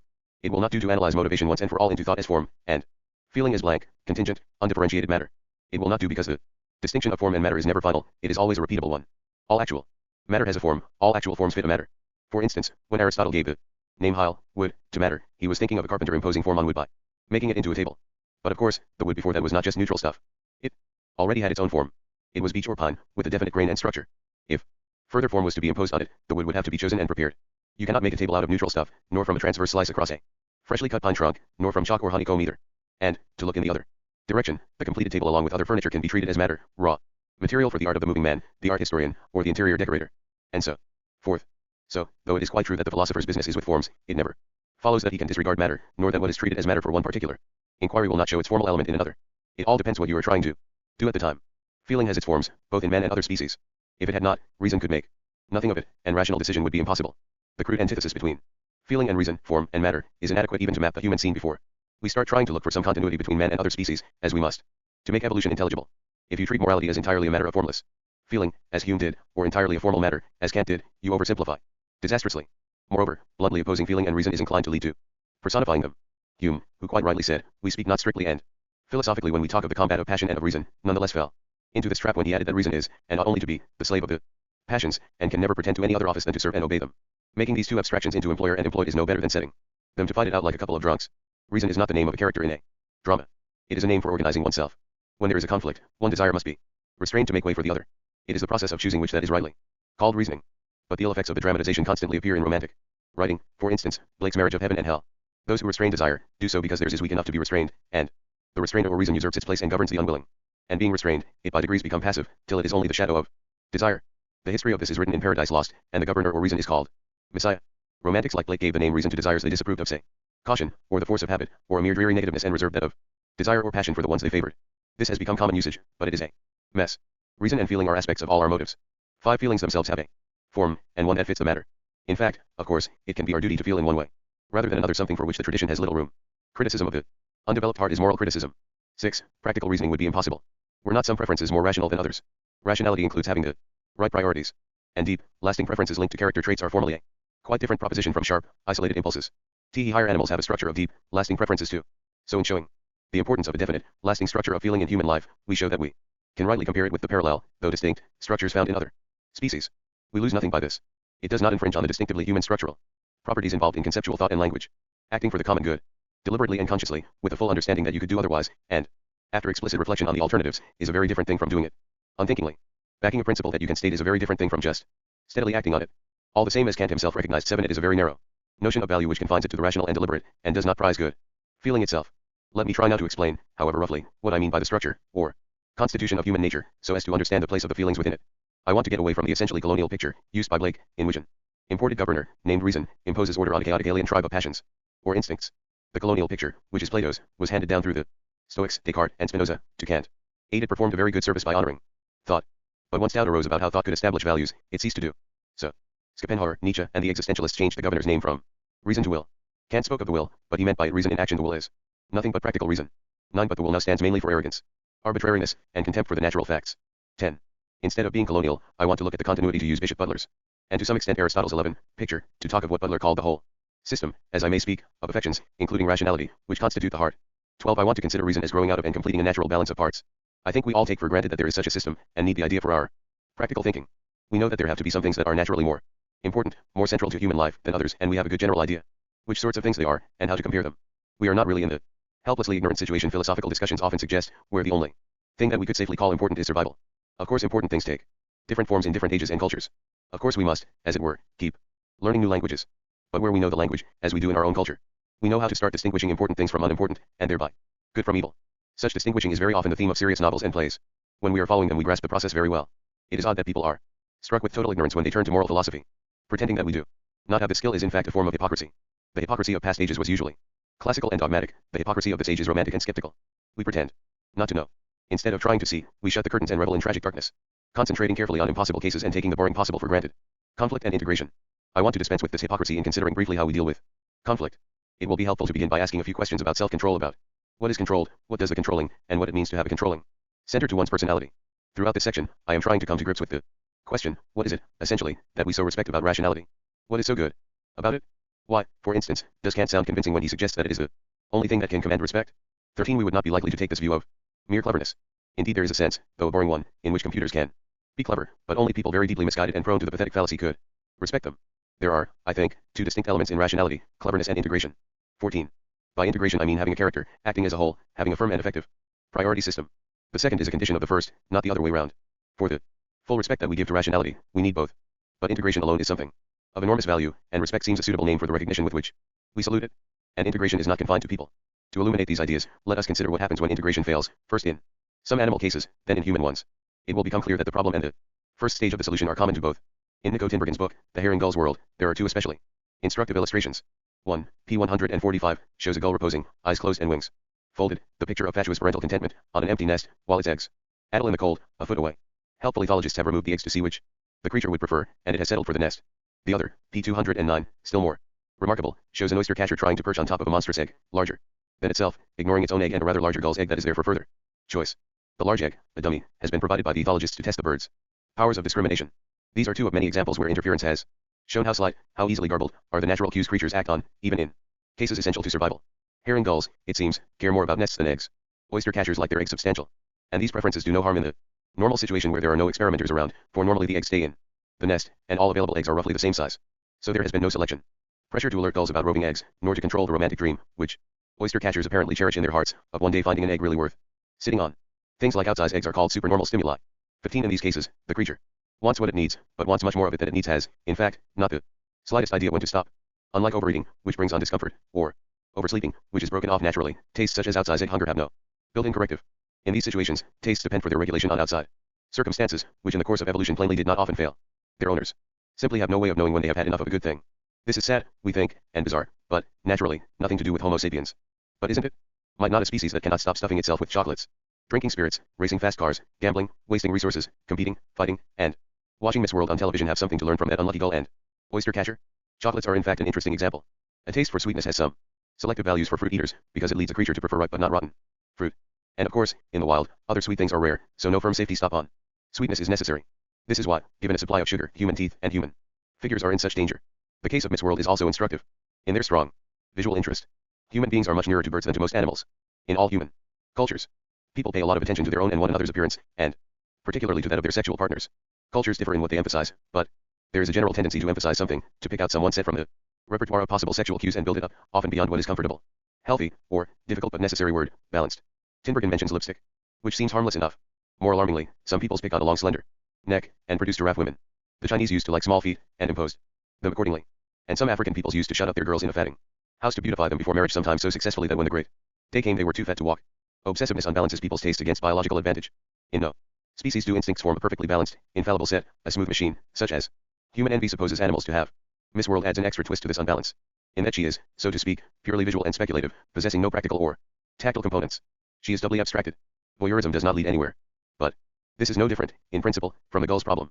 Male adornment works differently, partly because women's sexual interest is less visual, but to a greater extent because everywhere men's appearance has an imposing and aggressive, not just a seductive meaning. Male dances are typically war dances. Male ceremonial tends to serve another general interest that can also get out of hand. the competitive taste for impressing, terrifying, and outdoing possible rivals. Where this taste takes charge, people may again be caught in an inconvenient and unbalanced pattern of life. Even if they want to resist it, their obsession traps them. Obsession means a siege, you can't get out. They are caught by their own inability to resist a particular type of stimulus. So I think it right to link this kind of situation with supernormal stimuli, although of course there is a very important difference that pugnacious exhibitionism is a much more general motive. It covers a whole class of stimuli, not just one, like the outsized egg. It appeals not to a single desire, but to a whole character trait. Certainly if we wanted to atomize we could list suitable stimuli for each martial society: the clash of arms, the shouts of the warriors, the gleam of weapons, the enemy's voices, most of all, perhaps, the accepted words and gestures of insulting challenge. Or, for academic man, a bad book, a detested phrase, a pretentious opponent. Such lists sound quite behavioristic. But of course we know that we are speaking of a central uniting factor, the character trait to which all these appeal. We know what it is like to be roused. This is what makes it possible to group the stimuli, and to keep the list open for all sorts of further additions. For instance, on particular occasions, a sudden silence or an especially polite mode of address all appeal to the pugnacious side of human nature. That side is real and important. But even for the most pugnacious of us, it is only part of the personality, and often conflicts with more central parts. There is therefore, I think, a characteristic feeling of exasperation about these partial stimuli, a feeling of being dragged apart. One side of us has been worked on separately and roused to a feeling that excludes the rest, and our nature fits us to operate as a whole. We may, of course, deal with this conflict by clamping down sharply on the competing interests, or by trying to make one of them prevail. But one way or another, we must try to deal with it, because, unlike the gull and the oyster catcher, we can see what is going on, though we often find that we cannot do anything about it. The exasperation is even sharper in a way when the stimuli seem petty and isolated, but still irresistible. Recently I read 2 furious letters to the newspaper from people wanting particular petty stimuli: band one, a smoker objecting to cigarette advertising, the other a supermarket customer objecting to candy piled at the checkout counter. Both writers said quite honestly that it was not just the simple peasantry they wanted to protect, but themselves. And I think what they wanted protection against was fragmentation, not just the ill consequences of smoking or eating candy. How dare you set me against myself? Perhaps this is a basic objection to advertising generally, and indeed to the whole overstimulating surface of our city. Stop setting me in conflict. Perhaps it is a perfectly proper protest against vociferous forces too strong for the center to cope with. Being torn apart by conflicting motives and unable to hold oneself together can be, as Catullus knew, agonizing. Odi et amo, quaere id faciem, fortis requiris. Nescio, sed fieri sentio, et excruciare. I hate her and I love her. Perhaps you ask me why I do this? I do not know. I only feel it happen, and I am in torment. Trivial cases do not, of course, mean agony, but such internal conflict is always confusing, disquieting, and somehow sinister. We are trapped on one side, we cannot pull free. Supernormal stimuli are, of course, typically the kind of thing used to bait traps. We feel that our nature demands that we should be able to extricate ourselves, to understand what is going on within us and either endorse or control it. We feel that it demands integration, self-control, the human solution. Does this feeling make biological sense? Bishop Butler puts the problem thus. Suppose a brute creature by any bait to be allured into a snare, by which he is destroyed. He plainly followed the bent of his nature, leading him to gratify his appetite. There is an entire correspondence between his whole nature and such an action. Such action therefore is natural.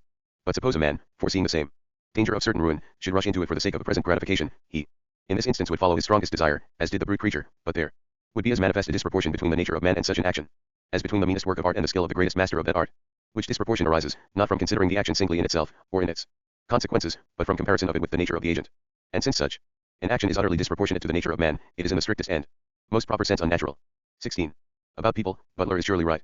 If a person who had his memory and his intelligence did not mind traps, if he had no center, no policy, if he drifted from act to act without any attempt at continuity or interest in relating them, people in any culture would say that he had something wrong with him. We ourselves would probably say there was something medically wrong. We might put it that he was not all there, and we would certainly be likely to call him irrational. Sophisticated policies of not having a policy are no exception. If they really have some guiding principle, they are only partial. If they really have none, anything can happen. A policy of being flexible on certain selected issues is still a policy. There must be constants elsewhere to call for it. Integration of the personality is not just an optional extra. It is a need. Human beings must have a structure, a policy, a continuity.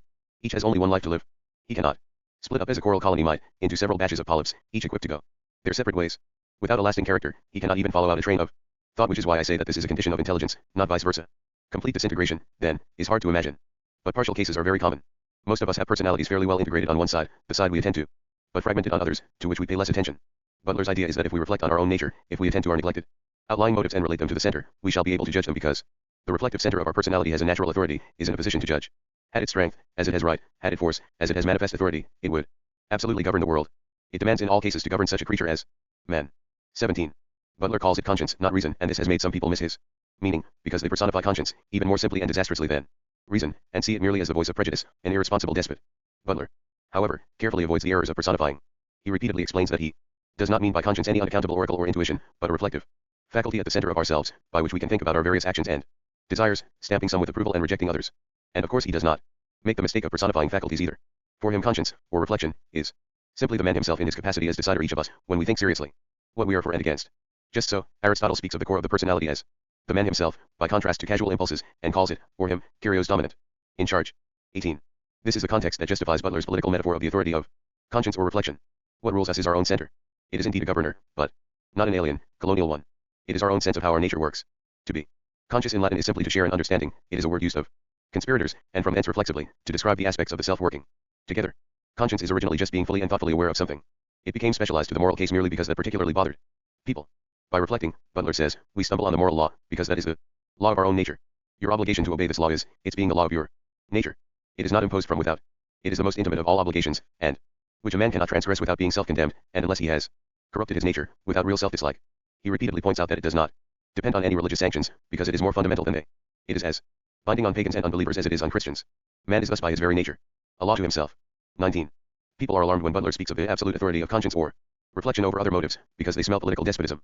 Now if Butler had meant by conscience what some people mean by it, prejudice, egoism, or fancy, he would, of course, have been cutting short reflection before it could begin. But he means reflection itself. In a full discussion of self-deception, he makes it clear how wrong it is to distort the term conscience by using it to set up any such private oracle. The position about the infallibility of conscience is rather like that about the infallibility of reason. If people argue confusedly, we do not say that their reason misled them, but that they did not reason properly. Bad argument is by definition not the voice of reason, nor, similarly, is bad morality a manifestation of conscience. What Butler intends is quite different. He is saying that reflection demands action. To put it philosophically, he is pointing out the peculiar prescriptive form in which the conclusions of practical thinking emerge. They are not just theoretical and informative, but imperative and practical as well. If your night's reflection makes clear to you that in your inmost being you loathe and reject the corruption of the city council, then there will follow particular commands like refuse that bribe. And this command cannot be treated just as one motive among others, a mere impulse to refusal, competing on even terms with other impulses and winning or losing according to its force at the moment. Which is to be obeyed, appetite or reflection? Cannot this question be answered from the economy and constitution of human nature merely, without saying which is strongest? How often soever impulse happens to prevail, it is mere usurpation. Every instance of such prevalence is an instance of breaking in upon and violating the constitution of man. All this is no more than the distinction, which everybody is acquainted with, between mere power and authority, only instead of being intended to express the difference between what is possible and what is lawful in civil government, here it has been shown applicable to the several principles in the mind of man. 20. To put the point more psychologically, Butler is pointing out the dangers of a confused personality, remarking that the price of ignoring one center or refusing to reflect properly is disintegration. In his sermon upon the character of Balaam, he looks at the case of a self-deceiving religious obsessive, carefully keeping to the letter of his duty while he violates the spirit of it. This man, he points out, has failed in reflection quite as much as any corrupt contractor. He is deeply disorganized, he is refusing to know what he is about. Butler discusses this phenomenon of self-deception in the next sermon, and finally breaks out, if people will be wicked, they had better of the two be so from the common vicious passions without such refinements, than from this deep and calm source of delusion, which undermines the whole principle of good, darkens that light, the candle of the Lord within, which is to direct our step, and corrupts conscience, which is the guide of life. 21. The formal, philosophical point about the authority of conscience is the same one Kant later put in terms of the claims of practical reason that our thinking, if it is thorough, will land us with imperatives we cannot dodge, conclusions about what we must do, as well as with unavoidable conclusions about the facts. The distinctive thing about Butler is his managing to combine this formal point with the proper attention to human feeling. He insists that it is our emotional constitution that gives us the material to reflect on. This dependence of thought on feeling is the aspect of the truth which Hume grasped at in saying that reason is, and ought only to be, the slave of the passions. Butler, however, sharply refuses to take sides here, to oppose reason to feeling. He entirely rejects the idea behind Hume's tendentious question, concerning the general foundation of morals, whether they be derived from reason, or from sentiment. 22. Butler saw no reason to set up a dogfight by regarding these obviously complementary elements as alternatives. There are two ways in which the subject of morals may be treated. One begins by inquiring into the abstract relations of things, the other from a matter of fact, namely what the particular nature of man is. They both lead us to the same thing.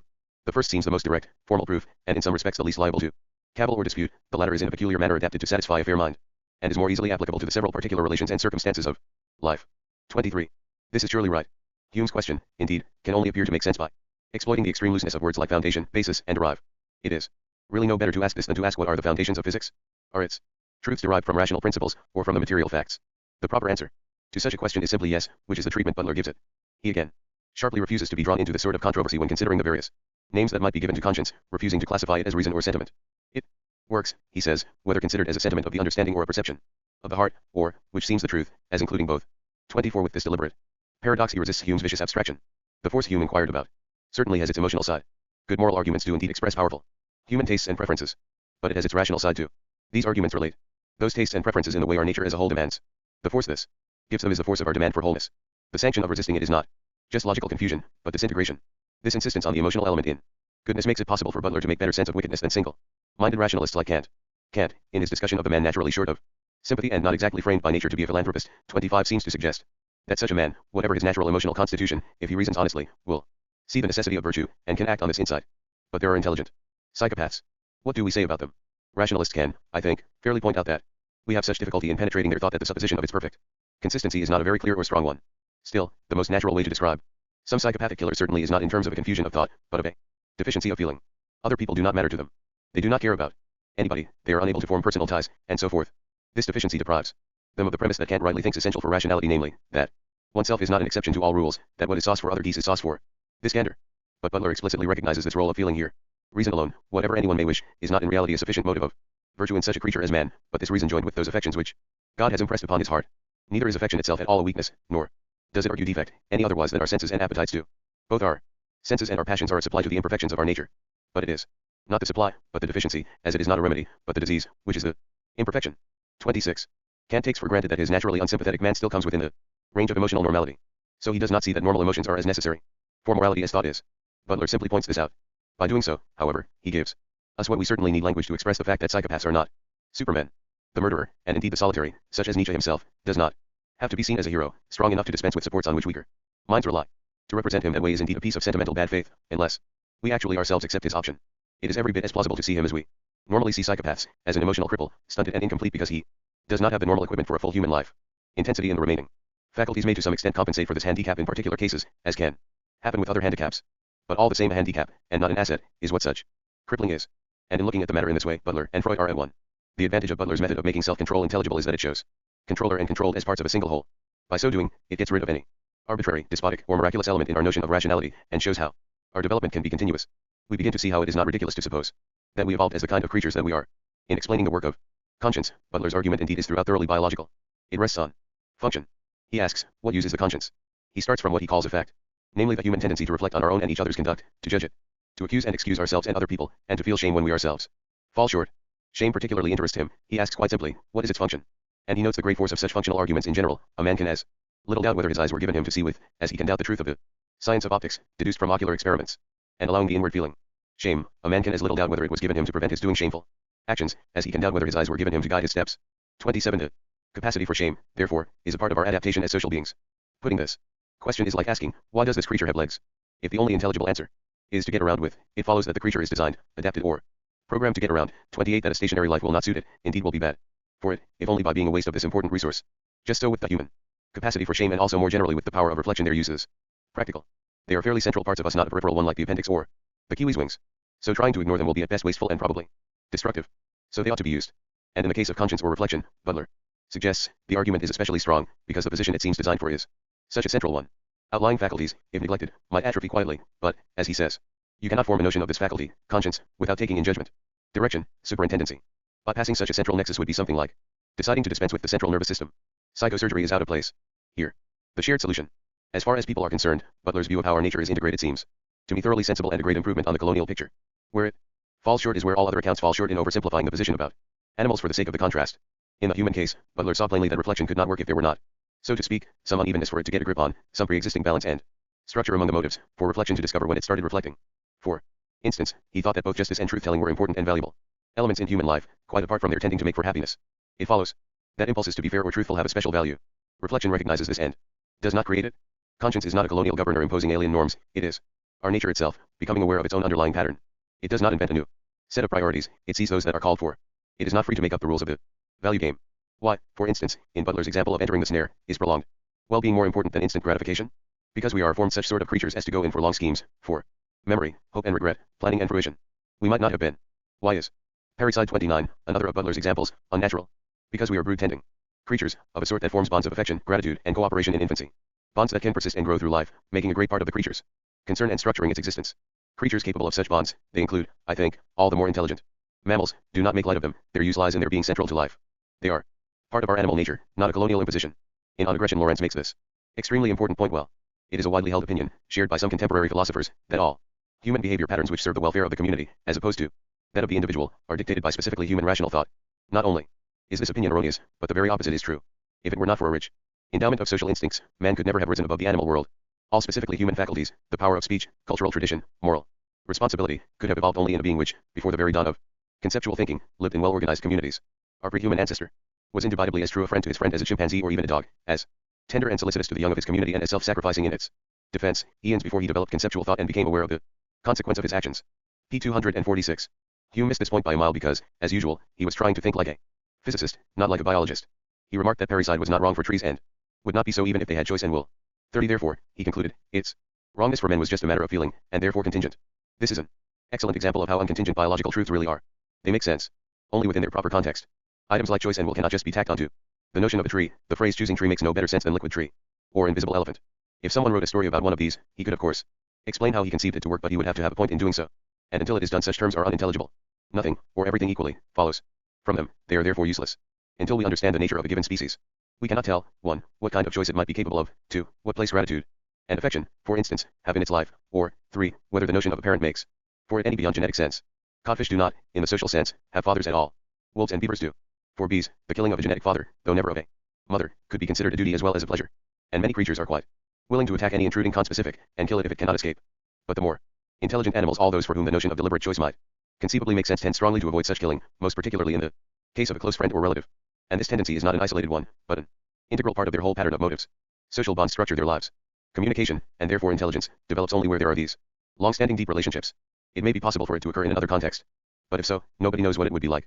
Hume, as so often, is bogged by his mysterious ontology by which all beings in the universe, considered in themselves, appear entirely loose and independent of each other. 31 Not in this universe they don't. Experience does not work like that. It is not atomic. To experience things at all, we have to perceive them within a familiar frame of reference, and relate them to it.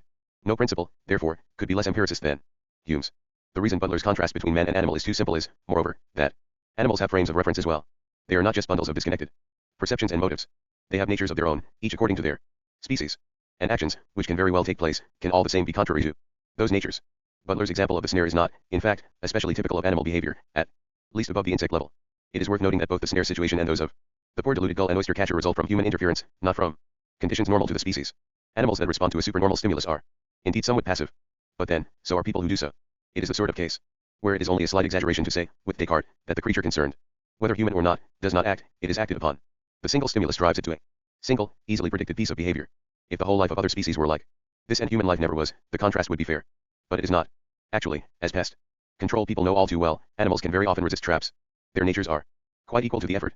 Exterminating rats, in particular, is extremely hard, because rats learn so quickly from experience, they will not take a bait their leader refuses, and he is remarkably canny at this bit of induction. Loyalty, prudence, and a little intelligence. Among them beat the supernormal stimulus, for that is the nature of the rat. Human beings, on the other hand, quite often do fall into traps, not only into those laid by other human beings, but even those laid by animals, as for instance when a wounded rhinoceros circles round to lie in wait on its own trail and charge the hunter who is following it, or when a man-eating lion ambushes jungle paths. But then here, as usual, theorists are considering animals as they are, and human beings as they should be. 32. Every species has its own characteristic temperament, of which systematic caution is often a part. Consider, for example, what Richard Carrington says of elephants. The caution shown by elephants is a characteristic trait. No animal is more wary of unfamiliar objects, nor more quick to take fright for the most unaccountable reasons. Elephants have an instinctive preoccupation with their own safety, which amounts almost to a neurosis.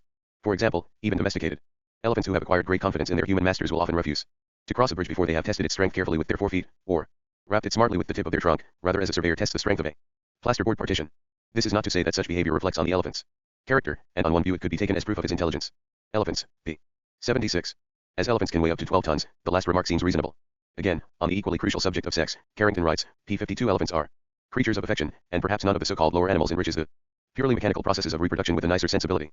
I learned myself in India during the war how elephants often showed an affection and solicitude for their mates that could well be held up as an example to members of our own species. Elephants, in fact, do not simply do the first thing that comes into their heads, even when they are reacting to a strong outside stimulus. They are not mechanical toys. But in any case, much of the time they and other creatures are not reacting to any stimulus at all. A great part of a higher animal's life is spent in positive activity of a kind for which stimulus response patterns are little help. We could take any stretch of the lively social goings on watched by Scheller or Jane Goodall.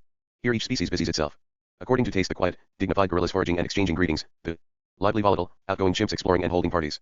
Each member has complex social ties, and develops them according to its character. The conventions are well understood, and action contrary to the nature either of the individual or the species can be easily spotted by the experienced observer. It shows up as something wrong. 33 The observer then looks for an explanation which is still within the repertory, just as he does in human affairs. For instance, parricide occurs in humans, it can be explained, but certainly it needs explaining. The Brothers Karamazov is quite a long book.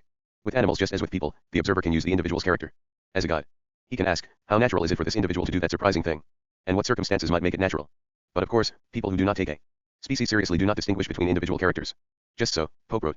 Nothing so true as what you once let fall. Most women have no character at all. 34. Again, consider the well-organized wolves Farley Mowat described in Never Cry. Wolf. Angeline, the she-wolf, gets tired of playing with her cubs. She calls. Out of the den, yawning, comes a young he-wolf, the lodger, evidently sleeping. However, he proceeds to babysit and to play patiently with the cubs while she has a rest. There are, by the way, no sexual overtones to this story. Later, Angeline, wanting her lunch, goes down to the lakeshore and lures some ducks to the bank by odd behavior which amounts to cleverly feigning madness. She nearly catches one, but it gets away. So, resigning herself to a sandwich, she finds, skillfully catches, and swallows a couple of dozen mice, then returns to the cubs while the others go out to hunt, and return with meat for the family. At another time, when the cubs are older, the adults stage a training hunt for them, carefully driving a few weaker deer toward the cubs while one older wolf remains with them to encourage them, at a time when they would not normally be hunting at all. Nothing is caught, and the adults show no anxiety to catch anything. And this hunt does not take place until George, the father wolf, has repeatedly nudged Angeline and finally stirred her into undertaking it. Is this having an intention? All this behavior is active. It is not in the least like getting caught in a snare. It will not break down into passive stimulus response patterns. It is not mechanical but purposive, and the purpose is linked to lasting character traits expressing priorities. Serious neglect of cubs, or brutal treatment of them, would be thoroughly unnatural among wolves. So would disrespectful or uncooperative behavior to elders. These things sometimes happen. But they are not just unfortunate, they are out of character. They show something wrong, something, as Butler said, disproportionate to their nature as a whole. Stories of this kind often have as their point disputes about intelligence. What I am talking about is, as I have said, something different and much deeper, which is taken for granted, the characteristic basic patterns of motives. Cub care is important to wolves. So is affection for their friends and companions. Indeed, the two things go together. The gestures by which adults show affection are drawn from cue-bearing. Affection is a prevailing motive. Powerful general motives like this can easily make them delay gratification of immediate desires like hunger or sleepiness. The whole pack is bound together by affection. But this affection too is not blind impulse. It has a backbone, a structure that keeps it steady through variations of mood. All wolves have claims, which are generally recognized. And across or board, wolf will not just bite another, he quarrels, but he gives warning in a set and intelligible manner. Threats express his irritation, the opponent has time to get out or submit. And submission usually disarms the aggressor. A very interesting thing is that at this point a conflict of motives may be visible, one motive does not necessarily replace another. Smoothly and unremarked. There is ambivalence, conflict behavior. The dominant one refrains from biting, but still growls and snaps over his prostrate enemy, making biting and shaking movements. He won't let the loser get up for a while. When he does get up, he chases him away. Both motives are present together. The wolf is in a way identified with both, yet he must choose one for action. We have all done this. It is surely the kind of situation out of which a real center to the personality emerges. The choice we make determines the sort of person we are becoming. Now see I well, said Sir Lancelot, that such a man I might be, I might have peace. And such a man I might be, that there should be war mortal betwixt us, Mallory. L. E. More D. Arthur. We tend to think of animals as not having this problem. They do have the problem. What they do not have is our way of solving it by thinking about it. But they still have a way of solving it, namely, by a structure of motives that shapes their lives around a certain preferred kind of solution. If we did not have that too, thinking would get us nowhere. My point is not just that intelligence, as it develops, is applied to these emotional conflicts. It develops partly as an adaptation to deal with them, for they are quite as serious a threat to life as hunger is, and more serious than the lack of tools. Emotional stability, a solid, continuous character, is necessary to survival. It is quite as necessary as technology, and indeed technology itself depends on it. So reason does not develop as a neutral, computer-like, technological device, detached from all aims. Form is not a colonial import, to be stamped on brute matter. The only picture that makes evolutionary sense is the Aristotelian one where matter fits its form 35, not the Platonic one where matter is bare negation, absurd, irrational, resistant, indeed the root of all evil. The structure of feeling demands a corresponding structure of thought to complete it. The reason of a social species is not programmable in just any direction. It arises as an aspect of stability and friendliness. So we are not being silly when we expect it to know which way to look for values, what sort of order to demand. We do attach that expectation to terms like intelligence and common sense. We talk of destructive conduct as stupid or irrational, and indirect conduct as silly, unreasonable, or insane. When human beings reason practically about what would be best to do, they are wondering what would be best for such a creature as man. The range and pattern of possible aims is given with the species. So is a character adapted to them. What counts as help or harm is not a contingent matter. Treating it as contingent, as something logically separate from morality, was Kant's mistake. For once the nature of a species, or any other system, is given, there are limits to the ways in which you can hope to make sense of it. A computer would see no objection to organizing life on the principle of maximizing noise, getting everything as clean as possible, making everybody always tread on the lines between the paving stones, 36, or minimizing emotion. Computers are not rational. They are stupid things. They do not know what matters, they are only consistent. The people programming them have to be rational, that is, they must be able to see the priorities among human needs. If the programmer is a simple-minded utilitarian, he may be hard put to it to see why either justice or art should come into his system. This is because he starts with an artificially simple reduction of human needs to pleasure. There is absolutely nothing rational about this. Simple schemes of thought are rational only when they fit the phenomena. Human needs are actually very complex. So any system of thought that is to organize them must admit their complexity. Yet, having admitted this, it must simplify to make choice possible. It lies in the nature of man that he can do more than he may. 37. And this, of course, is what makes the colonial image so attractive. Contrasting the roaring confusion of human desires with the simple, neat, infallible system of instincts that we wrongly take animals to have, we feel that the Gordian knot will have to be cut by some alien force named reason, a deus ex machina, to save desire from the consequences of its own folly. But unless you have a suggestion about where the deus ex machina can come from, the colonial picture makes no sense. It is quite evident that, as Lawrence says in On Aggression, like power steering in a modern car, responsible morality derives the energy which it needs to control human behavior from the same primal powers which it was created to keep in reign. Man is a purely rational being, divested of his animal heritage of instincts, would certainly not be an angel, quite the opposite. P. 247. No. Carpenter shapes trees, it is the life within them that achieves that. 38. Balancing a branch here with another there, sacrificing height to strength, and vice versa. The formula is not imposed, it is essential to the creature. Equally there is nothing but the life within each of us that can resolve our conflicts, though certainly, as compared with trees or even Most animals, that life has learned a trick or two. Our intelligence is part of the adaptation by which we do it, but only part. Below that lies our rough natural structure of needs. It is very rough. It will not work, at the best, without friction and much sacrifice. But it is there. We want incompatible things, and want them badly.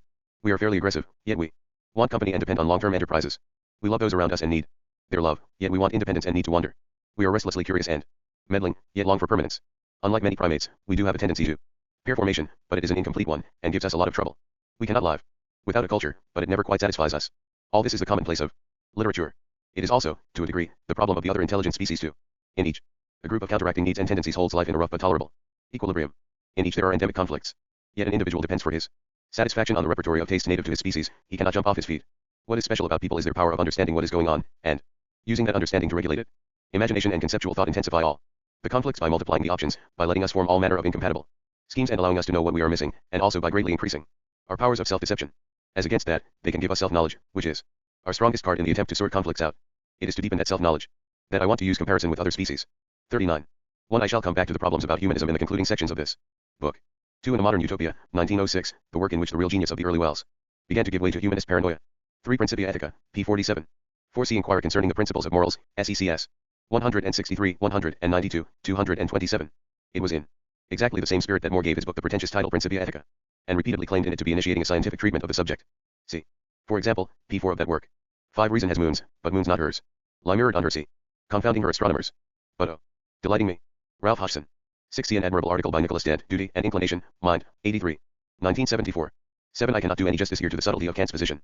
Right at the outset of his argument in the Grundlegung he allowed that good feeling, like happiness, did have value in itself, though that value was conditional on the state of the will, that is, a bad will could negate it. About the talents, and perhaps even happiness, this makes good sense. But it is not so clear that good feeling loses all value if the will is bad, nor, indeed, quite what the will is under such conditions. 8. For example, Grundlegung, end of chapter 1, reason, without promising anything to inclination, enjoins its commands relentlessly, and therefore, so to speak, with disregard and neglect of these seemingly equitable claims, which refuse to be suppressed by any command. Patent tr. p. 70. 9. Ibid, chapter 2, section 36, patent tr. p. 76. 10. As Iris Murdoch argues in The Sovereignty of Good, this seems just as true of the muted, polite, Anglo-Saxon kind of existentialism found in philosophers such as Stuart Hampshire as in the splashily colored European variety. 11. Aristotle's position too is far too complex to be condensed here. I have called him down once or twice in this book for a kind of Greek intellectualist arrogance which he shared with Plato, but which I do not think was at all central in his thought. It is what puts off many readers of the Politics. On the positive side, however, he stands as the biologist among philosophers, indeed as the inventor of the biological attitude, which takes the world as a continuous organic whole to be studied and accepted on its own terms, not as a tiresome mass of matter tolerable only because it instantiates mathematical laws. This is beyond praise. Moreover, his method in the Nicomachean Ethics is exactly the one I am trying to follow here. He understands morality as the expression of natural human needs. This side of his work was largely ignored by the tradition, because biology itself was neglected. Obsession with the mathematical model, predominant in both Plato and Descartes, has left a terrible gap here. 12. Sermon 12, Upon the Love of Our Neighbor, Sector 11. 13. Grundlegung, Chapter 1, Sector 16, Note, Patent tr. p. 66. 14. I have borrowed this word from Jung, whose book The Integration of the Personality shows, in spite of much characteristic perversity, a real grasp of the problems involved. 15. For the term, see The Herring Gull's World, pages 206 to 208. 16. Sermon 2, Upon Human Nature, Sector 10. 17. Sermon 2, Sector 14, and Preface to the Sermons, Sector 16. 18. Ethics 9.4, 9.8, 10.7, for example. 19. Sermon 3, Sector 5, Preface to the Sermons, SECS. 28 and 29. 20. Sermon 2, SECS. 13 to 14. 21. Sermon 10, Sector 16. 22. Inquire concerning the principles of morals, Sector 134. Hume there takes this question as the theme of his book, welcoming it as one already under discussion. And clearly Butler, from his comments, was already familiar with it. Butler's sermons were published in 1726, Hume's inquired in 1751. So the dispute takes place in reverse. 23. Preface to the Sermons, Sector 12. 24. Dissertation upon the Nature of Virtue, Sector 1. 25. Grundlegung, Chapter 1, Sector 11, Patent tr. p. 64. 26. Sermon 5, Sector 3. 27. Sermon 2, Sector 1.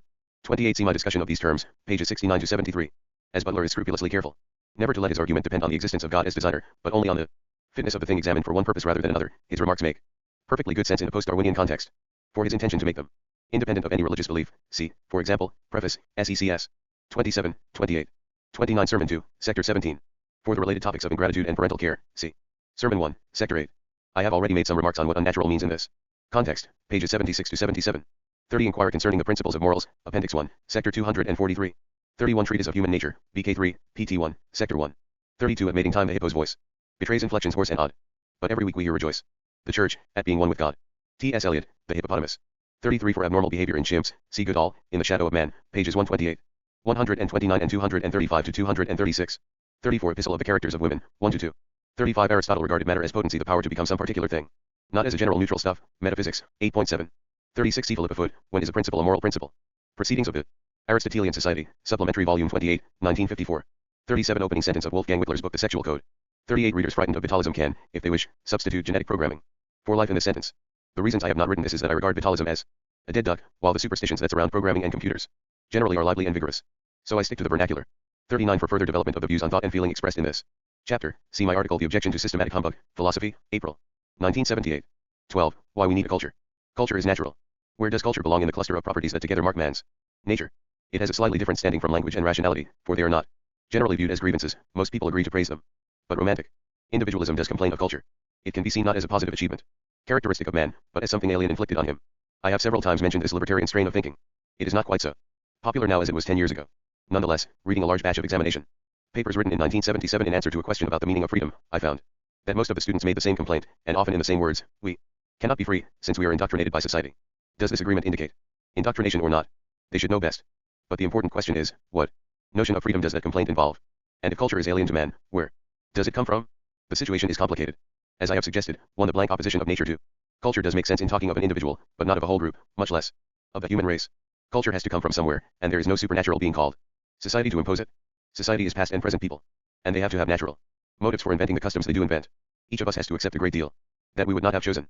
But each of us also has a hand in choosing how it shall all grow and in imposing it on those around us. How shall we do justice to these complexities? How, in fact, shall we understand social man? The trouble with him is, of course, that he comes half-finished. Man is innately programmed in such a way that he needs a culture to complete him. Culture is not an alternative or replacement for instinct, but its outgrowth and supplement. Man is like one of those versatile cake mixes that can be variously prepared to end up as different kinds of cake, but never, it must be noted, as a boiled egg or smoked salmon.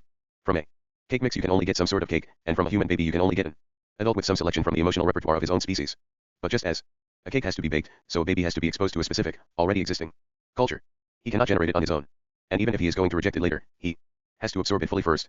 There are thus two essential points here, which complete each other, and which it is hard to keep in mind together. 1. Culture is essential to us, we cannot live without it.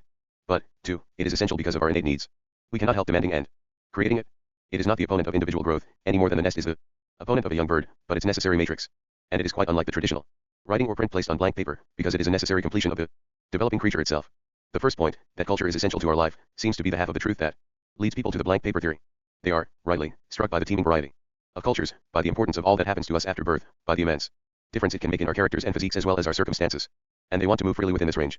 As reformers, they want to get rid of all those obstacles to change which come of treating certain changes as impossible. If human possessiveness and exclusiveness, for example, are making people mean and intolerant toward one another, they want to feel free to treat these as removable evils. About the immense power of culture, they are plainly right. But power is not omnipotence. We can recognize the power of one set of causes without pretending that there are no others. As for the wish to take a rosy view of humanity in order not to be discouraged from attempting reform, it is self-defeating. Automatic optimism will never help reform. The more we need change, the more we have to study what makes change so difficult, and what distorts it when it happens. The success of modern medicine is not due to the Christian Science principle of denying the reality of physical evils, but to facing them and understanding their causes. How far possessiveness and exclusiveness have innate, as well as outer, sources is a factual question. If they have, it is clear that these can take different forms. The detailed institutions we use are not innate as a whole. We are free to change things within a certain range. Understanding that range is the first step on our way. By contrast, if it were true that people's emotional needs were entirely acquired, things would be black indeed for the reformer. Oppressors would only need to condition peoples earlier and more thoroughly to enjoy slavery. After that it would be impossible to object to it. Culture is not opposed to freedom. It makes it possible. I have said that my present point, the natural necessity of culture, is accepted, though not, I think, properly investigated, by blank paper theorists. They know that culture is necessary, they only fail to ask why. The people to whom it will probably seem alarming are those I have called libertarians or existentialists, people who take freedom to be in some sense of supreme value, who see any interference with it as deplorable, even if sometimes necessary. To them it seems that any particularizing, any tying down of us to this rather than that is a deprivation, a sad infringement on what should have been universal scope. They may consider it inevitable that we should be born into one form of life rather than another, just as we have inevitably somehow to be restrained from harming one another. But they think of both things as unmixed loss.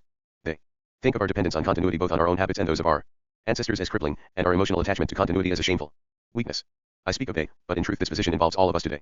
Freedom, that most general of negative words, looms over us. It no longer means just the absence of a few specified evil, slavery, oppression, error, or the entrance ticket to certain specified goods, attractive political and personal choices. It no longer means freedom from or to do anything particular. It has spread itself to cover the isolation of the individual from all connection with others, therefore from most of what gives life meaning, tradition, influence, affection, personal and local ties, natural roots and sympathies, Hume's sentiment of humanity. To yet it presents itself as an absolute demand, a new but unanswerable moral imperative. And it does so especially to those who claim to disapprove of morality altogether.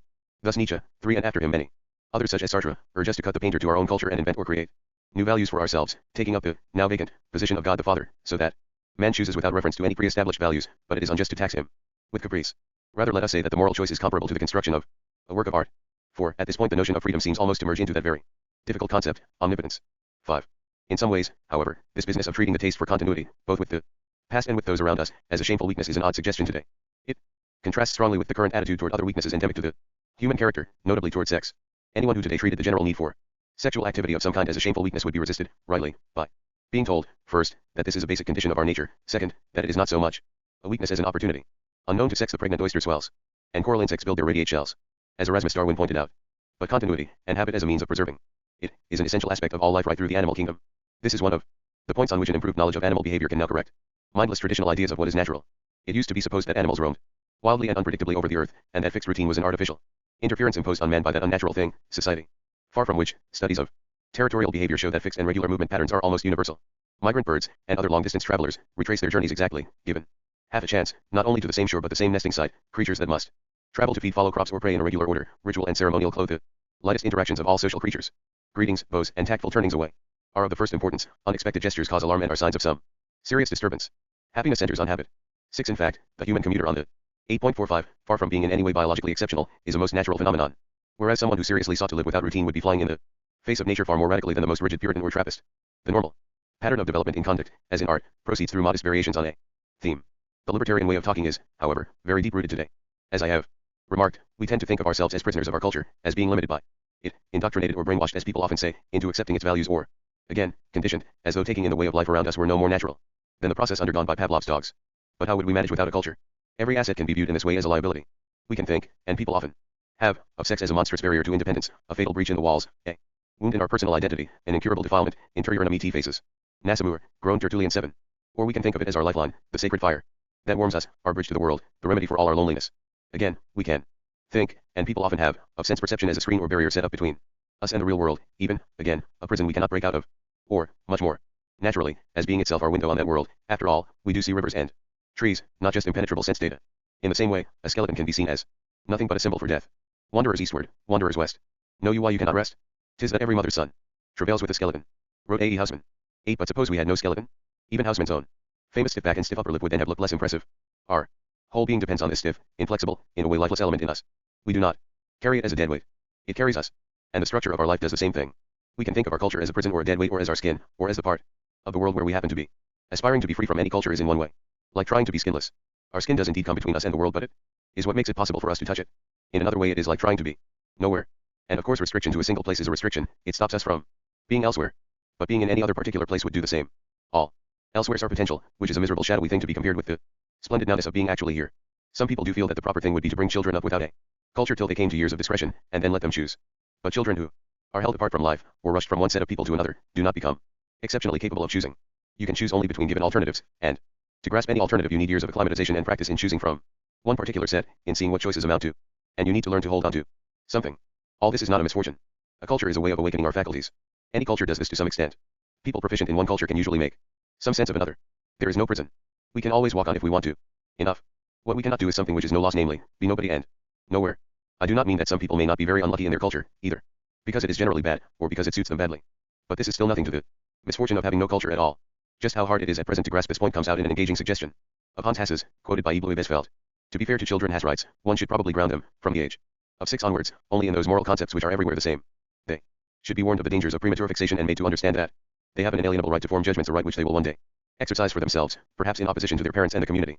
This is a utopian concept at present, but it is possible that just such a trend is already perceptible in today's youth. 9. But those moral concepts which are everywhere the same are general ones. Kindness, fidelity, courage, good craftsmanship, justice. And in order to ground children in anything whatever, one must be specific. Children detest the indeterminate, they rightly see it as evasion. They have to live now in a particular culture, they must take some attitude to the nearest things in it right away. Simply because human possibilities are so rich, there has to be some selection. Here, fidelity means drawing the bow and speaking the truth. There, it means lying like a trooper to defend one's friends. Here, it relates one to the church, there, to one's class, clan, trade, political party, one's father, or one's schoolmates. And people must be treated respectfully or rudely at once. For a child, the penalty for opting out of this aspect of a culture is so severe that he must be given good reason for any abstention, reason consisting in the culture being actually wrong, not just in his own right to freedom. And polite respect draws one into the spirit of a culture unless one becomes a chronic liar. Moreover, occupations must be taken seriously. In Bali, from your earliest years, you are no one if you do not dance. In Bangkok, most boys sooner or later become monks for a time.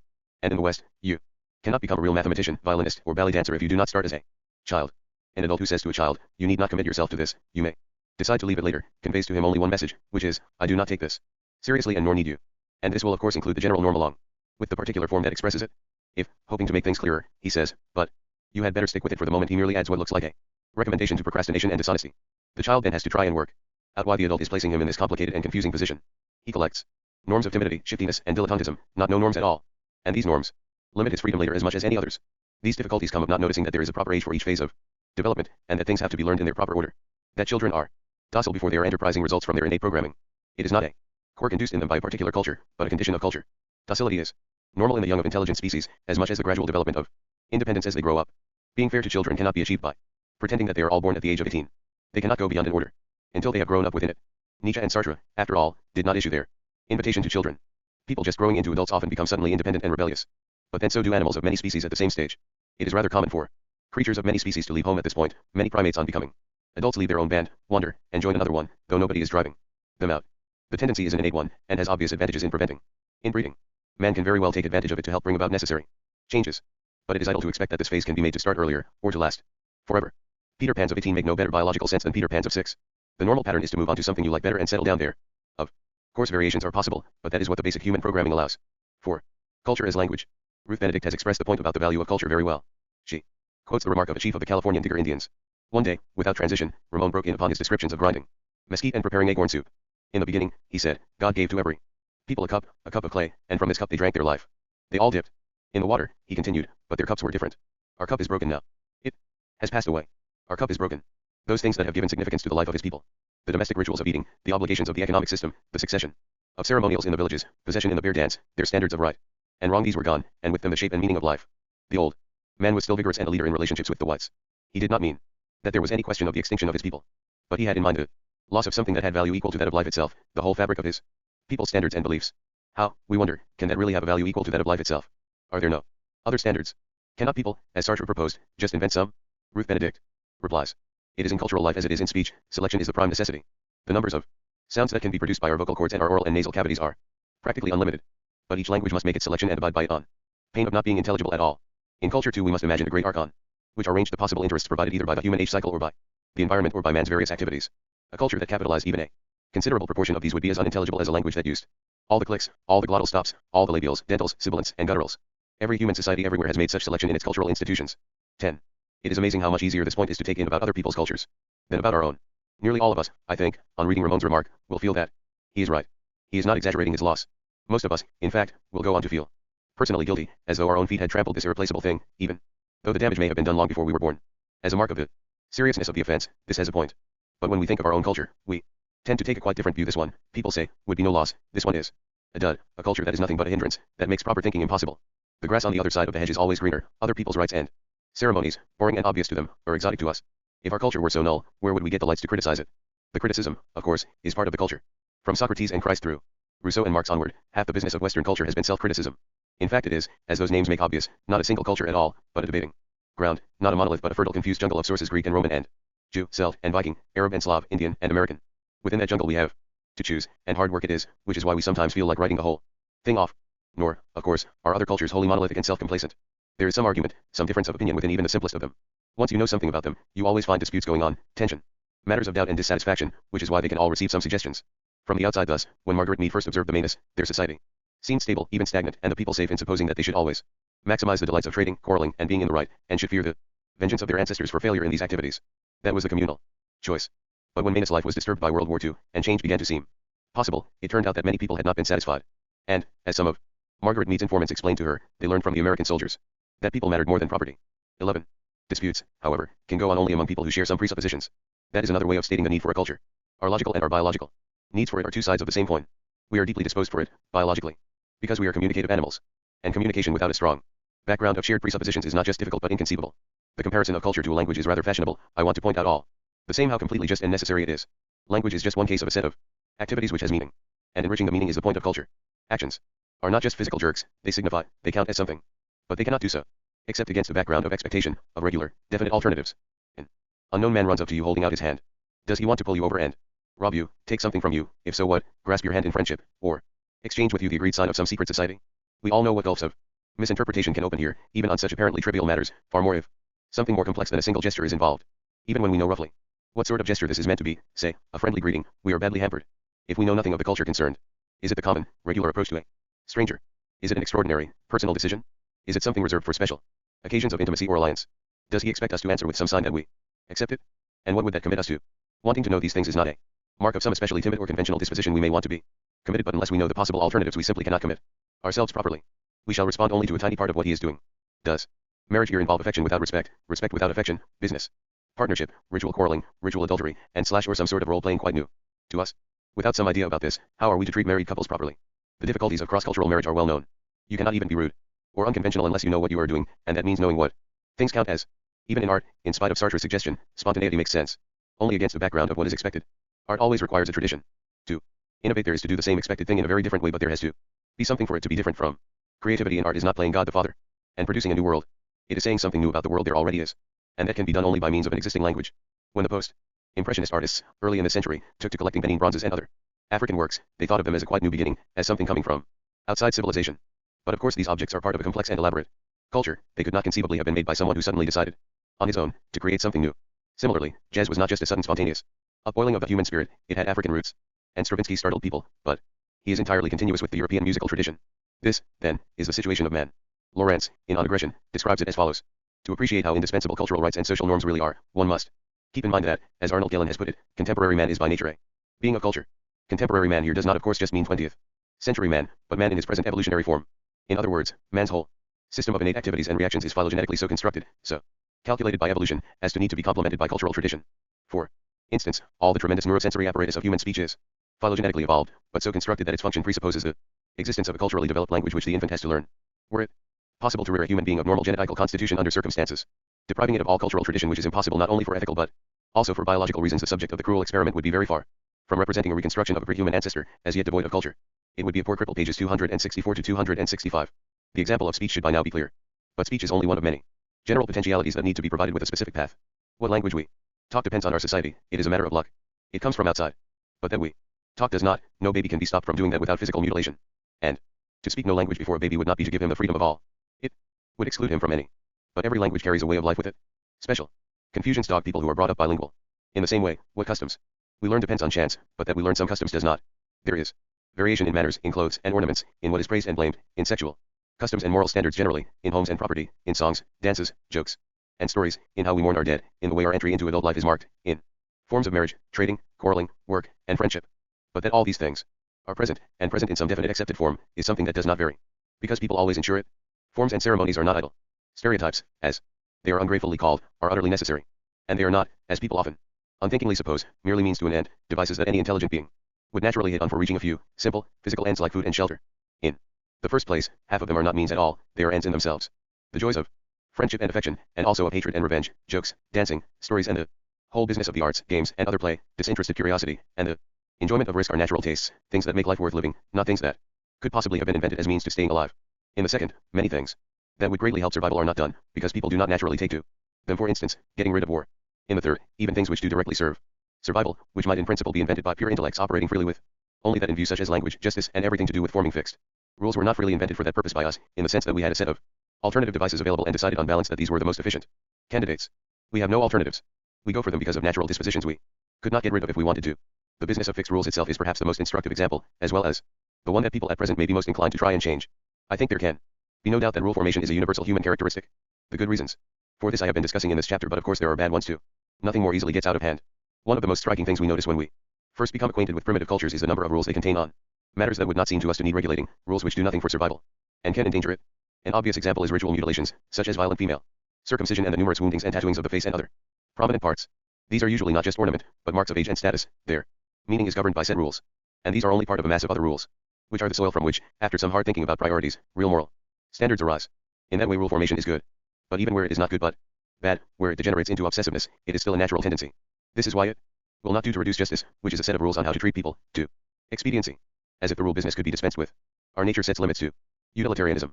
Act utilitarianism, the totally flexible pursuit of pure expediency, makes no sense for such a creature as man. 12. And for the same reason the more general idea of getting rid of morality is a nonsense. We cannot ask whether we will have rules, only which rules we will have. Continuity of style is a natural necessity to us. There is therefore something radically wrong with the idea that culture is something unreal and superficial, a veil you must tear off if you want to reveal the truth. Colin Turnbull, the anthropologist who observed the Ik, argues in this way.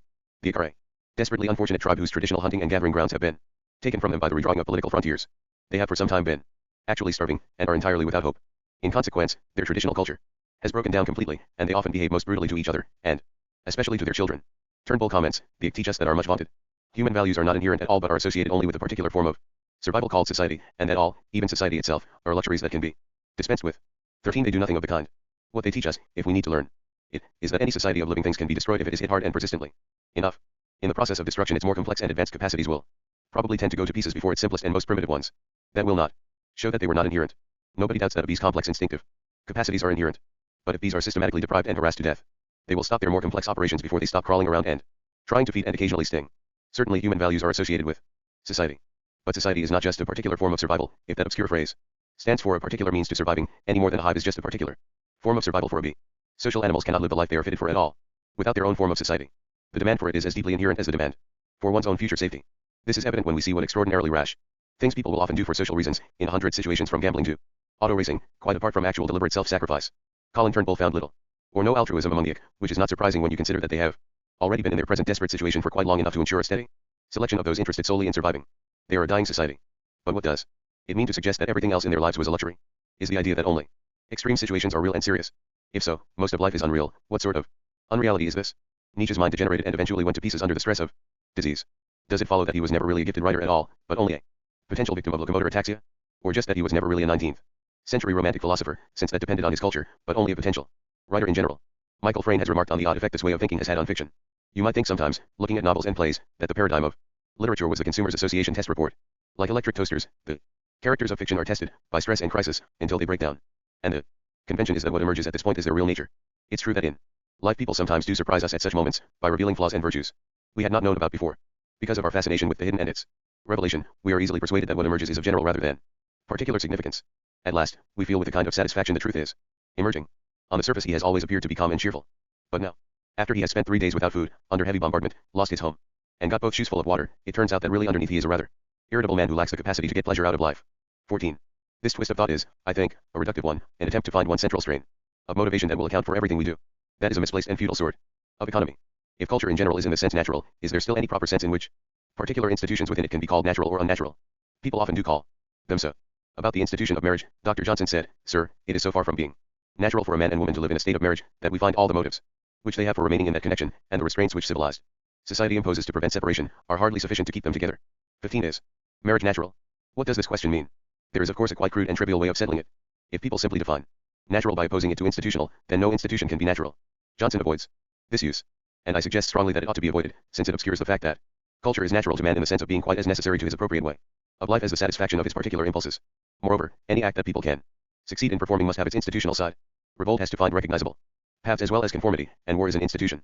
But it is remarkable how often people overlook these well-known facts and talk as if anything that had been shown to be institutionalized was therefore obviously dispensable or unreal. What Johnson actually means by natural is easy, unforced, problem-free. Marriage is difficult. Thus, we might say, joking, swearing, drinking, and gambling are natural, but finishing our enterprises and doing our duty are not. But is prudence natural? Or the strenuous practice of the arts? These things are sometimes very hard, but they are certainly not just imposed on us by society. Should we still call them natural because though they may not be easy, only the individual himself can enforce them? Is what needs an outside enforcer always unnatural? If so, what about the rigors an athlete puts up with from his trainer, a musician from his teacher, a Zen pupil from his master? Should we say that enforced activities can count as natural provided they are undertaken by consent? But consent is necessary for marriage too. Perhaps Hume can help us in so sagacious an animal, he wrote, whatever arises from the exertion of his intellectual faculties may justly be esteemed natural. 16. Something like this will have to be said of marriage, because no long-term commitment is ever always easy and unforced, and no commitment involving more than one person ever suits all parties equally. Yet human nature certainly demands long-term enterprises. We are therefore bound to be frustrated if we cannot finish them, so commitment is necessary. It also demands many activities that are social and public and depend on other people's not walking out on them. So we are all bound to be frustrated if we all do walk out. Moreover, for a creature with memory and foresight, even quite trivial activities usually have some long-term significance. Joking, swearing, and gambling can readily be institutionalized, and are quite enforceable by members of one circle. Getting drunk may be easy, but it can still sometimes be compulsory. We are quite naturally intensely anxious to please and be accepted. That is why social pressures work. But this is not just a conditioning mechanism, a string of abstract rewards and punishments. It is an aspect of the fact that we feel affection. We want deep and lasting relationships. And because these are often difficult, we bind ourselves in all sorts of ways to go through with whatever we have started, even when it proves annoying. Marriage is simply one of these arrangements. 17. It is not something peculiar, it is a highly typical and natural human device. Campaigners against it, from Shelley and Mills on, have been remarkably crass in posing the simple dilemma: either you want to stay together or you don't. If you do, you need not promise; if you don't, you ought to part. This ignores the chances of inner conflict, and the deep human need for a continuous central life that lasts through genuine, but passing, changes of mood. The need to be able to rely on other people is not some sort of shameful weakness, it is an aspect of the need to be true to oneself. Speaking of an institution such as marriage as natural is, of course, paying it a compliment, the compliment of saying that it meets a fairly central human need. The fact that it is found in some form in every human society is in a way enough to show this. One could reverse Johnson's argument and say if it is found everywhere in spite of its well-known difficulties, it must be natural. But it might be thought that marriage became thus widespread only because it was, like adequate sanitation, a means to an end. 18. This is pretty certainly what Hume thought, as evidenced by his very confused contrast of natural with artificial virtues. He regarded human sagacity simply as the power to calculate consequences, and counted chastity and fidelity, with justice, as artificial virtues, devices designed merely to produce safety and promote utility. In a species as emotionally interdependent as man, this view of marriage is nonsense. Pair formation could never have entered anybody's head as a device deliberately designed to promote utility. 19. It is true that it does serve the interests of children, and can be said, once it is there, to serve that purpose for the race. But individuals want to live in pairs before they have any children, and continue to do so when their children are gone. Moreover, it is often a source of friction because of jealousy, which has great disutility. It is therefore an autonomous taste. As the social insects show, it is perfectly possible to look after the young adequately in a species with no personal ties at all. Even rats use communal nurseries, and Plato was right to wonder whether this might be a practical arrangement for people. The reason it is not lies in our emotional constitution, not in the institutions to which that gives rise.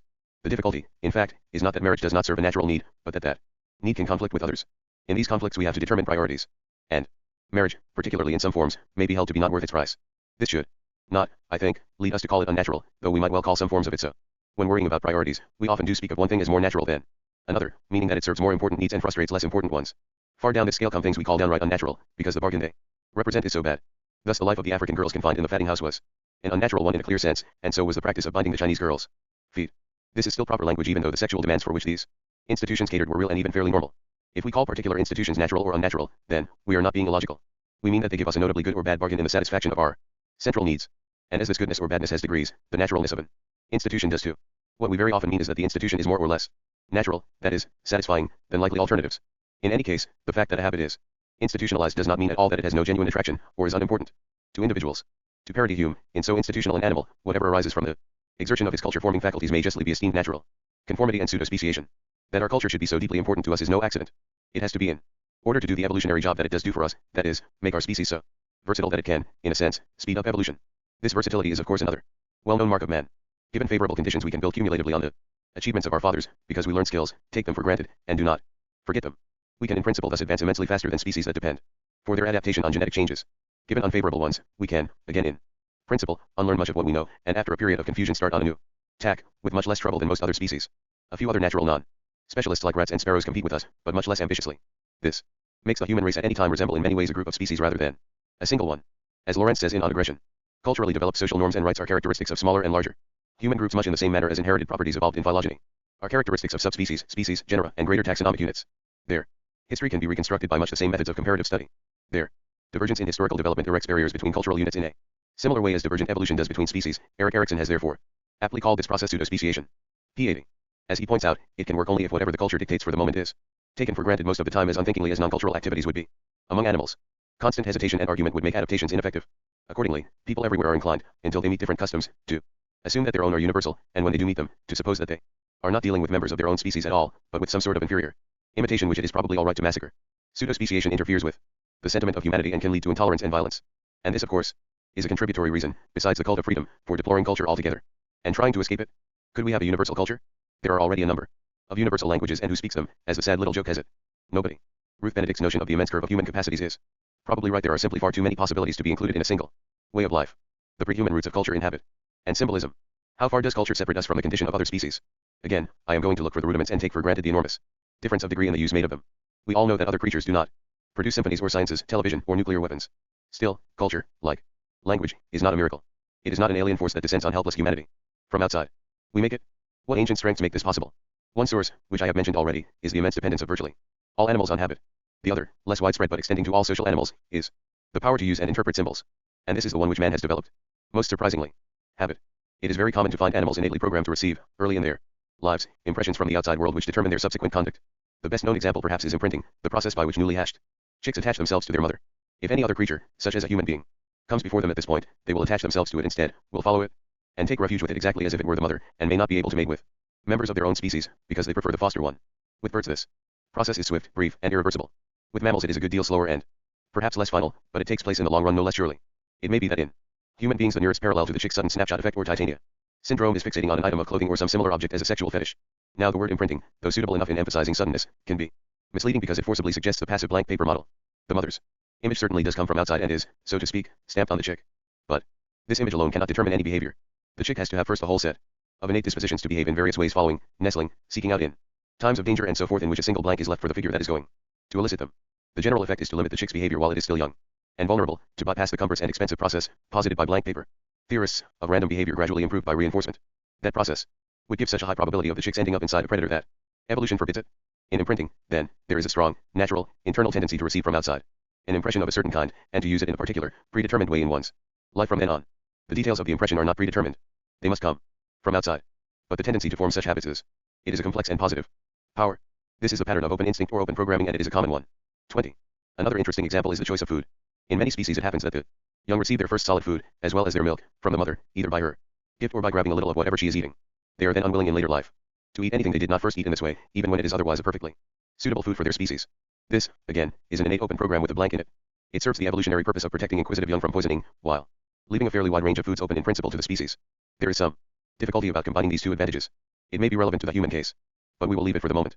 Another striking case is pathfinding. Intelligent species, including man, tend as strongly as less intelligent ones to prefer in general a well-known path to a new one. This tendency, again, has such obvious survival value that we can see easily how individuals who were weak in it would quickly be selected out.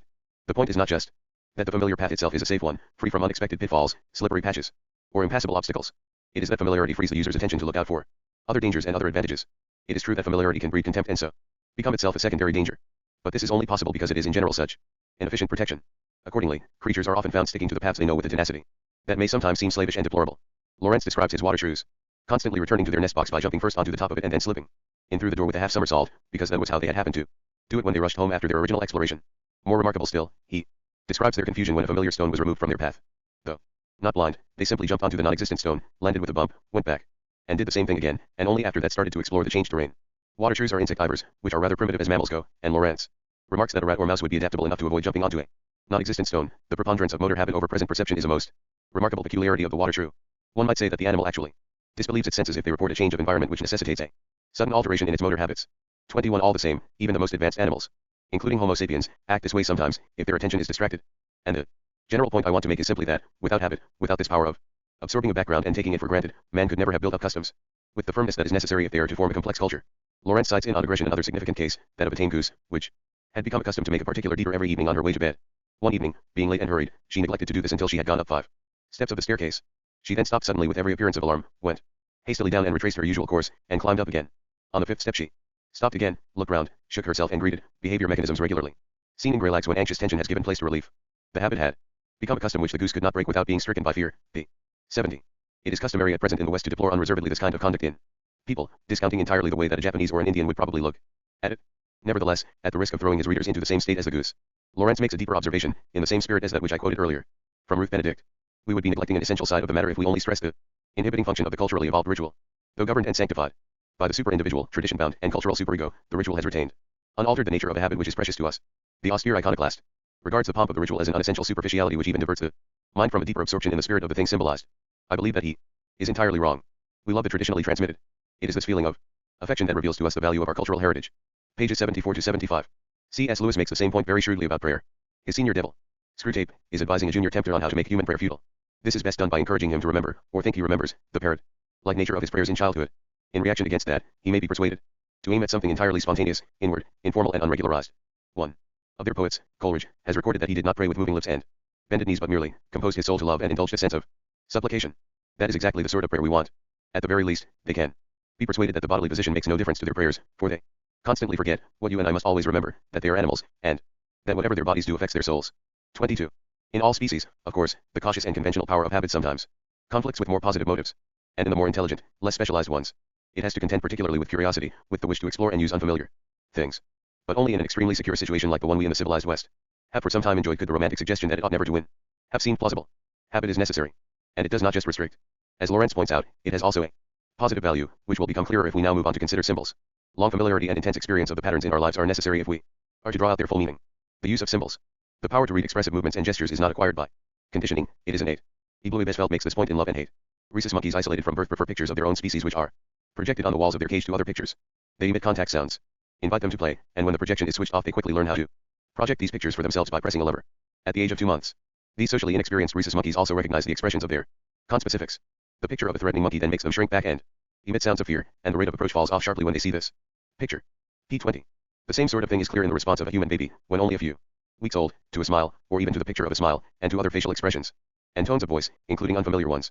23. The young of intelligent species such as man do not have merely a few isolated tendencies to react in fixed ways to particular stimuli of basic alarm system. They have a versatile power of responding across the whole range of expressions and movements typical of their species. The development of this is delayed somewhat while their senses and their motor coordination are coming into play. This process takes longer in them than in less intelligent creatures. In very advanced species, which are particularly nice to their young, it is not hurried. A small baby can blunder across the path of a crusty elder unrebuked, unconscious as yet of the warning signs a slightly older child would notice and respect. But what makes the change is simply the maturing of the faculties. Hard experience is not necessary, and will not work if the baby is not maturing properly. 24. In a normal infant, the power to read expressive movements simply unfolds, not needing conditioning any more than does the power to walk and run in the manner suitable to one species. Now these movements do not somehow convey the mover's emotions directly, as a pot conveys water. They symbolize them. The symbol is a natural one, not arrived at by convention. What it usually is a kind of movement that is more or less typical of someone feeling the emotion in question, but stylized or ritualized into a fixed form by inheritance, not by culture.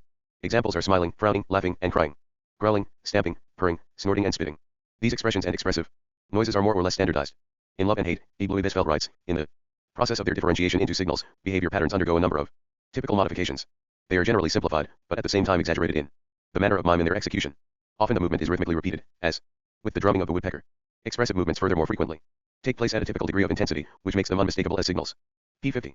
Thus, for example, when they are slightly embarrassed, people all over the world mask their faces either slightly or completely. This is certainly a ritualized hiding movement.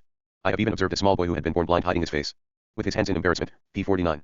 Many examples of this sort of thing are found in other animals, notably symbolic courtship feeding in birds and even insects, where no real food passes but either uneatable objects are given or the movements of giving are gone through without a gift. 25. Or again a threatened animal shows its submission, not by doing just anything its mood might dictate, but by regular signal, such as bowing or, in dogs and wolves, lying on the back. Because this is familiar, it gets through to the threatener much more quickly than a less typical gesture would. And, as Ibelsfeld notes, if it is of advantage to the transmitter of the expression of emotion, for another animal to understand him, this expression will progressively become transformed into a signal through the process of natural selection. P46. That is, individuals that are good at getting their point across are better able to promote both their own success and that of their group, so we can expect there to be steady selection. For understandable signaling. Rituals. Giving the name ritualization to the signaling process upsets some people. What ethologists are doing, however, is merely following the Freudians in making it a slightly more general term than it used to be, using it in such a way that cultural rituals are seen as only one form of a wider genus, the others being inherited ones and those built up by individuals in their lifetime without cultural help, for instance, family rituals, and also private ones like those of washing compulsives. Midgley, while he goes to great trouble to distinguish these different kinds of rituals, also is concerned to account for their likeness by convergence of use. We should not be surprised at such similarities. He writes, for the requirements of the receiver of a signal are constant, whether it is a matter of phylogenetic, traditional, or ontogenetic ritualization. And the way a signal evolves is dictated by the receiver. The receiver is the one who determines the meaning of a particular behavior pattern in his partner, and in so doing elevates it to the status of a signal. P50. This is, I think, another case where looking at other species enables us to put something human in a wider context that explains it. Why do cultural rituals work? Why are they so prevalent? For it is important to remember that human ritual is not confined to organized official uses, say, in religion or government. Official uses are often, in fact, somewhat weak and decaying compared with the unofficial ones surrounding such things as fighting, gambling, drinking, and swearing, or with those of children. Anyone who is surprised at the suggestion can try the experiment of walking into a bar that has a homogeneous clientele, wearing unexpected clothes, talking in unfamiliar tones, and ordering what is not normally drunk there. Our need for the rituals of culture seems to be an outgrowth of our need for natural ones. Our power to use the first depends on our power to use the second. We can see this clearly enough in the case of someone who does it badly. People who are crass and insensitive in using and responding to ordinary expressive movements are not going to be suddenly successful as actors or dancers, teachers or priests, however carefully they may be conditioned. The place of conventional symbols. How great then is the gap between this widespread power to use natural symbols and the human power to use conventional ones successfully? Is there here, perhaps, a discontinuity in explanation of the kind which Chomsky suggested, comparable to that between breathing and walking? Even apart from the evidence of chimps using Ameslan, this could not be right. Those who can receive and respond to natural symbols possess the power to interpret symbols generally. And that is the real nub of the symbolism business. It is the receiver who has to have the flexible imagination.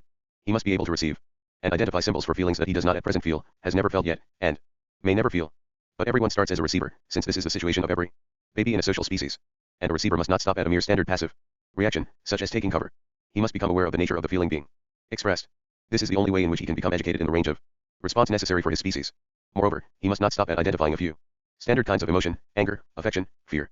He needs to be able to distinguish, right from the start, the various shades and nuances which indicate different moods in different individuals. This ability manifests itself, rather inconveniently, in both babies and domestic animals when they are approached by people who in a general way want to show goodwill toward them, but who are slightly nervous or aggressive because of unfamiliarity. These people do not themselves respond quite suitably to the child's or animal's own signals. It notices this at once, and will not trust them. It is very quick to pick up and remember every scrap of information, however slight, about what the behavior of those around it means. It notes divergencies and reads them. Imagination is constantly alert in interpreting behavior, and memory in filing it. And those are the powers which make the use of conventional signs possible. We all know that animals which live among people can rightly interpret a great deal of human behavior, including a number of words, and can, indeed, become remarkably hard to deceive. This is true of dogs, elephants, horses, and plenty of others as well as of apes. Moreover, the young of different species can understand each other's behavior, as is evident when they play together. The innate power to read expressive behavior is, therefore, highly versatile and open-ended. There is no limit in principle to what behavior can be received and understood as a signal. When Mike, the ambitious chimpanzee, clattered kerosene cans to impress his colleagues, he was using a new symbol to express not just standard ambition. Standard signs would have been good enough for that, but his own personal kind. It was, Jane Goodall remarks, a striking trait in his character. When several apes combine in a primitive dance, they do not just make standard movements, they vary their behavior according to mood, character, and occasion. And they can respond suitably to each other's variations. In the same way, a human toddler sizes up variations in the behavior of those around him, and responds in a way that shows his own character. People who think in terms of association treat this feat as simple. He has just come to associate particular words and movements with reward and punishment. But if he did not have the power to grasp imaginatively the whole mood involved, he could never make such associations. Particular words and movements hardly ever have regular consequences. Someone who merely associated them externally, without grasping the mood that explains them, would not be equipped for human life at all. Moreover, half the rewards and punishments themselves consist in aspects of these very moods. All social animals care, quite directly, about being treated with affection and respect rather than ignored, scolded, or cursed at, even if nothing else follows. They are therefore particularly on the lookout for anything that symbolizes either kind of treatment, and are quite able to pick up the shade of meaning conveyed by a new sort of symbol. Because there is no limit in advance on what behavior creatures in social species can view as a symbol, there is none on the general possibility of extending the range of symbols by agreement. The basic conditions for doing it are present. What is needed for actually extending the range is chiefly strong and persistent motivation. Creatures must really want to convey things that their innately supplied range of gestures does not let them convey. And this is as true of the rest of culture as it is of language. Evidently the chimps who use Amazlan do want this. They are prepared to take trouble, they use it spontaneously. We respect them the more for this, and surely we are right to. But our own pre-human ancestors must have wanted it with an enormously stronger passion, or they could not have met with such success. I do not mean, of course, what Lamarck suggested, that the mere passion for communication and communal effort itself directly develops the powers, as the giraffe's effort to reach upward was supposed to stretch his neck. Things are less direct than that, but just as sure. Every effort made to form a more complex, reflective way of life tends to favor, in the next generation, those naturally gifted enough to cope with it, and disadvantage the slower and stupider. Our ancestors then wanted intensely to convey something. But what? They did not, I have suggested, just want the convenience of shunting information quickly to and fro, of having spears brought and houses built promptly.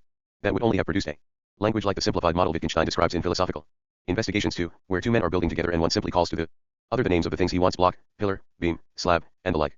Compose the whole language. If talk was thus limited, people's way of life would be a purely technological one. It might have every device and machine for survival, but there would be no other part of culture, no communal activities to make surviving worthwhile. Wittgenstein's purpose, of course, was deliberately to bring out the strangeness of this idea. He speaks of the single language pattern as a language game. That is, just one pattern out of the many that can be abstracted from existing language. He is pointing out that neither propositional form nor any other form is the pattern of language, that the idea of a single basic pattern is a chimera. Our ancestors plainly did not have this technological obsession, nor did they want only to assert propositions. They wanted to interact socially in all the innumerable ways that go to make up a culture. They needed language for performance, not just to exchange information. In manners and ceremonies, arts and sports, the performing element is primary, and it is still very important in sexual customs, law and morality, religion and government, even in trade and finance. Our ancestors need so shaped language that it will serve for all these things. In this way they succeeded in widening the scope of human capacities to such effect that we now suffer from an embarrassment of riches. We are capable of far more than we can fit into even the richest individual lifespan. We have to choose. It is this enormous enriching of our capacities that gives rise to free will. Since there is much more on the table than we could possibly eat, we have to choose, in a sense in which other species do not. Much of our choosing, however, is communal rather than individual. Some of it has to be done for us by our parents and their generation, before we are in any position to advise them. To look at it another way, we have to choose for our children as well as for ourselves, and also, since we can influence others, in part for those around us too. Romantic individualism is wrong if it suggests that we can choose alone. To choose at all, rather than just flipping a coin, we need intelligible alternatives. And they can be provided only by a culture, that is, by an unseen host of collaborators. Culture is necessary to make rational choice possible.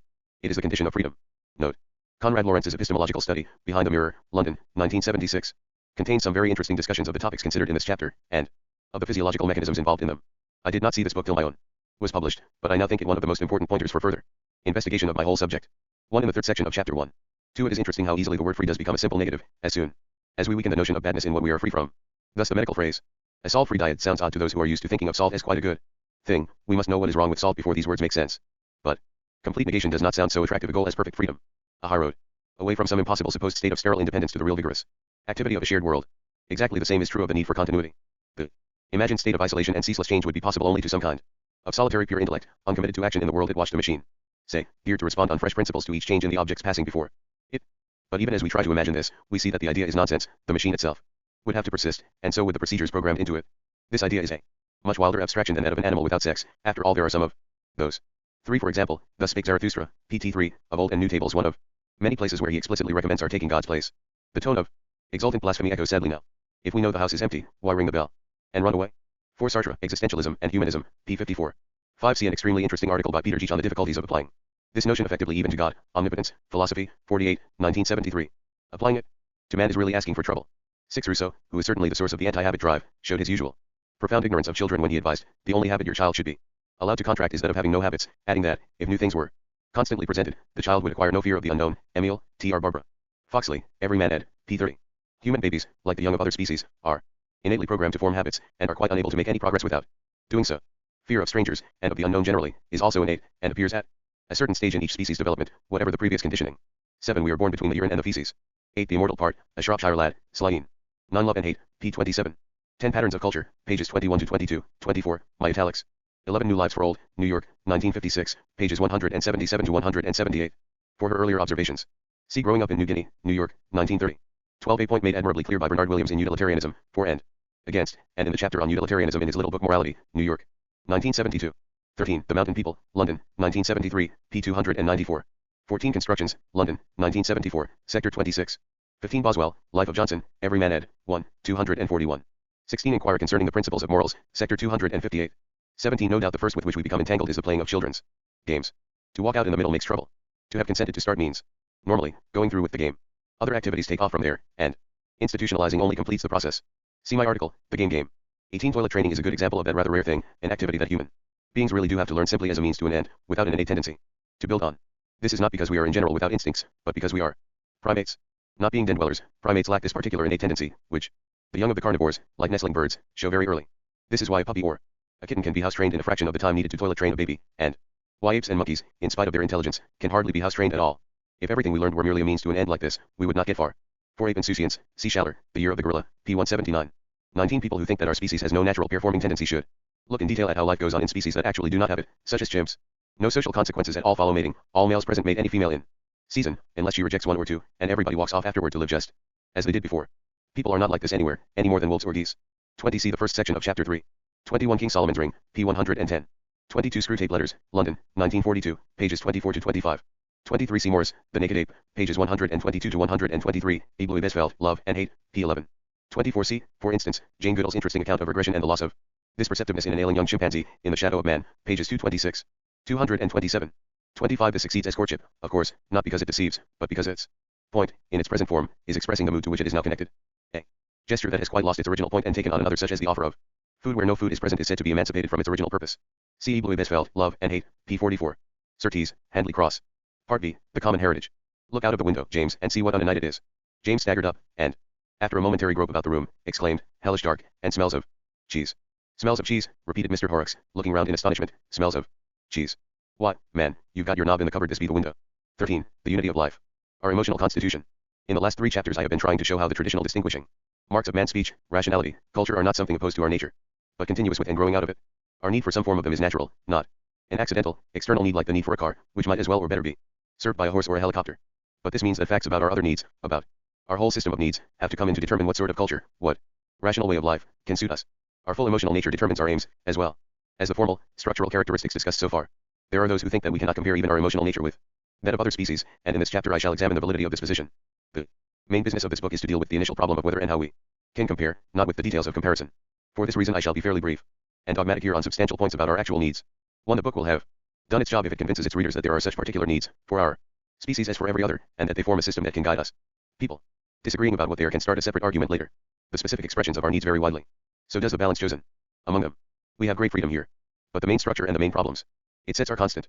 So there are limits on what can constitute either a culture or a rational system of life, or indeed a language. Let us look at this last case, which, though large enough, is smaller than the others. What must a language be like to suit such a creature as man? The limits imposed on speech by its uses are evident. Languages serve definite social purposes. They are not calculi, nor mechanical devices for stating propositions. Someone with nobody to talk to does not just lack a convenient source of information. Human languages cannot merely be the means of reporting that cats are on mats, or even of expressing feelings in the sense of just pouring them out. They exist for, among Other things, making ourselves understood. That means for creating and strengthening particular social bonds. They are for promising, threatening and offering, for asking, thanking, cursing, greeting, praying. 2. They therefore contain all manner of forms of address, polite and rude, contemptuous and ribald, suited for endearments and insults, and for addressing old men and young men, kings, lovers, friends, enemies, animals, women, and children. Everywhere it matters enormously how you speak, what social approach you use. Language is for a varied life, one where personal relations of many distinct kinds are possible, not for exchanging standard information units among standard users. Languages expand themselves especially in greetings, apologies, forms of address, and similar devices. Even the abominable Gobu in New Guinea have a formula for thanking people. It goes, if you should not poison me, how would I repay you? 3. The business of greeting also has enormous weight in every other social species, apparently because a new arrival would otherwise be alarming, would constitute a threat, and the threat must be neutralized, a friendly bond forged, as soon as he appears. For otherwise we would all spend our lives having heart attacks every time somebody started to come out of the undergrowth. Oh, come ye in peace here, or come ye in war, or to dance at our bridal, young Lord Lachinvar? The question must arise. In other social species, including all the primates, it is taken care of by gestures which, as experiments show, are in part innately determined. 5. In ours, such gestures are still of the first importance, as anyone can see if he tries merely speaking his greeting without turning his head, raising his eyebrows, moving his hand and eyes, stopping, or in any other way visibly marking his sense of a new presence. But of course the words are needed too. The opposite experiment, gestures without words, though less disastrous, may still cause confusion. 6. Thus, though languages differ very much, what they do, the social patterns they can express, differs much less. And when it comes to less conscious things, to expressive gestures and common natural symbols, the likeness between people in different cultures is astonishing. And it, too, often extends to other primates. Midgley has illustrated similarities of gestures admirably from photos of people in the most varied cultures in his book, Love and Hate. For instances also involving apes, see especially pages 18, 29, 119, 133, 176. As he shrewdly remarks, in New Guinea alone several hundred dialects are spoken. This is bound up with the tendency of human beings to isolate themselves into small groups, especially by means of customs. But if one finds that in spite of this, in certain situations, such as greeting, or in the behavior of the mother towards her child, the same behavior patterns recur repeatedly and amongst the most differing peoples, then it is highly probable that these are innate behavior patterns. P13. Another fascinating example, not on Midgley's list, is laughter. We all need it, and miss it if it is long absent. I haven't had a good laugh like that for a long time. Details of jokes vary with the culture, but themes and situations recur. Sex jokes, for instance, are widespread, and that no doubt for the reasons Freud suggested in his book on wit, that laughter releases tension, and not even the most prosaic and easy-going societies have been able to take all the tension out of sex. Some cultures, of course, frown upon laughter and try to restrain it. But far from showing that they do not naturally have it, this indicates quite the contrary. They want to subordinate it to some other good. And however solemn the adults, laughter is found in healthy children everywhere. People do not, I think, always notice what an astonishing coincidence this sort of thing would be if it were not innately determined. They take it as natural that expressive gestures are passed on. But if they are found, virtually identical, in a South American, Indian, a French woman, a Papuan and a Balinese, 7, there can be no cultural link less than many centuries old. What has to be accounted for then is the selective survival of this similarity where all other aspects of life have come to vary so much, or the selective adoption of this tendency where nothing else is adopted. The parallel of language shows that modes of expression do not just persist through inertia. And many gestures, concerned with less central matters, do in fact vary widely. But in certain central human situations, a fixed repertory of gestures reappears in culture after culture. Were it not innate, this would be absolutely extraordinary. Faced with this dilemma, people tend to respond by saying, oh well, that gestures seem trivial. They are the kind of thing we take for granted. How, we are inclined to say, would we express amusement except by laughing? How would mothers or lovers express their affection except by embracing and kissing? But this obviousness is indeed my point. If you have amusement or affection, the laugh or embrace obviously goes with it and vice versa. But how would you explain either connection to a creature that did not have them to an intelligent crocodile, if there were one, or, what may be equally unlikely, a rational but non-affectionate alien being? Why should parent-child exchanges be so like those between lovers? What could it mean that, if we have no one to embrace or laugh with, we miss something, we are lonely? To be disposed to make the gestures, you must also be capable of the emotions. The occasional person whose emotions are not normal finds it impossible to imitate the gestures convincingly. People see through him at once. Inevitably, therefore, these gestures bring us all back to the same group of behavior patterns for our deepest exchanges. Anyone who thinks this a boring restraint should reflect that, without it, we should have no chance of reciprocation at all. People might learn the gestures, but how would that ensure the feeling? My instance of the stranger who runs up holding out his hand is significant here. For this is in fact, as E. Besfeld shows, an innately established gesture of friendly greeting, a part of the universal species repertoire, though of course it is not everywhere institutionalized as it is in Europe. 8. It is also done by apes. Here we come back to the main branch of innate sociability on which cultures supply the twigs, and to my point, that culture is necessary because it completes nature. In discussing this example before, I was concerned to show how much more we need on top of these innate tendencies for a full human life. One could think here of the difference between the chance handshake of strangers and the greeting which might look outwardly very much the same between two old friends who meet again after they thought they had lost each other, after years of difficulties and estrangements. Or of Dr. Livingstone, I presume. What culture, and our personal history within it, adds must not be belittled. But my present point is the other side of the matter, and to my mind the more neglected the extraordinariness of the chance handshake between strangers, the startling fact that encounter works. As Martin Buber expressed it, the relation to the thou is direct. No system of ideas, no foreknowledge, and no fancy intervene between I and thou. The memory itself is transformed, as it plunges out of its isolation into the unity of the whole. No aim, no lust, and no anticipation intervene between I and thou. Every means is an obstacle. Only when every means has collapsed does the meeting come. About 9. Culture is the cup that saves the water of encounter from being spilled on the sand. But it could not generate it in the first place. Encounter has to be natural. We take these things for granted just because they are constant. And in a way our business is always with the mutable, with what we can change. This makes some people think it a waste of time to attend to innate factors. But not trying to do anything about innate factors is a quite different thing from denying that they exist.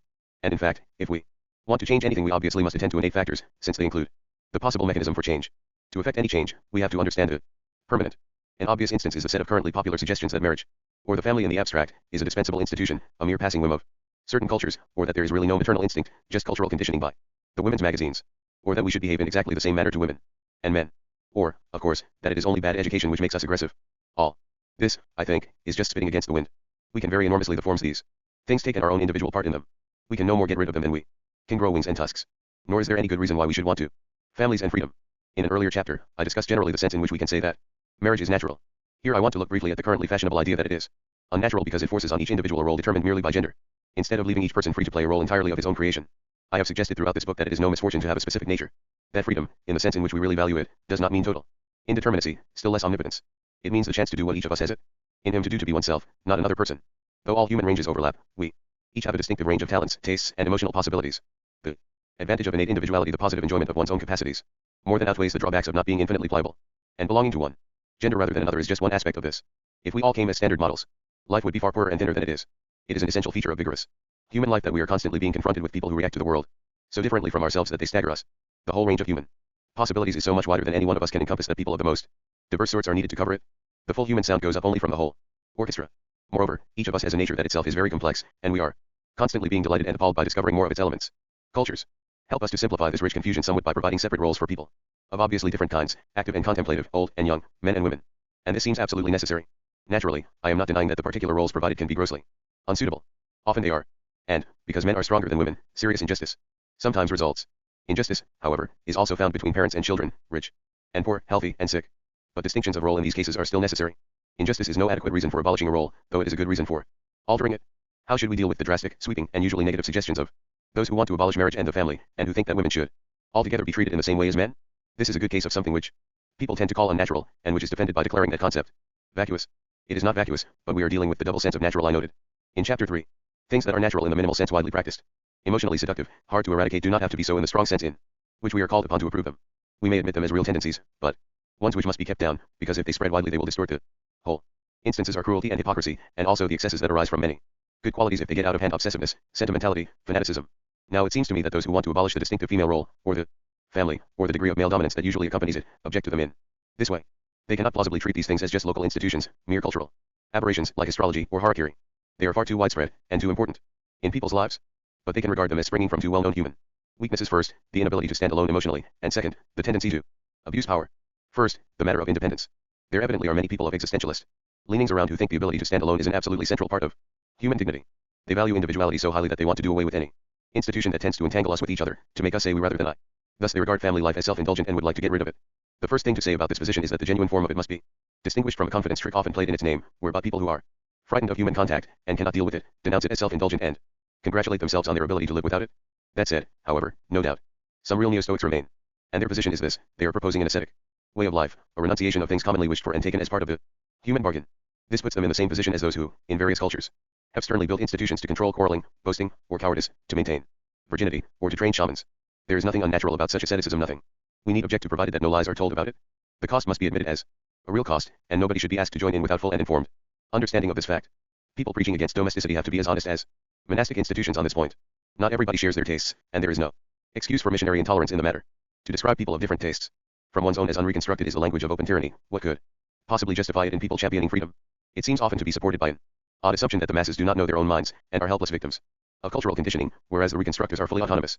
This is just one aspect of an intellectual snobbery common to all existentialist morality, an exaltation of positions that in fact are open only to intellectuals as the only morally respectable ones, and an ignoring of the characteristic forms of self-deception which the intellectual life encourages. The extreme terms in which I have been discussing the problem, and in which it is often posed, are, however, probably misleading. To speak of marriage or the family in the abstract leads us to ignore the enormous range of forms these things take. What is really needed is piecemeal reform. We could, after all, quite plausibly say that friendship or sport or the arts threaten freedom, because some forms of them certainly do so. This would be a bad reason for abolishing them altogether. Families can be unduly possessive, but then they can also be unduly neglectful. Why is the one danger more important than the other? Finding the right degree of family closeness is not simple. This is clear from the Israeli experience. There the founders started, as usual, with the one-sided aim of avoiding the faults of their own upbringing. Reacting against the stifling, overprotective domesticity typical of Central Europe, they let fresh air in everywhere, and did all they could to keep family bonds loose and minimal.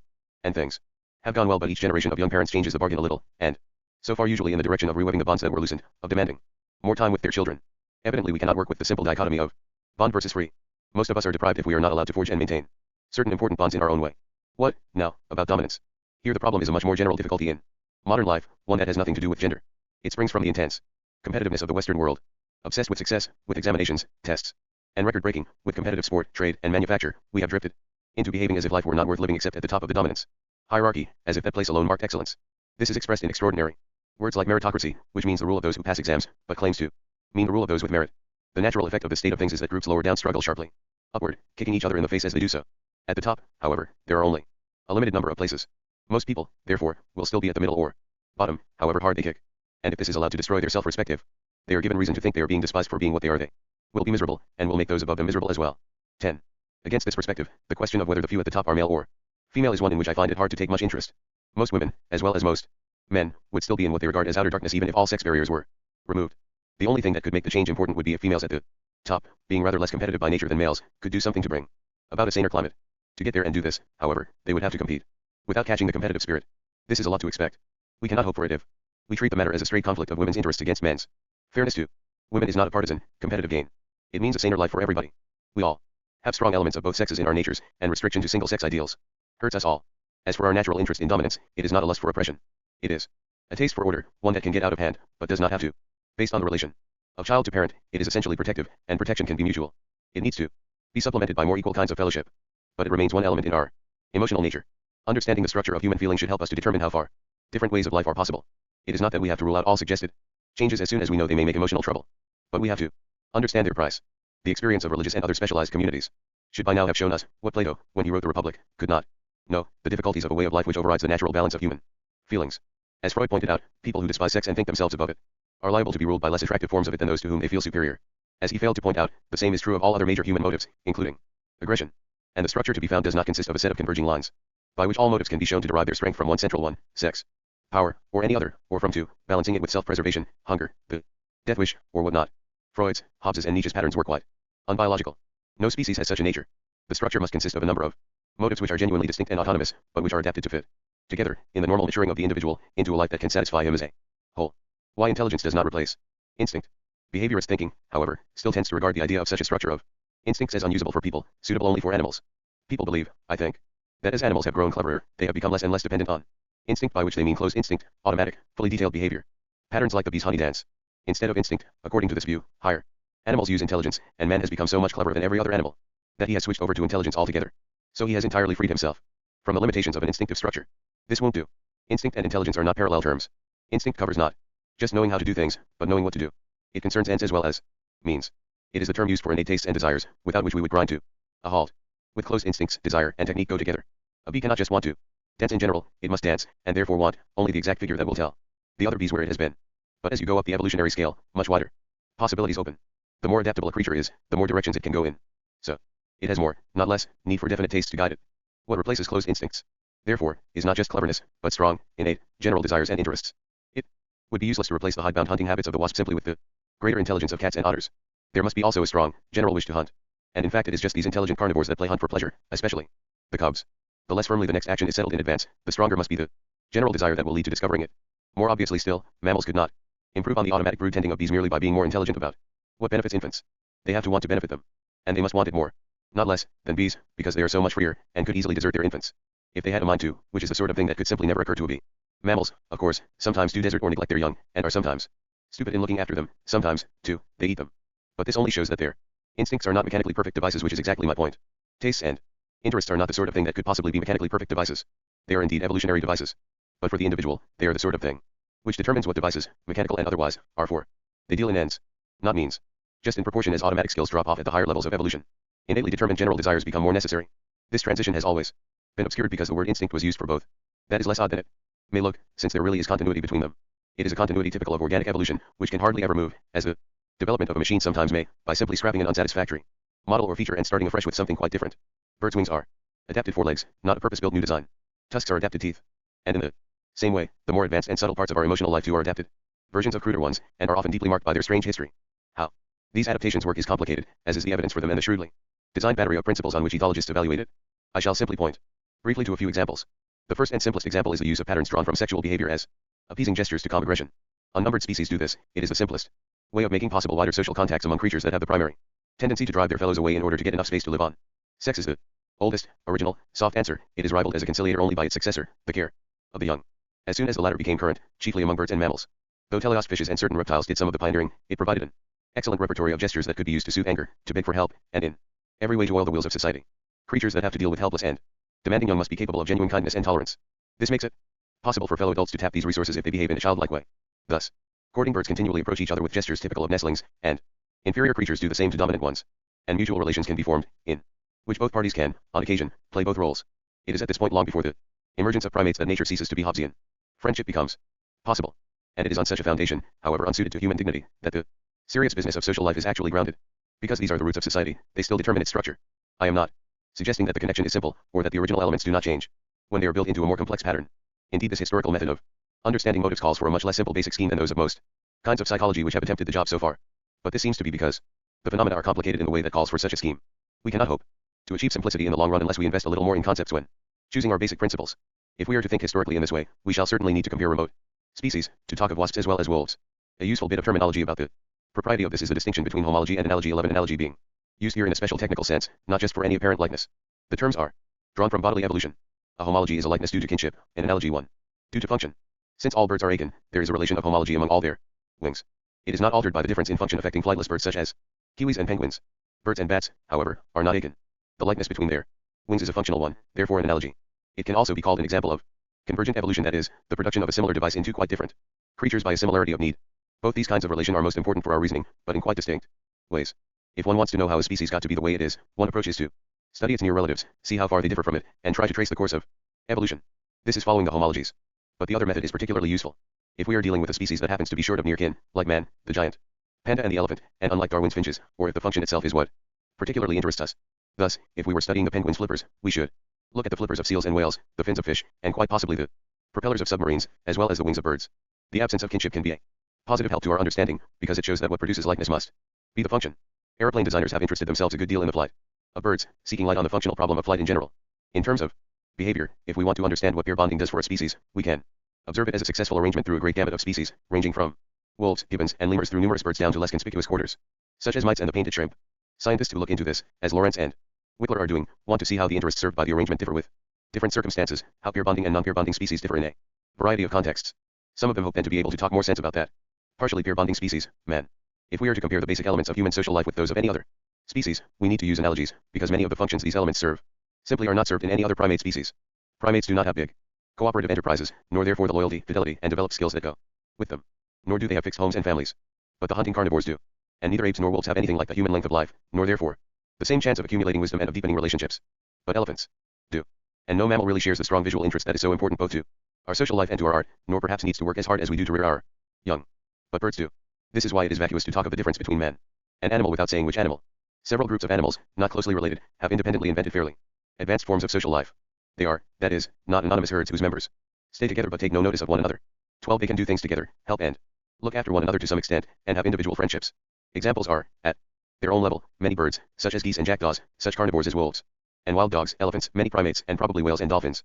So little is known of these last that I cannot firmly include them in what follows, but what is known does not seem to conflict with it. Right across this range, social life shows certain common structural features. The first of these, noted by Lawrence, can be crudely summed up by saying that it rests on peacemaking. The positive social bond consists of friendly gestures that arise from the need to counter an existing possibility of aggression. Species incapable of mutual attack do not, apparently, ever find the occasion to become friends. The falling out of faithful friends renewing is of love. Animals in an anonymous herd never get to know one another. Real social animals can clash, and sometimes do. But clashes are commonly averted by friendly and appeasing gestures, particularly on arrival, or whenever one member has occasion to impinge on another. Most of these gestures are, as I mentioned, drawn from the repertoire of sexual or infantile behavior. They are often subtly altered, however, in a way which, along with the context, allows them to express more complex social attitudes. For instance, appeasing quasi-sexual behavior imitates the female invitation to mate, never the male one, but with characteristic alterations. Those to whom the gestures are made respond with others, often drawn from the same repertoires, though also characteristically altered so as to work as signals. Moreover, within a social group there is a dominance hierarchy, in the sense that some members are respected more than others, are deferred to, and tend to decide the movement of the group. This hierarchy is complicated, and I do not want to oversimplify it. Those who come low in it in one context may come high in another. Mutual respect is common and important. Rank is by no means a tyranny. Still, it is real. Groups tend to have leaders. There is usually little or no actual use of force, even threats are often unnecessary. But rank is very closely linked with the behavior typical of parent and child. Those of lower rank defer to those they respect in the same way that they did to their own parents, and where a conflict looms, one participant has often only to make infantile gestures to appease the other, who responds with parental ones. These are often symbolic beggings for food and gifts of it. Apart from this imitation of infants, actual infants are often remarkably popular with adults, not only with their parents. They are not only widely tolerated, they are often sought out, helped, and played with. And their mere presence can put a stop to conflicts among adults. 13. The way in which appeasing gestures are drawn both from the behavior of females and infants tends to approximate these two roles. There are species in which females apparently outrank males, such as beavers, and others in which they come about on a level with them, such as hyenas, which, significantly, look almost indistinguishable. Elephants, like some deer, seem to give the higher rank to females, simply because they stay together and preserve the continuity of the group, while males range more widely and are more loosely attached to it. But in most of the species with a well-developed social life, the top rank is held by males, females tend to rank lower, though young. Unproved males may come lowest of all. But the lot of subordinates is not especially oppressive. Dominant members in general really do protect them by coming forward to help them when danger threatens, whether from outside enemies or from other members of the group. In the latter case, an interesting and very common pattern is for low-ranking members to be rescued from middle-ranking ones by those higher still, a situation that clearly holds part of the material for human justice and government. Also, females in particular often need rank less than males, since they tend not to be quarreled with so much, and may have a good answer if they are. Gender nearly always makes a difference. An experienced observer can tell a creature's gender at once, both from the way it behaves, and from the way others treat it. There is absolutely no need to wait for human culture to bring this about, it is almost universal. To conclude this highly foreshortened sketch, in all these groups, if one asks, what holds this bunch of creatures together? The answer is attachment, a bond of affection, constantly fed and maintained by friendly attention. It is not fear. Many of these creatures can survive on their own very well, and sometimes do so when they feel like being solitary. Elephants and gorillas are impressive examples. It is not food. Only the hunting carnivores tap the economic advantages of cooperating. They just like each other. 14. And not indiscriminately, they have preferences. To end where we began, they are capable of a quarrel. My points here are to likeness and complexity. First, it is really remarkable that these very diverse species should have so similar a structure to their social life that there should be no equally intelligent species with a quite different one, for instance, something much less emotional, more egalitarian, efficient, and impersonal, on the model of the social insects. Those who think of intelligence as a property on its own, the sole hallmark of a higher development, ought to be puzzled by this. The ants and bees constitute a terminus. Science fiction has many times pushed around the counters to devise successors for them, but to do so it must credit them with aspirations, ambitions to do better, which have no meaning in their life. They lack further aims. Second, though these species are, in this rough sense, alike, what they have in common is not reliance on a single factor, either a single instinct or just intelligence itself, whatever that may be. A great web of innate motives is involved, which can be grouped under the main headings of aggression, sex, dominance, and the care of the young if we are thinking of their sources, but which includes numerous independent tastes, for instance, for play among infants and for various sorts of skill, exploration, friendship, and cooperation among adults. It is not necessary or useful to explain this web by reducing it to any single basic motive. But people have by now come to expect this, and to expect the motive in question to be exciting and disreputable. They have therefore repeatedly taken ethologists to be putting forward such a motive, let them say what they may. Thus, Desmond Morris has been widely understood as merely advertising sex, and Lawrence aggression, notions that ensure missing the point of their arguments. It is well that E. Bluey Besfeld has come along to redress the balance, with a notably quiet, unaggressive approach, a better knowledge of anthropology than some earlier ethologists have, and a balanced insistence on the one main motive that has been underestimated throughout the care of the young. That is not a cure-all either, but it is the missing piece of the puzzle, overlooked because it was too quiet and obvious. E. Bluey Besfeld agrees with Lawrence that the capacity for aggression is a necessary precondition of positive love and friendship, but not that therefore love is a child of aggression. Aggression in defense of those to whom one is bound can strengthen the bond, but only, he points out, if it exists in the first place. And such bonds seem to exist almost exclusively among creatures that cherish their young. While there is no friendship without aggression, there is also, with few exceptions, no friendship without parental care. Love is not primarily a child of aggression, but has arisen with the evolution of parental care. Among the animals that do not look after their young, we know of no group defense and no fighting partnerships. Brood care, on the other hand, calls very early for individual partnerships and individualized cherishing of the young, and thereby offers the necessary basis for a differentiated social life. Aggression plays only a secondary role in strengthening a bond. The sexual drive, on the other hand, is extremely rarely used as a means of cohesion, although in the case of human beings it plays an important role in this respect. The roots of love are not in sexuality, although love makes use of it for the secondary strengthening of the bond. 15. The point is strangely obvious, once you think of it, and it is really the only way of accounting for the kind of motive love actually is, for the fact that it is not just another way of eating people. Caring for the young is the only relation in which such an outgoing motive could have developed. Prolonged, reliable affection, an affection which is not a recognition of superiority, nor a lively sense of benefits to come, is absolutely necessary for it. The brief contact between independent adults necessary for mating does not call for that kind of affection at all. But the young are helpless. Among birds and mammals, they have to be helpless, they are warm-blooded, and will eventually develop into rather complex creatures. This takes a long time. Those such as guinea pigs, which hurry the process, can survive only in favorable conditions, and do not develop highly in the long run. Unlike the social insects, such creatures do not just need to be fed, they need a long and gradual cherishing into maturity. So they must be individually known and personally cared for. I think, with Lawrence, that personal is a quite proper word here. 16. Person did not originally mean a human being, but a character in a play, an unique, irreplaceable individual. It can, after all, be non-human. like the persons of the Trinity, or a corporate person. And the point about a personal attachment is that no one else can play just that role. Only this emotional history could have developed the innate attitudes that give a curious multiple meaning to words like care. How would you explain to a creature of quite different emotional makeup that caring for people means serving their needs as well as wanting to be near them, and the connection of these things with thinking highly of them? 17 Again, what is such a creature? To make of the fact that we want children of our own, and that to disown a child is a terrible injury, though people are not property, and being too possessive is a fault. In the cardinal case of parenthood, there is absolutely no substitute for one's own belonging. Nowhere is a disaster. And the way in which this set of attitudes carries through into other sorts of affection is quite evident from the use of childish language and diminutives among lovers. I shall come back to this point in a minute.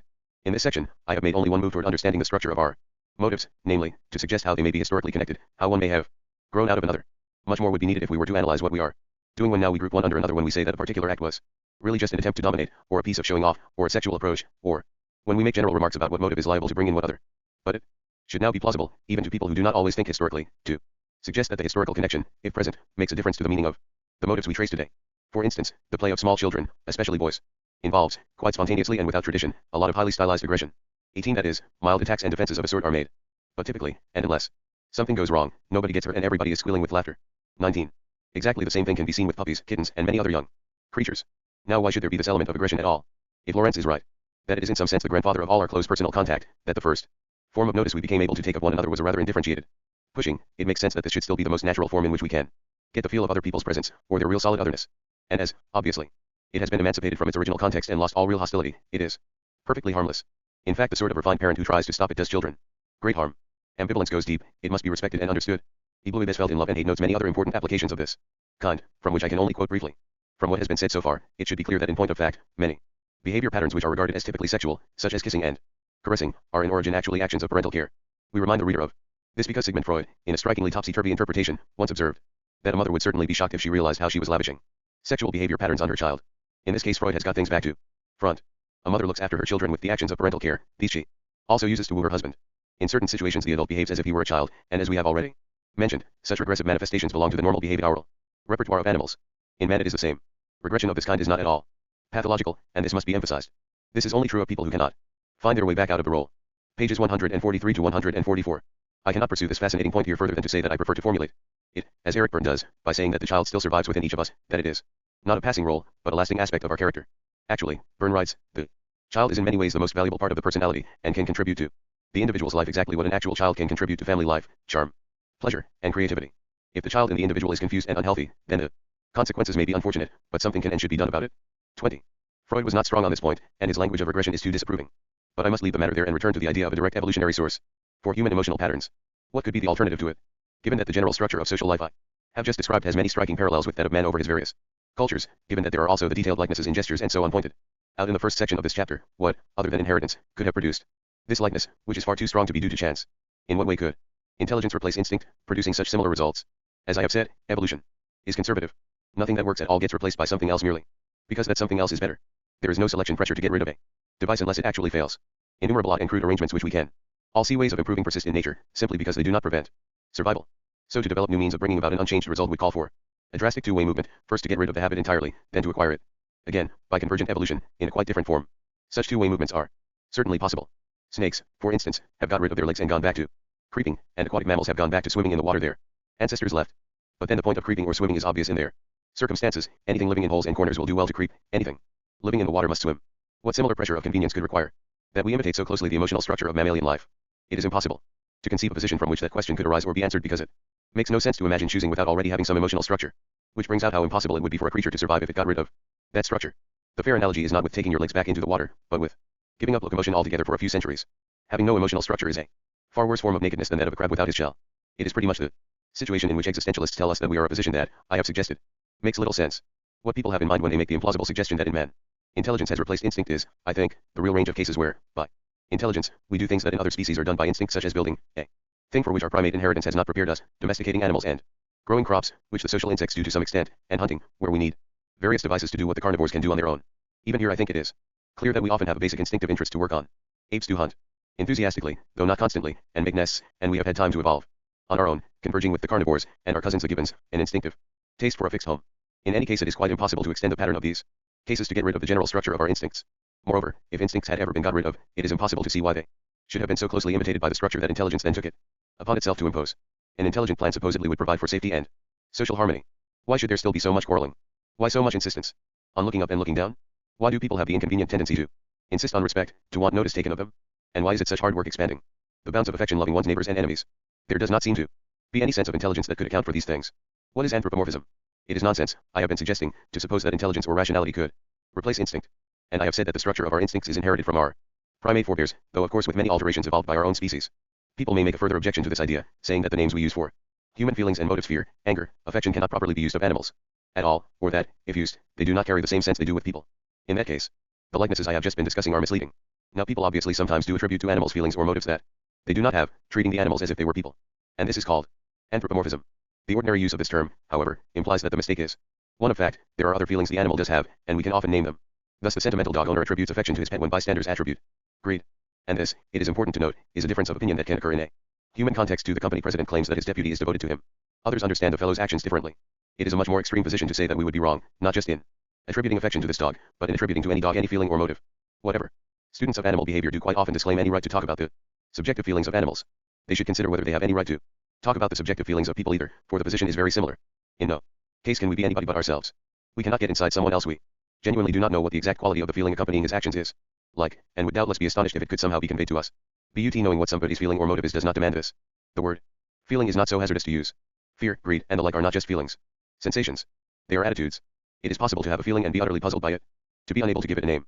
What enlightens one may well be observing one's own actions or thoughts.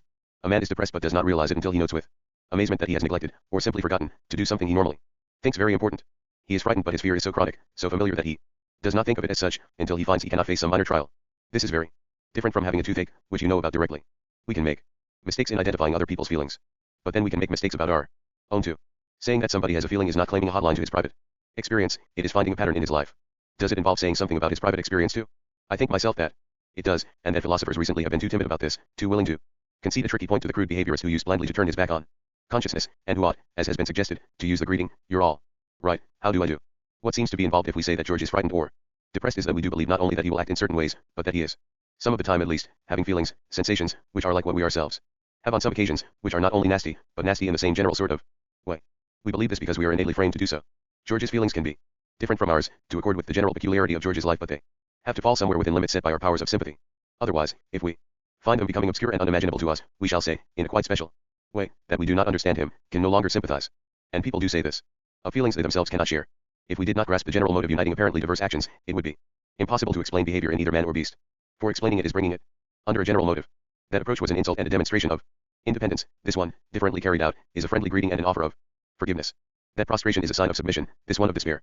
Both in animal and in human life we constantly need such explanations. And we can safely use them, provided that we have and use the relevant experience of this sort of context. We are not illicitly claiming private access to the exact quality of the subject's feelings, we are classifying their behavior by the essentially public criteria common to their species. Novelists do it. Mrs. Ferrers was a little, thin woman, upright, even to formality, in her figure, and serious, even to sourness, in her aspect. Her complexion was sallow, and her features small, without beauty, and naturally without expression, but a lucky contraction of the brow had rescued her countenance from the disgrace of insipidity, by giving it the strong characters of pride and ill nature. She was not a woman of many words, for, unlike people in general, she proportioned them to the number of her ideas, and of the few syllables that did escape her, not one fell to the share of Miss Dashwood, whom she eyed with the spirited determination of disliking her at all events. Sense and Sensibility, Chapter 12. So do ethologists. Even in those days Flo looked very old. She appeared frail, with but little flesh on her bones. We soon found out that her character by no means matched her appearance. She was aggressive, tough as nails, and easily the most dominant of all the females at that time. Flo's personality will become more vivid if I contrast it with that of another old female, Ollie, who also began to visit camp at that time. Ollie, with her long face and loose wobbling lips, was remarkably different. Flo, for the most part, was relaxed in her relations with the adult males. Often I saw her grooming in a close group with 2 or 3 males out in the forests, and in camp she showed no hesitation in joining David or Goliath to beg for a share of cardboard or bananas. Ollie, on the other hand, was tense and nervous in her relations with others of her kind. She was particularly apprehensive when in close proximity to adult males, and her hoarse, frenzied, and grunts rose to near hysteria if high-ranking Goliath approached her. For the most part, the relationship between Flo and Ollie was peaceful enough, but if there was a single banana lying on the ground between them, the relative social status of each was made very clear. Flo had only to put a few of her moth-eaten hairs on end for Ollie to retreat, pant grunting and grinning in submission. In the Shadow of Man, pp. 80-81. Neither writer claims a private line to anyone's stream of consciousness. The important difference between their methods is not that, nor is it that the one is describing people and the other chimpanzees, nor that one book will be found in the literature section of the library and the other under zoology. It is simply that Jane Goodall can, if asked, produce detailed statistical documentation for everything she says, and Jane Austen could not. No doubt she would have been willing to collect it if someone had asked her. As Ryle pointed out in The Concept of Mind, none of us need suspect that, in spite of our constant success, we are constitutionally unable to pronounce on other people's Feelings, that we are locked away in a Cartesian solitude. Solipsists apart, most of us would be ready to accept that we can know something about human feelings. Ought we to hesitate about extending this ability to our contacts with animals? Do we really not know what they feel? We have, it seems, a choice here. As with other skeptical suggestions, we can simply proclaim that we know nothing and then try not to use the powers we have disclaimed. Or we can use them, and see where they take us. As I have suggested. Following Ryle, to attribute a feeling or motive to an animal is, among other things, to discern a pattern in its life. If one asks, is this genuine nest building or displacement activity, one is asking about context. What else has it been doing, what will it go on to do? And the answer will involve all kinds of details about its behavior and the other contexts in which these same actions have previously appeared. The whole thing can be made to look perfectly external and behavioral. And for those who are crude behaviorists who genuinely believe that nothing more can be known in a human context, either there can be no question in any case of a difference between man and animal. If consciousness is a myth, or is irrelevant to describing behavior, it is so for both equally. Most of us, however, can see that that will not do. The words by which we describe behavior, seeking, escaping, frowning, attacking, withdrawing, eating, resting, have been built up, so to speak, from the inside as well as the outside. We mean by them something we do as well as something we watch, and if we did not do a thing, we would often not have the word at all. What is resting well or resting at all, from the observer's angle? Two things decide the success with which we use these words of others: our own familiarity, from the inside, with the act or feeling in question, and our familiarity, including attention, with the particular creature, man or beast, being observed. The species barrier is, in itself, irrelevant. Members of one species do in fact often succeed in understanding members of another well enough for both prediction and a personal bond. Nothing more is necessary. On the first point, our own familiarity with the feeling, Tinbergen, who is officially anxious to disclaim any insight into the subjective moods of animals, gives himself away in the herring gull's world by an intriguing example. The period of incubation is a rather monotonous phase in the reproductive cycle, monotonous at least for the observer who, missing any incubation instinct in himself, has some difficulty in understanding the satisfaction which a bird presumably feels when just sitting on eggs. P 134. That is to say, incubation is exceptional in that it really must be defined from the outside only. If we were dealing with creatures, say, from another planet, all of whose actions had to be so defined, we could not, as he justly says, understand their satisfactions at all. And this has to mean, not just expect them, but imagine them, find an analog to them in our own emotional repertoire. The second point, familiarity with the creature observed, is the one on which we more often fall short. The best way to misunderstand people's motives is not to pay sufficient attention to them. But even if one is trying to attend, one can still fail to understand because one has not known the person long enough or well enough, or because one is familiar with no other example of the kind. Someone who knows just one woman or one child, one rich man or one Spaniard, is at a disadvantage because he does not know what to expect of them. Now I think that our mistakes about animals are, in fact, usually owing to such a lack of knowledge, and that anthropomorphism is simply one form of a more general kind of failure, often found with people as well. We mistake motives because we do not have the necessary background, and because we do not even try to think out what is probable, but simply make them up by projecting our own feelings and setting up whatever drama attracts us at the time. Thus as children, and again as elderly persons, we may misunderstand people in other age groups by reading their motives as though they were our contemporaries. But nobody has thought it worthwhile to call us pedomorphic or gerontomorphic for doing so. The defect is too general. 21 And people who are really familiar with animals, or any other group, people who take them seriously, can avoid it. Thus, let us look at a case where people often think Lawrence is anthropomorphic. A gander may have affairs of long duration, regularly meeting a female other than his wife in a secret place and copulating with her. However, she is his partner only. In copulation, he never accompanies her when she is walking, and he never gives even the slightest hint of a triumph ceremony in her presence. In this respect he remains absolutely faithful to his wife. Nor does he guard the strange female's nest. Should she happen to be successful in acquiring a nest site and in rearing a family, she must do so unaided by the gander. He does not love her in the least. 22. Every term is given its meaning by a full, detailed, and unsentimental knowledge of the species' behavior. The last sentence, which is the one most likely to cause alarm, seems to me perfectly justified. He has explained just what behavior he is referring to. Now suppose we tell a similar story about people. He does absolutely nothing for her. He never wants to see her except in bed. Will there be objections to giving the same summary of the position? If there are, they will probably be of the what is love order, suggesting that we have too narrow a notion of what can possibly be included. But this applies in both cases. I do not think that the species barrier is very important. 23. There are people who understand horses very well, but go all to pieces when they have to deal with people. In a passage in King Solomon's Ring, Lawrence gets, I think, to the root of the matter. He has been describing how a low-ranking female jackdaw conducted herself on becoming the mate of the troop leader. She knew within 48 hours exactly what she could allow herself, and I am sorry to say that she made the fullest use of it. She did not stop at gestures of self-importance, as high rankers of long standing nearly always do. No, she always had an active and malicious plan of attack ready at hand. In short, she conducted herself with the utmost vulgarity. You think I humanize the animal. What we are wont to call human weakness is, in reality, nearly always a pre-human factor, and one which we have in common with the higher animals.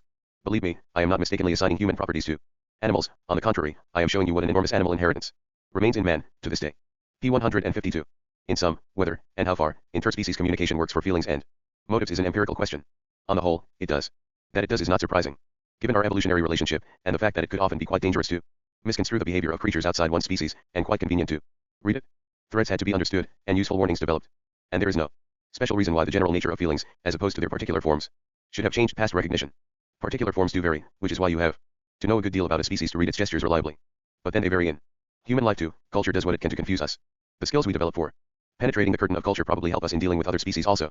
To say this is not to deny that animals can have feelings that are a complete mystery to us. What is it like to be an incubating gull? Still more an emperor penguin? 24. What are Chimpanzee carnivals. Why do elephants interest themselves deeply in a dead elephant? Sometimes take the trouble to bury it, and remove and carry around tusks and bones from a skeleton. 25 Goodness knows. These are real questions. They are real because they all have an answer. Fresh understanding of the context could illuminate them. But they do not erode the central area where we know what is going on. Difficult cases crop up in every area of inquiry. They never give ground for general skepticism. Interspecies. Sympathy certainly encounters some barriers. So does sympathy between human beings. But the difficulties arising here cannot possibly mean that any attempt to reach out beyond the familiar lit circle of our own lives is doomed, delusive, or sentimental. The egoist's blind alley. Here we come to an important philosophical point about the otherness of others. Can we be concerned at all with anything which is not fundamentally the same as ourselves? Some philosophers have thought not indeed. The idea has been latent in a great deal of European thought. Spinoza, for instance, puts the case about animals thus. It is plain that the law against the slaughtering of animals is founded rather on vain superstition and womanish pity than on sound reason. The rational quest of what is useful to us further teaches us the necessity of associating ourselves with our fellow men, but not with beasts, or things, whose nature is different from our own. We have the same rights in respect to them as they have in respect to us. Nay, as everyone's right is defined by his virtue, or power, men have far greater rights over beasts than beasts have over men.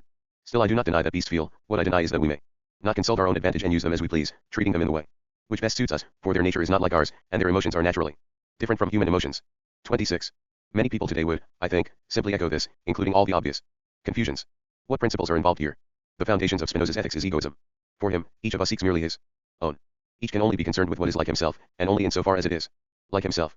This is not Hobbes's crude, political egoism, which says that I can need others only for my outward advantage. 27. It allows for love of, and identification with, others but only insofar as they are like oneself, or engaged on the same quest. And the aim of that quest is the intellectual love of God. But then, God too is not a being distinct from me, he is simply everything. And everything does indeed concern me, but only in so far as it is like me. This likeness Spinoza finds in the community of reason in the intelligible order of the universe, which all individual intellects echo.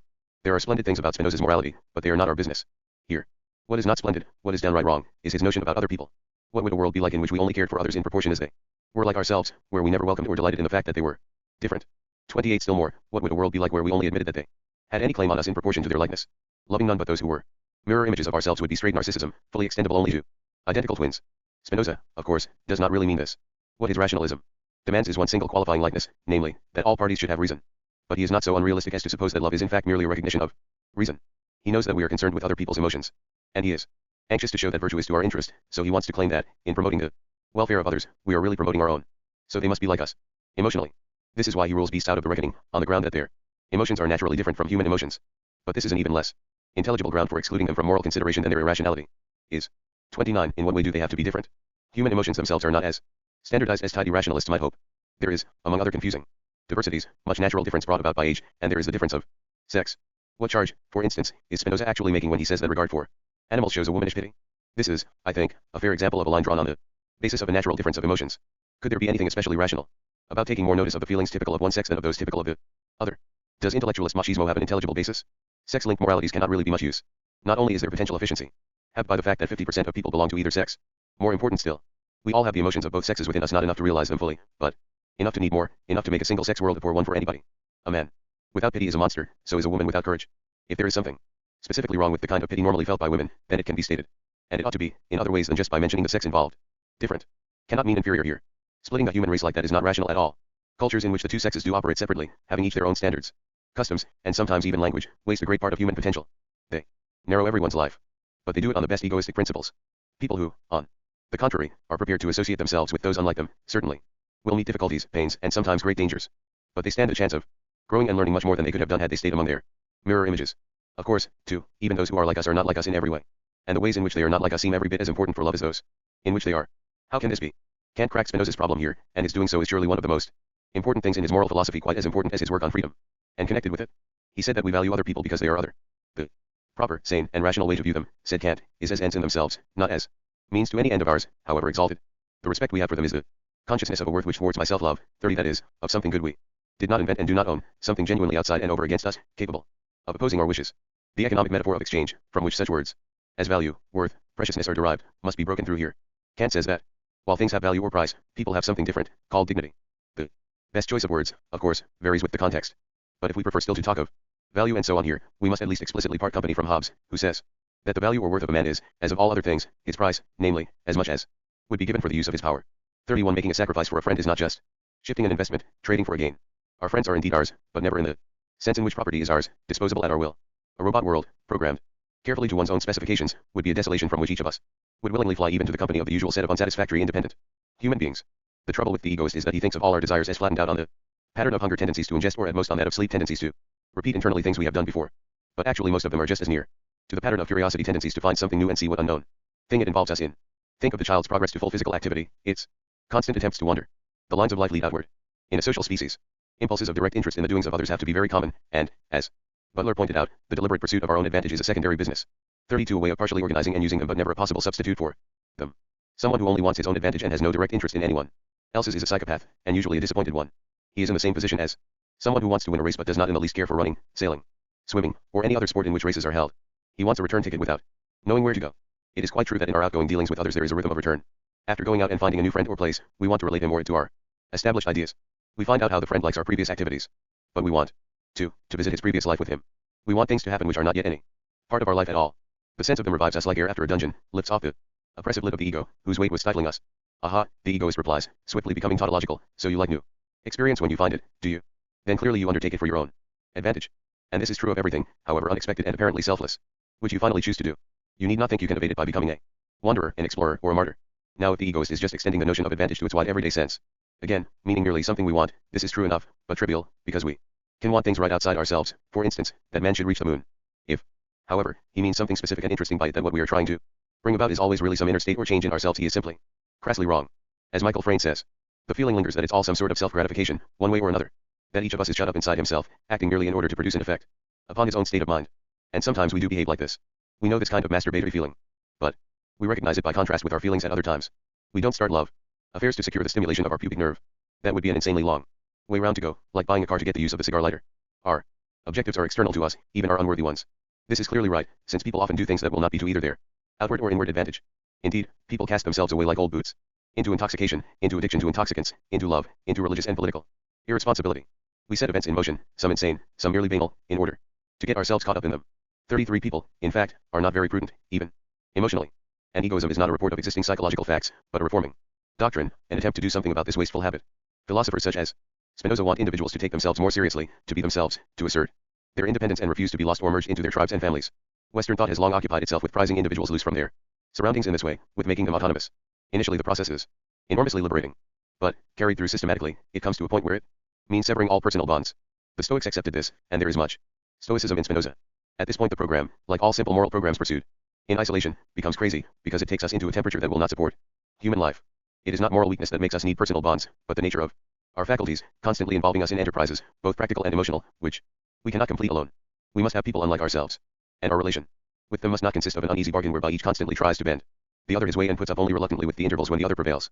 It involves real outgoing sympathy, which is to say, the accepting of ends that are not, at the time, one's own ends at all, though acceptance may make them so. This is not inconsistent with being oneself, since oneself is not really designed as an exclusive system. But it is inconsistent with drawing a rigid line round those like one as the only beings with whom one should associate. This, roughly sketched, is the answer to egoism. It can be formulated either empirically or rationally. Butler put it empirically, by pointing out the facts about our social nature, and this is the side I have been most concerned with in this book. Kant put it rationally, showing how all our moral thinking, even at its crudest, requires such a notion of otherness, and notably how this is involved in the idea of a rational being. A rational being is someone who sees himself as a unit among others, not as the core of the universe. And I have suggested that, even for people dubious about many things in Kant, our ordinary notion of sanity requires this idea. 34. Living in the whole world. Kant, however, thought that treating others as ends was necessary or possible only within our own species. He drew a sharp line at the species border. Man, he said, is certainly titular lord of nature, and, supposing that we regard nature as a teleological system, he is born to be its ultimate end. Or again, the end is man. We can ask, why do animals exist? But to ask, why does man exist, is a meaningless question. 35. What about that? Kant is taking nature as a pyramid, converging towards a single end.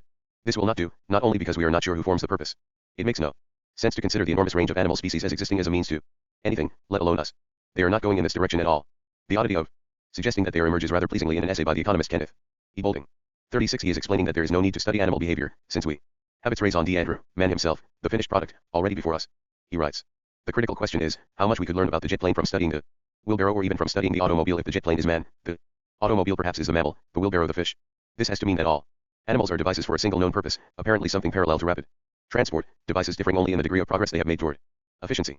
And now that we have Mark 12 before us, Mark 3 and Mark 7 are of interest only to industrial archaeologists. This sort of thing leaves me speechless. A device can put another out of date only so far as they are means to the same end. Does Boulding think it just obvious what the aim of all human life actually is?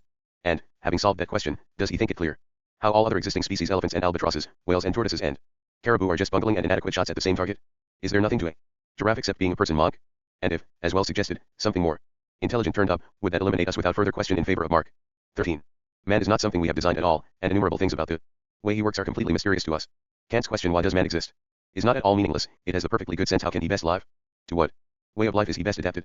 To deal with this, we need to understand adaptation. Evidence about it must be found in other species. And the same question, in the same sense, can be asked about them too. People obsessed with the cost-benefit analysis pattern see no alternative to their own way of thinking, even though often they, like the rest of us, have a sense of chill, of oppression, of loneliness, as human life grows steadily narrower. The dungeon encloses us, the lid of the ego presses down. Under what compulsion? Why look at things this way? In the sovereignty of good, Iris Murdoch writes, I am looking out of my window, in an anxious and resentful state of mind, brooding perhaps on some damage done to my prestige. Then suddenly I observe a hovering kestrel. In a moment everything is altered. The brooding self with its vanity has disappeared. There is nothing now but kestrel. And when I return to thinking of the other matter it seems less important. P84. Certainly we could, she goes on, think of this as a measure of mental hygiene, regard the kestrel as a device for regaining balance. But there is something perverse about doing so. More naturally, as well as more properly, we take a self-forgetful pleasure in the sheer, alien, pointless, independent existence of animals, birds, stones, and trees. This has to be right, because the release itself depends on the kestrels not being such a device. If we found that we were in Disneyland, with plastic kestrels going up at carefully randomized intervals, the entire point would be lost. What we need here is to get rid of the language of means and ends, and use instead that of part and whole. Man needs to form part of a whole much greater than himself. One in which other members excel him in innumerable ways. He is adapted to live in one. Without it, he feels imprisoned, the lid of the ego presses down on him. The world in which the kestrel moves, the world that it sees, is, and will always be, entirely beyond us. That there are such worlds all around us is an essential feature of our world. Calling the bird's existence pointless means only that it is not a device for any human end. It does not need that external point. It is in some sense a sense that can certainly do with study and end in itself. 37. We may throw some light on the difficulties here by looking at the same problem, where it crops up at the heart of Kant's aesthetic. Kant was much occupied with the sublime, which was the quite convenient 18th century name for things that impress us, not by being what we already want, like the beautiful, but by their vastness and total disregard of our needs, in a word, by their absolute otherness. The sea is sublime, so are mountains and deserts. So even, sometimes, are very small things, if they are exceedingly strange and unaccountable. 38. Kant's careful analysis of this element in experience, and the seriousness with which he treats it, are admirable. It is plain that he was a man genuinely disposed to be bowled over by such things. But he finds a real difficulty in understanding this concept. What is actually sublime? Here the rules of his rationalist framework hamper him. It can hardly, he says, be the actual sea and mountains, for they are just dead matter, so many tons of basalt or H2. Oh, how can one revere that? He sees that sheer size is often central to the experience. Yet size impresses us only by contrast to the size of our own body, which seems to him a contingent matter. So he concludes that what is sublime is not the objects themselves, but what they stand for, that is, the vastness of the human task. The feeling of the sublime in nature is respect for our own vocation. 39 in part. This is right. The vast does stand for the difficult, the not yet attempted. But it has to be more than just a symbol. It has to matter in itself, or it cannot symbolize effectively. Powerful symbols are not just dispensable man-made boxes in which we deposit ideas for convenience, retrieving them unchanged when we need them. Kant's point is that mountains and distances constitute difficulties for us, and that difficulties teach us our weakness. But mountains are not just examples of difficulties. They are not just wastefully extended treadmills. They tell us not only that we are small, but that they are great. Indeed, the first point would have no meaning without the second. If they were merely educational devices to bring home our weakness to us, we could forget about them once we had seen the point. Or, if we decided still to use them as a reminder, we should think of them, I suppose, in a resigned sort of way, as we do regard purely educational devices, perhaps rather as we think of our alarm clocks and desk calendars. Did the Romans regard the skeletons at their feasts in this way? The truth is, it is no contingent fact about us that our bodies are the size they are. We ourselves are not, as Descartes suggested, purely mental creatures. We are not tentatively considering possible incarnations. We ourselves are members of a vulnerable species, easily destroyed in an avalanche, with a place on this particular planet, and none anywhere else. 42 such beings, there is no way in which X million gallons of H2O, including saline impurities, does not constitute an enormous and sublime ocean, nor in which whales and albatrosses, capable of dealing with it in any state of agitation, are not sublime creatures. Stunting this response is stunting our highest faculties. For, what is less often mentioned than the vulnerability, we are receptive, imaginative beings, adapted to celebrate and rejoice in the existence, quite independent of ourselves, of the other beings on this planet. Not only does our natural sympathy reach out easily beyond the barrier of species, but we rejoice in the mere existence of plants and lifeless bodies, not regarding them just as furniture provided to stimulate our pampered imagination. Literary criticism often does not look at things this way. It tends to an official doctrine that the physical universe matters only insofar as we can make poetry out of it. I think this is cockeyed, and that no poetry of the slightest value could be made on this supposition. The trouble is, however, a discrepancy between theory and practice on the matter, not only, as I have suggested, in Kant himself, but in great writers who have followed him. For instance, Coleridge, explaining his own dejection, his failure to respond to a splendid sunset, wrote, O lady, we receive but what we give. And in our life alone does nature live. Ours is her wedding garment, ours her shroud. 41. But this isn't and couldn't be true, and the end of that very poem shows that he didn't believe it. As Iris Murdoch says in The Sovereignty of Good, I do not think that any of the great romantics really believed that we receive but what we give, and in our life alone does nature live, although the lesser ones tended to follow Kant's lead and use nature as an occasion for exalted self-feeling. The great romantics, including the one I have just quoted, transcended romanticism. Art, and by art from now on I mean good art, not fantasy art, affords us a pure delight in the independent existence of what is excellent. P85. Man is not adapted to live in a mirror-lined box, generating his own electric light and sending for selected images from outside when he happens to need them. Darkness and a bad smell are all that can come of that. We need the vast world, and it must be a world that does not need us, a world constantly capable of surprising us, a world we did not program, since only such a world is the proper object of wonder. Any kind of humanism which deprives us of this, which insists on treating the universe as a mere projection screen for showing off human capacities, cripples and curtails humanity. Humanists often do this, because where there is wonder they think they smell religion, and they move hastily in to crush that unclean thing. 42 But TNGS much more unclean than traditional religion will follow the death of wonder. In truth, as I have suggested, wonder, the sense of otherness, is one of the sources of religion, not the other way around, but it is also the source of curiosity and every vigorous use of our faculties, and an essential condition of sanity. And there is less difference than some people suppose between its religious and its scientific expression. When the Lord answered Job out of the whirlwind, he only said what any true naturalist may say to himself, whether he believes in any god or not. Hast thou entered into the treasures of the snow? Or hast thou seen the treasures of the hail? Who hath divided a watercourse for the overflowing of waters, to cause it to rain on the earth where no man is, on the wilderness, wherein there is no man, to satisfy the desolate and waste ground, and to cause the bud of the tender herb to spring forth? Canst thou bind the sweet influences of the Pleiades, or loose the bands of Orion? Canst thou draw out Leviathan with an hook? Will he make a covenant with thee? Wilt thou take him as a servant forever? He esteemeth iron as straw, and brass as rotten wood. He make the deep to boil like a pot, he make the sea like a pot of ointment. He make the path to shine after him, one would think the deep to be hoary. Upon earth there is not his like, who is made without fear. He beholdeth all high things, he is a king over all the children of pride. 43 That is the sort of way Charles Darwin looked at the physical universe, and, unless I am much mistaken, Aristotle too. 44 That is the sort of universe in which our nature is adapted to live, not one alien and contemptible to us, from which we must be segregated. As I understand humanism, this is its message.